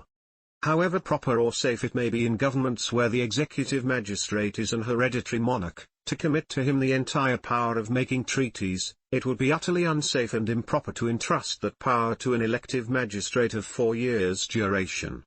It has been remarked, upon another occasion, and the remark is unquestionably just, that an hereditary monarch, though often the oppressor of his people, has personally too much stake in the government to be in any material danger of being corrupted by foreign powers. But a man raised from the station of a private citizen to the rank of chief magistrate, possessed of a moderate or slender fortune, and looking forward to a period not very remote when he may probably be obliged to return to the station from which he was taken, might sometimes be under temptations to sacrifice his duty to his interest, which it would require superlative virtue to withstand. An avaricious man might be tempted to betray the interests of the state to the acquisition of wealth. An ambitious man might make his own aggrandizement, by the aid of a foreign power, the price of his treachery to his constituents. The history of human conduct does not warrant that exalted opinion of human virtue which would make it wise in a nation to commit interests of so delicate and momentous a kind, as those which concern its intercourse with the rest of the world, to the sole disposal of a magistrate created and circumstanced as would be a President of the United States. To have entrusted the power of making treaties to the Senate alone, would have been to relinquish the benefits of the constitutional agency of the President in the conduct of foreign negotiations. It is true that the Senate would, in that case, have the option of employing him in this capacity, but they would also have the option of letting it alone, and pique or cabal might induce the latter rather than the former. Besides this, the ministerial servant of the Senate could not be expected to enjoy the confidence and respect of foreign powers in the same degree with the constitutional representatives of the nation, and, of course, would not be able to act with an equal degree of weight or efficacy. While the Union would, from this cause, lose a considerable advantage in the management of its external concerns, the people would lose the additional security which would result from the cooperation of the executive. Though it would be imprudent to confide in him solely so important a trust, yet it cannot be doubted that his participation would materially add to the safety of the society. It must indeed be clear to a demonstration that the joint possession of the power in question, by the President and Senate, would afford a greater prospect of security, than the separate possession of it by either of them. And whoever has maturely weighed the circumstances which must concur in the appointment of a President, will be satisfied that the office will always bid fair to be filled by men of such characters as to render their concurrence in the formation of treaties peculiarly desirable, as well on the score of wisdom, as on that of integrity. The remarks made in a former number, which have been alluded to in another part of this paper, will apply with conclusive force against the admission of the House of Representatives to a share in the formation of treaties. The fluctuating and, taking its future increase into the account, the multitudinous composition of that body, forbid us to expect in it those qualities which are essential to the proper execution of such a trust. Accurate and comprehensive knowledge of foreign politics, a steady and systematic adherence to the same views, a nice and uniform sensibility to national character, decision, secrecy, and dispatch, are incompatible with the genius of a body so variable and so numerous. The very complication of the business, by introducing a necessity of the concurrence of so many different bodies, would of itself afford a solid objection. The greater frequency of the calls upon the House of Representatives, and the greater length of time which it would often be necessary to keep them together when convened, to obtain their sanction in the progressive stages of a treaty, would be a source of so great inconvenience and expense as alone ought to condemn the project. The only objection which remains to be canvassed, is that which would substitute the proportion of 2/3 of all the members composing the senatorial body, to that of 2/3 of the members present. It has been shown, under the second head of our inquiries, that all provisions which require more than the majority of any body to its resolutions, have a direct tendency to embarrass the operations of the government, and an indirect one to subject the sense of the majority to that of the minority. This consideration seems sufficient to determine our opinion, that the Convention have gone as far in the endeavor to secure the advantage of numbers in the formation of treaties as could have been reconciled either with the activity of the public councils or with a reasonable regard to the major sense of the community. If 2/3 of the whole number of members had been required, it would, in many cases, from the non-attendance of a part, amount in practice to a necessity of unanimity. And the history of every political establishment in which this principle has prevailed, is a history of impotence, perplexity, and disorder. Proofs of this position might be adduced from the examples of the Roman tribuneship, the Polish Diet, and the States General of the Netherlands. Did not an example at home render foreign precedents unnecessary? To require a fixed proportion of the whole body would not, in all probability, contribute to the advantages of a numerous agency, better than merely to require a proportion of the attending members. The former, by making a determinate number at all times requisite to a resolution, diminishes the motives to punctual attendance. The latter, by making the capacity of the body to depend on a proportion which may be varied by the absence or presence of a single member, has the contrary effect. And as, by promoting punctuality, it tends to keep the body complete, there is great likelihood that its resolutions would generally be dictated by as great a number in this case as in the other, while there would be much fewer occasions of delay. It ought not to be forgotten that, under the existing confederation, 2 members may, and usually do, represent a state, whence it happens that Congress, who now are solely invested with all the powers of the Union, rarely consist of a greater number of persons than would compose the intended Senate. If we add to this, that as the members vote by states, and that where there is only a single member present from a state, his vote is lost, it will justify a supposition that the active voices in the Senate, where the members are to vote individually, would rarely fall short in number of the active voices in the existing Congress. When, In addition to these considerations, we take into view the cooperation of the President. We shall not hesitate to infer that the people of America would have greater security against an improper use of the power of making treaties, under the new Constitution, than they now enjoy under the Confederation. And when we proceed still one step further, and look forward to the probable augmentation of the Senate, by the erection of new states, we shall not only perceive ample ground of confidence in the sufficiency of the members to whose agency that power will be entrusted, but we shall probably be led to conclude that a body more numerous than the Senate would be likely to become, would be very little fit for the proper discharge of the trust. Federalist number 76. The appointing power of the executive. From the New York Packet. Tuesday, April 1, 1788. By Alexander Hamilton. To the people of the State of New York, the President is to nominate, and bind with the advice and consent of the Senate, to appoint ambassadors, other public ministers and consuls, judges of the Supreme Court, and all other officers of the United States whose appointments are not otherwise provided for in the Constitution. But the Congress may by law vest the appointment of such inferior officers as they think proper, in the President alone, or in the courts of law, or in the heads of departments. The President shall have power to fill up all vacancies which may happen during the recess of the Senate, by granting commissions which shall expire at the end of their next session. It has been observed in a former paper, that the true test of a good government is its aptitude and tendency to produce a good administration. If the justness of this observation be admitted, the mode of appointing the officers of the United States contained in the foregoing clauses, must, when examined, be allowed to be entitled to particular commendation. It is not easy to conceive a plan better calculated than this to promote a judicious choice of men for filling the offices of the Union, and it will not need proof, that on this point must essentially depend the character of its administration. It will be agreed on all hands, that the power of appointment, in ordinary cases, ought to be modified in one of three ways. It ought either to be vested in a single man, or in a select assembly of a moderate number, or in a single man, with the concurrence of such an assembly. The exercise of it by the people at large will be readily admitted to be impracticable, as waiving every other consideration, it would leave them little time to do anything else.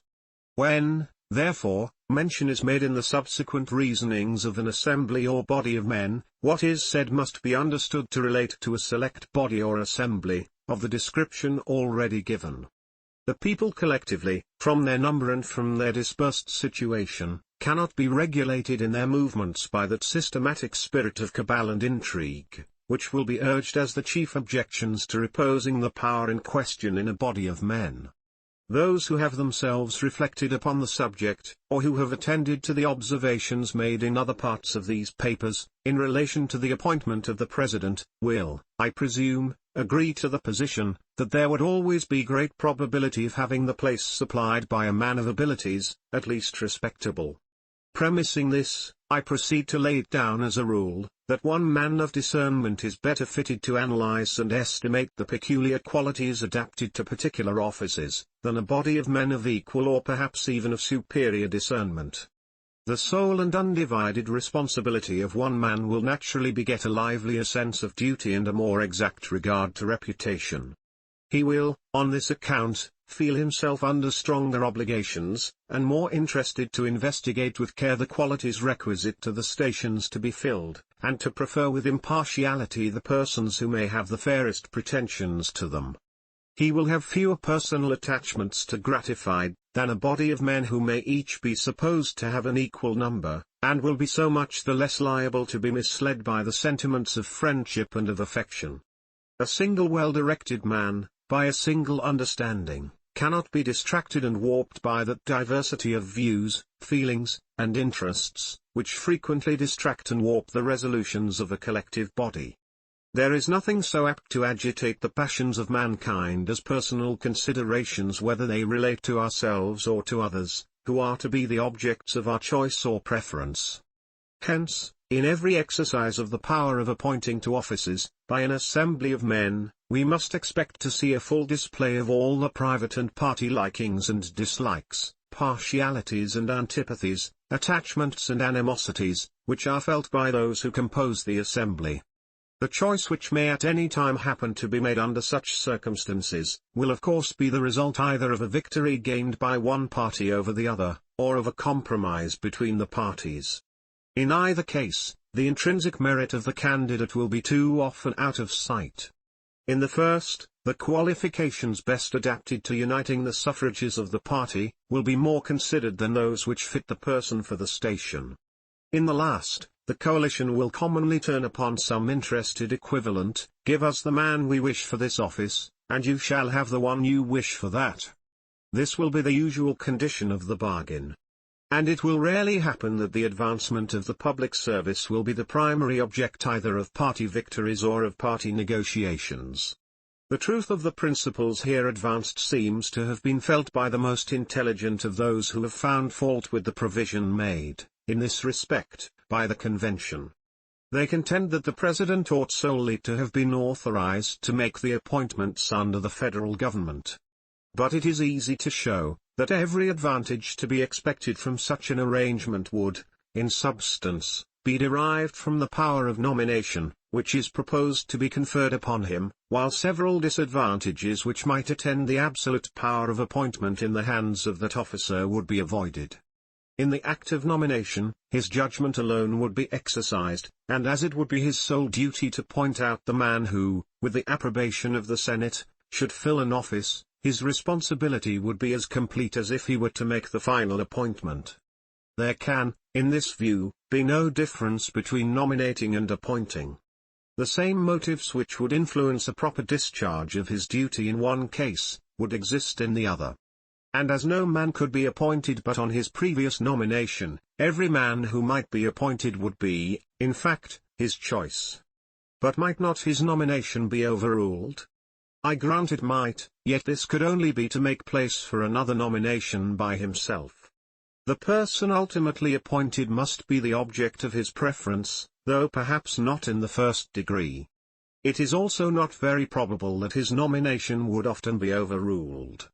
The Senate could not be tempted, by the preference they might feel to another, to reject the one proposed, because they could not assure themselves that the person they might wish would be brought forward by a second or by any subsequent nomination. They could not even be certain that a future nomination would present a candidate in any degree more acceptable to them, and as their dissent might cast a kind of stigma upon the individual rejected, and might have the appearance of a reflection upon the judgment of the chief magistrate, it is not likely that their sanction would often be refused, where there were not special and strong reasons for the refusal. To what purpose then require the cooperation of the Senate? I answer, that the necessity of their concurrence would have a powerful, though, in general, a silent operation. It would be an excellent check upon a spirit of favoritism in the President, and would tend greatly to prevent the appointment of unfit characters from state prejudice, from family connection, from personal attachment, or from a view to popularity. In addition to this, it would be an efficacious source of stability in the administration. It will readily be comprehended, that a man who had himself the sole disposition of offices, would be governed much more by his private inclinations and interests, than when he was bound to submit the propriety of his choice to the discussion and determination of a different and independent body, and that body an entire branch of the legislature. The possibility of rejection would be a strong motive to care in proposing.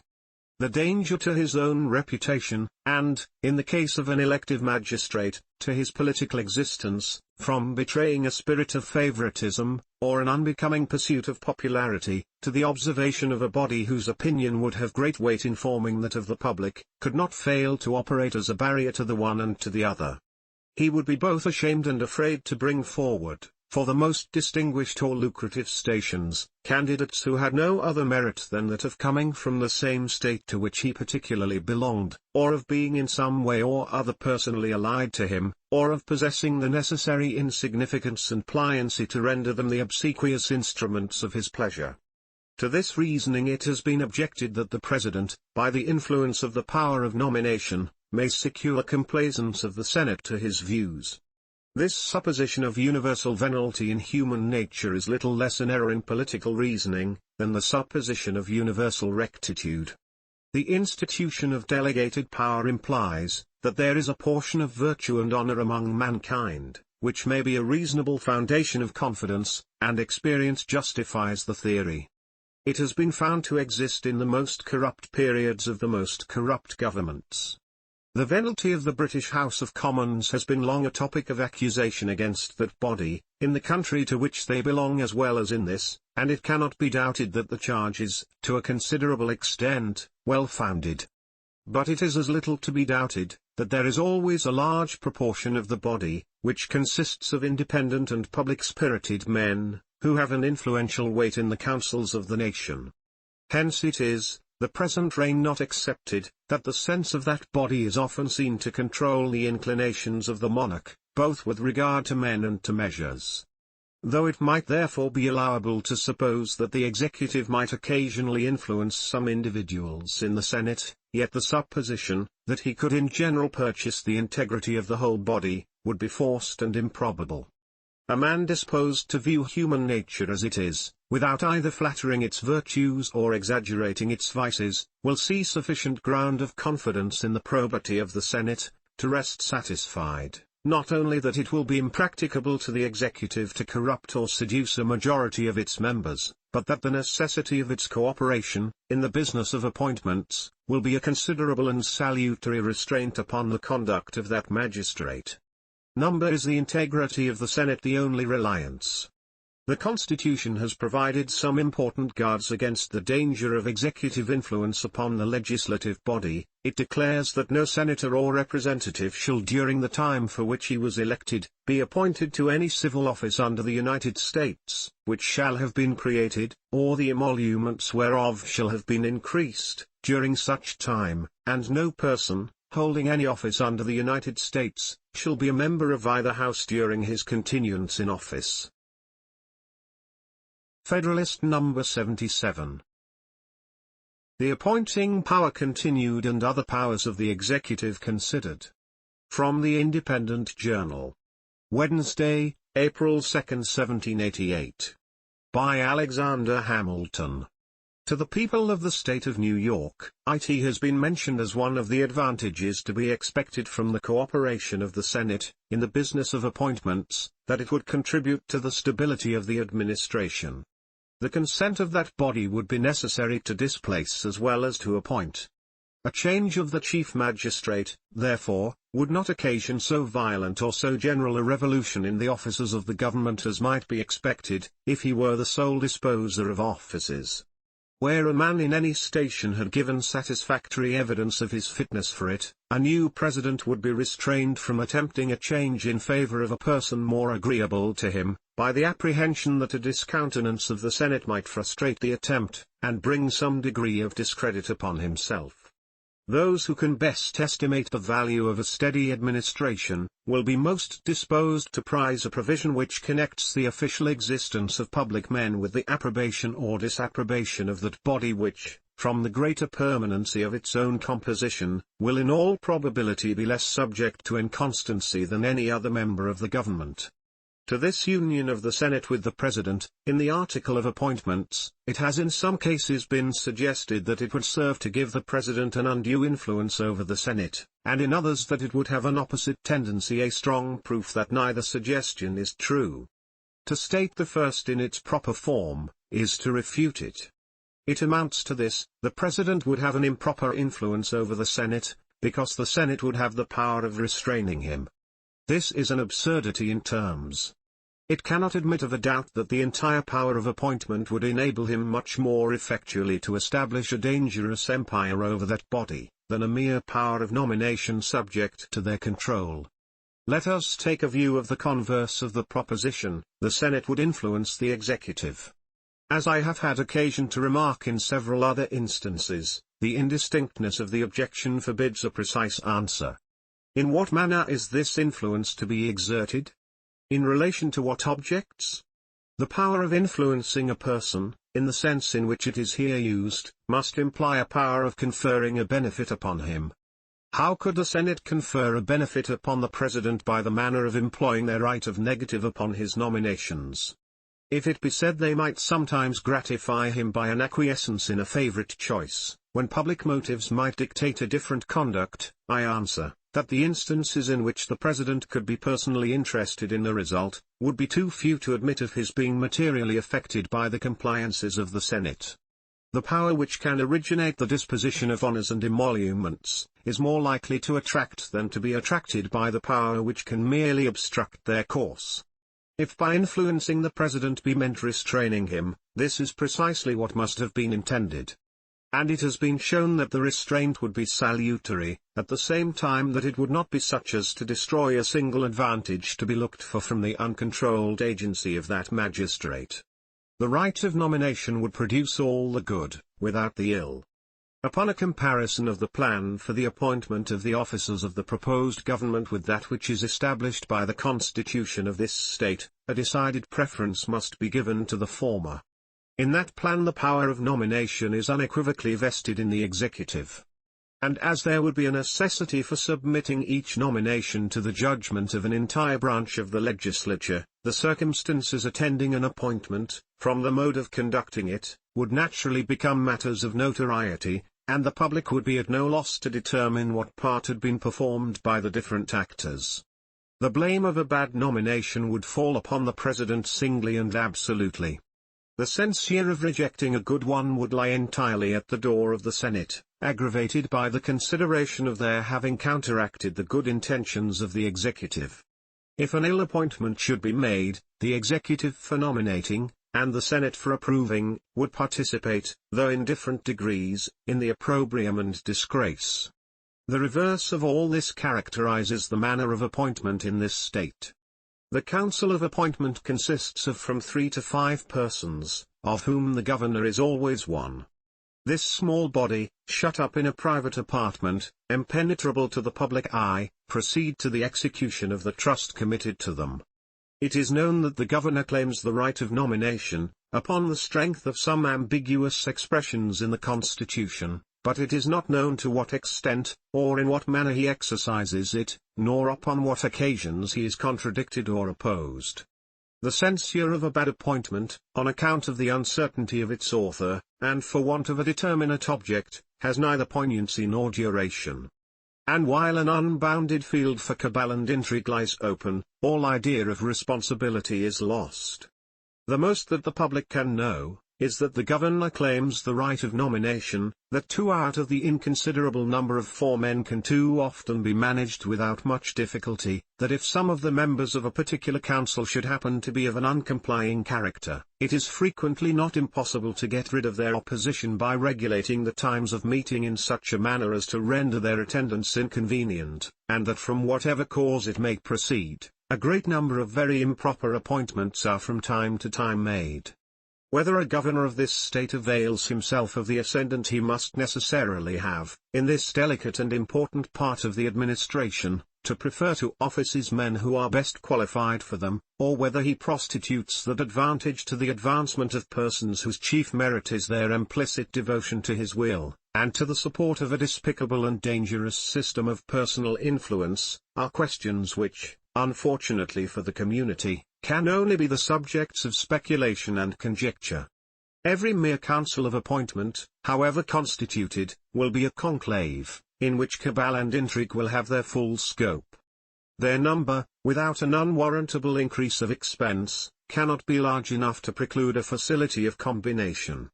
And as each member will have his friends and connections to provide for, the desire of mutual gratification will beget a scandalous bartering of votes and bargaining for places. The private attachments of one man might easily be satisfied, but to satisfy the private attachments of a dozen, or of 20 men, would occasion a monopoly of all the principal employments of the government in a few families, and would lead more directly to an aristocracy or an oligarchy than any measure that could be contrived. If, to avoid an accumulation of offices, there was to be a frequent change in the persons who were to compose the council, this would involve the mischiefs of a mutable administration in their full extent. Such a council would also be more liable to executive influence than the Senate, because they would be fewer in number, and would act less immediately under the public inspection. Such a council, in fine, as a substitute for the plan of the convention, would be productive of an increase of expense, a multiplication of the evils which spring from favoritism and intrigue in the distribution of public honors, a decrease of stability in the administration of the government, and a diminution of the security against an undue influence of the executive. And yet such a council has been warmly contended for as an essential amendment in the proposed constitution. I could not with propriety conclude my observations on the subject of appointments without taking notice of a scheme for which there have appeared some, though but few advocates. I mean that of uniting the House of Representatives in the power of making them. I shall, however, do little more than mention it, as I cannot imagine that it is likely to gain the countenance of any considerable part of the community. A body so fluctuating and at the same time so numerous, can never be deemed proper for the exercise of that power. Its unfitness will appear manifest to all, when it is recollected that in half a century it may consist of 300 or 400 persons. All the advantages of the stability, both of the executive and of the Senate, would be defeated by this union, and infinite delays and embarrassments would be occasioned. The example of most of the states in their local constitutions encourages us to reprobate the idea. The only remaining powers of the executive are comprehended in giving information to Congress of the state of the Union, in recommending to their consideration such measures as he shall judge expedient, in convening them, or either branch, upon extraordinary occasions, in adjourning them when they cannot themselves agree upon the time of adjournment, in receiving ambassadors and other public ministers, in faithfully executing the laws, and in commissioning all the officers of the United States. Except some cavils about the power of convening either house of the legislature, and that of receiving ambassadors, no objection has been made to this class of authorities, nor could they possibly admit of any. It required, indeed, an insatiable avidity for censure to invent exceptions to the parts which have been accepted to. In regard to the power of convening either house of the legislature, I shall barely remark, that in respect to the Senate at least, we can readily discover a good reason for it. As this body has a concurrent power with the executive in the article of treaties, it might often be necessary to call it together with a view to this object, when it would be unnecessary and improper to convene the House of Representatives. As to the reception of ambassadors, what I have said in a former paper will furnish a sufficient answer. We have now completed a survey of the structure and powers of the executive department, which, I have endeavored to show, combines, as far as republican principles will admit, all the requisites to energy. The remaining inquiry is, does it also combine the requisites to safety, in a republican sense a due dependence on the people, a due responsibility? The answer to this question has been anticipated in the investigation of its other characteristics, and is satisfactorily deducible from these circumstances, from the election of the President once in 4 years by persons immediately chosen by the people for that purpose, and from his being at all times liable to impeachment, trial, dismission from office, incapacity to serve in any other, and to forfeiture of life and estate by subsequent prosecution in the common course of law. But these precautions, great as they are not the only ones which the plan of the convention has provided in favor of the public security. In the only instances in which the abuse of the executive authority was materially to be feared, the Chief Magistrate of the United States would, by that plan, be subjected to the control of a branch of the legislative body. What more could be desired by an enlightened and reasonable people? E1. These two alternate endings of this sentence appear in different editions. Federalist number 78. The Judiciary Department. From Maclean's edition, New York. Wednesday, May 28, 1788. By Alexander Hamilton. To the people of the State of New York, we proceed now to an examination of the Judiciary Department of the proposed government.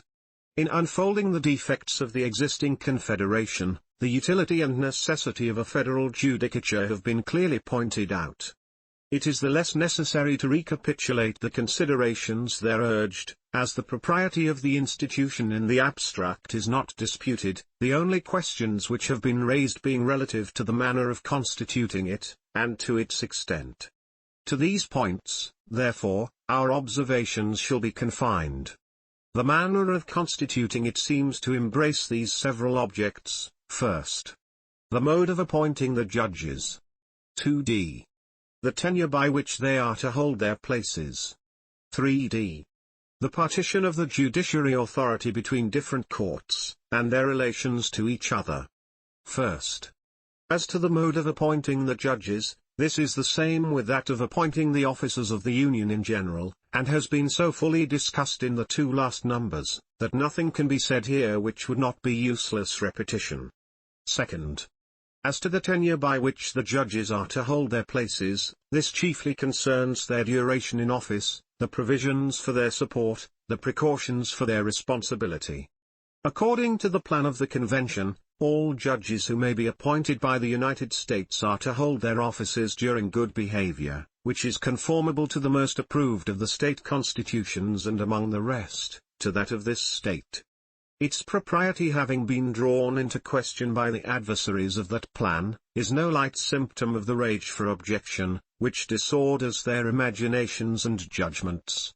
The standard of good behavior for the continuance in office of the judicial magistracy, is certainly one of the most valuable of the modern improvements in the practice of government.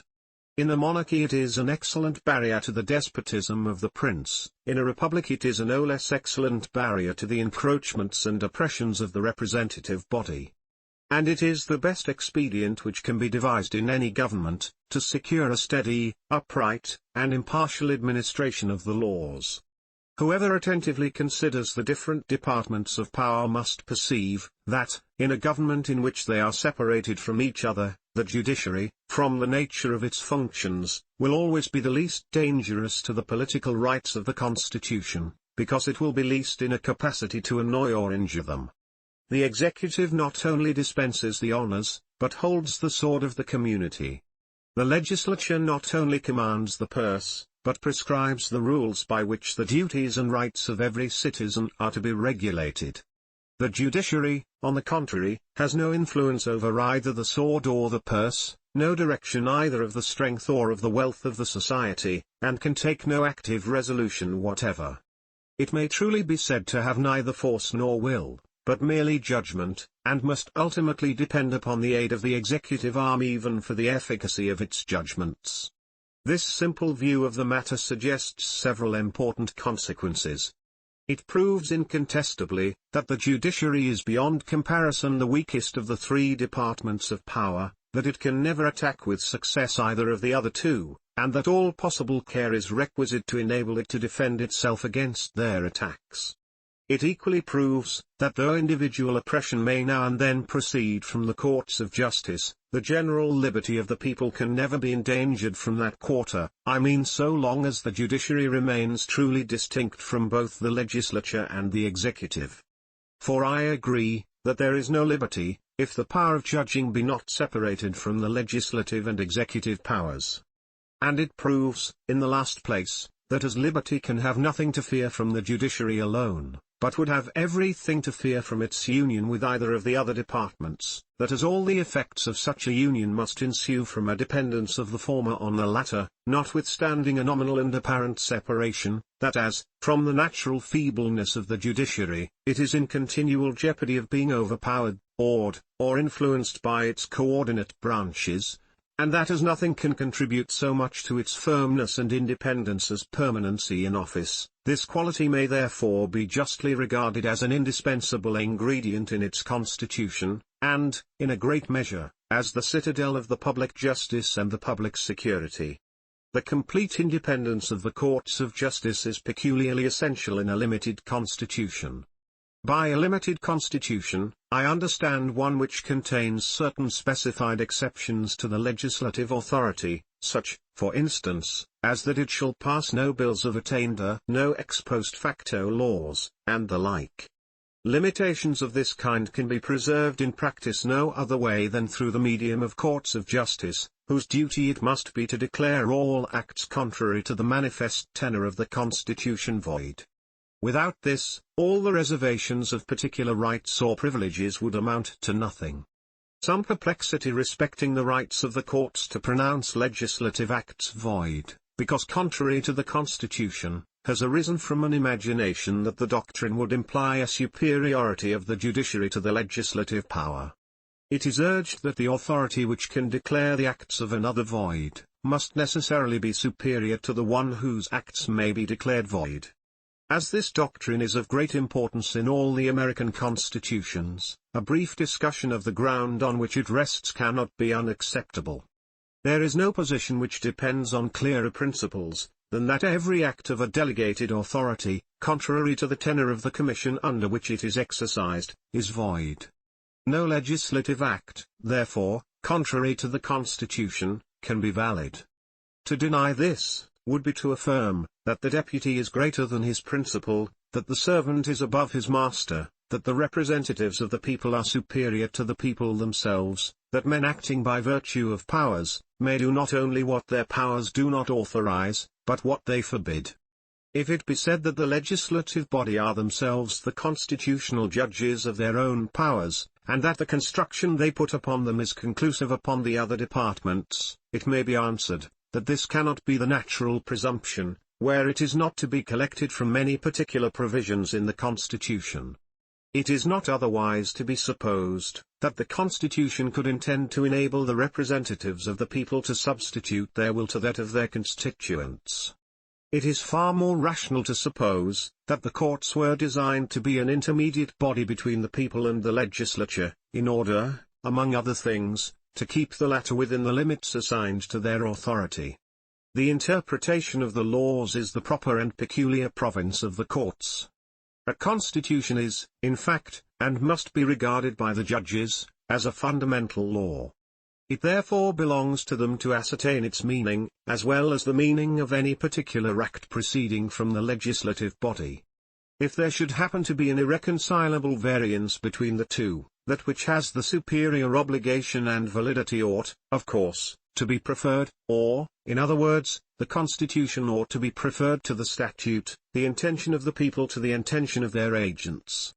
Nor does this conclusion by any means suppose a superiority of the judicial to the legislative power. It only supposes that the power of the people is superior to both, and that where the will of the legislature, declared in its statutes, stands in opposition to that of the people, declared in the Constitution, the judges ought to be governed by the latter rather than the former. They ought to regulate their decisions by the fundamental laws, rather than by those which are not fundamental. This exercise of judicial discretion, in determining between two contradictory laws, is exemplified in a familiar instance. It not uncommonly happens, that there are two statutes existing at one time, clashing in whole or in part with each other, and neither of them containing any repealing clause or expression. In such a case, it is the province of the courts to liquidate and fix their meaning and operation. So far as they can, by any fair construction, be reconciled to each other, reason and law conspire to dictate that this should be done. Where this is impracticable, it becomes a matter of necessity to give effect to one, in exclusion of the other. The rule which has obtained in the courts for determining their relative validity is, that the last in order of time shall be preferred to the first. But this is a mere rule of construction, not derived from any positive law, but from the nature and reason of the thing. It is a rule not enjoined upon the courts by legislative provision, but adopted by themselves, as consonant to truth and propriety, for the direction of their conduct as interpreters of the law. They thought it reasonable, that between the interfering acts of an equal authority, that which was the last indication of its will should have the preference. But in regard to the interfering acts of a superior and subordinate authority, of an original and derivative power, the nature and reason of the thing indicate the converse of that rule as proper to be followed. They teach us that the prior act of a superior ought to be preferred to the subsequent act of an inferior and subordinate authority, and that accordingly, whenever a particular statute contravenes the Constitution, it will be the duty of the judicial tribunals to adhere to the latter and disregard the former. It can be of no weight to say that the courts, on the pretense of a repugnancy, may substitute their own pleasure to the constitutional intentions of the legislature. This might as well happen in the case of two contradictory statutes, or it might as well happen in every adjudication upon any single statute. The courts must declare the sense of the law, and if they should be disposed to exercise will instead of judgment, the consequence would equally be the substitution of their pleasure to that of the legislative body. The observation, if it prove anything, would prove that there ought to be no judges distinct from that body.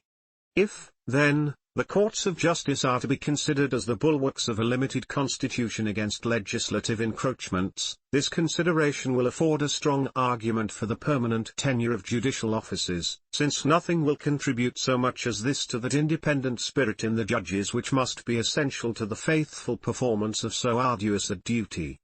This independence of the judges is equally requisite to guard the constitution and the rights of individuals from the effects of those ill humours, which the arts of designing men, or the influence of particular conjunctures, sometimes disseminate among the people themselves, and which, though they speedily give place to better information, and more deliberate reflection, have a tendency, in the meantime, to occasion dangerous innovations in the government, and serious oppressions of the minor party in the community.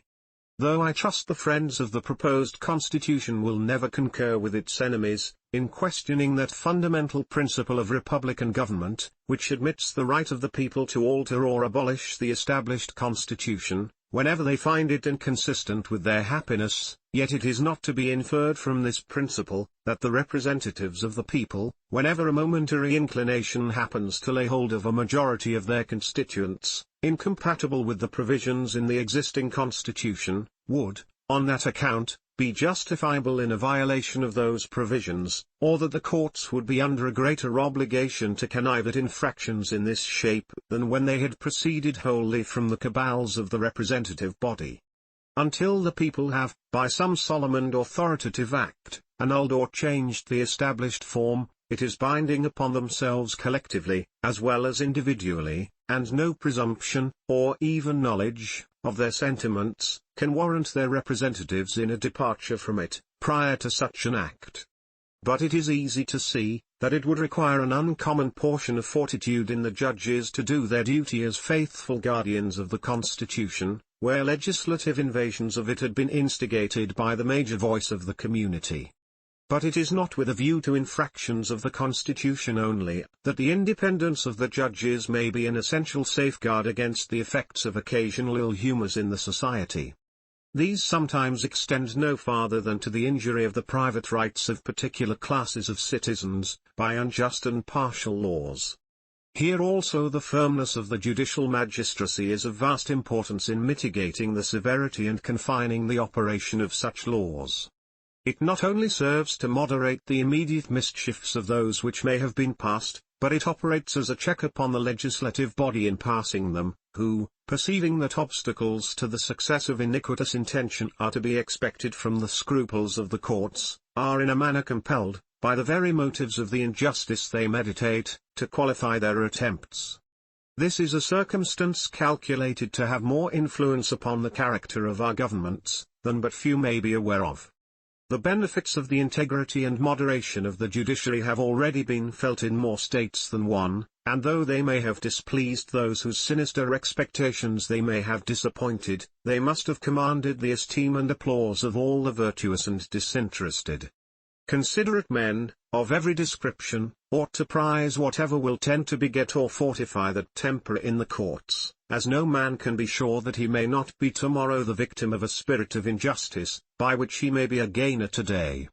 And every man must now feel, that the inevitable tendency of such a spirit is to sap the foundations of public and private confidence, and to introduce in its stead universal distrust and distress. That inflexible and uniform adherence to the rights of the Constitution, and of individuals, which we perceive to be indispensable in the courts of justice, can certainly not be expected from judges who hold their offices by a temporary commission. Periodical appointments, however regulated, or by whomsoever made, would, in some way or other, be fatal to their necessary independence. If the power of making them was committed either to the executive or legislature, there would be danger of an improper complaisance to the branch which possessed it; if to both, there would be an unwillingness to hazard the displeasure of either; if to the people, or to persons chosen by them for the special purpose, there would be too great a disposition to consult popularity, to justify a reliance that nothing would be consulted but the Constitution and the laws. There is yet a further and a weightier reason for the permanency of the judicial offices, which is deducible from the nature of the qualifications they require. It has been frequently remarked, with great propriety, that a voluminous code of laws is one of the inconveniences necessarily connected with the advantages of a free government. To avoid an arbitrary discretion in the courts, it is indispensable that they should be bound down by strict rules and precedents, which serve to define and point out their duty in every particular case that comes before them, and it will readily be conceived from the variety of controversies which grow out of the folly and wickedness of mankind, that the records of those precedents must unavoidably swell to a very considerable bulk, and must demand long and laborious study to acquire a competent knowledge of them.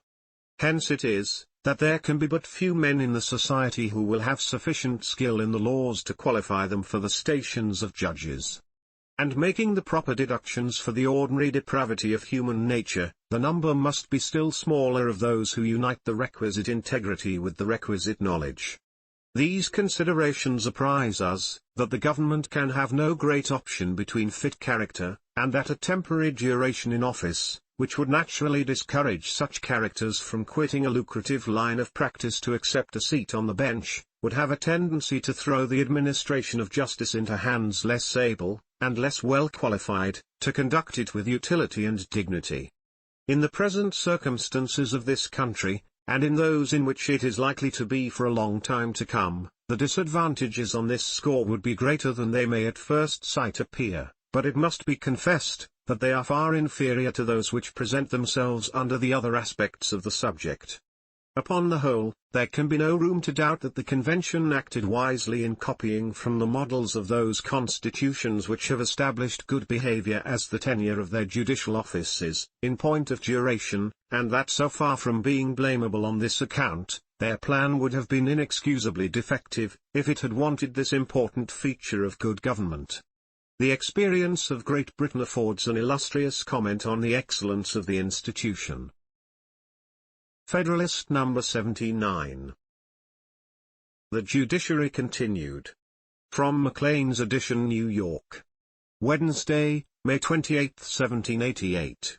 By Alexander Hamilton. To the people of the state of New York, next to permanency in office, nothing can contribute more to the independence of the judges than a fixed provision for their support. The remark made in relation to the President is equally applicable here.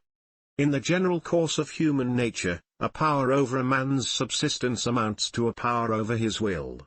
And we can never hope to see realized in practice, the complete separation of the judicial from the legislative power, in any system which leaves the former dependent for pecuniary resources on the occasional grants of the latter. The enlightened friends to good government in every state, have seen cause to lament the want of precise and explicit precautions in the state constitutions on this head. Some of these indeed have declared that permanent salaries should be established for the judges, but the experiment has in some instances shown that such expressions are not sufficiently definite to preclude legislative evasions. Something still more positive and unequivocal has been evinced to be requisite. The plan of the Convention accordingly has provided that the judges of the United States shall at stated times receive for their services a compensation which shall not be diminished during their continuance in office. This, all circumstances considered, is the most eligible provision that could have been devised. It will readily be understood that the fluctuations in the value of money and in the state of society rendered a fixed rate of compensation in the Constitution inadmissible. What might be extravagant today, might in half a century become penurious and inadequate. It was therefore necessary to leave it to the discretion of the legislature to vary its provisions in conformity to the variations in circumstances, yet under such restrictions as to put it out of the power of that body to change the condition of the individual for the worse. A man may then be sure of the ground upon which he stands, and can never be deterred from his duty by the apprehension of being placed in a less eligible situation. The clause which has been quoted combines both advantages. The salaries of judicial officers may from time to time be altered, as occasion shall require, yet so as never to lessen the allowance with which any particular judge comes into office, in respect to him. It will be observed that a difference has been made by the convention between the compensation of the president and of the judges, that of the former can neither be increased nor diminished, that of the latter can only not be diminished. This probably arose from the difference in the duration of the respective offices. As the president is to be elected for no more than 4 years, it can rarely happen that an adequate salary, fixed at the commencement of that period, will not continue to be such to its end. But with regard to the judges, who, if they behave properly, will be secured in their places for life, it may well happen, especially in the early stages of the government, that a stipend, which would be very sufficient at their first appointment, would become too small in the progress of their service. This provision for the support of the judges bears every mark of prudence and efficacy, and it may be safely affirmed that, together with the permanent tenure of their offices, it affords a better prospect of their independence than is discoverable in the constitutions of any of the states in regard to their own judges. The precautions for their responsibility are comprised in the article respecting impeachments. They are liable to be impeached for malconduct by the House of Representatives, and tried by the Senate, and, if convicted, may be dismissed from office, and disqualified for holding any other. This is the only provision on the point which is consistent with the necessary independence of the judicial character, and is the only one which we find in our own constitution in respect to our own judges. The want of a provision for removing the judges on account of inability has been a subject of complaint. But all considerate men will be sensible that such a provision would either not be practiced upon or would be more liable to abuse than calculated to answer any good purpose. The mensuration of the faculties of the mind has, I believe, no place in the catalogue of known arts. An attempt to fix the boundary between the regions of ability and inability, would much oftener give scope to personal and party attachments and enmities than advance the interests of justice or the public good. The result, except in the case of insanity, must for the most part be arbitrary, and insanity, without any formal or express provision, may be safely pronounced to be a virtual disqualification. The Constitution of New York, to avoid investigations that must forever be vague and dangerous, has taken a particular age as the criterion of inability. No man can be a judge beyond 60. I believe there are few at present who do not disapprove of this provision. There is no station, in relation to which it is less proper than to that of a judge. The deliberating and comparing faculties generally preserve their strength much beyond that period in men who survive it, and when, in addition to this circumstance, we consider how few there are who outlive the season of intellectual vigor, and how improbable it is that any considerable portion of the bench, whether more or less numerous, should be in such a situation at the same time, we shall be ready to conclude that limitations of this sort have little to recommend them. In a republic, where fortunes are not affluent, and pensions not expedient, the dismission of men from stations in which they have served their country long and usefully, on which they depend for subsistence, and from which it will be too late to resort to any other occupation for a livelihood, ought to have some better apology to humanity than is to be found in the imaginary danger of a superannuated bench. Federalist No. 80. The Powers of the Judiciary. From Maclean's edition, New York. Wednesday, May 28, 1788. By Alexander Hamilton. To the people of the State of New York, to judge with accuracy of the proper extent of the federal judicature, it will be necessary to consider, in the first place, what are its proper objects.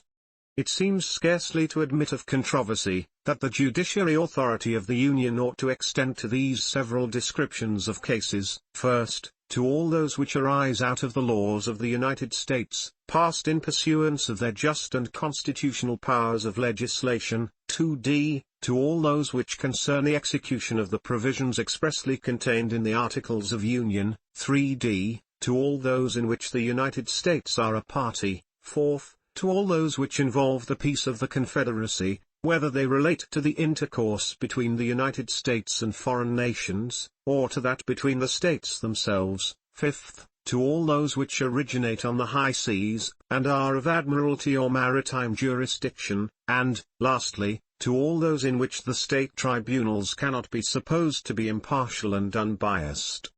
The first point depends upon this obvious consideration, that there ought always to be a constitutional method of giving efficacy to constitutional provisions. What, for instance, would avail restrictions on the authority of the state legislatures, without some constitutional mode of enforcing the observance of them? The states, by the plan of the convention, are prohibited from doing a variety of things, some of which are incompatible with the interests of the Union, and others with the principles of good government. The imposition of duties on imported articles, and the emission of paper money, are specimens of each kind. No man of sense will believe that such prohibitions would be scrupulously regarded, without some effectual power in the government to restrain or correct the infractions of them. This power must either be a direct negative on the state laws, or an authority in the federal courts to overrule such as might be in manifest contravention of the Articles of Union. There is no third course that I can imagine. The latter appears to have been thought by the convention preferable to the former, and, I presume, will be most agreeable to the states. As to the second point, it is impossible, by any argument or comment, to make it clearer than it is in itself. If there are such things as political axioms, the propriety of the judicial power of a government being coextensive with its legislative, may be ranked among the number. The mere necessity of uniformity in the interpretation of the national laws, decides the question. 13 independent courts of final jurisdiction over the same causes, arising upon the same laws, is a hydra in government, from which nothing but contradiction and confusion can proceed. Still less need be said in regard to the third point. Controversies between the nation and its members or citizens, can only be properly referred to the national tribunals. Any other plan would be contrary to reason, to precedent, and to decorum. The fourth point rests on this plain proposition, that the peace of the whole ought not to be left at the disposal of a part.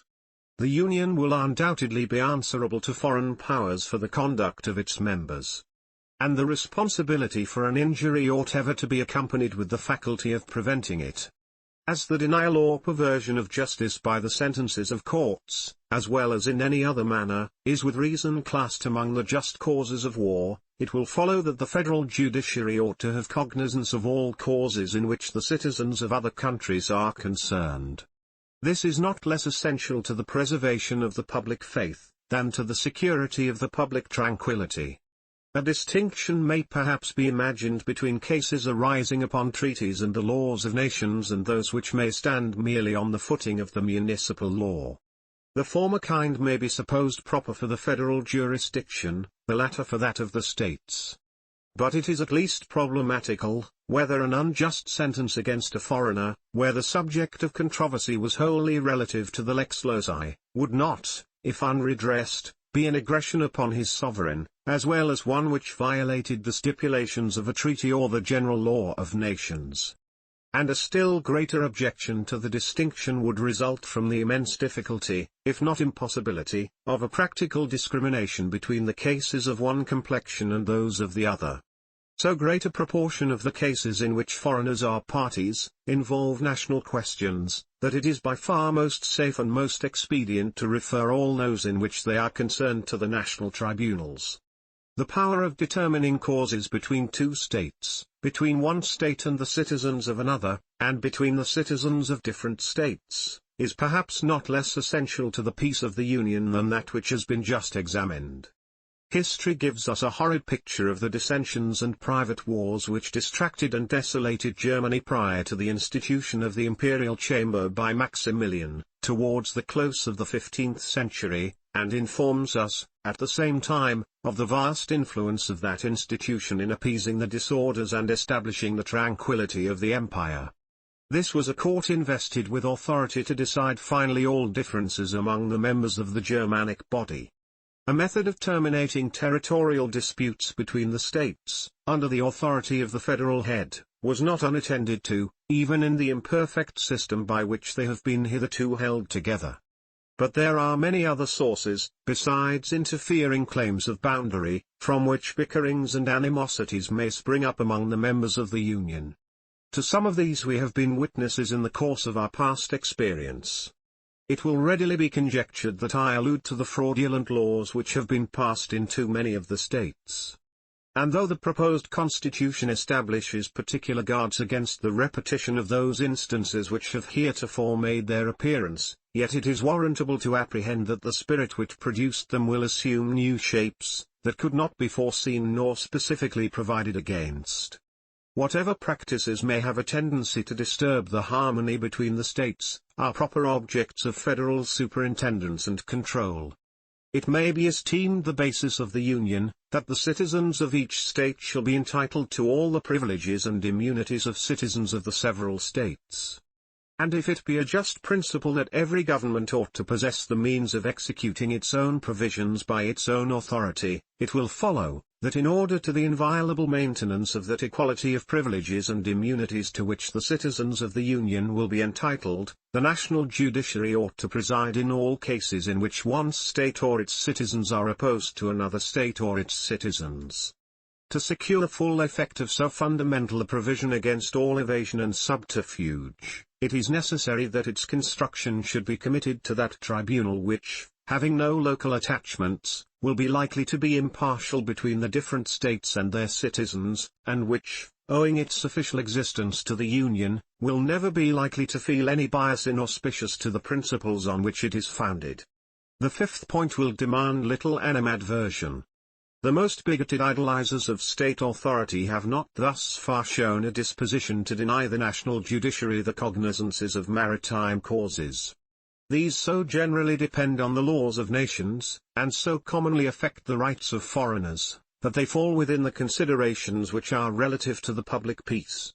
The most important part of them are, by the present Confederation, submitted to federal jurisdiction. The reasonableness of the agency of the national courts in cases in which the state tribunals cannot be supposed to be impartial, speaks for itself.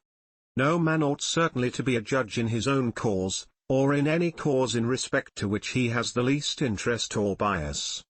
This principle has no inconsiderable weight in designating the federal courts as the proper tribunals for the determination of controversies between different states and their citizens.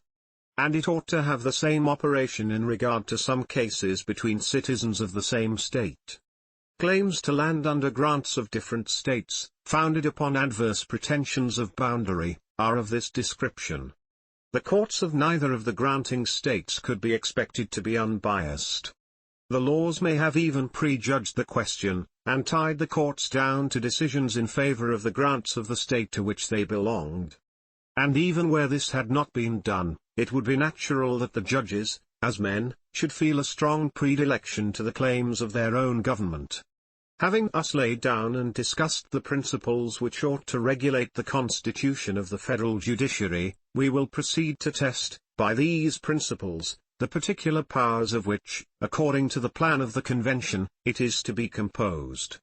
It is to comprehend all cases in law and equity arising under the Constitution, the laws of the United States, and treaties made, or which shall be made, under their authority, to all cases affecting ambassadors, other public ministers, and consuls, to all cases of admiralty and maritime jurisdiction, to controversies to which the United States shall be a party, to controversies between two or more states, between a state and citizens of another state, between citizens of different states, between citizens of the same state claiming lands and grants of different states, and between a state or the citizens thereof and foreign states, citizens, and subjects.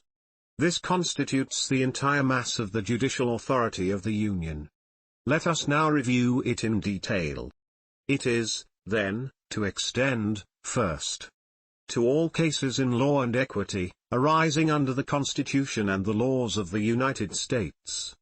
This corresponds with the two first classes of causes, which have been enumerated, as proper for the jurisdiction of the United States. It has been asked, what is meant by cases arising under the Constitution, in contradiction from those arising under the laws of the United States? The difference has been already explained. All the restrictions upon the authority of the state legislatures furnish examples of it. They are not, for instance, to emit paper money, but the interdiction results from the Constitution, and will have no connection with any law of the United States. Should paper money, notwithstanding, be emitted, the controversies concerning it would be cases arising under the Constitution and not the laws of the United States, in the ordinary signification of the terms. This may serve as a sample of the whole. It has also been asked, what need of the word equity? What equitable causes can grow out of the Constitution and laws of the United States? There is hardly a subject of litigation between individuals, which may not involve those ingredients of fraud, accident, trust, or hardship, which would render the matter an object of equitable rather than of legal jurisdiction, as the distinction is known and established in several of the states. It is the peculiar province, for instance, of a court of equity to relieve against what are called hard bargains. These are contracts in which, though there may have been no direct fraud or deceit, sufficient to invalidate them in a court of law, yet there may have been some undue and unconscionable advantage taken of the necessities or misfortunes of one of the parties, which a court of equity would not tolerate. In such cases, where foreigners were concerned on either side, it would be impossible for the federal judicatories to do justice without an equitable as well as a legal jurisdiction. Agreements to convey lands claimed under the grants of different states may afford another example of the necessity of an equitable jurisdiction in the federal courts. This reasoning may not be so palpable in those states where the formal and technical distinction between law and equity is not maintained, as in this state, where it is exemplified by every day's practice. The judiciary authority of the Union is to extend, second, to treaties made, or which shall be made, under the authority of the United States, and to all cases affecting ambassadors, other public ministers, and consuls. These belong to the fourth class of the enumerated cases, as they have an evident connection with the preservation of the national peace. Third, to cases of admiralty and maritime jurisdiction. These form, altogether, the fifth of the enumerated classes of causes proper for the cognizance of the national courts. Fourth, to controversies to which the United States shall be a party. These constitute the third of those classes. Fifth, to controversies between two or more states, between a state and citizens of another state, between citizens of different states. These belong to the fourth of those classes, and partake, in some measure, of the nature of the last. Sixth, to cases between the citizens of the same state, claiming lands under grants of different states. These fall within the last class, and are the only instances in which the proposed Constitution directly contemplates the cognizance of disputes between the citizens of the same state. Seventh, to cases between a state and the citizens thereof, and foreign states, citizens, or subjects. These have been already explained to belong to the fourth of the enumerated classes, and have been shown to be, in a peculiar manner, the proper subjects of the national judicature. From this review of the particular powers of the federal judiciary, as marked out in the Constitution, it appears that they are all conformable to the principles which ought to have governed the structure of that department, and which were necessary to the perfection of the system. If some partial inconveniences should appear to be connected with the incorporation of any of them into the plan, it ought to be recollected that the national legislature will have ample authority to make such exceptions, and to prescribe such regulations as will be calculated to obviate or remove these inconveniences. The possibility of particular mischiefs can never be viewed, by a well-informed mind, as a solid objection to a general principle, which is calculated to avoid general mischiefs and to obtain general advantages. Federalist number 81. The judiciary continued, and the distribution of the judicial authority. From Maclean's edition, New York. Wednesday, May 28, 1788. By Alexander Hamilton. To the people of the state of New York, let us now return to the partition of the judiciary authority between different courts, and their relations to each other. The judicial power of the United States is, by the plan of the Convention, to be vested in one Supreme Court, and in such inferior courts as the Congress may, from time to time, ordain and establish. That there ought to be one court of supreme and final jurisdiction, is a proposition which is not likely to be contested. The reasons for it have been assigned in another place, and are too obvious to need repetition. The only question that seems to have been raised concerning it, is, whether it ought to be a distinct body or a branch of the legislature. The same contradiction is observable in regard to this matter which has been remarked in several other cases. The very men who object to the Senate as a court of impeachments, on the ground of an improper intermixture of powers, advocate, by implication at least, the propriety of vesting the ultimate decision of all causes, in the whole or in a part of the legislative body. The arguments, or rather suggestions, upon which this charge is founded, are to this effect: the authority of the proposed Supreme Court of the United States, which is to be a separate and independent body, will be superior to that of the legislature. The power of construing the laws according to the spirit of the Constitution, will enable that court to mold them into whatever shape it may think proper, especially as its decisions will not be in any manner subject to the revision or correction of the legislative body. This is as unprecedented as it is dangerous. In Britain, the judicial power, in the last resort, resides in the House of Lords, which is a branch of the legislature, and this part of the British government has been imitated in the state constitutions in general. The Parliament of Great Britain, and the legislatures of the several states, can at any time rectify, by law, the exceptionable decisions of their respective courts.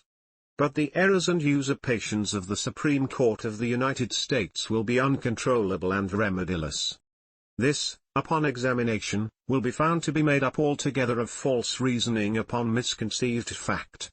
In the first place, there is not a syllable in the plan under consideration which directly empowers the national courts to construe the laws according to the spirit of the Constitution, or which gives them any greater latitude in this respect than may be claimed by the courts of every state. I admit, however, that the Constitution ought to be the standard of construction for the laws, and that wherever there is an evident opposition, the laws ought to give place to the Constitution. But this doctrine is not deducible from any circumstance peculiar to the plan of the Convention, but from the general theory of a limited Constitution, and as far as it is true, is equally applicable to most, if not to all the state governments.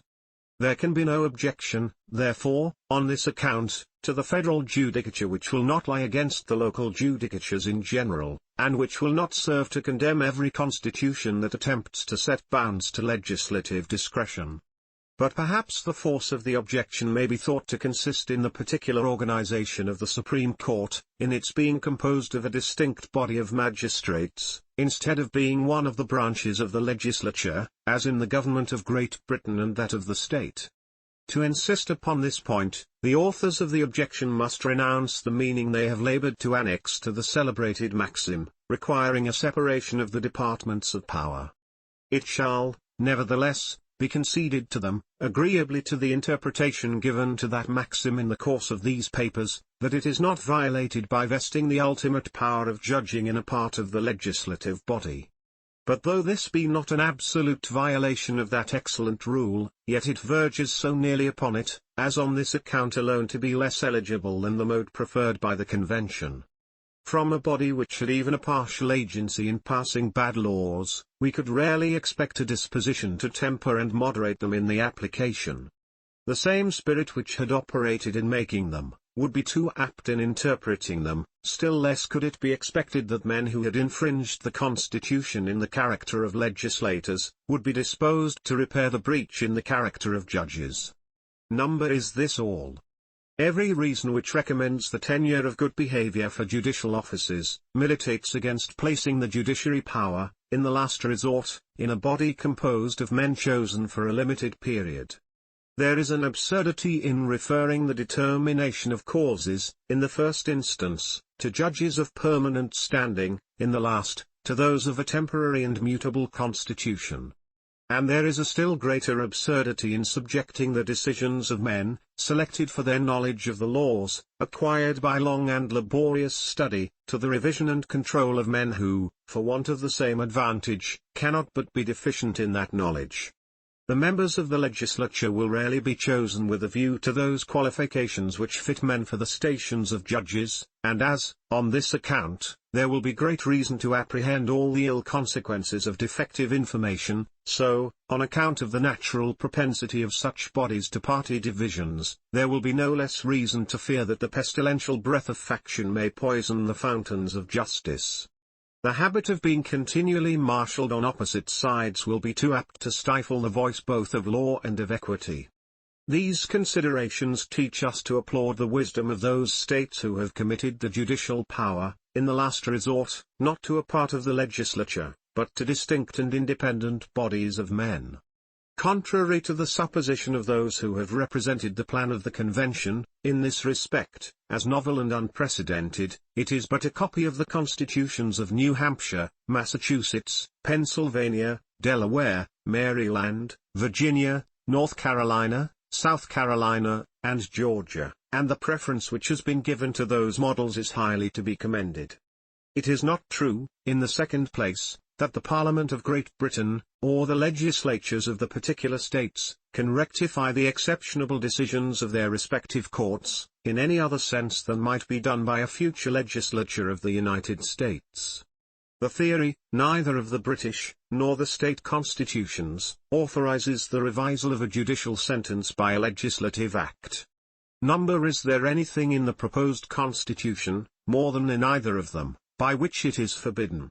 In the former, as well as in the latter, the impropriety of the thing, on the general principles of law and reason, is the sole obstacle. A legislature, without exceeding its province, cannot reverse a determination once made in a particular case, though it may prescribe a new rule for future cases. This is the principle, and it applies in all its consequences, exactly in the same manner and extent, to the state governments, as to the national government now under consideration. Nor the least difference can be pointed out in any view of the subject. It may in the last place be observed that the supposed danger of judiciary encroachments on the legislative authority, which has been upon many occasions reiterated, is in reality a phantom. Particular misconstructions and contraventions of the will of the legislature may now and then happen, but they can never be so extensive as to amount to an inconvenience, or in any sensible degree to affect the order of the political system. This may be inferred with certainty, from the general nature of the judicial power, from the objects to which it relates, from the manner in which it is exercised, from its comparative weakness, and from its total incapacity to support its usurpations by force. And the inference is greatly fortified by the consideration of the important constitutional check which the power of instituting impeachments in one part of the legislative body, and of determining upon them in the other, would give to that body upon the members of the judicial department. This is alone a complete security.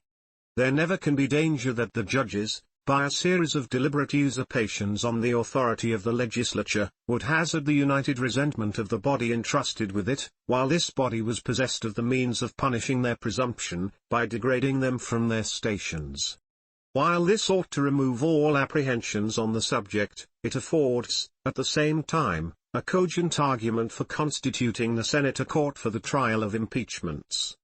Having now examined, and, I trust, removed the objections to the distinct and independent organization of the Supreme Court, I proceed to consider the propriety of the power of constituting inferior courts, and the relations which will subsist between these and the former. The power of constituting inferior courts is evidently calculated to obviate the necessity of having recourse to the Supreme Court in every case of federal cognizance. It is intended to enable the national government to institute or authorize, in each state or district of the United States, a tribunal competent to the determination of matters of national jurisdiction within its limits. But why, it is asked, might not the same purpose have been accomplished by the instrumentality of the state courts? This admits of different answers. Though the fitness and competency of those courts should be allowed in the utmost latitude, yet the substance of the power in question may still be regarded as a necessary part of the plan, if it were only to empower the national legislature to commit to them the cognizance of causes arising out of the national constitution. To confer the power of determining such causes upon the existing courts of the several states, would perhaps be as much to constitute tribunals, as to create new courts with the like power. But ought not a more direct and explicit provision to have been made in favor of the state courts? There are, in my opinion, substantial reasons against such a provision. The most discerning cannot foresee how far the prevalency of a local spirit may be found to disqualify the local tribunals for the jurisdiction of national causes, whilst every man may discover, that courts constituted like those of some of the states would be improper channels of the judicial authority of the Union. State judges, holding their offices during pleasure, or from year to year, will be too little independent to be relied upon for an inflexible execution of the national laws. And if there was a necessity for confiding the original cognizance of causes arising under those laws to them, there would be a correspondent necessity for leaving the door of appeal as wide as possible. In proportion to the grounds of confidence in, or distrust of, the subordinate tribunals, ought to be the facility or difficulty of appeals.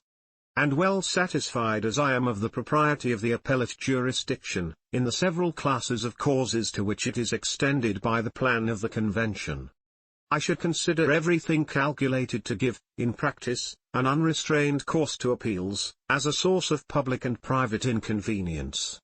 I am not sure, but that it will be found highly expedient and useful, to divide the United States into 4 or 5 or half a dozen districts, and to institute a federal court in each district, in lieu of one in every state. The judges of these courts, with the aid of the state judges, may hold circuits for the trial of causes in the several parts of the respective districts. Justice through them may be administered with ease and dispatch, and appeals may be safely circumscribed within a narrow compass. This plan appears to me at present the most eligible of any that could be adopted, and in order to it, it is necessary that the power of constituting inferior courts should exist in the full extent in which it is to be found in the proposed Constitution. These reasons seem sufficient to satisfy a candid mind, that the want of such a power would have been a great defect in the plan.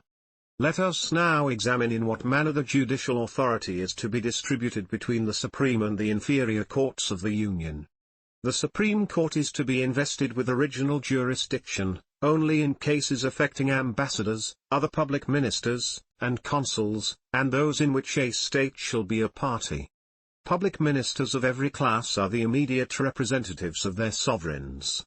All questions in which they are concerned are so directly connected with the public peace, that, as well for the preservation of this, as out of respect to the sovereignties they represent, it is both expedient and proper that such questions should be submitted in the first instance to the highest judicatory of the nation.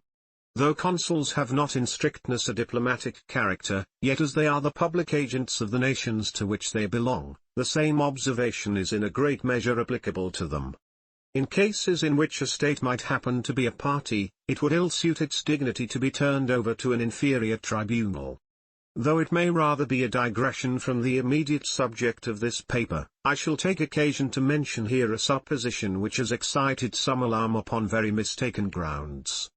It has been suggested that an assignment of the public securities of one state to the citizens of another, would enable them to prosecute that state in the federal courts for the amount of those securities, a suggestion which the following considerations prove to be without foundation. It is inherent in the nature of sovereignty not to be amenable to the suit of an individual without its consent. This is the general sense, and the general practice of mankind. And the exemption, as one of the attributes of sovereignty, is now enjoyed by the government of every state in the Union. Unless, therefore, there is a surrender of this immunity in the plan of the Convention, it will remain with the states, and the danger intimated must be merely ideal. The circumstances which are necessary to produce an alienation of state sovereignty were discussed in considering the article of taxation, and need not be repeated here. A recurrence to the principles there established will satisfy us, that there is no color to pretend that the state governments would, by the adoption of that plan, be divested of the privilege of paying their own debts in their own way, free from every constraint but that which flows from the obligations of good faith. The contracts between a nation and individuals are only binding on the conscience of the sovereign, and have no pretensions to a compulsive force. They confer no right of action, independent of the sovereign will.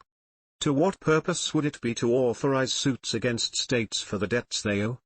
How could recoveries be enforced?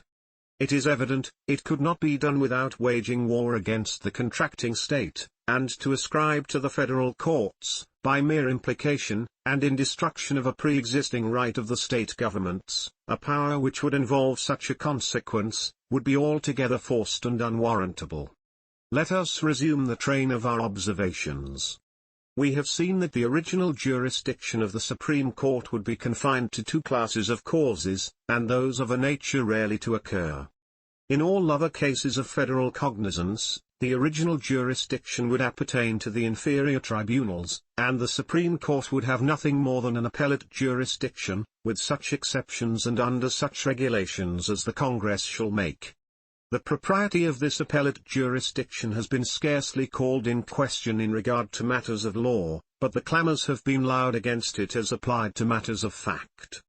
Some well-intentioned men in this state, deriving their notions from the language and forms which obtain in our courts, have been induced to consider it as an implied supersedure of the trial by jury, in favor of the civil law mode of trial, which prevails in our courts of admiralty, probate, and chancery. A technical sense has been affixed to the term appellate, which, in our law parlance, is commonly used in reference to appeals in the course of the civil law. But if I am not misinformed, the same meaning would not be given to it in any part of New England. There an appeal from one jury to another, is familiar both in language and practice, and is even a matter of course, until there have been two verdicts on one side. The word appellate, therefore, will not be understood in the same sense in New England as in New York, which shows the impropriety of a technical interpretation derived from the jurisprudence of any particular state. The expression, taken in the abstract, denotes nothing more than the power of one tribunal to review the proceedings of another, either as to the law or fact, or both. The mode of doing it may depend on ancient custom or legislative provision. In a new government it must depend on the latter, and may be with or without the aid of a jury, as may be judged advisable. If, therefore, the re-examination of a fact once determined by a jury, should in any case be admitted under the proposed constitution, it may be so regulated as to be done by a second jury, either by remanding the cause to the court below for a second trial of the fact, or by directing an issue immediately out of the Supreme Court. But it does not follow that the re-examination of a fact once ascertained by a jury, will be permitted in the Supreme Court. Why may not it be said, with the strictest propriety, when a writ of error is brought from an inferior to a superior court of law in this state, that the latter has jurisdiction of the fact as well as the law? It is true it cannot institute a new inquiry concerning the fact, but it takes cognizance of it as it appears upon the record, and pronounces the law arising upon it. This is jurisdiction of both fact and law, nor is it even possible to separate them. Though the common law courts of this state ascertain disputed facts by a jury, yet they unquestionably have jurisdiction of both fact and law, and accordingly when the former is agreed in the pleadings, they have no recourse to a jury, but proceed at once to judgment. I contend, therefore, on this ground, that the expressions, appellate jurisdiction, both as to law and fact, do not necessarily imply a re-examination in the Supreme Court of facts decided by juries in the inferior courts. The following train of ideas may well be imagined to have influenced the Convention, in relation to this particular provision.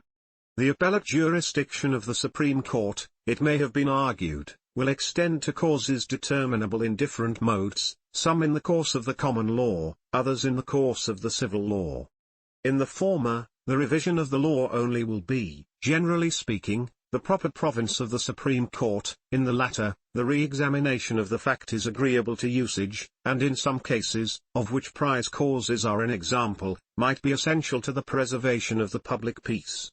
It is therefore necessary that the appellate jurisdiction should, in certain cases, extend in the broadest sense to matters of fact.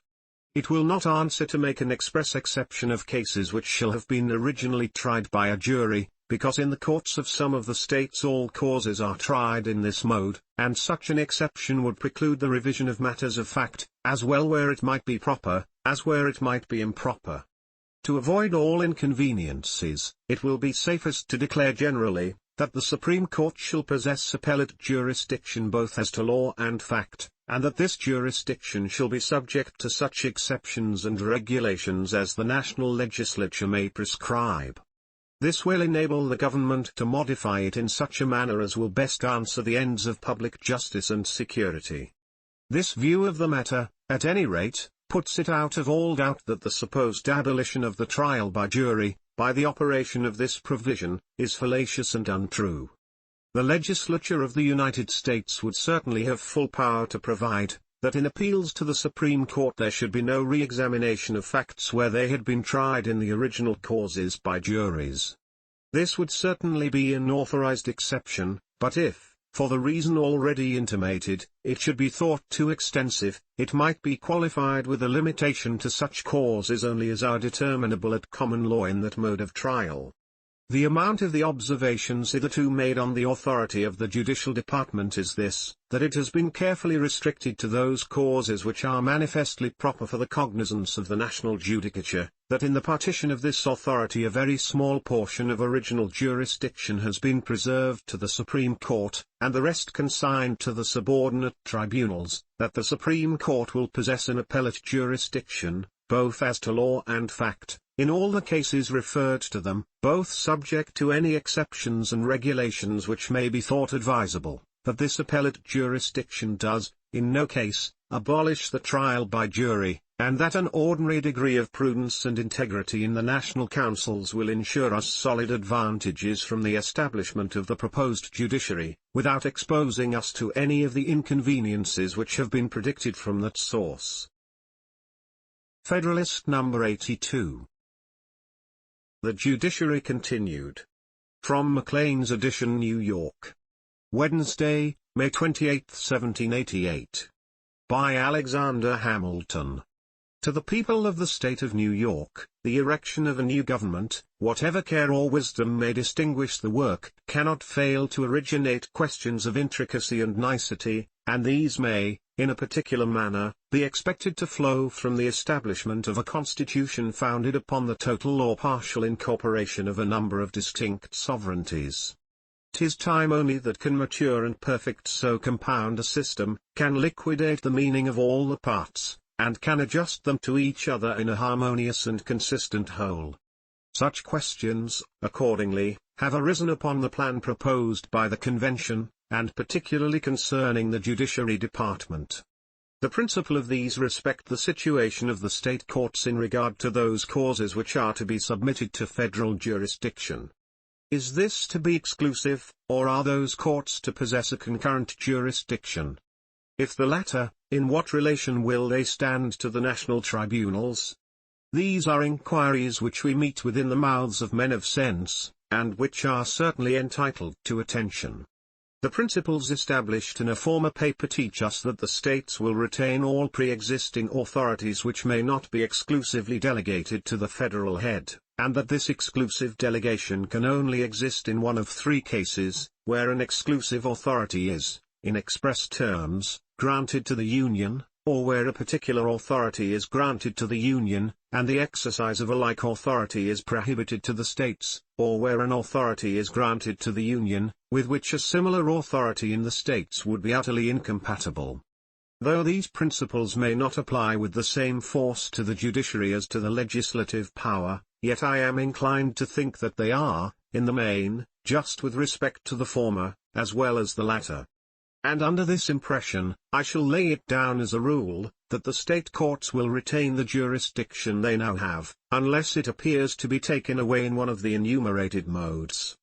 The only thing in the proposed constitution, which wears the appearance of confining the causes of federal cognizance to the federal courts, is contained in this passage: the judicial power of the United States shall be vested in one Supreme Court, and in such inferior courts as the Congress shall from time to time ordain and establish. This might either be construed to signify that the supreme and subordinate courts of the Union should alone have the power of deciding those causes to which their authority is to extend, or simply to denote that the organs of the national judiciary should be one supreme court, and as many subordinate courts as Congress should think proper to appoint, or in other words, that the United States should exercise the judicial power with which they are to be invested, through one supreme tribunal, and a certain number of inferior ones, to be instituted by them. The first excludes, the last admits, the concurrent jurisdiction of the state tribunals, and as the first would amount to an alienation of state power by implication, the last appears to me the most natural and the most defensible construction. But this doctrine of concurrent jurisdiction is only clearly applicable to those descriptions of causes of which the state courts have previous cognizance. It is not equally evident in relation to cases which may grow out of, and be peculiar to, the Constitution to be established, for not to allow the state courts a right of jurisdiction in such cases, can hardly be considered as the abridgment of a pre-existing authority. I mean not therefore to contend that the United States, in the course of legislation upon the objects entrusted to their direction, may not commit the decision of causes arising upon a particular regulation to the federal courts solely, if such a measure should be deemed expedient, but I hold that the state courts will be divested of no part of their primitive jurisdiction, further than may relate to an appeal. And I am even of opinion that in every case in which they were not expressly excluded by the future acts of the national legislature, they will of course take cognizance of the causes to which those acts may give birth. This I infer from the nature of judiciary power, and from the general genius of the system.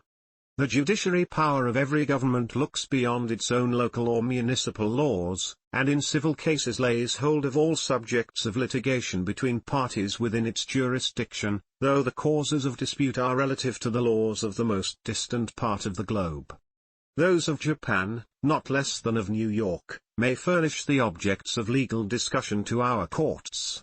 When in addition to this we consider the state governments and the national governments, as they truly are, in the light of kindred systems, and as parts of one whole, the inference seems to be conclusive, that the state courts would have a concurrent jurisdiction in all cases arising under the laws of the Union, where it was not expressly prohibited.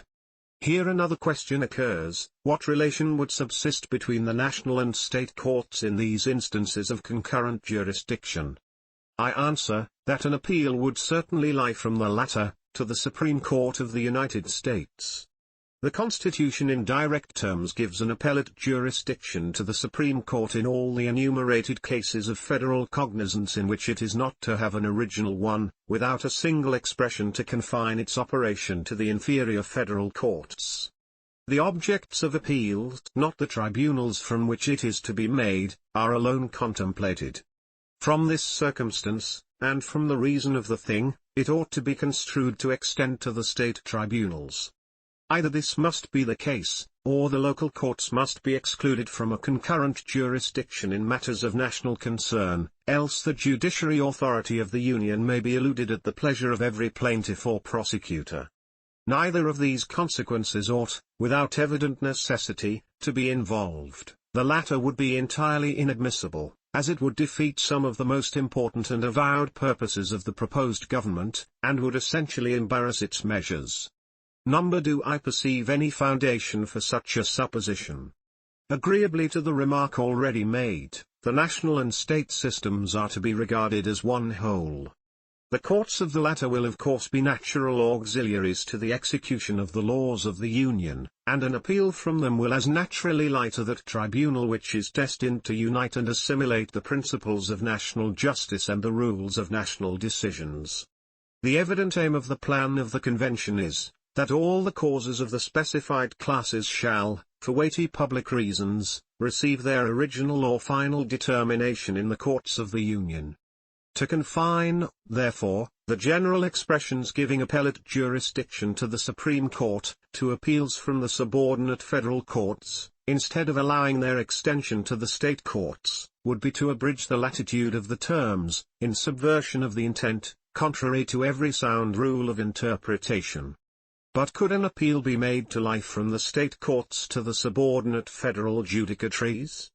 This is another of the questions which have been raised, and of greater difficulty than the former. The following considerations countenance the affirmative. The plan of the Convention, in the first place, authorizes the national legislature to constitute tribunals inferior to the Supreme Court. It declares, in the next place, that the judicial power of the United States shall be vested in one Supreme Court, and in such inferior courts as Congress shall ordain and establish, and it then proceeds to enumerate the cases to which this judicial power shall extend. It afterwards divides the jurisdiction of the Supreme Court into original and appellate, but gives no definition of that of the subordinate courts. The only outlines described for them are that they shall be inferior to the Supreme Court, and that they shall not exceed the specified limits of the federal judiciary. Whether their authority shall be original or appellate, or both, is not declared. All this seems to be left to the discretion of the legislature. And this being the case, I perceive at present no impediment to the establishment of an appeal from the state courts to the subordinate national tribunals, and many advantages attending the power of doing it may be imagined. It would diminish the motives to the multiplication of federal courts, and would admit of arrangements calculated to contract the appellate jurisdiction of the Supreme Court. The state tribunals may then be left with a more entire charge of federal causes, and appeals, in most cases in which they may be deemed proper, instead of being carried to the Supreme Court, may be made to lie from the state courts to district courts of the Union. Federalist number 83. The judiciary continued in relation to trial by jury from Maclean's edition, New York. Wednesday, May 28, 1788 by Alexander Hamilton to the people of the state of New York. The objection to the plan of the Convention, which has met with most success in this state, and perhaps in several of the other states, is that relative to the want of a constitutional provision for the trial by jury in civil cases. The disingenuous form in which this objection is usually stated has been repeatedly adverted to and exposed, but continues to be pursued in all the conversations and writings of the opponents of the plan.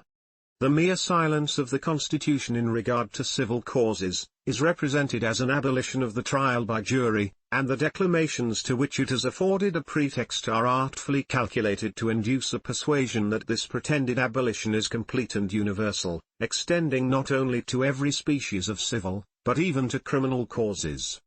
To argue with respect to the latter would, however, be as vain and fruitless as to attempt the serious proof of the existence of matter, or to demonstrate any of those propositions which, by their own internal evidence, force conviction, when expressed in language adapted to convey their meaning. With regard to civil causes, subtleties almost too contemptible for refutation have been employed to countenance the surmise that a thing which is only not provided for, is entirely abolished. Every man of discernment must at once perceive the wide difference between silence and abolition. But as the inventors of this fallacy have attempted to support it by certain legal maxims of interpretation, which they have perverted from their true meaning, it may not be wholly useless to explore the ground they have taken. The maxims on which they rely are of this nature: a specification of particulars is an exclusion of generals, or, the expression of one thing is the exclusion of another. Hence, say they, as the Constitution has established the trial by jury in criminal cases, and is silent in respect to civil, this silence is an implied prohibition of trial by jury in regard to the latter. The rules of legal interpretation are rules of common sense, adopted by the courts in the construction of the laws. The true test, therefore, of a just application of them is its conformity to the source from which they are derived. This being the case, let me ask if it is consistent with common sense to suppose that a provision obliging the legislative power to commit the trial of criminal causes to juries, is a privation of its right to authorize or permit that mode of trial in other cases? Is it natural to suppose that a command to do one thing is a prohibition to the doing of another, which there was a previous power to do, and which is not incompatible with the thing commanded to be done? If such a supposition would be unnatural and unreasonable, it cannot be rational to maintain that an injunction of the trial by jury in certain cases is an interdiction of it in others. A power to constitute courts is a power to prescribe the mode of trial, and consequently, if nothing was said in the Constitution on the subject of juries, the legislature would be at liberty either to adopt that institution or to let it alone.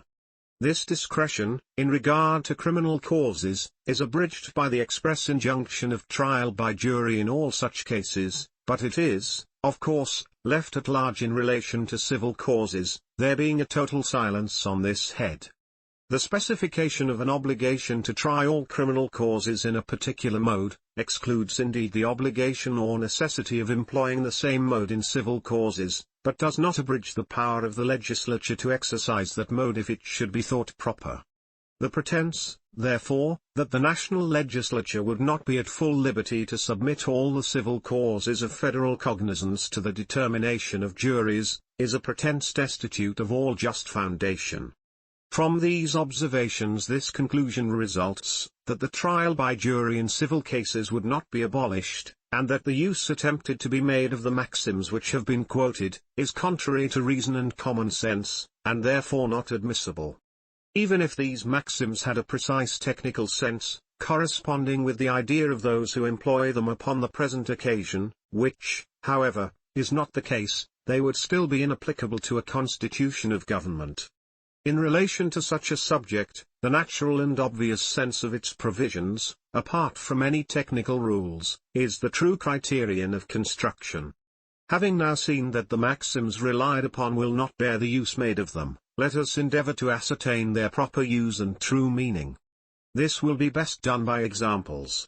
The plan of the convention declares that the power of Congress, or, in other words, of the national legislature, shall extend to certain enumerated cases. This specification of particulars evidently excludes all pretension to a general legislative authority, because an affirmative grant of special powers would be absurd, as well as useless, if a general authority was intended. In like manner the judicial authority of the federal judicatures is declared by the Constitution to comprehend certain cases particularly specified. The expression of those cases marks the precise limits, beyond which the federal courts cannot extend their jurisdiction, because the objects of their cognizance being enumerated, the specification would be nugatory if it did not exclude all ideas of more extensive authority. These examples are sufficient to elucidate the maxims which have been mentioned, and to designate the manner in which they should be used. But that there may be no misapprehensions upon this subject, I shall add one case more, to demonstrate the proper use of these maxims, and the abuse which has been made of them. Let us suppose that by the laws of this state a married woman was incapable of conveying her estate, and that the legislature, considering this as an evil, should enact that she might dispose of her property by deed executed in the presence of a magistrate. In such a case there can be no doubt but the specification would amount to an exclusion of any other mode of conveyance, because the woman having no previous power to alienate her property, the specification determines the particular mode which she is, for that purpose, to avail herself of. But let us further suppose that in a subsequent part of the same act it should be declared that no woman should dispose of any estate of a determinate value without the consent of 3 of her nearest relations, signified by their signing the deed. Could it be inferred from this regulation that a married woman might not procure the approbation of her relations to a deed for conveying property of inferior value? The position is too absurd to merit a refutation, and yet this is precisely the position which those must establish who contend that the trial by juries in civil cases is abolished, because it is expressly provided for in cases of a criminal nature.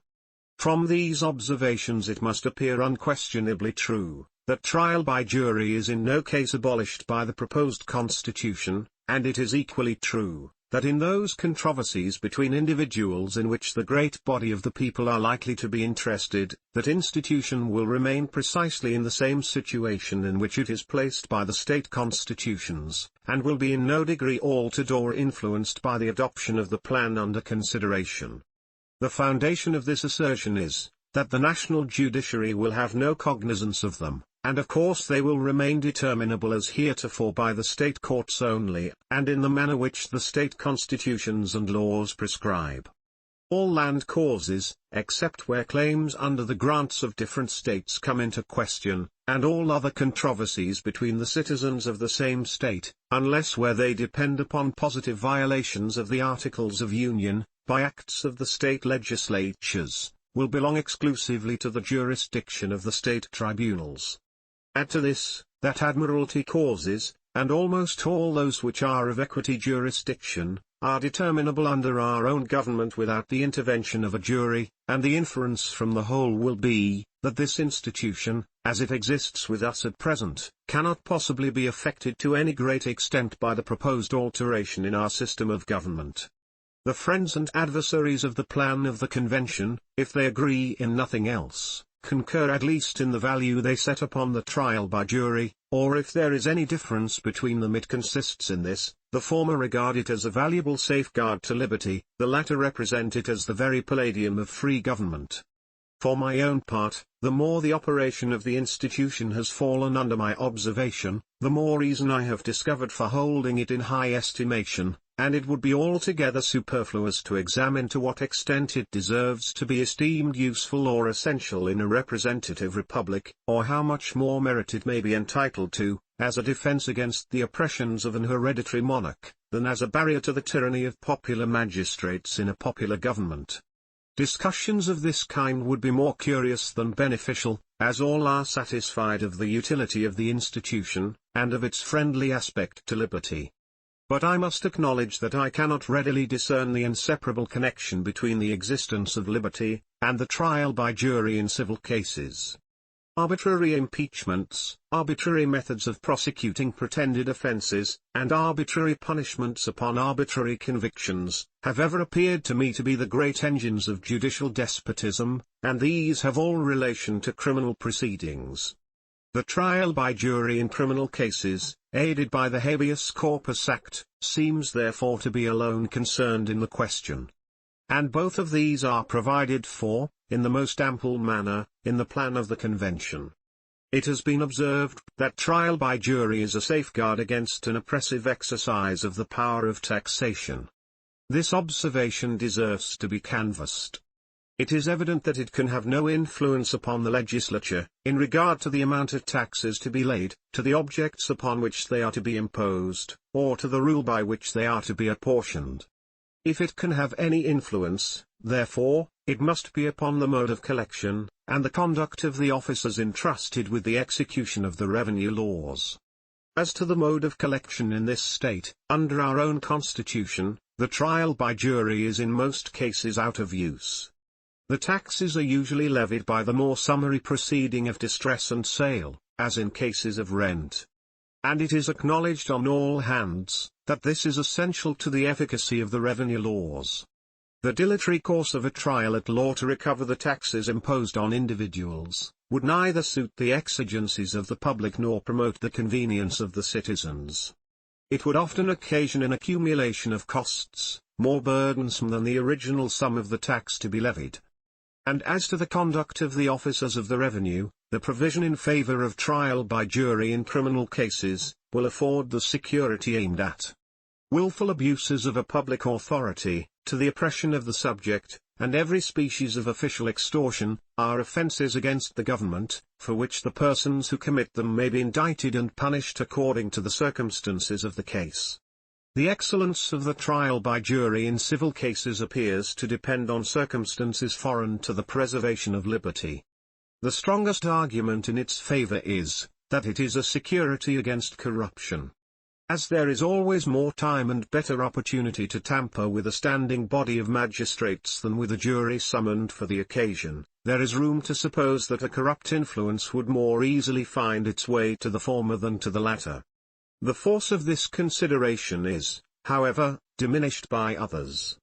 The sheriff, who is the summoner of ordinary juries, and the clerks of courts, who have the nomination of special juries, are themselves standing officers, and, acting individually, may be supposed more accessible to the touch of corruption than the judges, who are a collective body.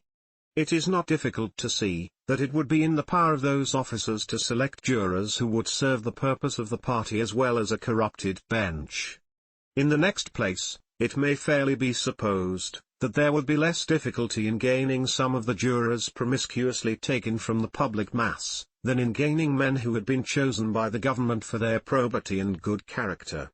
But making every deduction for these considerations, the trial by jury must still be a valuable check upon corruption. It greatly multiplies the impediments to its success. As matters now stand, it would be necessary to corrupt both court and jury, for where the jury have gone evidently wrong, the court will generally grant a new trial, and it would be in most cases of little use to practice upon the jury, unless the court could be likewise gained. Here then is a double security, and it will readily be perceived that this complicated agency tends to preserve the purity of both institutions. By increasing the obstacles to success, it discourages attempts to seduce the integrity of either. The temptations to prostitution which the judges might have to surmount, must certainly be much fewer, while the cooperation of a jury is necessary, than they might be, if they had themselves the exclusive determination of all causes. Notwithstanding, therefore, the doubts I have expressed, as to the essentiality of trial by jury in civil cases to liberty, I admit that it is in most cases, under proper regulations, an excellent method of determining questions of property, and that on this account alone it would be entitled to a constitutional provision in its favor if it were possible to fix the limits within which it ought to be comprehended. There is, however, in all cases, great difficulty in this, and men not blinded by enthusiasm must be sensible that in a federal government, which is a composition of societies whose ideas and institutions in relation to the matter materially vary from each other, that difficulty must be not a little augmented. For my own part, at every new view I take of the subject, I become more convinced of the reality of the obstacles which, we are authoritatively informed, prevented the insertion of a provision on this head in the plan of the Convention.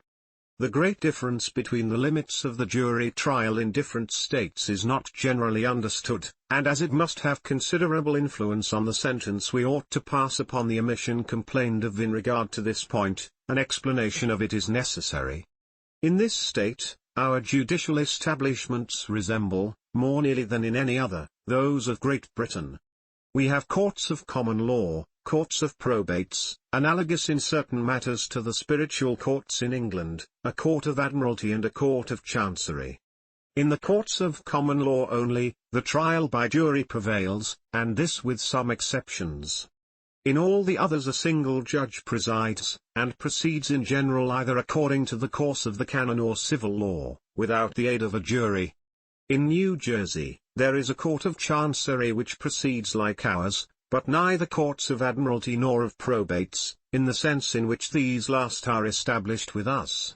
In that state the courts of common law have the cognizance of those causes which with us are determinable in the courts of admiralty and of probates, and of course the jury trial is more extensive in New Jersey than in New York. In Pennsylvania, this is perhaps still more the case, for there is no court of chancery in that state, and its common law courts have equity jurisdiction. It is a court of admiralty, but none of probates, at least on the plan of ours. Delaware has in these respects imitated Pennsylvania. Maryland approaches more nearly to New York, as does also Virginia, except that the latter has a plurality of chancellors. North Carolina bears most affinity to Pennsylvania, South Carolina to Virginia.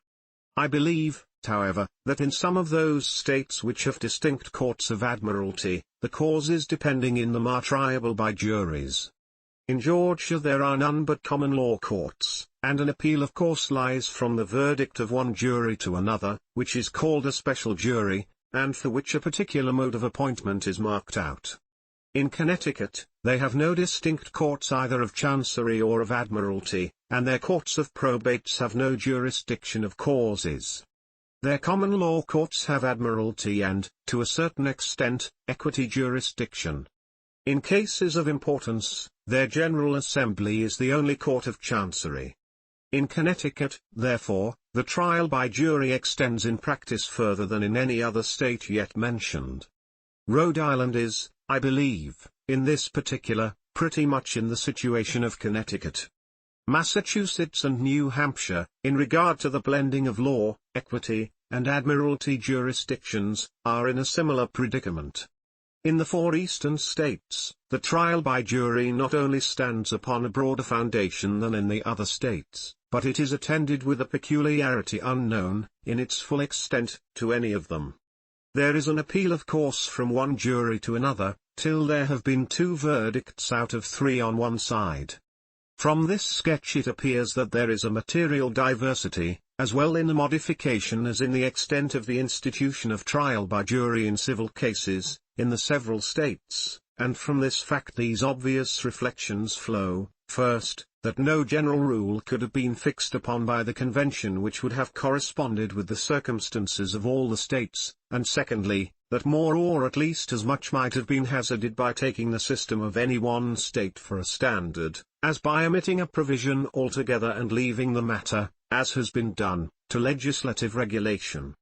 The propositions which have been made for supplying the omission have rather served to illustrate than to obviate the difficulty of the thing.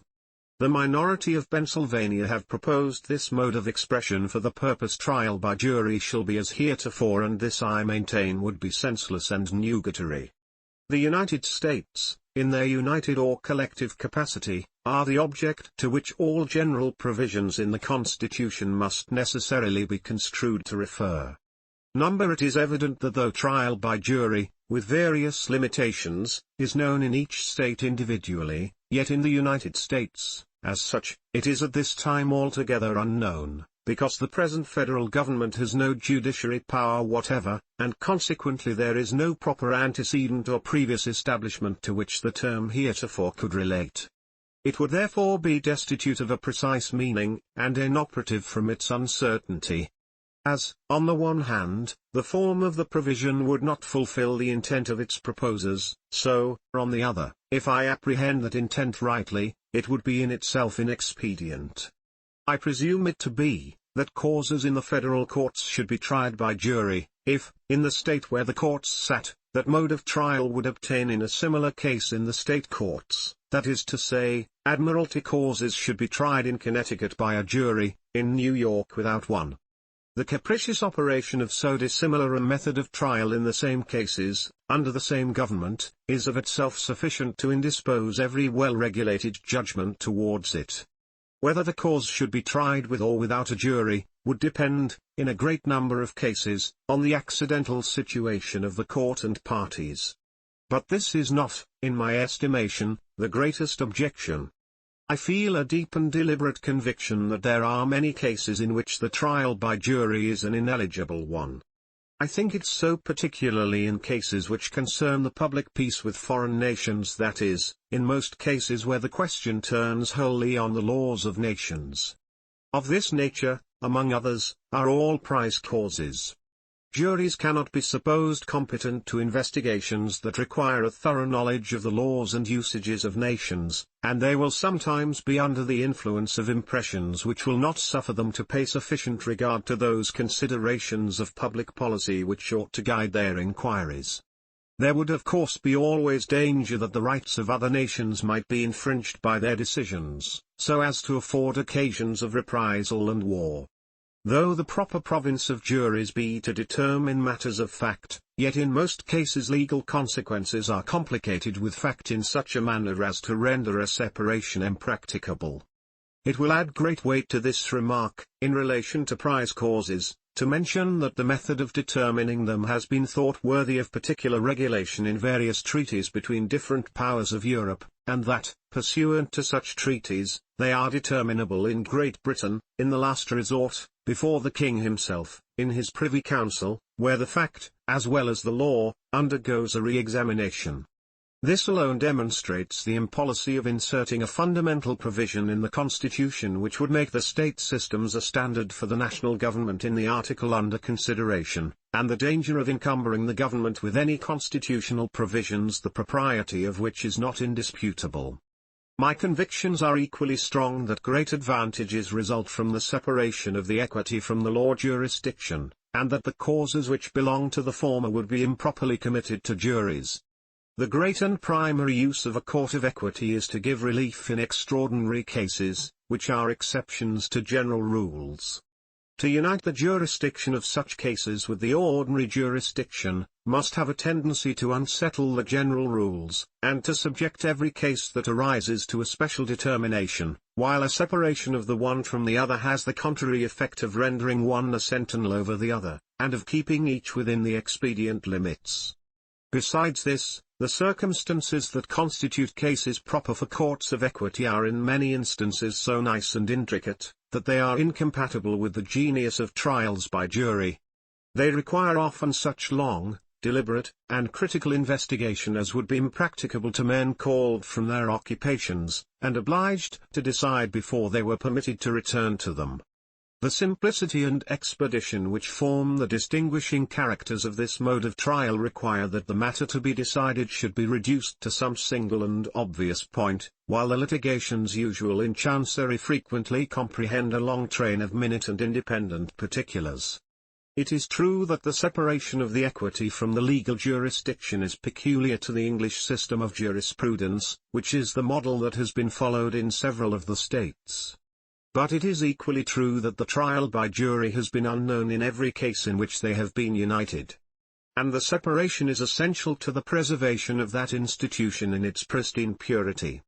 The nature of a court of equity will readily permit the extension of its jurisdiction to matters of law, but it is not a little to be suspected, that the attempt to extend the jurisdiction of the courts of law to matters of equity will not only be unproductive of the advantages which may be derived from courts of chancery, on the plan upon which they are established in this state, but will tend gradually to change the nature of the courts of law, and to undermine the trial by jury, by introducing questions too complicated for a decision in that mode. These appeared to be conclusive reasons against incorporating the systems of all the states, in the formation of the national judiciary, according to what may be conjectured to have been the attempt of the Pennsylvania minority. Let us now examine how far the proposition of Massachusetts is calculated to remedy the supposed defect. It is in this form: in civil actions between citizens of different states, every issue of fact, arising in actions at common law, may be tried by a jury if the parties, or either of them, request it. This, at best, is a proposition confined to one description of causes, and the inference is fair, either that the Massachusetts Convention considered that as the only class of federal causes, in which the trial by jury would be proper, or that if desirous of a more extensive provision, they found it impracticable to devise one which would properly answer the end.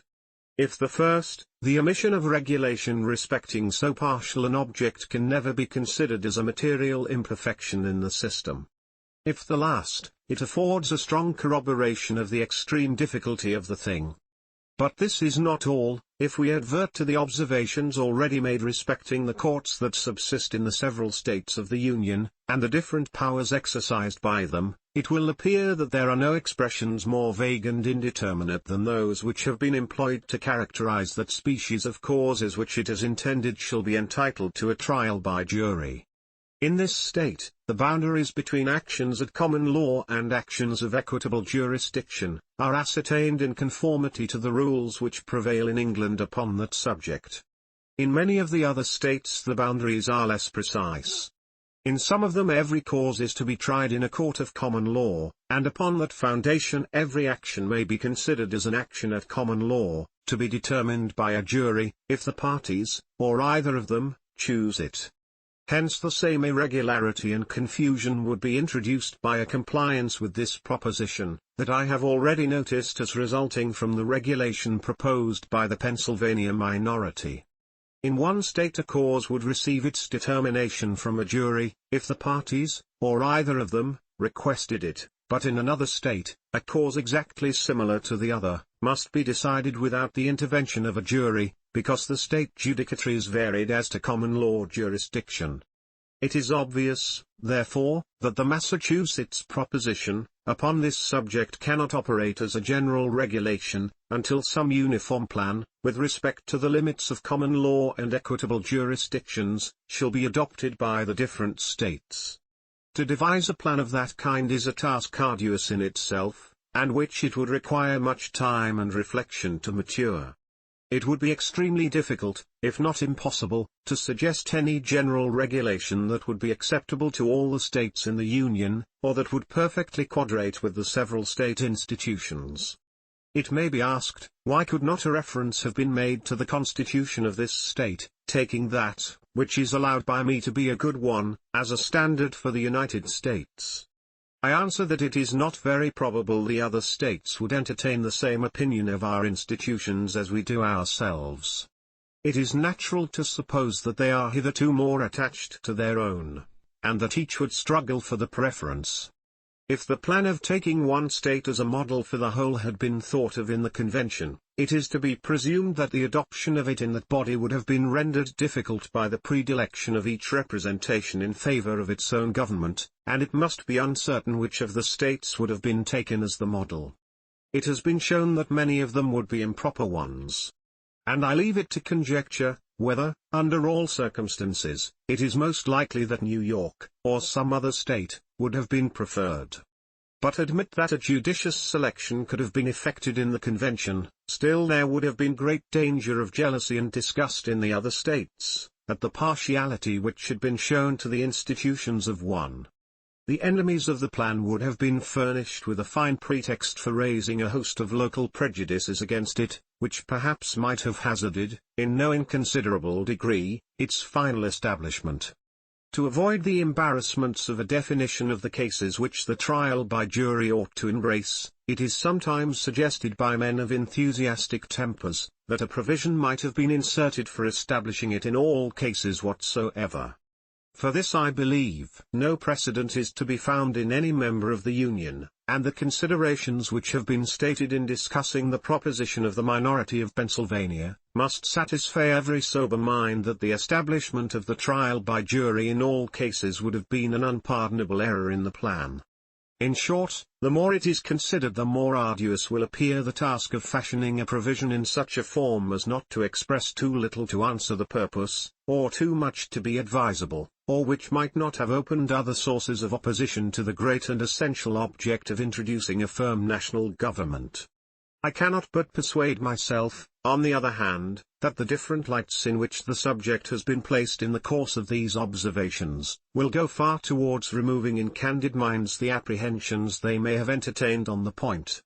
They have tended to show that the security of liberty is materially concerned only in the trial by jury in criminal cases, which is provided for in the most ample manner in the plan of the convention, that even in far the greatest proportion of civil cases, and those in which the great body of the community is interested, that mode of trial will remain in its full force, as established in the state constitutions, untouched and unaffected by the plan of the convention, that it is in no case abolished by that plan, and that there are great if not insurmountable difficulties in the way of making any precise and proper provision for it in a constitution for the United States. The best judges of the matter will be the least anxious for a constitutional establishment of the trial by jury in civil cases, and will be the most ready to admit that the changes which are continually happening in the affairs of society may render a different mode of determining questions of property preferable in many cases in which that mode of trial now prevails. For my part, I acknowledge myself to be convinced that even in this state it might be advantageously extended to some cases to which it does not at present apply, and might as advantageously be abridged in others. It is conceded by all reasonable men that it ought not to obtain in all cases. The examples of innovations which contract its ancient limits as well in these states as in Great Britain, afford a strong presumption that its former extent has been found inconvenient, and give room to suppose that future experience may discover the propriety and utility of other exceptions. I suspect it to be impossible in the nature of the thing to fix the salutary point at which the operation of the institution ought to stop, and this is with me a strong argument for leaving the matter to the discretion of the legislature.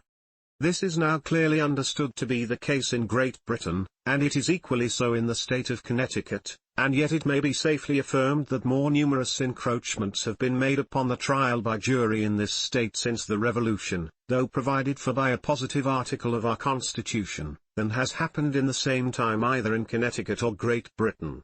It may be added that these encroachments have generally originated with the men who endeavor to persuade the people they are the warmest defenders of popular liberty, but who have rarely suffered constitutional obstacles to arrest them in a favorite career. The truth is that the general genius of a government is all that can be substantially relied upon for permanent effects. Particular provisions, though not altogether useless, have far less virtue and efficacy than are commonly ascribed to them, and the want of them will never be, with men of sound discernment, a decisive objection to any plan which exhibits the leading characters of a good government.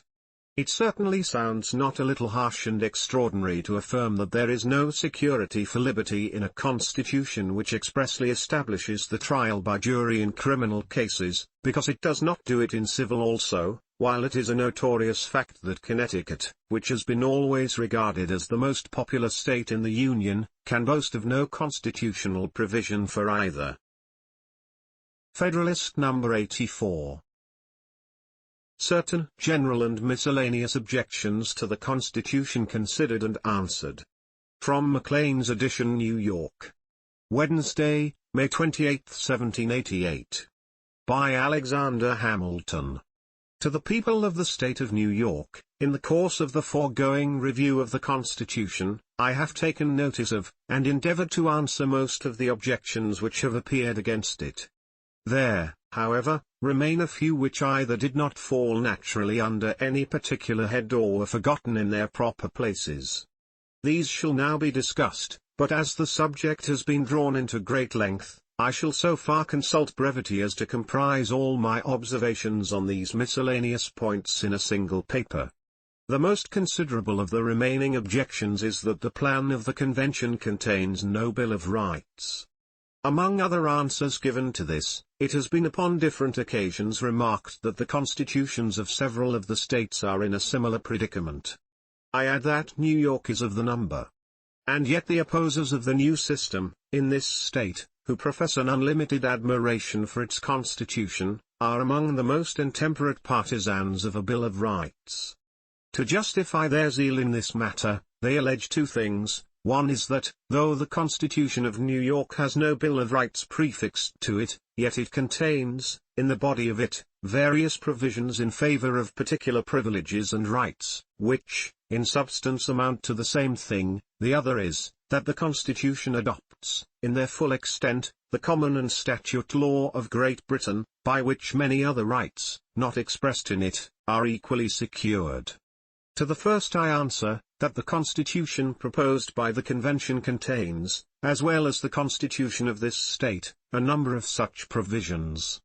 Independent of those which relate to the structure of the government, we find the following: Article 1, Section 3, Clause 7. Judgment in cases of impeachment shall not extend further than to removal from office, and disqualification to hold and enjoy any office of honor, trust, or profit under the United States, but the party convicted shall, nevertheless, be liable and subject to indictment, trial, judgment, and punishment according to law. Section 9, of the same article, Clause 2. The privilege of the writ of habeas corpus shall not be suspended, unless when in cases of rebellion or invasion the public safety may require it. Clause 3. No bill of attainder or ex post facto law shall be passed. Clause 7. No title of nobility shall be granted by the United States, and no person holding any office of profit or trust under them, shall, without the consent of the Congress, accept of any present, emolument, office, or title of any kind whatever, from any king, prince, or foreign state.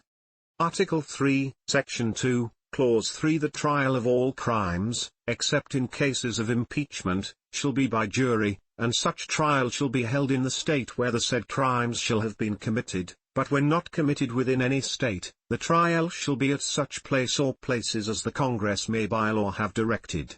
Section 3, of the same article. Treason against the United States shall consist only in levying war against them, or in adhering to their enemies, giving them aid and comfort. No person shall be convicted of treason, unless on the testimony of 2 witnesses to the same overt act, or on confession in open court. And Clause 3, of the same section. The Congress shall have power to declare the punishment of treason, but no attainder of treason shall work corruption of blood, or forfeiture, except during the life of the person attainted.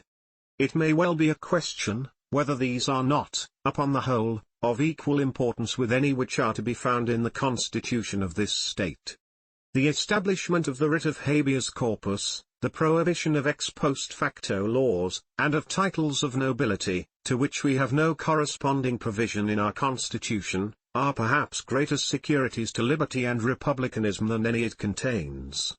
The creation of crimes after the commission of the fact, or, in other words, the subjecting of men to punishment for things which, when they were done, were breaches of no law, and the practice of arbitrary imprisonments, have been, in all ages, the favourite and most formidable instruments of tyranny.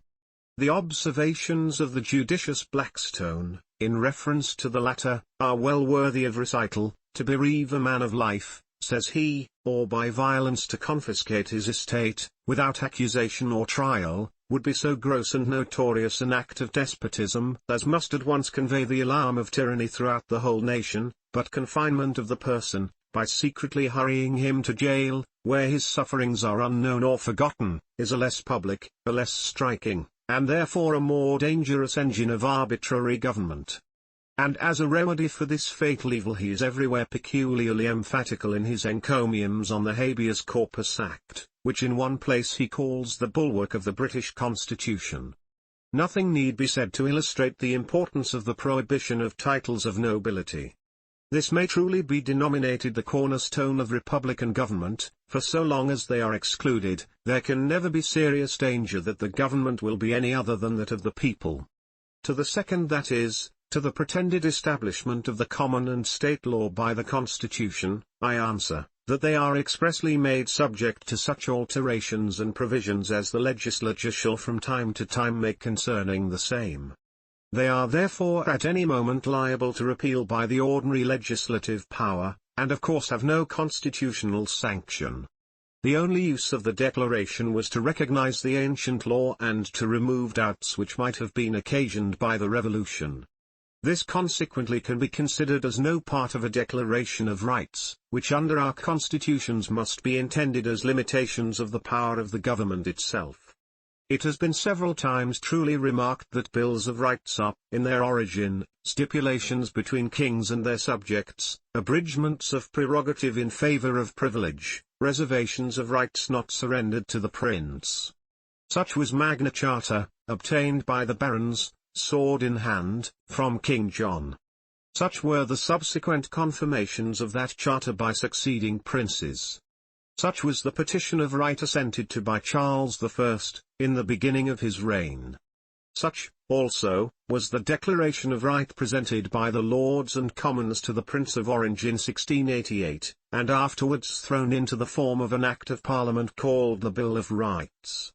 It is evident, therefore, that, according to their primitive signification, they have no application to constitutions professedly founded upon the power of the people, and executed by their immediate representatives and servants. Here, in strictness, the people surrender nothing, and as they retain everything they have no need of particular reservations. We, the people of the United States, to secure blessings of liberty to ourselves and our posterity, do ordain and establish this Constitution for the United States of America. Here is a better recognition of popular rights, than volumes of those aphorisms which make the principal figure in several of our state bills of rights, and which would sound much better in a treatise of ethics than in a constitution of government. But a minute detail of particular rights is certainly far less applicable to a constitution like that under consideration, which is merely intended to regulate the general political interests of the nation, than to a constitution which has the regulation of every species of personal and private concerns. If, therefore, the loud clamors against the plan of the convention, on this score, are well founded, no epithets of reprobation will be too strong for the constitution of this state. But the truth is, that both of them contain all which, in relation to their objects, is reasonably to be desired. I go further, and affirm that bills of rights, in the sense and to the extent in which they are contended for, are not only unnecessary in the proposed Constitution, but would even be dangerous. They would contain various exceptions to powers not granted, and, on this very account, would afford a colorable pretext to claim more than were granted. For why declare that things shall not be done which there is no power to do? Why, For instance, should it be said that the liberty of the press shall not be restrained, when no power is given by which restrictions may be imposed? I will not contend that such a provision would confer a regulating power, but it is evident that it would furnish, to men disposed to usurp, a plausible pretence for claiming that power. They might urge with a semblance of reason, that the Constitution ought not to be charged with the absurdity of providing against the abuse of an authority which was not given, and that the provision against restraining the liberty of the press afforded a clear implication, that a power to prescribe proper regulations concerning it was intended to be vested in the national government.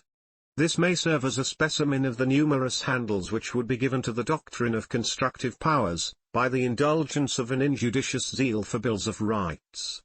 On the subject of the liberty of the press, as much as has been said, I cannot forbear adding a remark or two. In the first place, I observe, that there is not a syllable concerning it in the constitution of this state. In the next, I contend, that whatever has been said about it in that of any other state, amounts to nothing. What signifies a declaration, that the liberty of the press shall be inviolably preserved? What is the liberty of the press? Who can give it any definition which would not leave the utmost latitude for evasion? I hold it to be impracticable, and from this I infer, that its security, whatever fine declarations may be inserted in any constitution respecting it, must altogether depend on public opinion, and on the general spirit of the people and of the government. And here, after all, as is intimated upon another occasion, must we seek for the only solid basis of all our rights. There remains but one other view of this matter to conclude the point. The truth is, after all the declamations we have heard, that the Constitution is itself, in every rational sense, and to every useful purpose, a Bill of Rights. The several Bills of Rights in Great Britain form its Constitution, and conversely the Constitution of each state is its Bill of Rights. And the proposed Constitution, if adopted, will be the Bill of Rights of the Union. Is it one object of a Bill of Rights to declare and specify the political privileges of the citizens in the structure and administration of the government? This is done in the most ample and precise manner in the plan of the Convention, comprehending various precautions for the public security, which are not to be found in any of the state constitutions. Is another object of a Bill of Rights to define certain immunities and modes of proceeding, which are relative to personal and private concerns. This we have seen has also been attended to, in a variety of cases, in the same plan.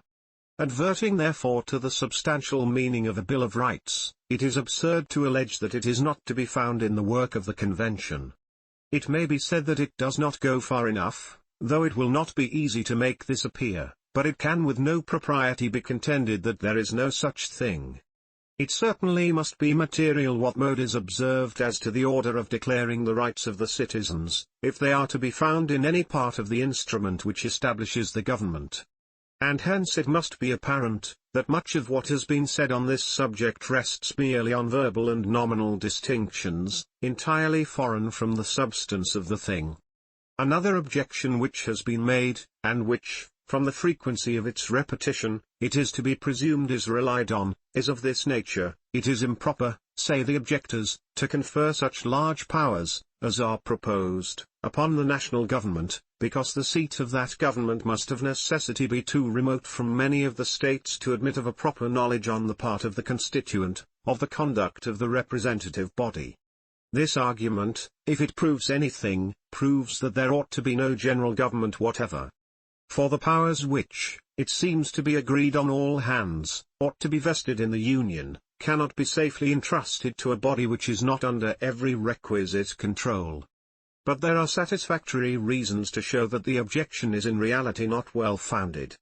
There is in most of the arguments which relate to distance a palpable illusion of the imagination. What are the sources of information by which the people in Montgomery County must regulate their judgment of the conduct of their representatives in the state legislature? Of personal observation they can have no benefit. This is confined to the citizens on the spot. They must therefore depend on the information of intelligent men, in whom they confide, and how must these men obtain their information? Evidently from the complexion of public measures, from the public prints, from correspondences with their representatives, and with other persons who reside at the place of their deliberations. This does not apply to Montgomery County only, but to all the counties at any considerable distance from the seat of government. It is equally evident that the same sources of information would be open to the people in relation to the conduct of their representatives in the general government, and the impediments to a prompt communication which distance may be supposed to create, will be overbalanced by the effects of the vigilance of the state governments. The executive and legislative bodies of each state will be so many sentinels over the persons employed in every department of the national administration, and as it will be in their power to adopt and pursue a regular and effectual system of intelligence, they can never be at a loss to know the behavior of those who represent their constituents in the national councils, and can readily communicate the same knowledge to the people. Their disposition to apprise the community of whatever may prejudice its interests from another quarter, may be relied upon, if it were only from the rivalship of power. And we may conclude with the fullest assurance that the people, through that channel, will be better informed of the conduct of their national representatives, than they can be by any means they now possess of that of their state representatives. It ought also to be remembered that the citizens who inhabit the country at and near the seat of government will, in all questions that affect the general liberty and prosperity, have the same interest with those who are at a distance, and that they will stand ready to sound the alarm when necessary, and to point out the actors in any pernicious project. The public papers will be expeditious messengers of intelligence to the most remote inhabitants of the Union. Among the many curious objections which have appeared against the proposed Constitution, the most extraordinary and the least colorable is derived from the want of some provision respecting the debts due to the United States. This has been represented as a tacit relinquishment of those debts, and as a wicked contrivance to screen public defaulters. The newspapers have teemed with the most inflammatory railings on this head, yet there is nothing clearer than that the suggestion is entirely void of foundation, the offspring of extreme ignorance or extreme dishonesty. In addition to the remarks I have made upon the subject in another place, I shall only observe that as it is a plain dictate of common sense, so it is also an established doctrine of political law, that states neither lose any of their rights, nor are discharged from any of their obligations, by a change in the form of their civil government. The last objection of any consequence, which I at present recollect, turns upon the article of expense. If it were even true, that the adoption of the proposed government would occasion a considerable increase of expense, it would be an objection that ought to have no weight against the plan. The great bulk of the citizens of America are with reason convinced, that union is the basis of their political happiness.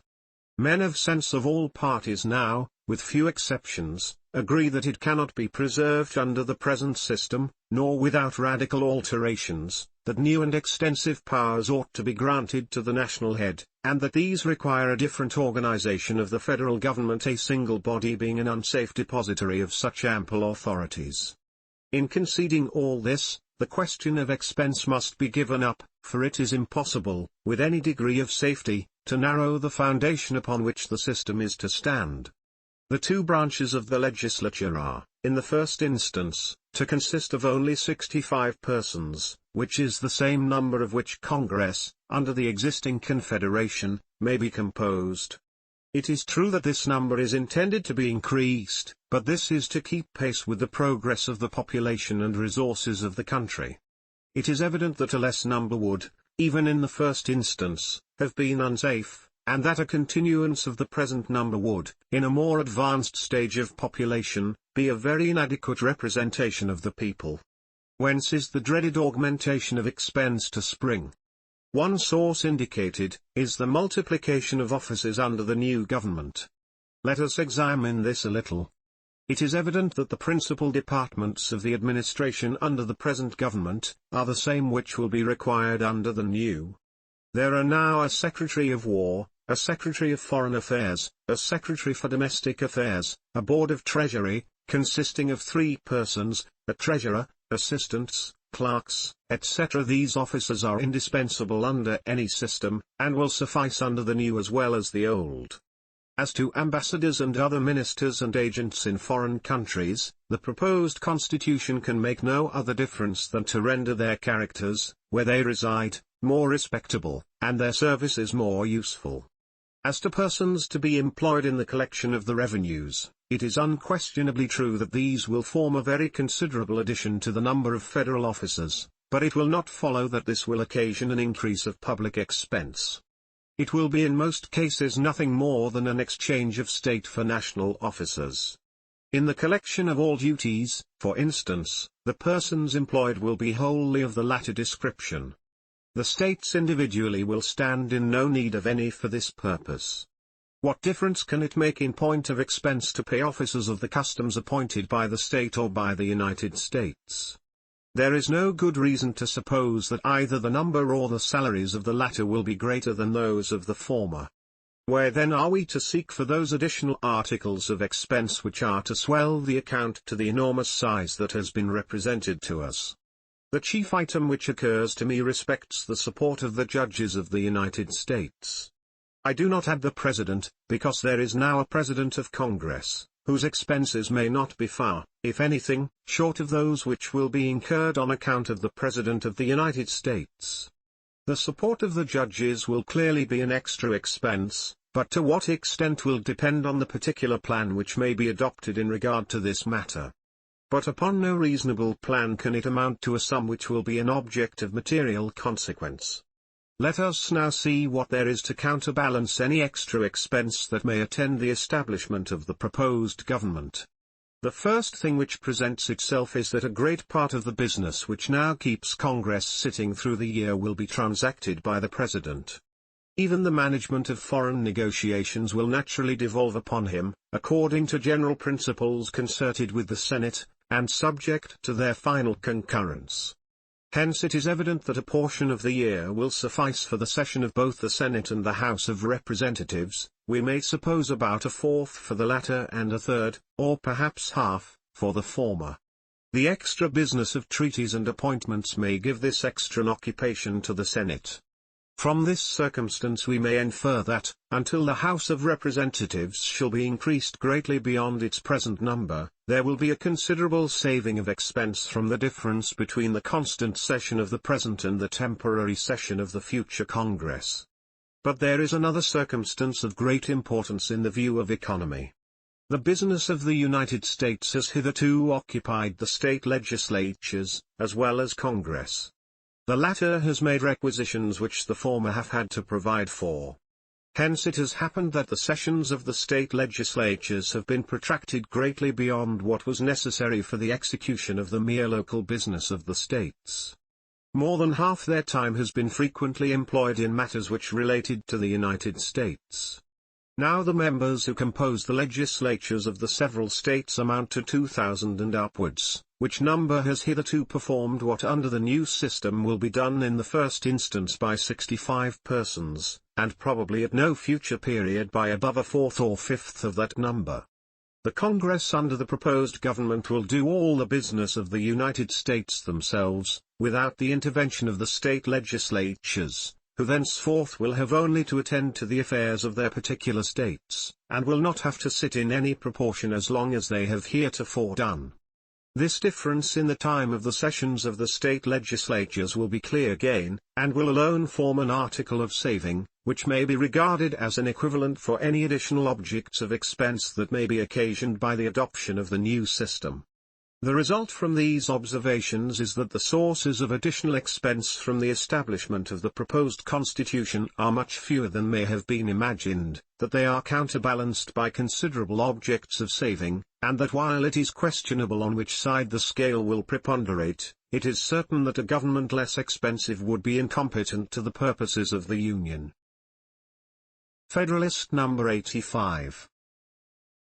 Concluding Remarks. From Maclean's edition, New York. Wednesday, May 28, 1788. By Alexander Hamilton.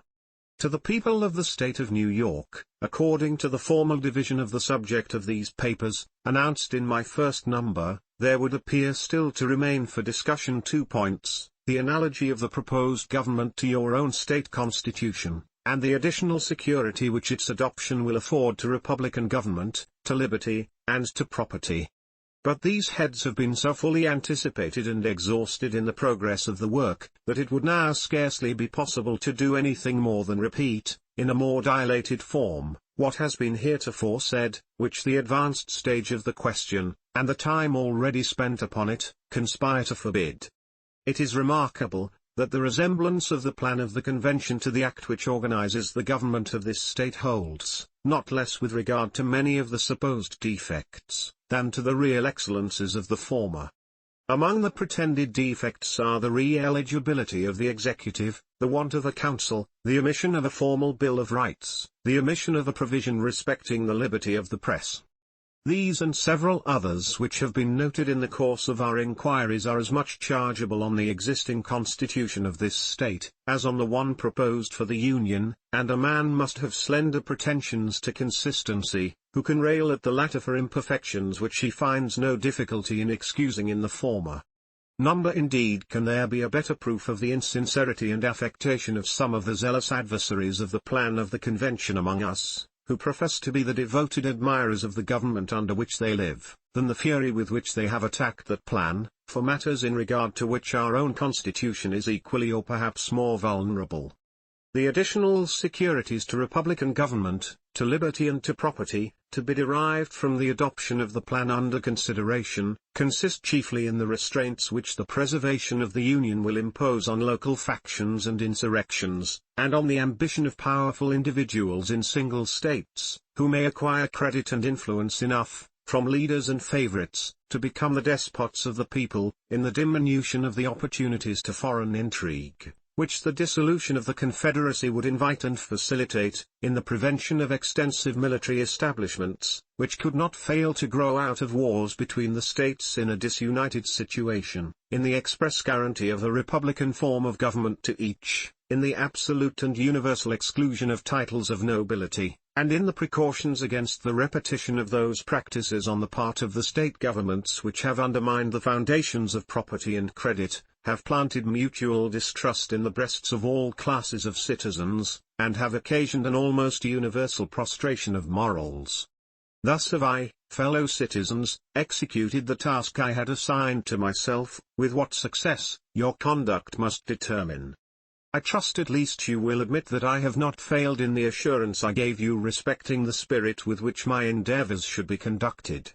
I have addressed myself purely to your judgments, and have studiously avoided those asperities which are too apt to disgrace political disputants of all parties, and which have been not a little provoked by the language and conduct of the opponents of the Constitution. The charge of a conspiracy against the liberties of the people, which has been indiscriminately brought against the advocates of the plan, has something in it too wanton and too malignant, not to excite the indignation of every man who feels in his own bosom a refutation of the calumny. The perpetual changes which have been rung upon the wealthy, the well-born, and the great, have been such as to inspire the disgust of all sensible men. And the unwarrantable concealments and misrepresentations which have been in various ways practiced to keep the truth from the public eye, have been of a nature to demand the reprobation of all honest men. It is not impossible that these circumstances may have occasionally betrayed me into intemperances of expression which I did not intend. It is certain that I have frequently felt a struggle between sensibility and moderation, and if the former has in some instances prevailed, it must be my excuse that it has been neither often nor much.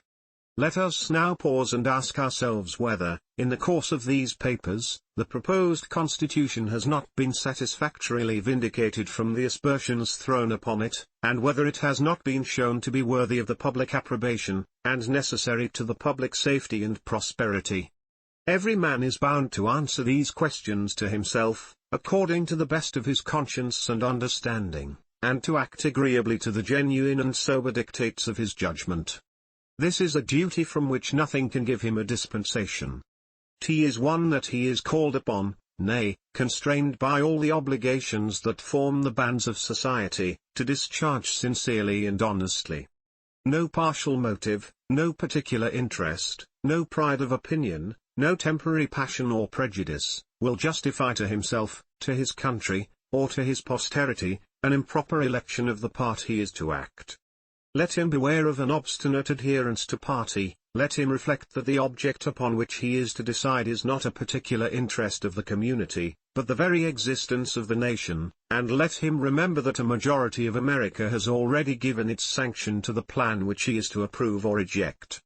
I shall not dissemble that I feel an entire confidence in the arguments which recommend the proposed system to your adoption, and that I am unable to discern any real force in those by which it has been opposed. I am persuaded that it is the best which our political situation, habits, and opinions will admit, and superior to any the revolution has produced. Concessions on the part of the friends of the plan, that it has not a claim to absolute perfection, have afforded matter of no small triumph to its enemies. Why, say they, should we adopt an imperfect thing? Why not amend it and make it perfect before it is irrevocably established? This may be plausible enough, but it is only plausible. In the first place I remark, that the extent of these concessions has been greatly exaggerated. They have been stated as amounting to an admission that the plan is radically defective, and that without material alterations the rights and the interests of the community cannot be safely confided to it. This, as far as I have understood the meaning of those who make the concessions, is an entire perversion of their sense. No advocate of the measure can be found, who will not declare as his sentiment, that the system, though it may not be perfect in every part, is, upon the whole, a good one, is the best that the present views and circumstances of the country will permit, and is such an one as promises every species of security which a reasonable people can desire. I answer in the next place, that I should esteem it the extreme of imprudence to prolong the precarious state of our national affairs, and to expose the Union to the jeopardy of successive experiments, in the chimerical pursuit of a perfect plan. I never expect to see a perfect work from imperfect man. The result of the deliberations of all collective bodies must necessarily be a compound, as well of the errors and prejudices, as of the good sense and wisdom, of the individuals of whom they are composed. The compacts which are to embrace 13 distinct states in a common bond of amity and union, must as necessarily be a compromise of as many dissimilar interests and inclinations. How can perfection spring from such materials? The reasons assigned in an excellent little pamphlet lately published in this city, are unanswerable to show the utter improbability of assembling a new convention, under circumstances in any degree so favorable to a happy issue, as those in which the late convention met, deliberated, and concluded. I will not repeat the arguments there used, as I presume the production itself has had an extensive circulation. It is certainly well worthy the perusal of every friend to his country. There is, however, one point of light in which the subject of amendments still remains to be considered, and in which it has not yet been exhibited to public view. I cannot resolve to conclude without first taking a survey of it in this aspect. It appears to me susceptible of absolute demonstration, that it will be far more easy to obtain subsequent than previous amendments to the Constitution. The moment an alteration is made in the present plan, it becomes, to the purpose of adoption, a new one, and must undergo a new decision of each state. To its complete establishment throughout the Union, it will therefore require the concurrence of 13 states. If, on the contrary, the Constitution proposed should once be ratified by all the states as it stands, alterations in it may at any time be effected by 9 states. Here, then, the chances are as 13 to 9 in favor of subsequent amendment, rather than of the original adoption of an entire system. This is not all. Every constitution for the United States must inevitably consist of a great variety of particulars, in which 13 independent states are to be accommodated in their interests or opinions of interest. We may of course expect to see, in any body of men charged with its original formation, very different combinations of the parts upon different points. Many of those who form a majority on one question, may become the minority on a second, and an association dissimilar to either may constitute the majority on a third. Hence the necessity of moulding and arranging all the particulars which are to compose the whole, in such a manner as to satisfy all the parties to the compact, and hence, also, an immense multiplication of difficulties and casualties in obtaining the collective assent to a final act. The degree of that multiplication must evidently be in a ratio to the number of particulars and the number of parties. But every amendment to the Constitution, if once established, would be a single proposition, and might be brought forward singly. There would then be no necessity for management or compromise, in relation to any other point, no giving nor taking. The will of the requisite number would at once bring the matter to a decisive issue. And consequently, whenever 9, or rather 10 states, were united in the desire of a particular amendment, that amendment must infallibly take place. There can, therefore, be no comparison between the facility of effecting an amendment, and that of establishing in the first instance a complete constitution. In opposition to the probability of subsequent amendments, it has been urged that the persons delegated to the administration of the national government will always be disinclined to yield up any portion of the authority of which they were once possessed. For my own part, I acknowledge a thorough conviction that any amendments which may, upon mature consideration, be thought useful, will be applicable to the organization of the government, not to the mass of its powers, and on this account alone, I think there is no weight in the observation just stated. I also think there is little weight in it on another account. The intrinsic difficulty of governing 13 states at any rate, independent of calculations upon an ordinary degree of public spirit and integrity, will, in my opinion, constantly impose on the national rulers the necessity of a spirit of accommodation to the reasonable expectations of their constituents. But there is yet a further consideration, which proves beyond the possibility of a doubt, that the observation is futile.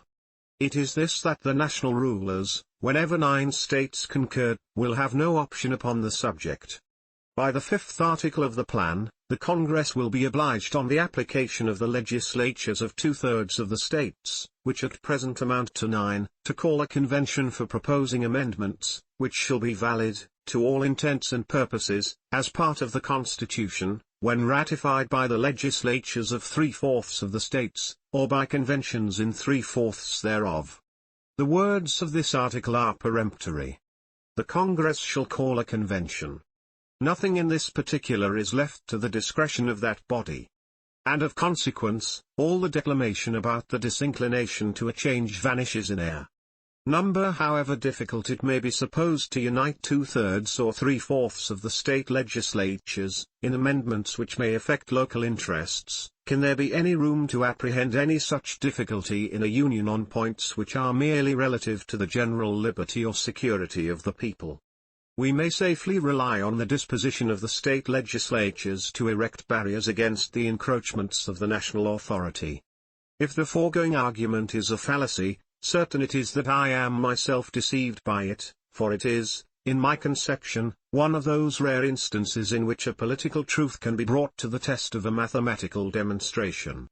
Those who see the matter in the same light with me, however zealous they may be for amendments, must agree in the propriety of a previous adoption, as the most direct road to their own object. The zeal for attempts to amend, prior to the establishment of the Constitution, must abate in every man who is ready to accede to the truth of the following observations of a writer equally solid and ingenious: to balance a large state or society, says he, whether monarchical or republican, on general laws, is a work of so great difficulty, that no human genius, however comprehensive, is able, by the mere dint of reason and reflection, to effect it. The judgments of many must unite in the work, experience must guide their labor, time must bring it to perfection, and the feeling of inconveniences must correct the mistakes which they inevitably fall into in their first trials and experiments. These judicious reflections contain a lesson of moderation to all the sincere lovers of the Union, and ought to put them upon their guard against hazarding anarchy, civil war, a perpetual alienation of the states from each other, and perhaps the military despotism of a victorious demagogue, in the pursuit of what they are not likely to obtain, but from time and experience. It may be in me a defect of political fortitude, but I acknowledge that I cannot entertain an equal tranquillity with those who affect to treat the dangers of a longer continuance in our present situation as imaginary. A nation, without a national government, is, in my view, an awful spectacle. The establishment of a constitution, in time of profound peace, by the voluntary consent of a whole people, is a prodigy, to the completion of which I look forward with trembling anxiety. I can reconcile it to no rules of prudence to let go the hold we now have, in so arduous an enterprise, upon 7 out of the 13 states, and after having passed over so considerable a part of the ground, to recommence the course. I dread the more the consequences of new attempts, because I know that powerful individuals, in this and in other states, are enemies to a general national government in every possible shape,